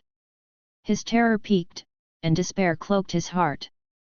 Sword Venerable! Sage Bai Luo stuttered, but before he could finish, a terrifying divine sense surged into his mind, causing his eyes to lose their luster. The sea breeze blew, scattering the nearby dust and fluttering Sage Bai Luo's tattered robes. Guan used the soul-capturing skill to search Sage Bai Luo's memories. Not long after, he retracted his divine sense, his right palm igniting with 3 pure one's true fire, swiftly enveloping Sage Bai Luo. Even though Sage Bai Luo was just a tool, daring to provoke him meant death. If Guan had not been a match for Sage Bai Luo today, he would have been the one to die. In a saying from his past life, showing mercy to one's enemy is being cruel to oneself. Guan conveniently took Sage Bai Luo's storage ring, but his mind dwelled on the 7 stars spirit realm. The force behind Sage Bai Luo's probing of Sword Venerable Fuedao was indeed the 7 stars spirit realm. However, in Sage Bai Luo's memories, there was no encounter with an actual cultivator of the 7 stars spirit realm, only a ghost meeting him for the discussion. As long as Sage Bai Luo agreed, after the mission, the 7 stars spirit realm would offer him an opportunity to listen to Dao lectures. What specific Dao, the memories didn't specify, but judging by Sage Bai Luo's excitement, it must be extraordinary. Could it be the lectures of the heaven and earth flying immortal? Could there be a carefree primordial immortal in the 7 stars spirit realm? Guan fell into contemplation. Regardless, after today, the 7 stars spirit realm would be fully targeting Sword Venerable Fuedao. It was necessary to probe the depths of the 7 stars spirit realm. If there was no carefree primordial immortal, it must be eradicated. Guan's heart harbored killing intent. Without exterminating the 7 stars spirit realm, he wouldn't feel at peace. Chapter 243, Chapter 243 The Pressure from Sword Venerable Fuedao. In the Third Medicine Valley, Guan went downstairs and returned to the stone table, where he watched the grand battle of the Tianbang tournament with the disciples. Killing Sage Bai Luo earned Guan a lifespan of more than 7,000 years, which wasn't too bad. Sage Bai Luo was over 70,000 years old. He hadn't broken through a minor realm in over 10,000 years, so he had been searching for immortality opportunities for many years. The 7 stars spirit realm targeted his needs to lure him into action. Guan did not sympathize with Sage Bai Luo. People always have to take responsibility for their choices. What he was considering now was how to deal with the 7 stars spirit realm. If the 7 stars spirit realm hadn't plotted against him, he might not have confronted them. After all, delaying time was more beneficial to him. The first match of the Tianbang tournament had not yet ended. It was difficult for great cultivators of the same realm to determine a winner. Gu Xian and Zhou Zia both had Mystic Heart Realm cultivation and evidently had a real grudge, using all their skills to the fullest, providing a feast for the spectators' eyes. It is said that the Zhou family has withdrawn all its disciples from the Supreme Sect, while the Gu family has done the opposite, fully supporting the Supreme Sect. Both sides are clashing, likely hiding a battle of pride. With Sword Venerable Fuedao around, how could the Zhou family be so short-sighted? Who knows what kind of bewitching potion the Taixuan Sect gave the Zhou family? It is said that until now, Sword Venerable Fuedao has not attacked other sects, so those sects might hold on to illusions, thinking they have a chance to win him over. The combat between Mystic Heart Realm cultivators is already so fierce, I cannot imagine what the battle between Mahayana Realm cultivators would be like. The Supreme Sect was abuzz with discussions about the Tianbang combats, and the grudges between the Zhou family and the Supreme Sect spread throughout cities and towns. An Xin and Xiao Chuan, who were beside Guan, were discussing this matter. Yu Yingying from the Star Sea congregations ridiculed the Zhou family for their stupidity in believing the Taixuan Sect's nonsense. In her view, the only reason Sword Venerable Feudeo stayed at the Supreme Sect was due to a sense of affinity. The combined resources of the Three Morning Land couldn't possibly entice him. Yang Jian was also pondering what charm the Supreme Sect had to keep his master there. The first match of the Tianbang tournament concluded with Gu Xian's victory. As the host, the Supreme Sect gained considerable prestige, even the overseas cultivators had to change their views on them. Though the foundations of the Supreme Sect were still weak, the sect's momentum was now unstoppable. The second match was between overseas cultivators. Guan suspected that LV Badian manipulated it again, but it didn't matter much, as the Tianbang tournament was a knockout competition. When they lose, they are eliminated. For those aiming to win first place, they only cared about the final victory. Even if other cultivators had opinions about the rankings, they could not afford to lose face in front of the world. This match, a combat between Mahayana realm cultivators, was magnificent, with spells and divine skills displayed in grandeur, causing the bottom of the Lushan floating city battle array to glow with a rainbow of light. The Mahayana realm cultivators' battle lasted nearly 2 ancient hours before a winner emerged. Most spectators did not find it tedious and remained excited. The Tianbang tournament continued day and night. Even at night, there were combats. On the third day, Yelan and Zhen Qin came to find Guan to watch the battle together. They had learned that there was a match involving Li Ye today, so they wanted to witness Li Ye's divine skills together. Yelan sat beside Guan, reminiscing about their days in the Mystic Valley. Recalling the past, neither she nor Zhen Qin could have imagined reaching today. Whether it was Yelan or Zhen Qin, they had thought reaching the Foundation establishment realm in their lifetime would be good enough. But now, with their opportunities, both had achieved divinity transformation. Considering only their age, they were undoubtedly rare geniuses, but they knew they were not true geniuses, so they remained humble and filled with reverence for immortal cultivation. Guan also fell into memories. Being able to help those around him live better lives gave him a great sense of accomplishment. Immortal cultivation should not be pursued without emotion, at least that was how he felt. As noon approached, it was finally Li Ye's turn. When the ancient sect called out Li Ye's name, a deafening cheer erupted throughout the Supreme Sect. The name of divine exotic city had long resounded across the world. Although Li Ye's talent wasn't as great as an house, no one underestimated him because of his immortal path supreme treasure. Li Ye's return clearly meant to help the Supreme Sect contend for the first place in the Tianbang tournament. How could the disciples not cheer for him? Listening to the cheers from all around, a smile appeared on Guan's face. 100 years ago, before leaving the Mystic Valley, Li Ye had boasted that he would one day be famous worldwide. Today, he achieved his ambition. I hope 1,000 years from now, you will stand at an even higher place and have more people cheering for you, Guan thought as he looked at Li Ye in the sky display. People's characters and pursuits differ, leading them to choose different paths. Guan desired longevity, and before reaching the other shore of longevity, he couldn't comfortably enjoy fame. Li Ye was different. He yearned for freedom and fame, walking a path completely different from Guan's. Guan did not think his path was wrong. After all, not everyone had the ability to steal lifespans like him.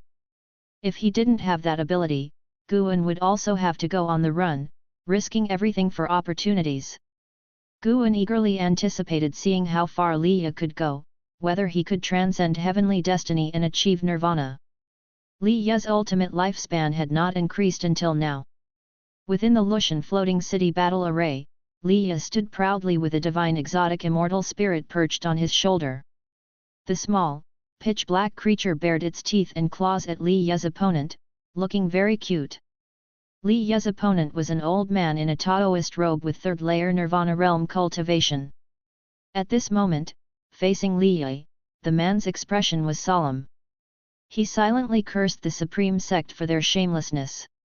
Dealing with Li Ye, even if he won, it would not be a fair victory due to the significant gap in their cultivation levels. But if he lost, he would be utterly embarrassed. Why didn't they arrange a loose immortal opponent for Li Ye, who had an immortal path supreme treasure.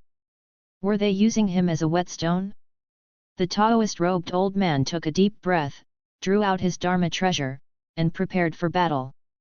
Liya said nothing and directly summoned the divine exotic city. The divine exotic city flew out of his body, rapidly expanding and transforming into a phantom that enveloped his figure, continuously occupying space inside the array. The appearance of the divine exotic city caused a clamor throughout the supreme sect. Most cultivators were seeing the divine exotic city for the first time, and they were very excited. With the divine exotic city visible, the battle's outcome was already predictable. Although it was a duel between Liya and the Taoist-robed old man, in reality, it was the divine exotic immortal spirit fighting on behalf of Liya. However, inside the divine exotic city, Liya would also bear some pressure. If he faced a wandering immortal in a prolonged battle, the divine exotic immortal spirit might be undefeated, but Liya could be shaken to death. Of course, there were no wandering immortals in the Tianbang tournament. The only wandering immortal had already been slain by Guan. The following battle had the spectators entirely appreciating the power of the divine exotic city. The endless swarms of divine soul demons surged out, their combined aura both awe-inspiring and terrifying. After Li Ya's victory, the atmosphere of the Tianbang tournament reached its peak. Guan saw Shen Zhen still sketching the divine exotic city in front of his cave residence. A month passed quickly, and the participants in the Tianbang tournament had been reduced from 500 to 30. Some had a buy in between, and the remaining 30, besides Liya, were at least in the Mahayana realm. Besides Liya, the most prominent were yellow-robed Immortal Lord and Yan Kishan of the Star Sea congregations. Yan Kishan was at the 9th layer of the loose Immortal realm. Only yellow-robed Immortal Lord could match his true cultivation level. Late at night, in an estate within the inner sect city, Yan Kishan was sitting cross-legged inside, cultivating energy to recover his mana. He wore a close-fitting black robe embroidered with dragon and tiger patterns, looking very imposing. Suddenly, he heard footsteps and immediately opened his eyes to see a dark purple demonic shadow appear inside the room, startling him to his feet. "Who goes there?" Yan Kishan asked in a deep voice. The other party had managed to reach him without detection. The footsteps were clearly an intentional alert. Someone of such cultivation wouldn't make footsteps while walking. He carefully scrutinized the figure, suddenly realizing something. His expression changed slightly, and he said, "Could it be that you are Sword Venerable Feudeo? Continue your journey on mvle-novelbin.net. Guan's divine sense had already enveloped the estate, no one could spy on them. He spoke, "What is the Star Sea congregation's actual stance toward the Seven Stars spirit realm?"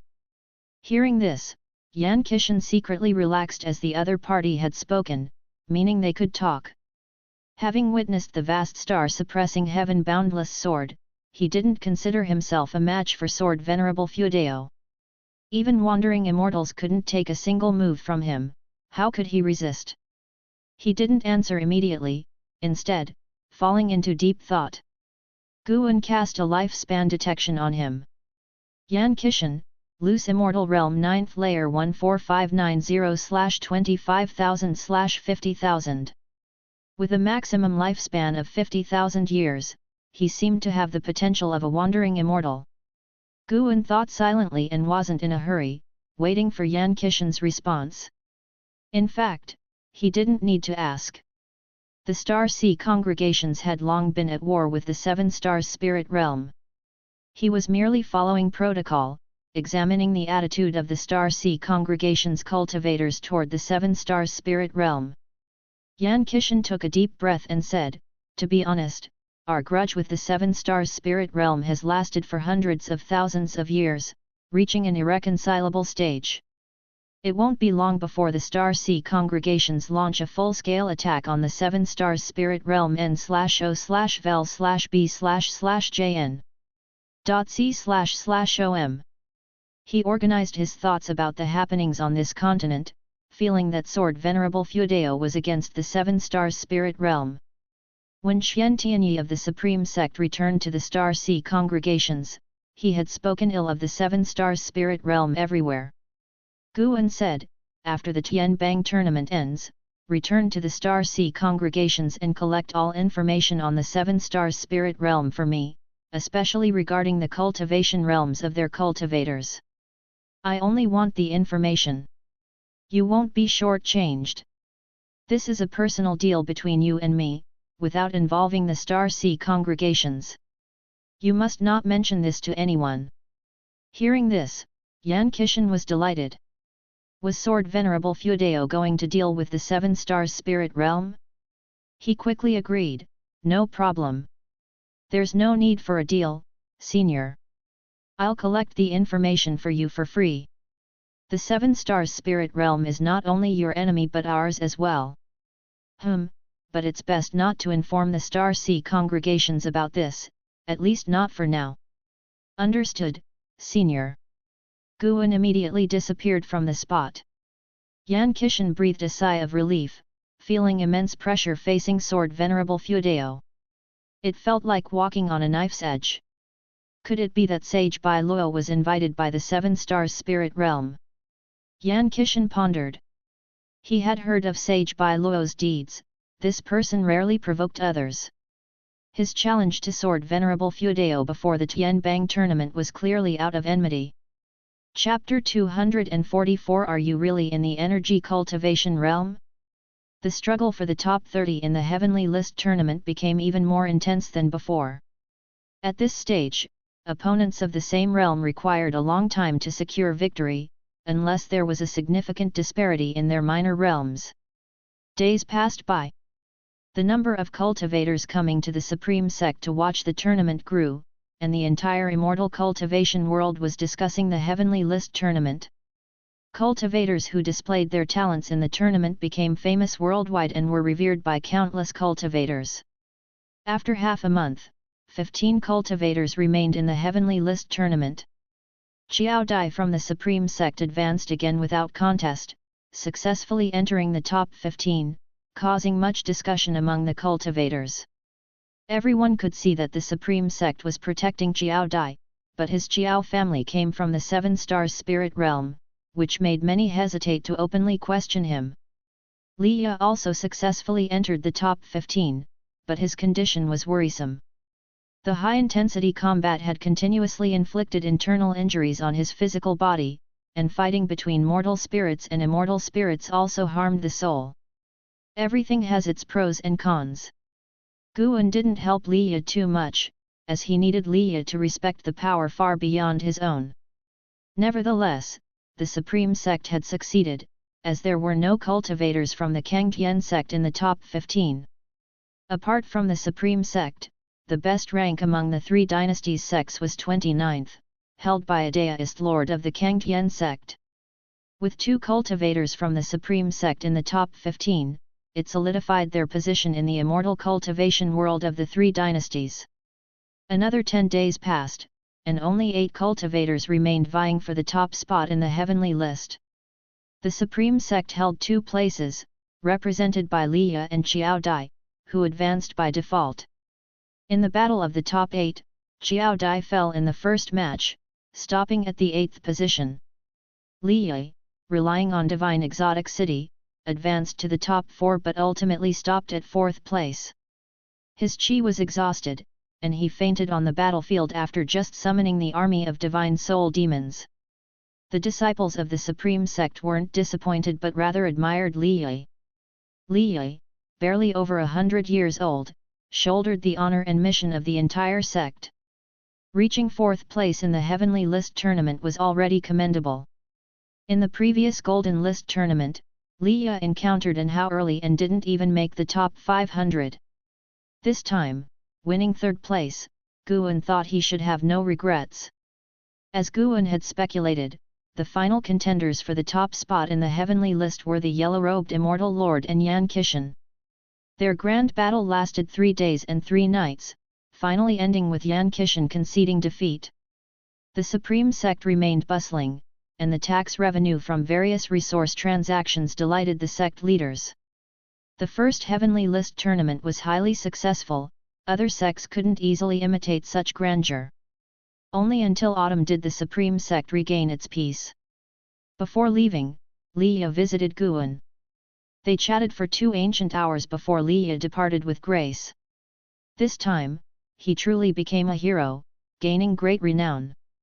In the immortal cultivation world of the 3 dynasties, his fame overshadowed both the yellow-robed immortal lord and Yan Qishan, because he was one of their own and due to his age and legendary experiences. These matters had little to do with Guan. The heavenly list tournament was just a minor episode for him. What truly pleased him was that the Supreme Sect had obtained the storage bag before the heaven-cutting axe. It was the highest grade storage bag, containing an immense amount of spirit stones. After calculating, he felt that the Supreme Sect had not deceived him, showing great sincerity. The disappearance of that storage bag also thrilled the higher UPS of the Supreme Sect, as they believed it signaled an even closer relationship with Sword Venerable Feudeo. The Supreme Sect acted swiftly, and the roster of the Heavenly List tournament quickly spread throughout the immortal cultivation world, distributed freely. Through the roster, they learned about the origins and formidable cultivation levels of the Heavenly List great cultivators. Unconsciously, the Supreme Sect's image became even grander in their minds. To summon so many immortals for combat, the Supreme Sect was undoubtedly the premier sect in the immortal cultivation world.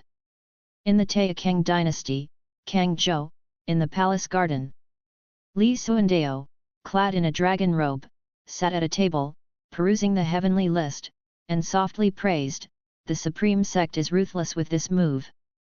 With this roster, the world will believe the Supreme Sect has the power to summon immortals." Sitting across from him was a woman, Zhang Qiang. Behind Zhang Qiang stood 2 figures, 2 ghost cultivators from the 9 Nether 13 Evil, while behind Li Suandao stood 2 great cultivators, one of whom was Yi Liuyun, who had once cultivated in Tianya Valley. Zhang Qiang chuckled, "Isn't your majesty the one who truly benefits? Prince Li Yu's name is renowned worldwide now, who doesn't know he is your son?" Speaking of Li Yu, her feelings were complex. She and the ghost mother of Ephemera had wandered divine exotic city, nearly dying, only for a younger generation to obtain it. How could they not feel envious and dejected? The most important factor was, when she served as the great elder of the Supreme Sect's outer sect, she learned about Guan's connections. The person Guan was closest to was Li Yu. This boy was truly fortunate to have such a master with great chi fortune. Moreover, with her around, Guan could live peacefully even without leaving the valley. Thinking of this, Zhang Qiang's lips curled up. Li Suandao set the heavenly list aside, looked at Zhang Qiang, and said, "I have thoroughly understood the strength of the Huihua sect. However, even if I unify the world, the Huihua sect would find it very difficult to overthrow the Supreme Sect's status." Zhang Qiang responded, "There's no need to overthrow, just standing firm is enough." She had no intention of contending with the Supreme Sect. The true owner of the Huihua sect was Sword Venerable Feudeo, why compete? Besides, Guan was still in the Supreme Sect. Li Suandao nodded and said, "Tianwei can no longer pose a threat. If you can help us conquer the great Zhang dynasty, I will definitely support the Huihua sect during my reign and shape it into a picture of the righteous path." Li Suandao still held the Huihua sect in high regard. The strength of this sect was quite extraordinary. Zhang Qiang nodded and then continued to voice the needs of the Huihua sect. Li Suandao patiently listened. The autumn breeze blew, scattering leaves that rose from the garden and drifted into the distance. Read the latest on m_vlenovelbin.net. Time flew by. A leaf fell, descending into Guan's hand. Another autumn had come. Guan stood by the wooden railing, enjoying the scenery of Medicine Valley. 2 years had passed since the end of the Heavenly List tournament, and Yan Qishan had yet to return, causing Guan to wonder. Yang Jian suddenly approached, holding a long weapon, a 3-pointed 2-edged blade modeled after Yang Jian's weapon in Investiture of the Gods. Over 2 years, his aura had grown stronger. Even when hiding his cultivation, he appeared formidable and not to be trifled with. "Master, a cultivator named Zhou Tongzhu has come to the valley entrance, claiming to be your old acquaintance," Yang Jian said, glancing towards the distance. Zhou Tongzhu was watching two servant disciples play Go, his curiosity piqued. Guan turned and looked at Zhou Tongzhu, reflecting. He had killed Zhou Yu. How could he feel indifferent meeting Zhou Tongzhu again? Luckily, Zhou Tongzhu was unaware of this matter. He stepped towards Zhou Tongzhu, with Yang Jian following closely behind. Recalling their first encounter decades ago, Zhou Tongzhu had visited the Supreme Sect, sweeping through all disciples under 100 years old. Noticing Guan's disciple Yayan practicing spear techniques, he offered guidance, injuring Yayan severely. Guan had to step in. They didn't know each other until they fought. Later, Guan wrote Supreme Immortal Venerable, basing the secondary male character on Zhou Tongzhu. He didn't expect Zhou Tongzhu to remember him after so many years. Soon, Guan reached Zhou Tongzhu, smiled, and said, "Deist friend Zhou, long time no see." Zhou Tongzhu turned to look at him, smiling. As arrogant as ever, Zhou Tongzhu's unparalleled pride couldn't be hidden. "Coming to the Supreme Sect, how could I not visit you? Your Medicine Valley's scale truly impresses me." "Remarkable," Zhou Tongzhu laughed.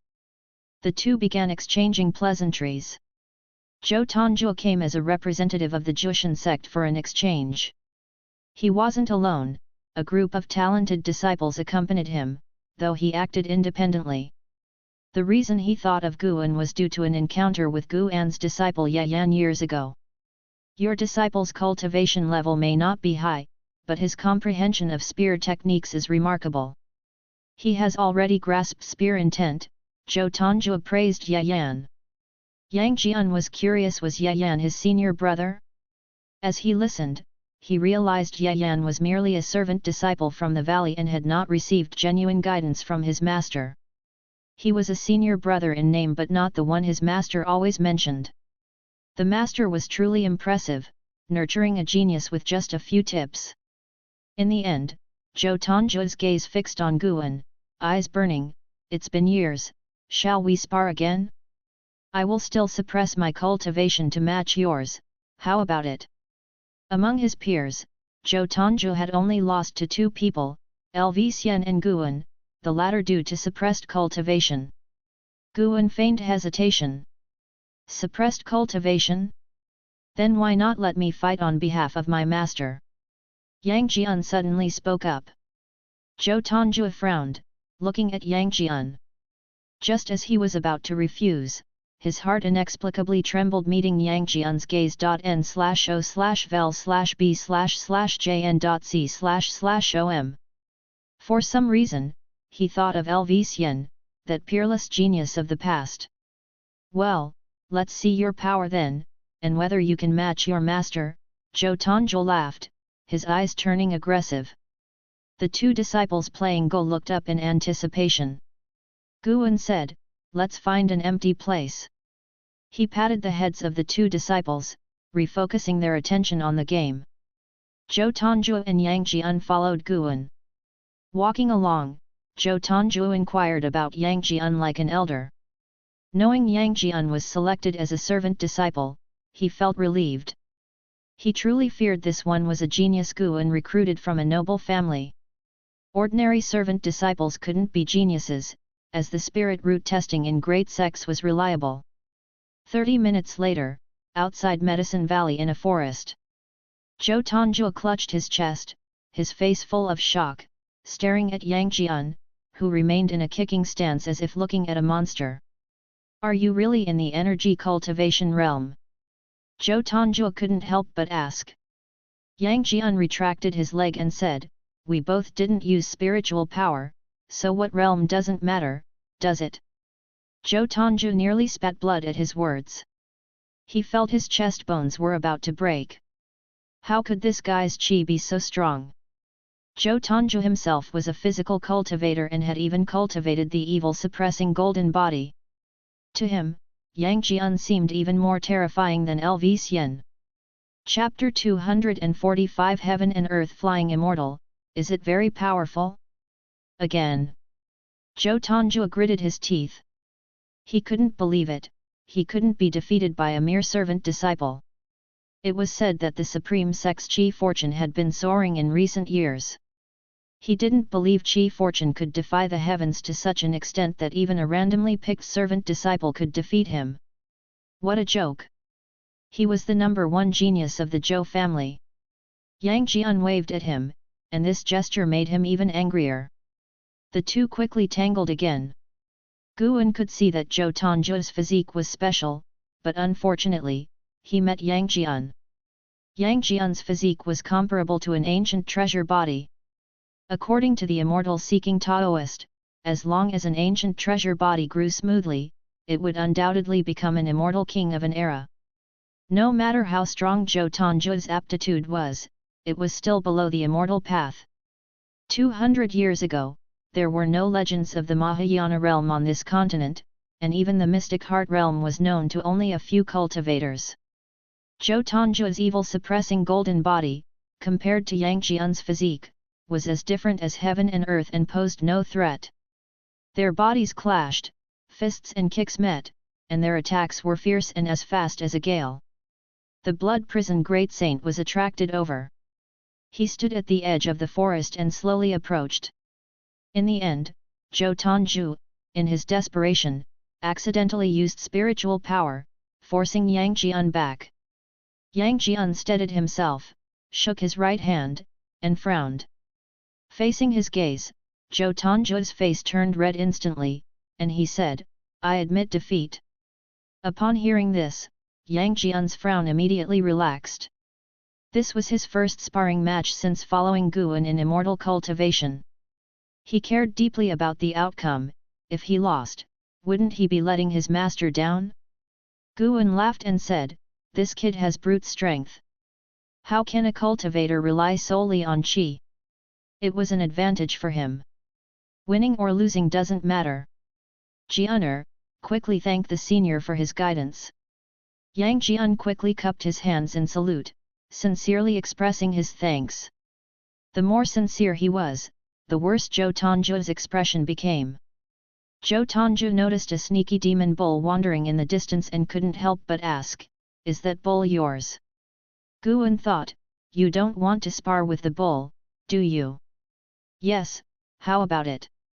What do you think of its appearance?" Guan asked with a proud tone, intending to skip over the sparring incident and save Zhou Tongzhu some face. Zhou Tongzhu pouted and said, "It looks decent, but its shape is a bit awkward." In the distance, the blood prison great saint widened his eyes. Just as he was about to curse, he was stopped by Guan's glare and had to give up. Then, Guan invited Zhou Tongzhu to enter the valley for a chat, but he refused, saying he had other matters and had to leave after the spar. Guan didn't insist, watching him leave. Yang Jian scratched his head and asked, "Master, did I offend him?" Guan looked at Zhou Tongzhu's back and said, "It's all right. Letting him know early that there's always someone better is not a bad thing." Guan still had a good impression of Zhou Tongzhu. This guy's actions may be harsh, but his ability to guide those casual cultivators shows a kind heart. The conflict with the Zhou family was hidden and shouldn't affect his relationship with Zhou Tongzhu. Zhou Tongzhu's visit to the Supreme Sect this time was likely an attempt by the Zhou family to mend their relationship with the sect. There was no deep hatred between them, perhaps they could let things go in the future. "Master, do you think my battle just now had any problems?" Yang Jian humbly asked for advice. Guan didn't hold back and began to critique. The blood prison great saint approached, looking pitifully at Guan. Only after Guan patted his ox head did his mood improve. "He's just a mortal, what are you fussing about?" Guan's words made the blood prison great saint smile widely. The Taixuan Sect was a righteous path sect within the Taixuan dynasty. During the previous demon disaster, they had also given their all, maintaining a good relationship with the Supreme Sect. This time, the genius disciples of the Taixuan Sect came to spar with those of the Supreme Sect, causing quite a stir. Pan An's supreme immortal venerable was still very famous within the supreme sect. It was no secret that Zhou Tongju in the book was the same Zhou Tongju from the Taixuan Sect, so many people paid attention to his performance. Zhou Tongju swept through the supreme sect's disciples, showcasing the brilliance of decades past until he met Wu Ju. Without suppressing their cultivation levels, relying on their skills alone, Zhou Tongju couldn't defeat Wu Ju, solidifying Wu Ju's reputation as a genius. Wu Ju was a genius nurtured by the supreme sect after and how, with extremely fast cultivation speed. He had once been a golden list genius. Now, having defeated Zhou Tongju, he dispelled any remaining doubts and made the supreme sect's disciples more hopeful for him. On the night of the full moon, LV Badian and Guan were drinking together in a room. Wu Ju sees you as his only brother, Li Ya considers you the most important person, Zhang Buku regards you as his only elder, and an house sister apprentices under you. Ji Xiaoyu, from the Ji family, grew up with you. Even Gu Yu, the son of the Gu zone, has a good relationship with you. You little brat, and you still say you don't have the ambition to be the next sect leader. LV Badian glared as he spoke. He truly admired Guan, who could always make friends with geniuses and form excellent relationships. Of course, he could understand why. Guan's genuine nature allowed him to form such good connections. Because of this, he admired Guan, as it wasn't easy to treat everyone genuinely. People tend to favor the promising. As for him, even if he often reminded himself to treat all disciples equally, he wouldn't give a second glance to an average disciple passing by. Guan laughed and said, "Heaven has been kind to me. I honestly don't want to be the sect leader. Nowadays, the supreme sect is full of geniuses, do we still lack a leader? No matter how many geniuses, we can't choose recklessly. The sect leader must command respect. Can my current cultivation level command respect? Before I die, I'll transfer my cultivation to you. Then, you'll directly achieve the mystic heart realm. By the time you're dying, I'll have reincarnated 10 times already." "Oh? So you are retreating to advance, wanting me to transfer my cultivation to you sooner?" The two began to banter, and Guan wasn't interested in his cultivation. "Would I, a carefree primordial immortal, need your unification realm cultivation level? Just one breath of spiritual energy is stronger than all your life's cultivation." That night, after LV Badian left, Guan quietly departed as well. Yan Qishan had finally arrived. Underneath the night sky, Yan Qishan rode a cloud, gliding past the full moon, looking like an immortal. He was pondering how to face Sword Venerable Feudeo. Though he was working for him, the thought of facing the Sword Venerable brought him immense pressure. At that moment, a hand suddenly pressed on Yan Qishan's shoulder, causing his heart to stop. With a roar, the cloud beneath his feet dispersed, and he fell into the forest below. When his feet touched the ground, his heart was in his throat. His mana was surprisingly restrained, leaving him unable to move. What terrifying suppression! Stay connected through mvlenovelbin.net. For the first time, he felt such pressure, and fear began to grow in his heart. Fortunately, the hand on his shoulder released him, and he quickly turned to see Sword Venerable Feudeo, immediately bowing in respect. "Senior, wasn't that a bit too?" Yan Qishan couldn't help but say, trying to calm himself. He suddenly recalled a recent book circulating in the Star Sea congregations about Sword Venerable Feudeo. It mentioned that the Sword Venerable would press on someone's shoulder before killing them. He thought it was just Xian Tianyi's whimsicality, but it turned out to be true. Wait! Could Sword Venerable Feudeo be planning to kill him? Dispose of him after use? Yan Qishan's expression changed drastically as he trembled, completely losing the demeanor of a loose immortal and second rank on the heavenly list. As the saying goes, the higher you stand, the more you fear. Being suppressed so easily by Sword Venerable Feudeo, he shuddered at the thought of Feudeo's unimaginable cultivation level. How could he not be terrified? Guan spoke, "Where is it?"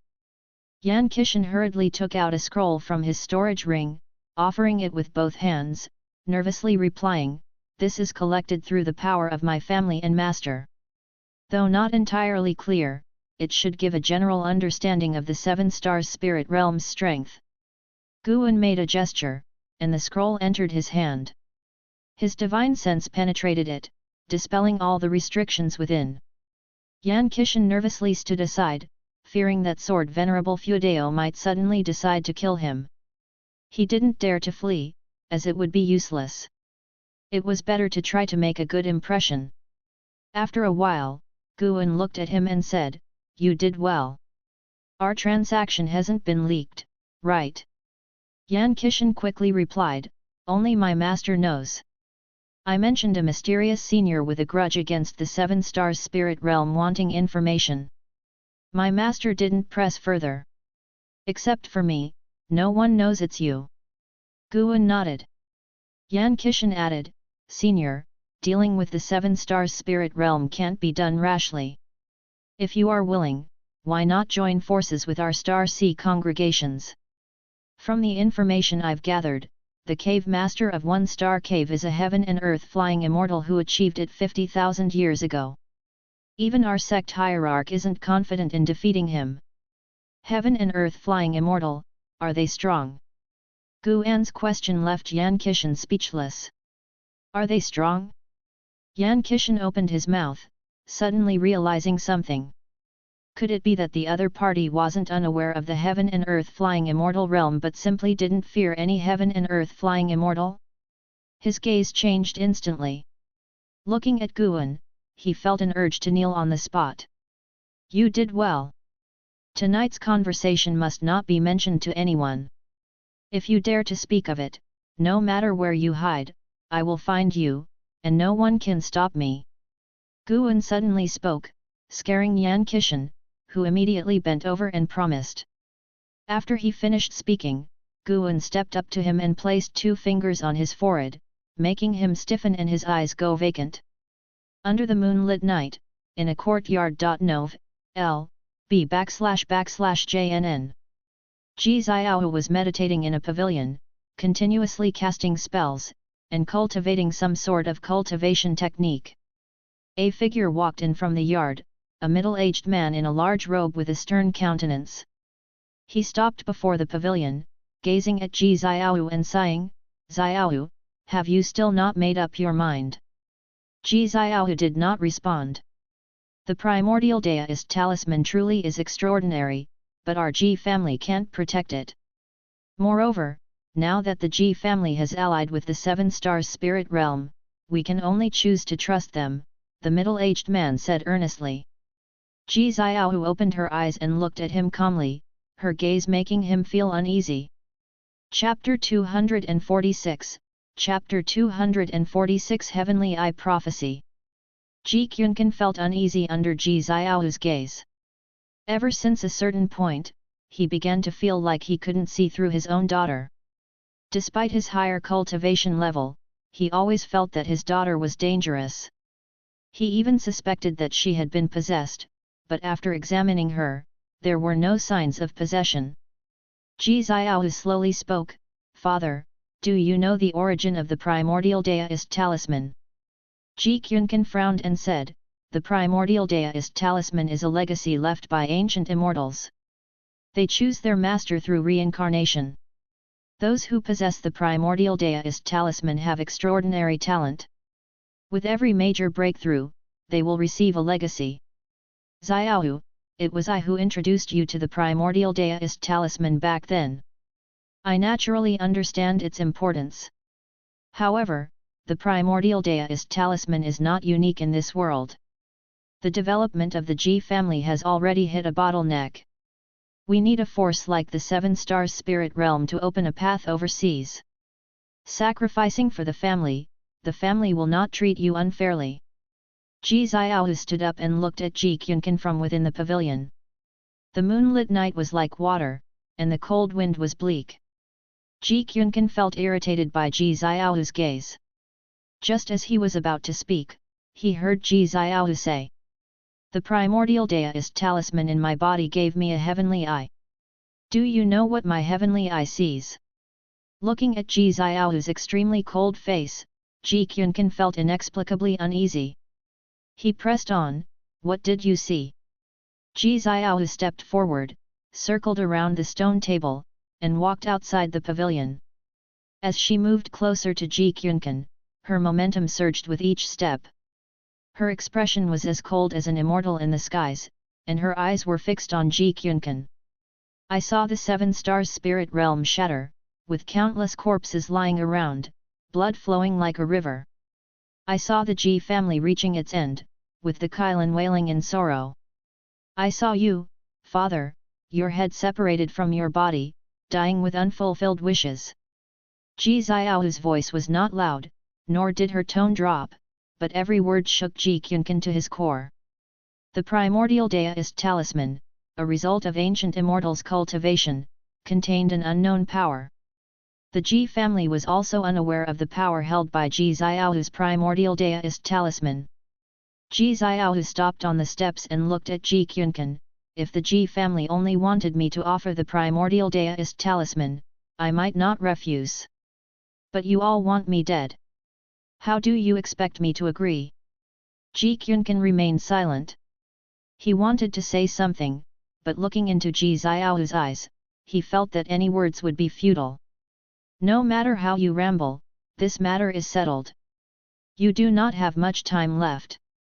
Ji Quncan left, flicking his sleeves. Watching his back, Ji Xiaohu did not get angry, instead, a look of disdain appeared on her face. Dawn. Yan Qishan opened his eyes and found himself still in the woods. The figure of Sword Venerable Fudeo was nowhere to be seen. He recalled the inherited memories in his mind, his expression complex. Breaking path divine light. He hadn't expected Sword Venerable Fudeo to bestow an inheritance of divine skills upon him.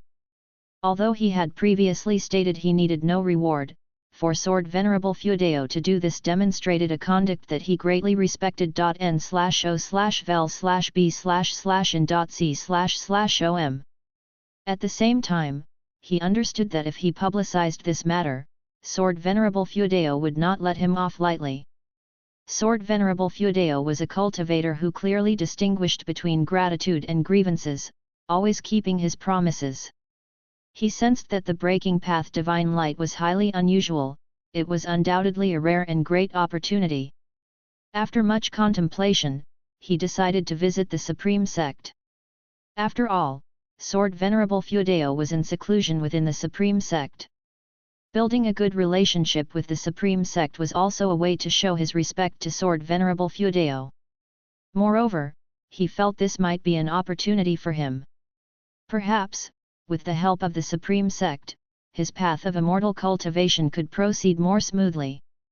With that thought, he flew toward the Supreme Sect. On the other side, in the Third Medicine Valley, Guan was leading the disciples in exercises. The sight of over 900 disciples practicing together was quite impressive, even Yang Jian was practicing earnestly. The autumn air was crisp, and the spiritual energy was abundant. Guan was in a great mood, a smile beaming on his face. Seeing his sunny disposition, the disciples' spirits also lifted. After the exercises, Guan didn't leave but instead dragged Xiao Chuan to play chess. The other disciples wanted to watch, but he refused. Once seated, Xiao Chuan eagerly said, "Senior brother, I won't go easy on you. Recently, I've had 17 consecutive wins in chess." He arranged the black and white pieces on the board and made the first move.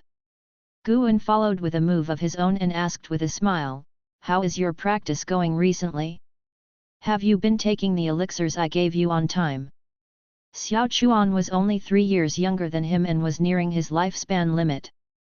Guan planned to help him release his cultivation level in the next 2 years.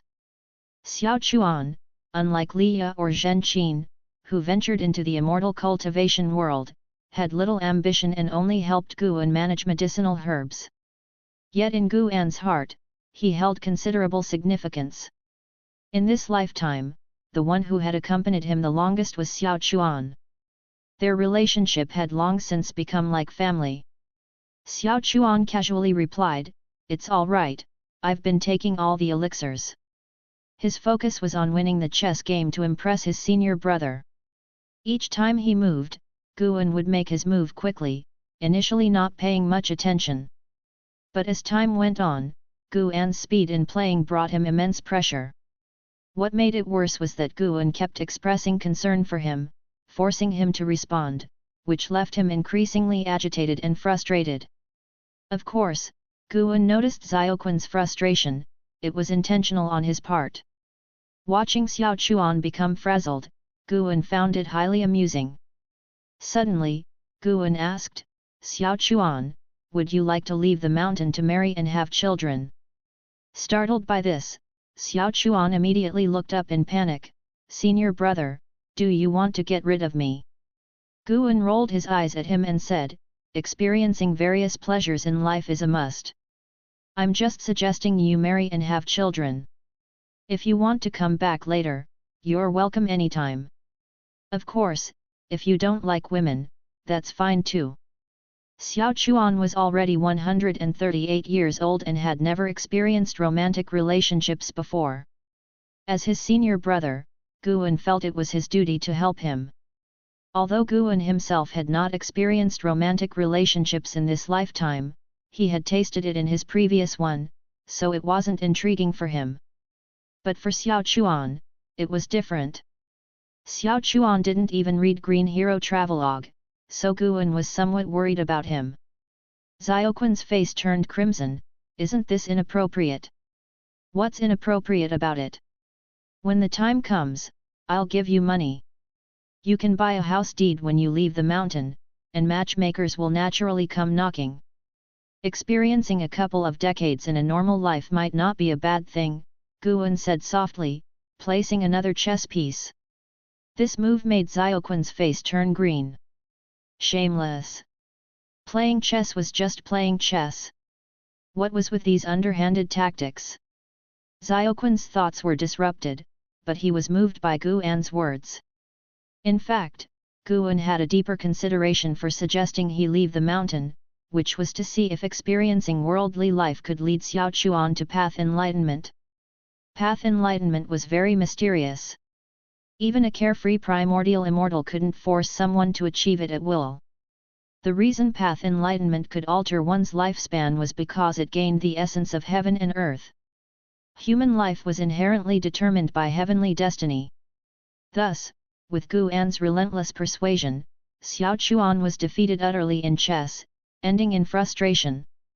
Guan stood up and said with a smile, "Think it over carefully. Whenever you make up your mind, come to me. Don't worry, we will always be brothers. As long as I'm here, I'll protect you for life." Hearing these words, Xiaoquan's spirits lifted. He turned to look, and Guan had already walked away. For some reason, he felt that his senior brother's arrangement was like preparing for his own impending end. It seemed his senior brother still cared about him a lot. A smile appeared on Xiaoquan's face. Guan also smiled, secretly thinking, "This little one still wants to beat me? Come back after practicing for another 800 years. That day, Yan Qishan visited the Supreme Sect, causing a stir among its top leaders. LV Badian personally received him, and they had extensive discussions. 3 days later, Yan Qishan left. The Supreme Sect announced that Yan Qishan, second on the heavenly rankings, had become a guest elder of the Supreme Sect. This news excited everyone in the Supreme Sect. It's said that Yan Qishan left behind many cultivation techniques and spells, promising that should the Supreme Sect face difficulties, they could summon him with a magic artifact. To show their gratitude, the Supreme Sect began to publicize Yan Qishan's deeds, aiming to make him the top cultivator of the Supreme Sect. Yan Qishan's involvement shook the immortal cultivation world, putting pressure on various sects and congregations to engage in diplomacy with the Supreme Sect. However, the Taixuan Sect remained silent, with low morale. Autumn passed into winter, the snow blanketing everything. Experience tales at mvlenovelbin.net. Mystic Valley. Guan stood by the window, appreciating the snowy view. His divine sense enveloped the continent. Dealing with the seven stars spirit realm couldn't be done forcefully, mainly because the realm was too vast. With 5 other caves overseas, he wanted to capture them all, but it was challenging. It was easy to alert other overseas factions or great cultivators. So he planned to first eliminate the 6 stars cave and 7 stars cave on the continent. Guan could detect their minor heaven and earth, waiting for a disturbance in the 7 stars spirit realm before making his move. Since the appearance of divine exotic city, many oceanic cultivators had been traveling on the continent, including the star sea congregations, frequently clashing with the 7 stars spirit realm. Guan intended to strike the 7 stars spirit realm during a major upheaval caused by the star sea congregations, eradicating their key cultivators, ending the realm's presence on the continent. By then, the star sea congregations would likely advance north, pressuring the 7 stars spirit realm to focus away from the continent. Today, Guan suddenly sensed a peculiar power brewing in the 7 stars spirit realm, piquing his curiosity. He saw the essence of that power, further heightening his anticipation for the upcoming developments. Indeed, this world is full of hidden talents, so many secret forces. Guan thought to himself as he turned and sat back at his desk, picking up the supreme secret records. Reading many books eventually reveals what is classic. Classics are those that never grow tiresome. He turned page after page, like witnessing the rings of a tree. 3 years quickly passed by. Guan's lifespan once again surpassed tens of millions of years. On this day, he closed the supreme secret records, stored it in his storage bag, then stood up and walked out of the attic. The summer sun was scorching, insects incessantly buzzing, the sunlight shining on Guan, reminding him of the scene when he first entered Mystic Valley at 15. He fixed his gaze, seeing Lu Jijia instructing newly arrived servant disciples. In Guan's eyes, Lu Jijia's back gradually merged with Zhang Chunkai's. 100 years had passed, and though things had changed, some marks remained. Guan smiled and began contemplating which magic artifact to use in the upcoming war. Simply crushing with mana seemed too dull. Chapter 247 Reincarnation does not permit you either. Thinking it over, Guan decided to use the Heavenly Residence Sword.N/O/vel/B/JN.C//OM. The Heavenly Residence Sword was a divine sword gifted to him by Li Yi, one of the 3 emperor swords of the Taixuan dynasty. Although the emperor sword was not very useful to him now, the elegant form of the Heavenly Residence Sword made it worth using.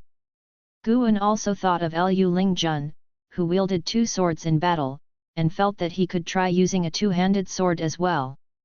He had no pressure dealing with the 6 stars cave and 7 stars cave of the 7 stars spirit realm.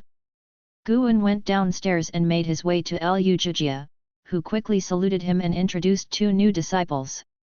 The 2 servant disciples were very nervous in front of Guan, not like Li Yi and Meng Lang, who were impatient with Cheng Xuandan and Zhang Chunkai back in the day.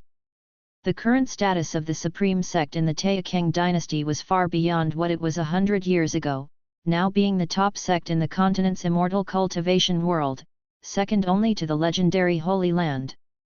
Guan did not adhere strictly to the rules but instead gently encouraged the 2 new disciples, leaving them pleasantly surprised. After he left, the 2 disciples were filled with anticipation for their upcoming life in the Mystic Valley. Guan did not head to the 3rd Medicine Valley but walked towards the mountains and forests outside the valley. He appreciated the scenery along the way and realized it had been many years since he last experienced the surroundings of the Mystic Valley on foot. Back then, he raced around the mountains with Xiao Chuan, and life was carefree. To feel such nostalgia after just over 100 years, imagine what it will be like in 10,000 years. Guan suddenly thought, then adjusted his emotions, preparing to invade the 7 stars spirit realm. Explore stories on mvlenovelbin.net. Today, the 7 stars spirit realm was about to undergo a significant change, presenting the perfect opportunity for him. Sunlight poured into the courtyard where Ji Kyunkan and numerous members of the Ji family stood, chatting and laughing.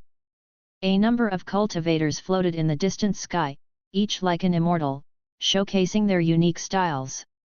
This Ji mansion, located atop a solitary mountain, covered an area of over 10 miles.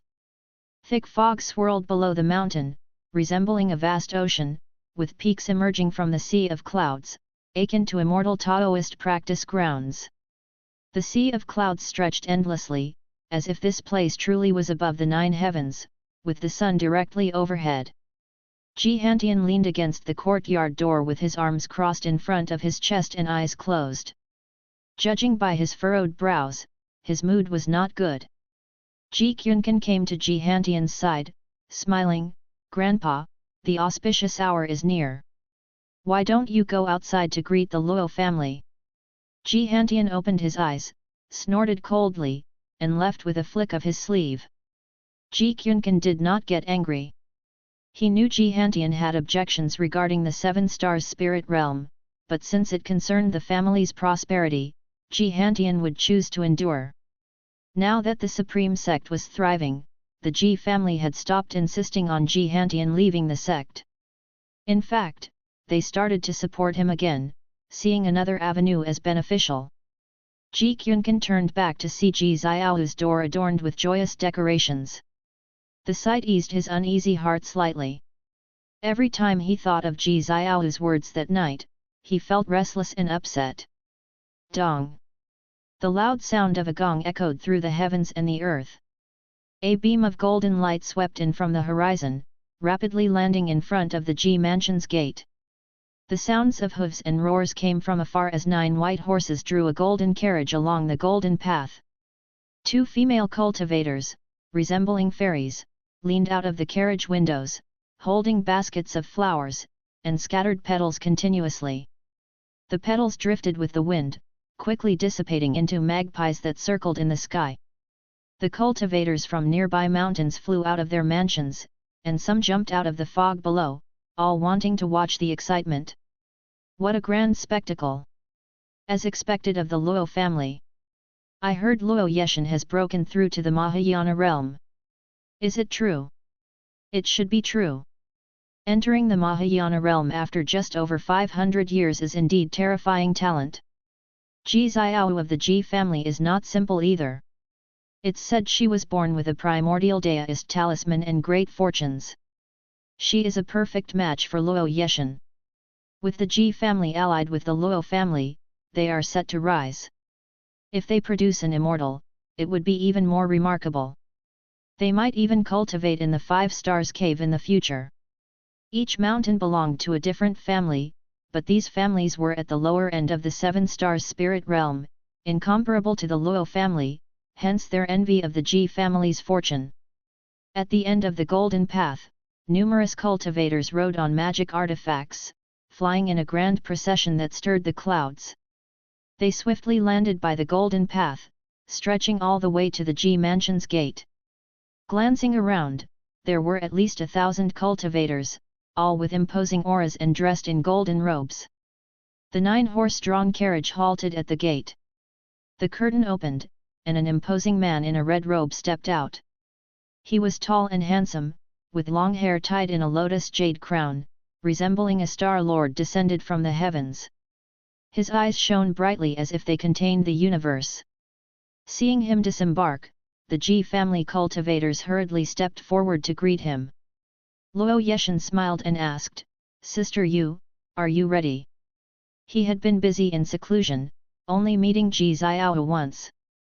Sensing the innate aura of the primordial deist talisman within her and admiring her exceptional beauty, he had his family propose the marriage. He barely needed to lift a finger, just one word from him was enough.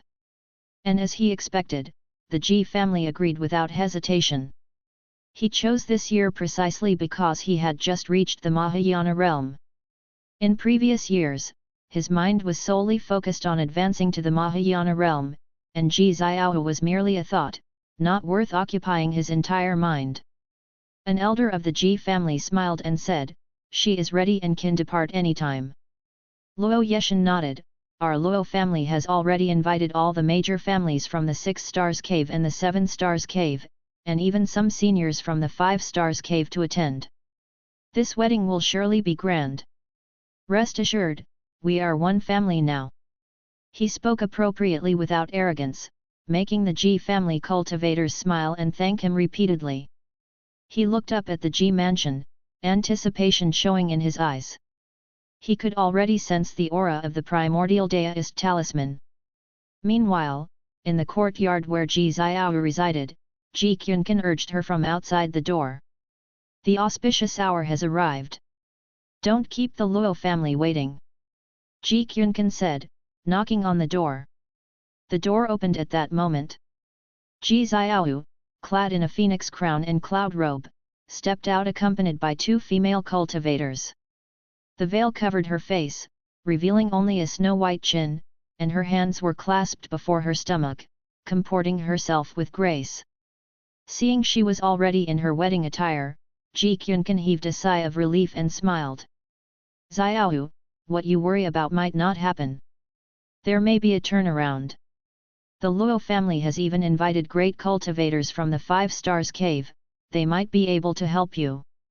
Ji Quncan said softly. Ji Xiao passed by him, stopping suddenly, crossing this door, our father-daughter bond ends. Ji Quncan frowned, what nonsense are you talking about? I will always be your father, and the Ji family will always be your home. Subscribe to Chinese Novel Audio Wave. Ji Xiao said nothing more, stepping forward. Accompanied by the 2 female disciples of the Ji family, she left the courtyard. Ji Quncan watched her back and exhaled deeply. Over the past 3 years, he had feared any mishap in this marriage, so he had been guarding Ji Xiao closely. He quickly followed, not resting assured until he delivered Ji Xiao to the Luo family himself. Outside the mansion gate, a disciple hurriedly came out to inform the Ji family's higher ups that Ji Xiao was coming, causing smiles to bloom on everyone's faces. They had long heard of Ji Xiao's dissatisfaction, but such was the fate of noble families, where marriages served the family's interests. During the wait, a cultivator of the Ji family asked Luo Yeshan about the rumored world-destroying sea tide's validity. Luo Yeshan pondered and said, I heard it upon emerging from seclusion as well.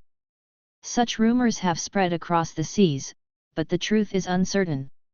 At least 100 years from now, it seems unlikely, beyond that, no one can say. The surrounding cultivators began to murmur, discussing the matter. After a while, many cultivators from the Ji family walked out of the gate, with Ji Xiao in the center, surrounded like the moon among stars. Upon seeing her, Luo Yeshan smiled. Just then, Ji Xiao stopped and tore off the red veil from her head, igniting it in her palm until it quickly turned to ashes. Her expression was icy cold, eyes fixed on Luo Yeshan, with a faint smile on her lips. Luo Yeshan felt uncomfortable under her gaze and frowned, what do you mean by this? The surrounding Luo family cultivators also frowned. Was Ji Xiao about to oppose this marriage? Quickly bring another red veil, the clan leader of the Ji family ordered, looking at Ji Quncan with a dissatisfied expression. Before Ji Quncan could speak, Ji Xiao soared into the sky, hovering 100 meters above. The Luo family cultivators didn't stop her, curious about her intentions. Did she plan to cancel the marriage in the 7 Stars spirit realm? A red pattern appeared on Ji Xiao's forehead, the runes of the primordial deist talisman. As the power of the talisman surged out, her aura transformed drastically. You mortals disturb my rebirth process, how utterly vexing, Ji Xiao said, frowning slightly. Her voice resonated through the skies, her tone coldly indifferent, making the Ji family cultivators find her unrecognizable. Luo Yeshan, sensing something, ascended to her level and asked suspiciously, who exactly are you? One by one, the Luo family cultivators appeared in the air, surrounding Ji Xiao. The sky and sea of clouds churned, forming thunderclouds. A towering figure appeared within those clouds, like a giant god standing in outer heaven, overlooking the world. Ji Xiaohu did not look up but calmly gazed at Luo Yeshan. Some karmic entanglements are beyond your reach. Disturbing my cultivation, even reincarnation will not pardon you. Boom! An immense pressure erupted from Ji Xiaohu, and golden flames emanated from her forehead, rapidly forming a 100-meter-tall silhouette behind her. The figure looked exactly like her but radiated an aura surpassing the Mahayana realm. Ji Xiaohu raised her hand, grasping at the sky. The phantom behind her mirrored her movements, shattering the thunderclouds with one hand. Within her palm, an awe-inspiring figure appeared, the same one from earlier, now filled with fear. Before he could speak, golden flames engulfed him. In an instant, he was incinerated, leaving no trace behind. Chapter 248 Heaven and Earth Flying Immortal, One Sword to Sever. Impudent! Seeing Ji Xiaohu summon a phantom that directly annihilated the great cultivator of the Luo family, the other Luo family cultivators were instantly enraged. They each brought out their own Dharma treasures, prepared to kill her on the spot. Luo Yeshan was about to speak when the phantom behind Ji Xiaohu suddenly erupted with golden flames, sweeping in all directions. The cultivators from all directions were too late to dodge and could only instinctively use spiritual power and mana to resist. As the golden flames swept past, the entire world suddenly changed. The sky turned crimson, and countless meteors fell from the distance. Each meteor stirred up a shockwave, creating a breathtaking spectacle. Ji Xiaohu stood high above, a trace of blood seeping from the corner of her mouth, but her brows did not knit together, remaining indifferent. The phantom behind her ignited with golden flames, and the Dao patterns on its forehead flickered with a strange light. She raised her right hand to her mouth, muttering something, and layers of golden glyphs burst forth from her body, expanding rapidly to dominate the entire sky in less than 3 breaths. I didn't expect the primordial deist talisman to contain will. I wonder which ancient predecessor it is that we have disturbed. An elderly voice rang out as an old man in a grey robe appeared, blocking in front of Luo Yeshan. Luo Yeshan quickly raised his hand to salute him, his demeanor respectful. The old man in the grey robe did not turn around, his gaze fixed intently on the golden phantom behind Ji Xiaohu. A loose immortal is not enough, Ji Xiaohu's voice rang out once more. The grey-robed old man's face changed dramatically, and he immediately took out a jade staff. Boom! A horrifying wave of golden flames rushed towards him. The grey-robed old man used his mana to resist, but Luo Yeshan behind him still felt the searing pain. This pain was not just on the surface, even his soul felt the agony. How is this possible? Who exactly is she? Luo Yeshan thought in disbelief. The Ji family members below were equally astonished. Was Ji Xiaohu's primordial deist talisman really containing such terrifying power? Ji Quncan suddenly remembered what Ji Xiaohu had told him 3 years ago, and a chill ran down his spine. The grey-robed old man, possessing loose immortal cultivation, couldn't withstand the vast golden flames. Blood spots appeared on his skin, as did on Luo Yeshan's behind him. The other Luo family great cultivators attacked from different directions, but their mana quickly dissolved as it approached the golden flames, unable to harm Ji Xiaohu. The mountains trembled as if they were about to collapse, startling the cultivators in their caves. More and more people flew into the sky, looking at Ji Xiaohu in disbelief. N/O/vel/b/in.c//om. Under their gaze, the golden phantom behind Ji Xiaohu raised its right hand, drawing cracks across the sky with its fingertips. When her hand stopped, the space along the path shattered instantly, golden flames coiling around the edges of the space rift, forming a gigantic halo. The blood spilling from Ji Xiaohu's mouth increased, but her eyes remained calm. The golden phantom behind her drew a giant golden fan from the halo, its surface shaped like maple leaves, covered with glyphs, as if hiding numerous worlds. As the giant golden fan descended, the world began to collapse, space twisted and shattered, clouds dispersed, and giant peaks crumbled. The cultivators residing in this land scattered like headless flies, in extreme panic. Retreat with the people. The grey-robed old man's voice was low and solemn as he resisted the golden flames, having transformed into a man of blood.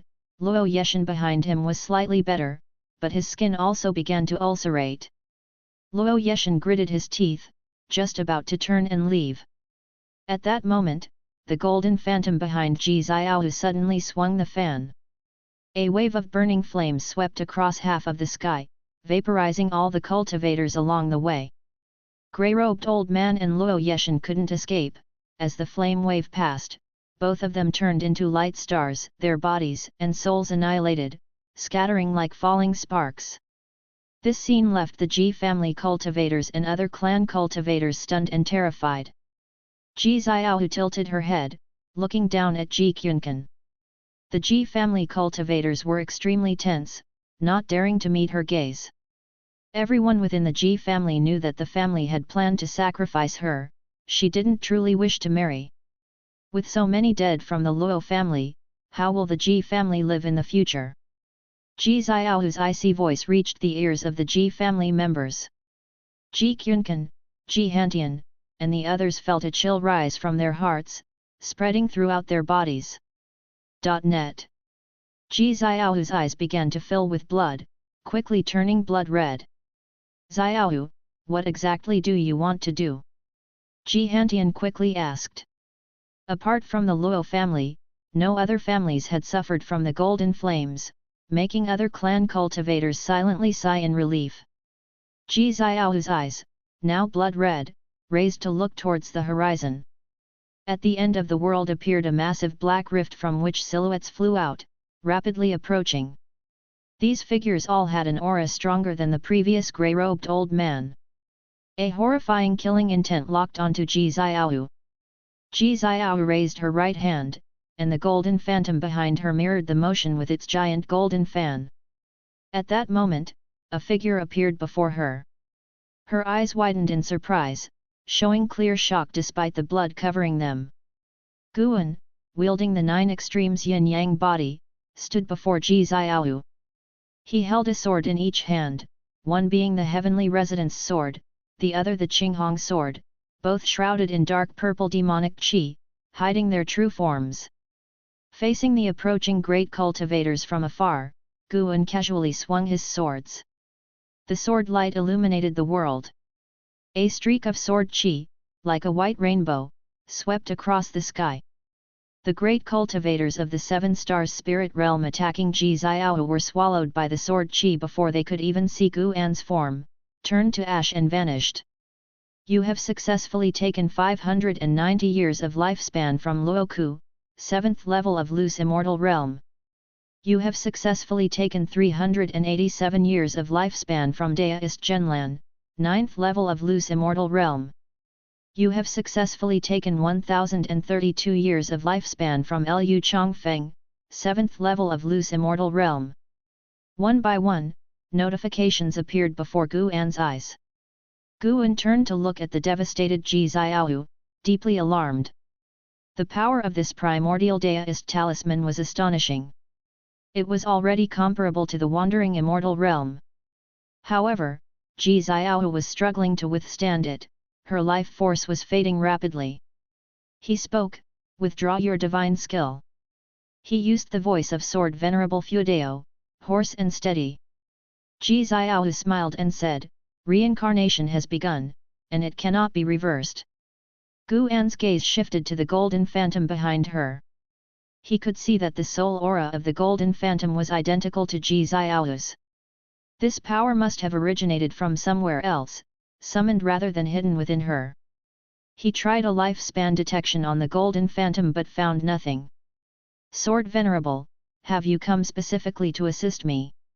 Ji Xiaohu suddenly asked. Guan replied, "I came to annihilate the 7 stars spirit realm."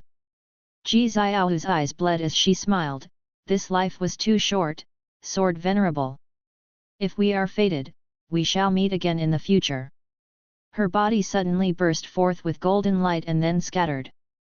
A golden talisman appeared, absorbing the surrounding golden light into itself, and then quickly merged into the golden phantom. Guan's gaze fell on the giant fan in the hands of the golden phantom, feeling the terrifying power within it. This treasure was no weaker than the divine exotic city, and it wasn't even a physical object, just manifested power. The golden phantom swung its fan, and an overwhelming wave of golden flames soared overhead, breaking through the heavens. The terrifying spiritual energy surged in from the minor heaven and earth outside. A burst of intense light erupted from the distant darkness, a presence beyond a wandering immortal realm approaching, extremely fast. Heaven and earth flying immortal. This heaven and earth flying immortal raised his palm to strike, intending to annihilate the golden phantom with one blow. The golden phantom immediately raised its fan to defend. Rumble. The heavens trembled, and space collapsed and twisted. Guan stood beneath the fan, looking up at the giant golden fan, filled with curiosity about this treasure. Sword Venerable, my power won't hold for long. Ji Xiaohu's voice sounded, tired. The golden phantom's arm trembled, the fan moving closer to Guan, unable to withstand the power of the heaven and earth flying immortal. Guan focused, using lifespan detection on the heaven and earth flying immortal. Earth Gang Divine Lord, first layer of heaven and earth flying immortal realm 129080/23000/250000. A heaven and earth flying immortal who had lived for 12,000 years. Guan took a step, crossing the distance of two formidable powers, appearing in front of the Earth Gang Divine Lord. The Earth Gang Divine Lord's face changed dramatically, disbelief showing on his face. Sword light flashed, sword chi burst forth. With one slash, Guan annihilated the Earth Gang Divine Lord, body and soul, in an instant. The terrifying force even pushed back the Golden Phantom. The Golden Phantom, holding the giant fan, looked at Guan's back, its features changing, clearly startled by Guan's power. I underestimated you, Sword Venerable. I look forward to meeting you again, Ji Xiaohu's voice sounded. Immediately after, the Golden Phantom scattered, merging into the primordial deist talisman. The primordial deist talisman tore through space and quickly disappeared. Guan turned to see the Ji family cultivators retreating. Amid the crowd, Ji Hantian seemed to sense something and looked back, meeting his gaze. At that moment, Ji Hantian felt a mix of shock and guilt. He was shocked at Sword Venerable Fudeo's invincible presence in the Seven Stars Spirit Realm, and guilt-ridden for seemingly disappointing the Elder. He had always thought that the righteous path inscribed on the heavenly repair platform was left by Sword Venerable Fudeo, hoping he could lead the Supreme Sect onto the righteous path. The fiery aura in the sky surged like tidal waves. A blink of an eye later, Ji Hantian could no longer see Sword Venerable Fudeo's figure. Guan took one step across space, arriving at a vast white jade square where thousands of disciples of the Seven Stars Spirit Realm were meditating, all facing a grand palace ahead. No one noticed Guan's arrival. Guan's gaze shifted to the palace, feeling the presence of another heaven and earth flying immortal hidden within. Chapter 249 If the heavens don't take you, I will. In the palace, the sound of preaching continuously echoed, immersing the cultivators in the plaza, making it difficult for them to extricate themselves. Guan, holding his twin swords, stepped forward. Against the Seven Stars Spirit Realm, he did not intend to reach the level of exterminating everyone, he only wanted to slaughter the high-ranking members to disperse the Seven Stars Spirit Realm on this continent. If he were to annihilate the entire Seven Stars Spirit Realm, the surrounding major forces would undoubtedly become more wary of him, possibly drawing even stronger entities. Guan walked among the disciples of the Seven Stars Spirit Realm. With each step, he resisted the preaching sound from the palace. The disciples behind him awakened one by one, seeing Guan, they were startled, hurriedly got up, took out their magic artifacts and divine weapons, and prepared for battle. Guan continued to walk without looking back or pausing his steps. Who is he? What does he intend to do? I can't see through his cultivation level, we shouldn't act rashly after all, there's a divine lord stationed here. Could he be someone from the Star Sea congregations? No, this seems like the demon shadow divine skill, a cultivation technique from the Thousand Autumn Pavilion of the Taixuan dynasty. I have seen it before, the one who mastered it fully is the Sword Venerable Feudeo residing in the Supreme Sect. Sword Venerable Feudeo. These 4 words made the disciples in the plaza tremble with fear. How could they not have heard of Sword Venerable Feudeo, who even forced the cave master Divine Soul True Lord of the 6 Stars Cave to retreat? It was said that after that battle, the Divine Soul True Lord disappeared and no one knew where he went. There were also speculations within the 7 Stars spirit realm that the Divine Soul True Lord was killed by Sword Venerable Feudeo. No matter the claim, the strength of Sword Venerable Feudeo was something the 7 Stars spirit realm dreaded. The disciples in this plaza were either geniuses or nobles of the 7 Stars spirit realm. They knew some inside information, for example, startling immortal Lin from the Lin family died at the hands of Sword Venerable Feudeo. Instantly, more and more disciples in the plaza woke up. Regardless of their high cultivation levels, none dared to approach Guan, let alone stop him. Before long, Guan arrived in front of the palace steps. Being closer, he could better appreciate the majesty of the palace, exuding a deist intent Guan had never felt before. This deist intent could make it easier for one to comprehend deist sorcery, indicating that the materials of this palace were not simple and might contain some powerful formation. There was only one person inside the palace, a heaven and earth flying immortal. Stronger by a few degrees than the previous Earth Gang Divine Lord. It had to be known that the strongest beings in the 6 Stars Cave and the 7 Stars Cave were only in the wandering immortal realm. Now, 2 heaven and earth flying immortals had emerged, indicating that the 7 Stars spirit realm had long been prepared. Fortunately, Guan had not rashly come before, he dared to come now because he was certain that the 7 Stars spirit realm did not have a carefree primordial immortal. The Star Sea congregations were unlikely to deceive him. After all, if the 7 Stars spirit realm had a carefree primordial immortal, how could they allow the Star Sea congregations to oppress them so? Sword Venerable Feudeo, what kind of irreconcilable enmity do you have with my 7 Stars spirit realm? An elderly voice echoed from within the palace, resounding in this heaven and earth. Hearing his voice, the agitated disciples in the plaza calmed down one by one. This was a senior from the 5 Stars Cave, renowned overseas, surely capable of subduing Sword Venerable Feudeo. Since the 7 Stars spirit realm had many minor heaven and earths, and they existed separately without being connected, the battle in the minor heaven and earth where the G family resided could not be felt. They were unaware that a heaven and earth flying immortal had already fallen at Guan's hands. They did not know, but the heaven and earth flying immortal inside the palace was very clear about it. Raising the demon ancestor, creating evil demons, and toying with mortals, do you still wonder if there's a grudge?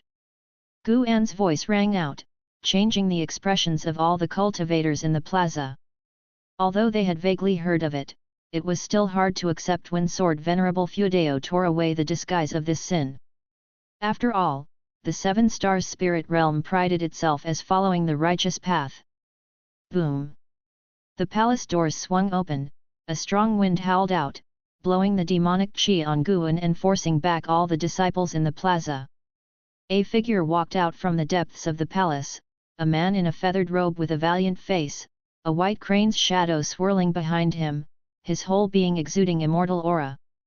He walked to the steps, looking down at Guan from above. You, covered in demonic chi, have come to seek justice in a holy land.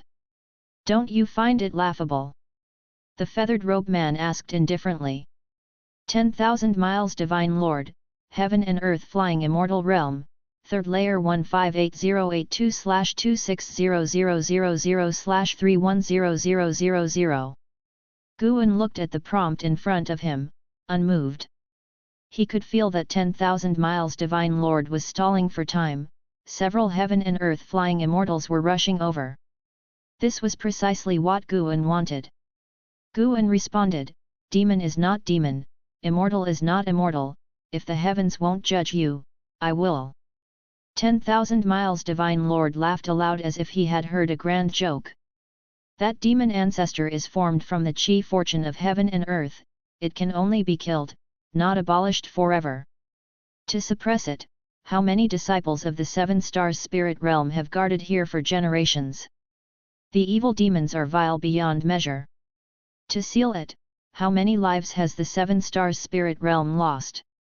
Sword Venerable Feudeo, do you know how many enemies the seven stars spirit realm has repelled to protect the environment of this continent?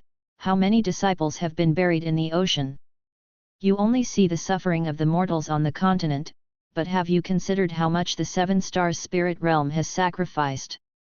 10,000 miles Divine Lord spoke vehemently, his words stirring the emotions of all the cultivators in the plaza.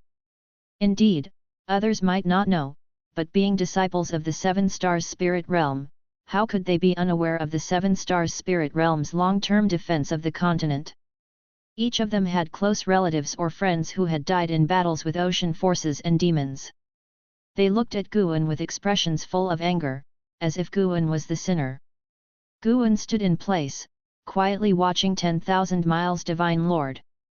When 10,000 miles Divine Lord finished speaking, he suddenly asked, "The evil demons on the continent have been eliminated by me, why, then, are there other evil demons in your hall?" Net. The plaza fell silent instantly, all eyes fixed on 10,000 miles Divine Lord. 10,000 miles Divine Lord coldly replied, "Nonsense, must I let you enter the hall to check?" Rumble. Rolling thunderclouds swiftly covered the sky, vast auras descended. 10,000 miles Divine Lord visibly relaxed a bit. "My seven stars spirit realm is the holy land established by the immortal path holy court in the mortal world, how could you, an evil demon, slander it? Laughable, one who dares not reveal his true self, yet dreams of toppling the seven stars spirit realm single-handedly. Killing our divine lord of the seven stars spirit realm, today will see you eradicated without reincarnation.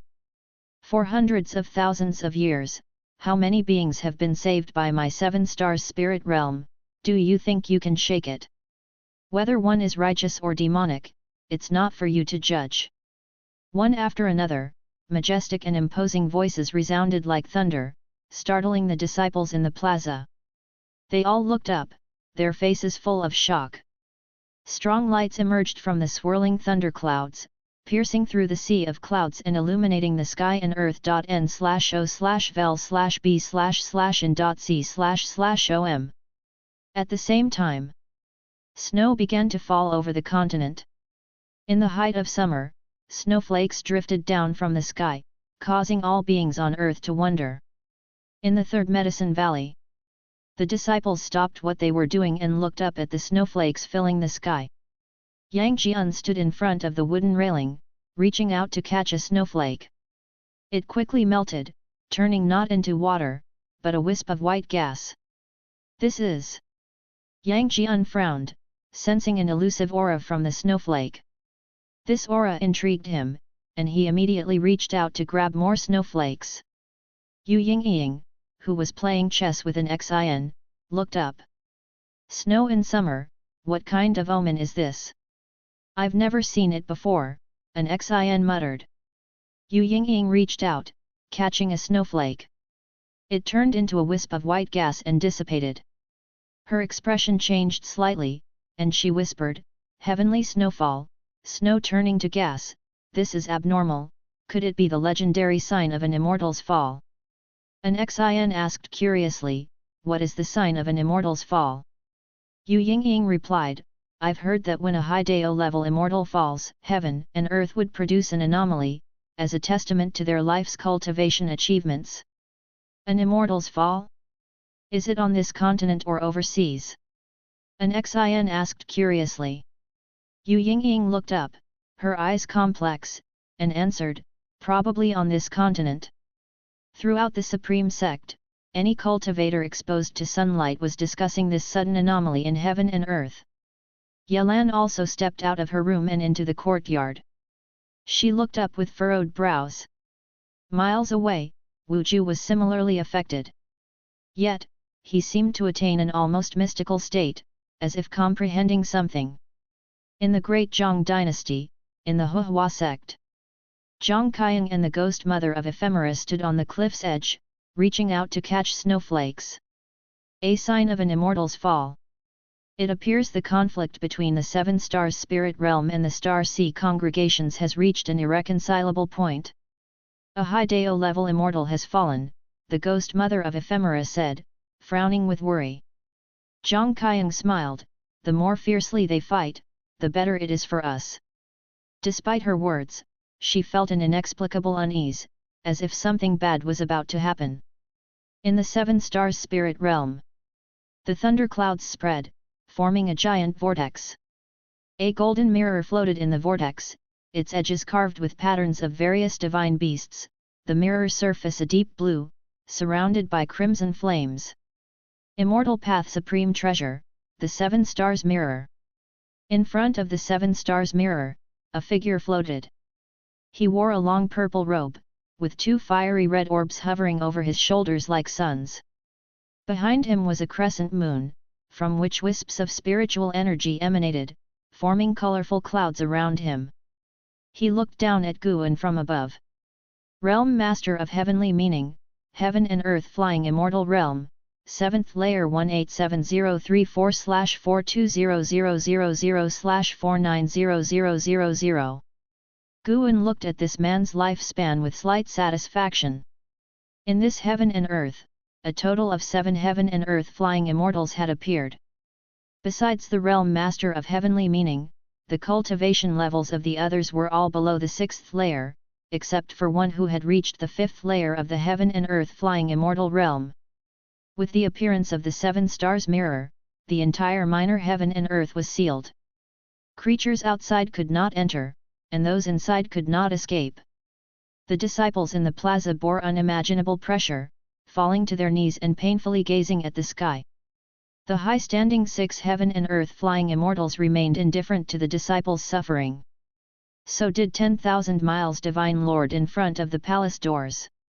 He took out a divine weapon, a silver spear about 10 feet long, with a black flag just below the spearhead, depicting a demonic shadow. All 7 Heaven and Earth Flying Immortals focused their gazes on Guan. At this moment, Guan seemed to be resisting the entire Heaven and Earth. Chapter 250, Chapter 250 Arrogant Sword Venerable, do you still have reinforcements? The divine light of the Seven Stars Mirror was so brilliant, illuminating the expressions of all the disciples of the Seven Stars Spirit Realm on the square. At this moment, the disciples of the Seven Stars Spirit Realm also realized that something was wrong. The high and mighty Heaven and Earth Flying Immortals seemed to be preparing to abandon them. For a while, cries, pleas for mercy, sobs, and curses kept ringing out. But Guan, who was being stared at by the 7 Heaven and Earth Flying Immortals, was looking at the 2 treasure swords in his hand. The Realm Master of Heavenly Meaning looked down at Guan and asked, do you have anything else to say? Sword Venerable Fudeo's origins were mysterious and he could even slay Heaven and Earth Flying Immortals, so the Realm Master couldn't help but feel some dread. He feared that there might be even more terrifying beings standing behind Sword Venerable Fudeo, so he didn't act immediately. If he had no backing, he would not let Sword Venerable Fudeo go today. Guan raised his head, looked up at the 6 Heaven and Earth Flying Immortals in the sky, and asked, are your people all here, or do you still have reinforcements? As soon as these words were spoken, the faces of the 7 Heaven and Earth Flying Immortals all changed dramatically. Arrogant. They had lived for hundreds of thousands of years and had never seen such an arrogant person. With the Immortal Path Supreme Treasure overhead and 7 Heaven and Earth Flying Immortals working together, could he dare to be so arrogant? The Realm Master of Heavenly Meaning thought of many possibilities in an instant.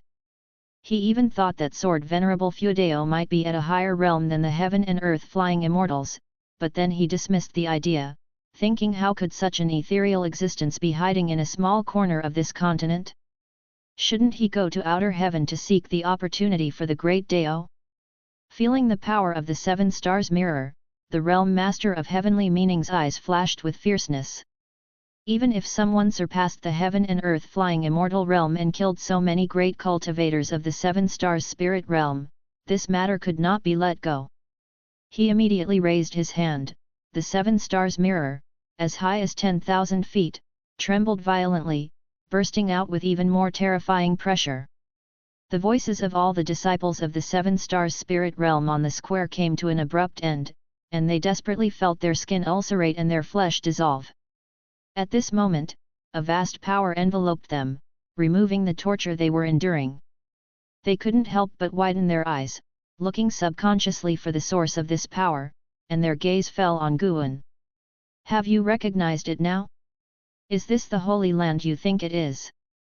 Guan's voice rang out, making the faces of the disciples of the 7 stars spirit realm look complicated. They were all the talented disciples of the 6 stars cave and 7 stars cave, believing they had a great role in bearing the future of the 7 stars spirit realm. Yet now, they were being abandoned by the 7 stars spirit realm without any fault of their own. How could they accept this? The 10,000 miles Divine Lord also flew under the 7 stars mirror. The 7 immortals worked together, their bodies bursting into light, resembling the Big Dipper, suspended under the 7 stars mirror. Their mana merged with the aura of the 7 stars mirror, making the pressure of the 7 stars mirror even more formidable. Guan looked up at them, feeling emotional. So this was the power of the immortal path supreme treasure? He felt that the power displayed by the 7 stars mirror at this moment had already surpassed that of the heaven and earth flying immortals.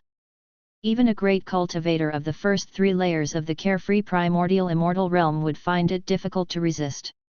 Of course, even if a carefree primordial immortal couldn't match it, escaping would still be easy. Guan suddenly had a new idea. He asked aloud, "Gentlemen, if I shatter this dark sky, can you bring brightness to this land?" Upon hearing this, the 7 heaven and earth flying immortals frowned. The disciples of the 7 stars spirit realm on the square were all stunned. Before they could react, Guan slashed his sword. His right hand held the heavenly residence sword.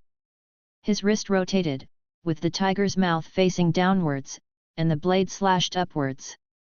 His posture was so casual. This sword seemed to have no powerful momentum, yet as the sword slashed the sky, flames and air blasts dissipated. The 7 heaven and earth flying immortals in front of the 7 stars mirror could not evade and were directly turned to ashes. Boom! The 7 stars mirror was struck by sword chi, shaking violently. The thunderclouds above were directly cleaved, and sunlight poured down. The tens of thousands of geniuses of the 7 stars spirit realm on the square were all dumbfounded, unable to believe their eyes. They had already felt the power of the realm master of heavenly meaning in the 7 stars mirror. That was a power they couldn't even imagine or resist. Even though Sword Venerable Fudeo's mana protected them, they still thought a fierce battle would occur. But that wasn't the case. One sword to annihilate. Crushing and devastating. It seemed as if they hadn't killed the strongest of the 7 stars spirit realm but rather the cloud waves in the sky.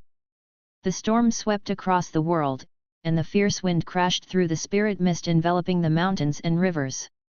One after another, the mountain forests appeared, pressed by the violent gale like turbulent waves, spectacular beyond compare. N/O/vel/b//in.c//om. Only the 7 stars mirror remained in the sky. The 10,000-foot-high 7 stars mirror quickly withdrew its aura. The mirror body trembled for a while and then began to fall. You have successfully taken 25,709 years of life from the realm master of heavenly meaning, 7th layer of the heaven and earth flying immortal realm. You have successfully taken 10,041 years of life from the 10,000 miles divine lord, 3rd layer of the heaven and earth flying immortal realm. You have successfully taken 18,116 years of life from the Divine Lord Xiaolang, 5th layer of the heaven and earth flying immortal realm. A total of 6 messages appeared in front of Guan, making Guan secretly puzzled. Why was one person missing? Guan remembered that person, named Thousand-Faced Divine Lord, with the cultivation level of the 4th layer of the heaven and earth flying immortal realm. He clearly felt that the 7 heaven and earth flying immortals all turned to ashes, and it was impossible for anyone to escape. Could it be that this person had other avatars? If so, why could he still sense their lifespan? Guan's divine sense quickly enveloped the continent and kept expanding but couldn't find any trace of the thousand-faced Divine Lord. This opened his eyes. The thousand-faced Divine Lord was quite a character, able to escape from his hands, even more capable than the realm master of heavenly meaning at the seventh layer of the heaven and earth flying immortal realm. Guan suddenly gained more than 80,000 years of life. Previously, when he killed the cultivators of the Luo family, he had also gained more than 50,000 years of life. This time, he gained nearly 130,000 years of life, which was quite good, saving him months of effort. The most important thing was to eliminate potential threats. Guan raised his hand, storing the now shrunken 7 stars mirror in his hand. He probed it with his divine sense, overbearingly destroying layers of restrictions, quickly finding the immortal spirit, and forcibly making it acknowledge him as its master. The storm in the world was still surging. The cultivators on the square looked up, remaining silent for a while before accepting the fact that they had survived. Thump! A cultivator suddenly knelt down, facing Guan, and began to kowtow. With someone taking the lead, others followed suit and kowtowed. Over 10,000 people bowed to Guan, making a rather magnificent scene. It is up to you to change the 7 stars spirit realm on this land. If it continues to be like before, named as a holy land but practicing evil, I will return. Then, it won't be just the high-ranking members who will die. Guan's voice rang out, and he slashed towards the palace with the Qinghong sword in his left hand. Net. Boom! A sword chi swept out, forcefully splitting the palace into 2, immediately turning it into ashes. Such overwhelming power at his fingertips made the kneeling cultivators tremble in fear, and at the same time, they felt a fervent admiration for Guan. Sword Venerable Feudeo was not only powerful but also saved them. How could they harbor resentment? If they were to hate anyone, it would be those high-ranking members who wanted to kill them. At this moment, they all widened their eyes. As the palace turned to ashes, demons flew out. Their aura was all that of evil demons, with male, female, and even demon forms. They wailed and were ultimately obliterated by the wind. Exterminating a group of evil demons did not bring Guan any lifespan, but it gave the geniuses of the 7 stars spirit realm a tremendous mental shock. How could the Holy Land nurture so many evil demons? When they came back to their senses, Guan's figure was already gone. A teleportation array appeared in the distant sky, and countless cultivators surged in. The genius disciples on the square were still in shock, recalling everything that had happened earlier, feeling like they were in a dream. In a dim palace, a woman in a purple dress watched as the 6 oil lamps at the highest point of the wall went out simultaneously. Her eyebrows immediately furrowed. The young ghost boy on her shoulder widened his eyes and exclaimed in shock, "Have the realm masters fallen? How is that possible?" The highest oil lamps represented the pinnacle of power in the 7 stars spirit realm. The oil lamp of the realm master of heavenly meaning was particularly large, like a moon surrounded by stars. At this moment, a figure appeared out of thin air beside the woman in the purple dress. As soon as this person appeared, he couldn't help but spit out a mouthful of blood. He immediately sat down to cultivate energy, suppressing the chaotic qi and blood in his body. The woman in the purple dress turned to look at him, her eyebrows furrowing even more tightly. "Thousand-faced Divine Lord, what on earth happened? Why did the realm masters all fall?" the woman in the purple dress asked. The person cultivating energy was none other than the thousand-faced Divine Lord who had escaped from Guan's hands. He was wearing a blue robe, with long hair draped over his shoulders, and his face was as delicate as a woman's. At this moment, his complexion was extremely pale, and his lips were still trembling. The 6 stars cave was attacked, and the realm masters thought the Star Sea congregations were attacking, so they went to support. We encountered Sword Venerable Feudeo from the continent. He annihilated us with a single sword. The power of the 7 stars mirror couldn't withstand his sword chi. The 7 stars mirror has now fallen into his hands. The 1,000-faced Divine Lord said tremulously. He opened his eyes, filled with despair, and said, he was too strong. The heaven and earth flying immortals were like dust before him. If I hadn't detected something wrong and used my divine skills to switch my main soul and avatar, I would have died too. Even so, the fall of my avatar brought me enormous backlash, and I will need to recover for the next 10,000 years. Thinking about Sword Venerable Fuedeo's figure, his body couldn't help but tremble.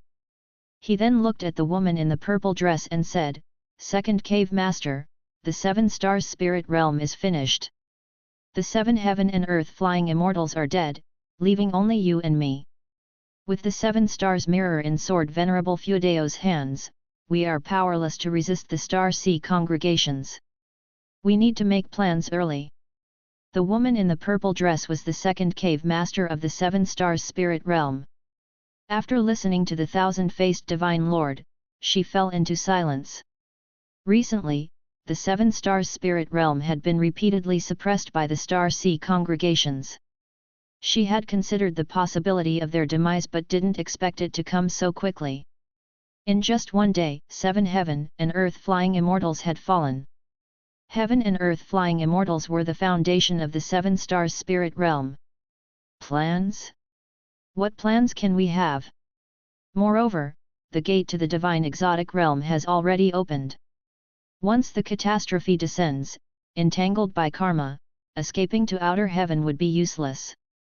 The 2nd cave master said, her gaze eerie, as if thinking about something.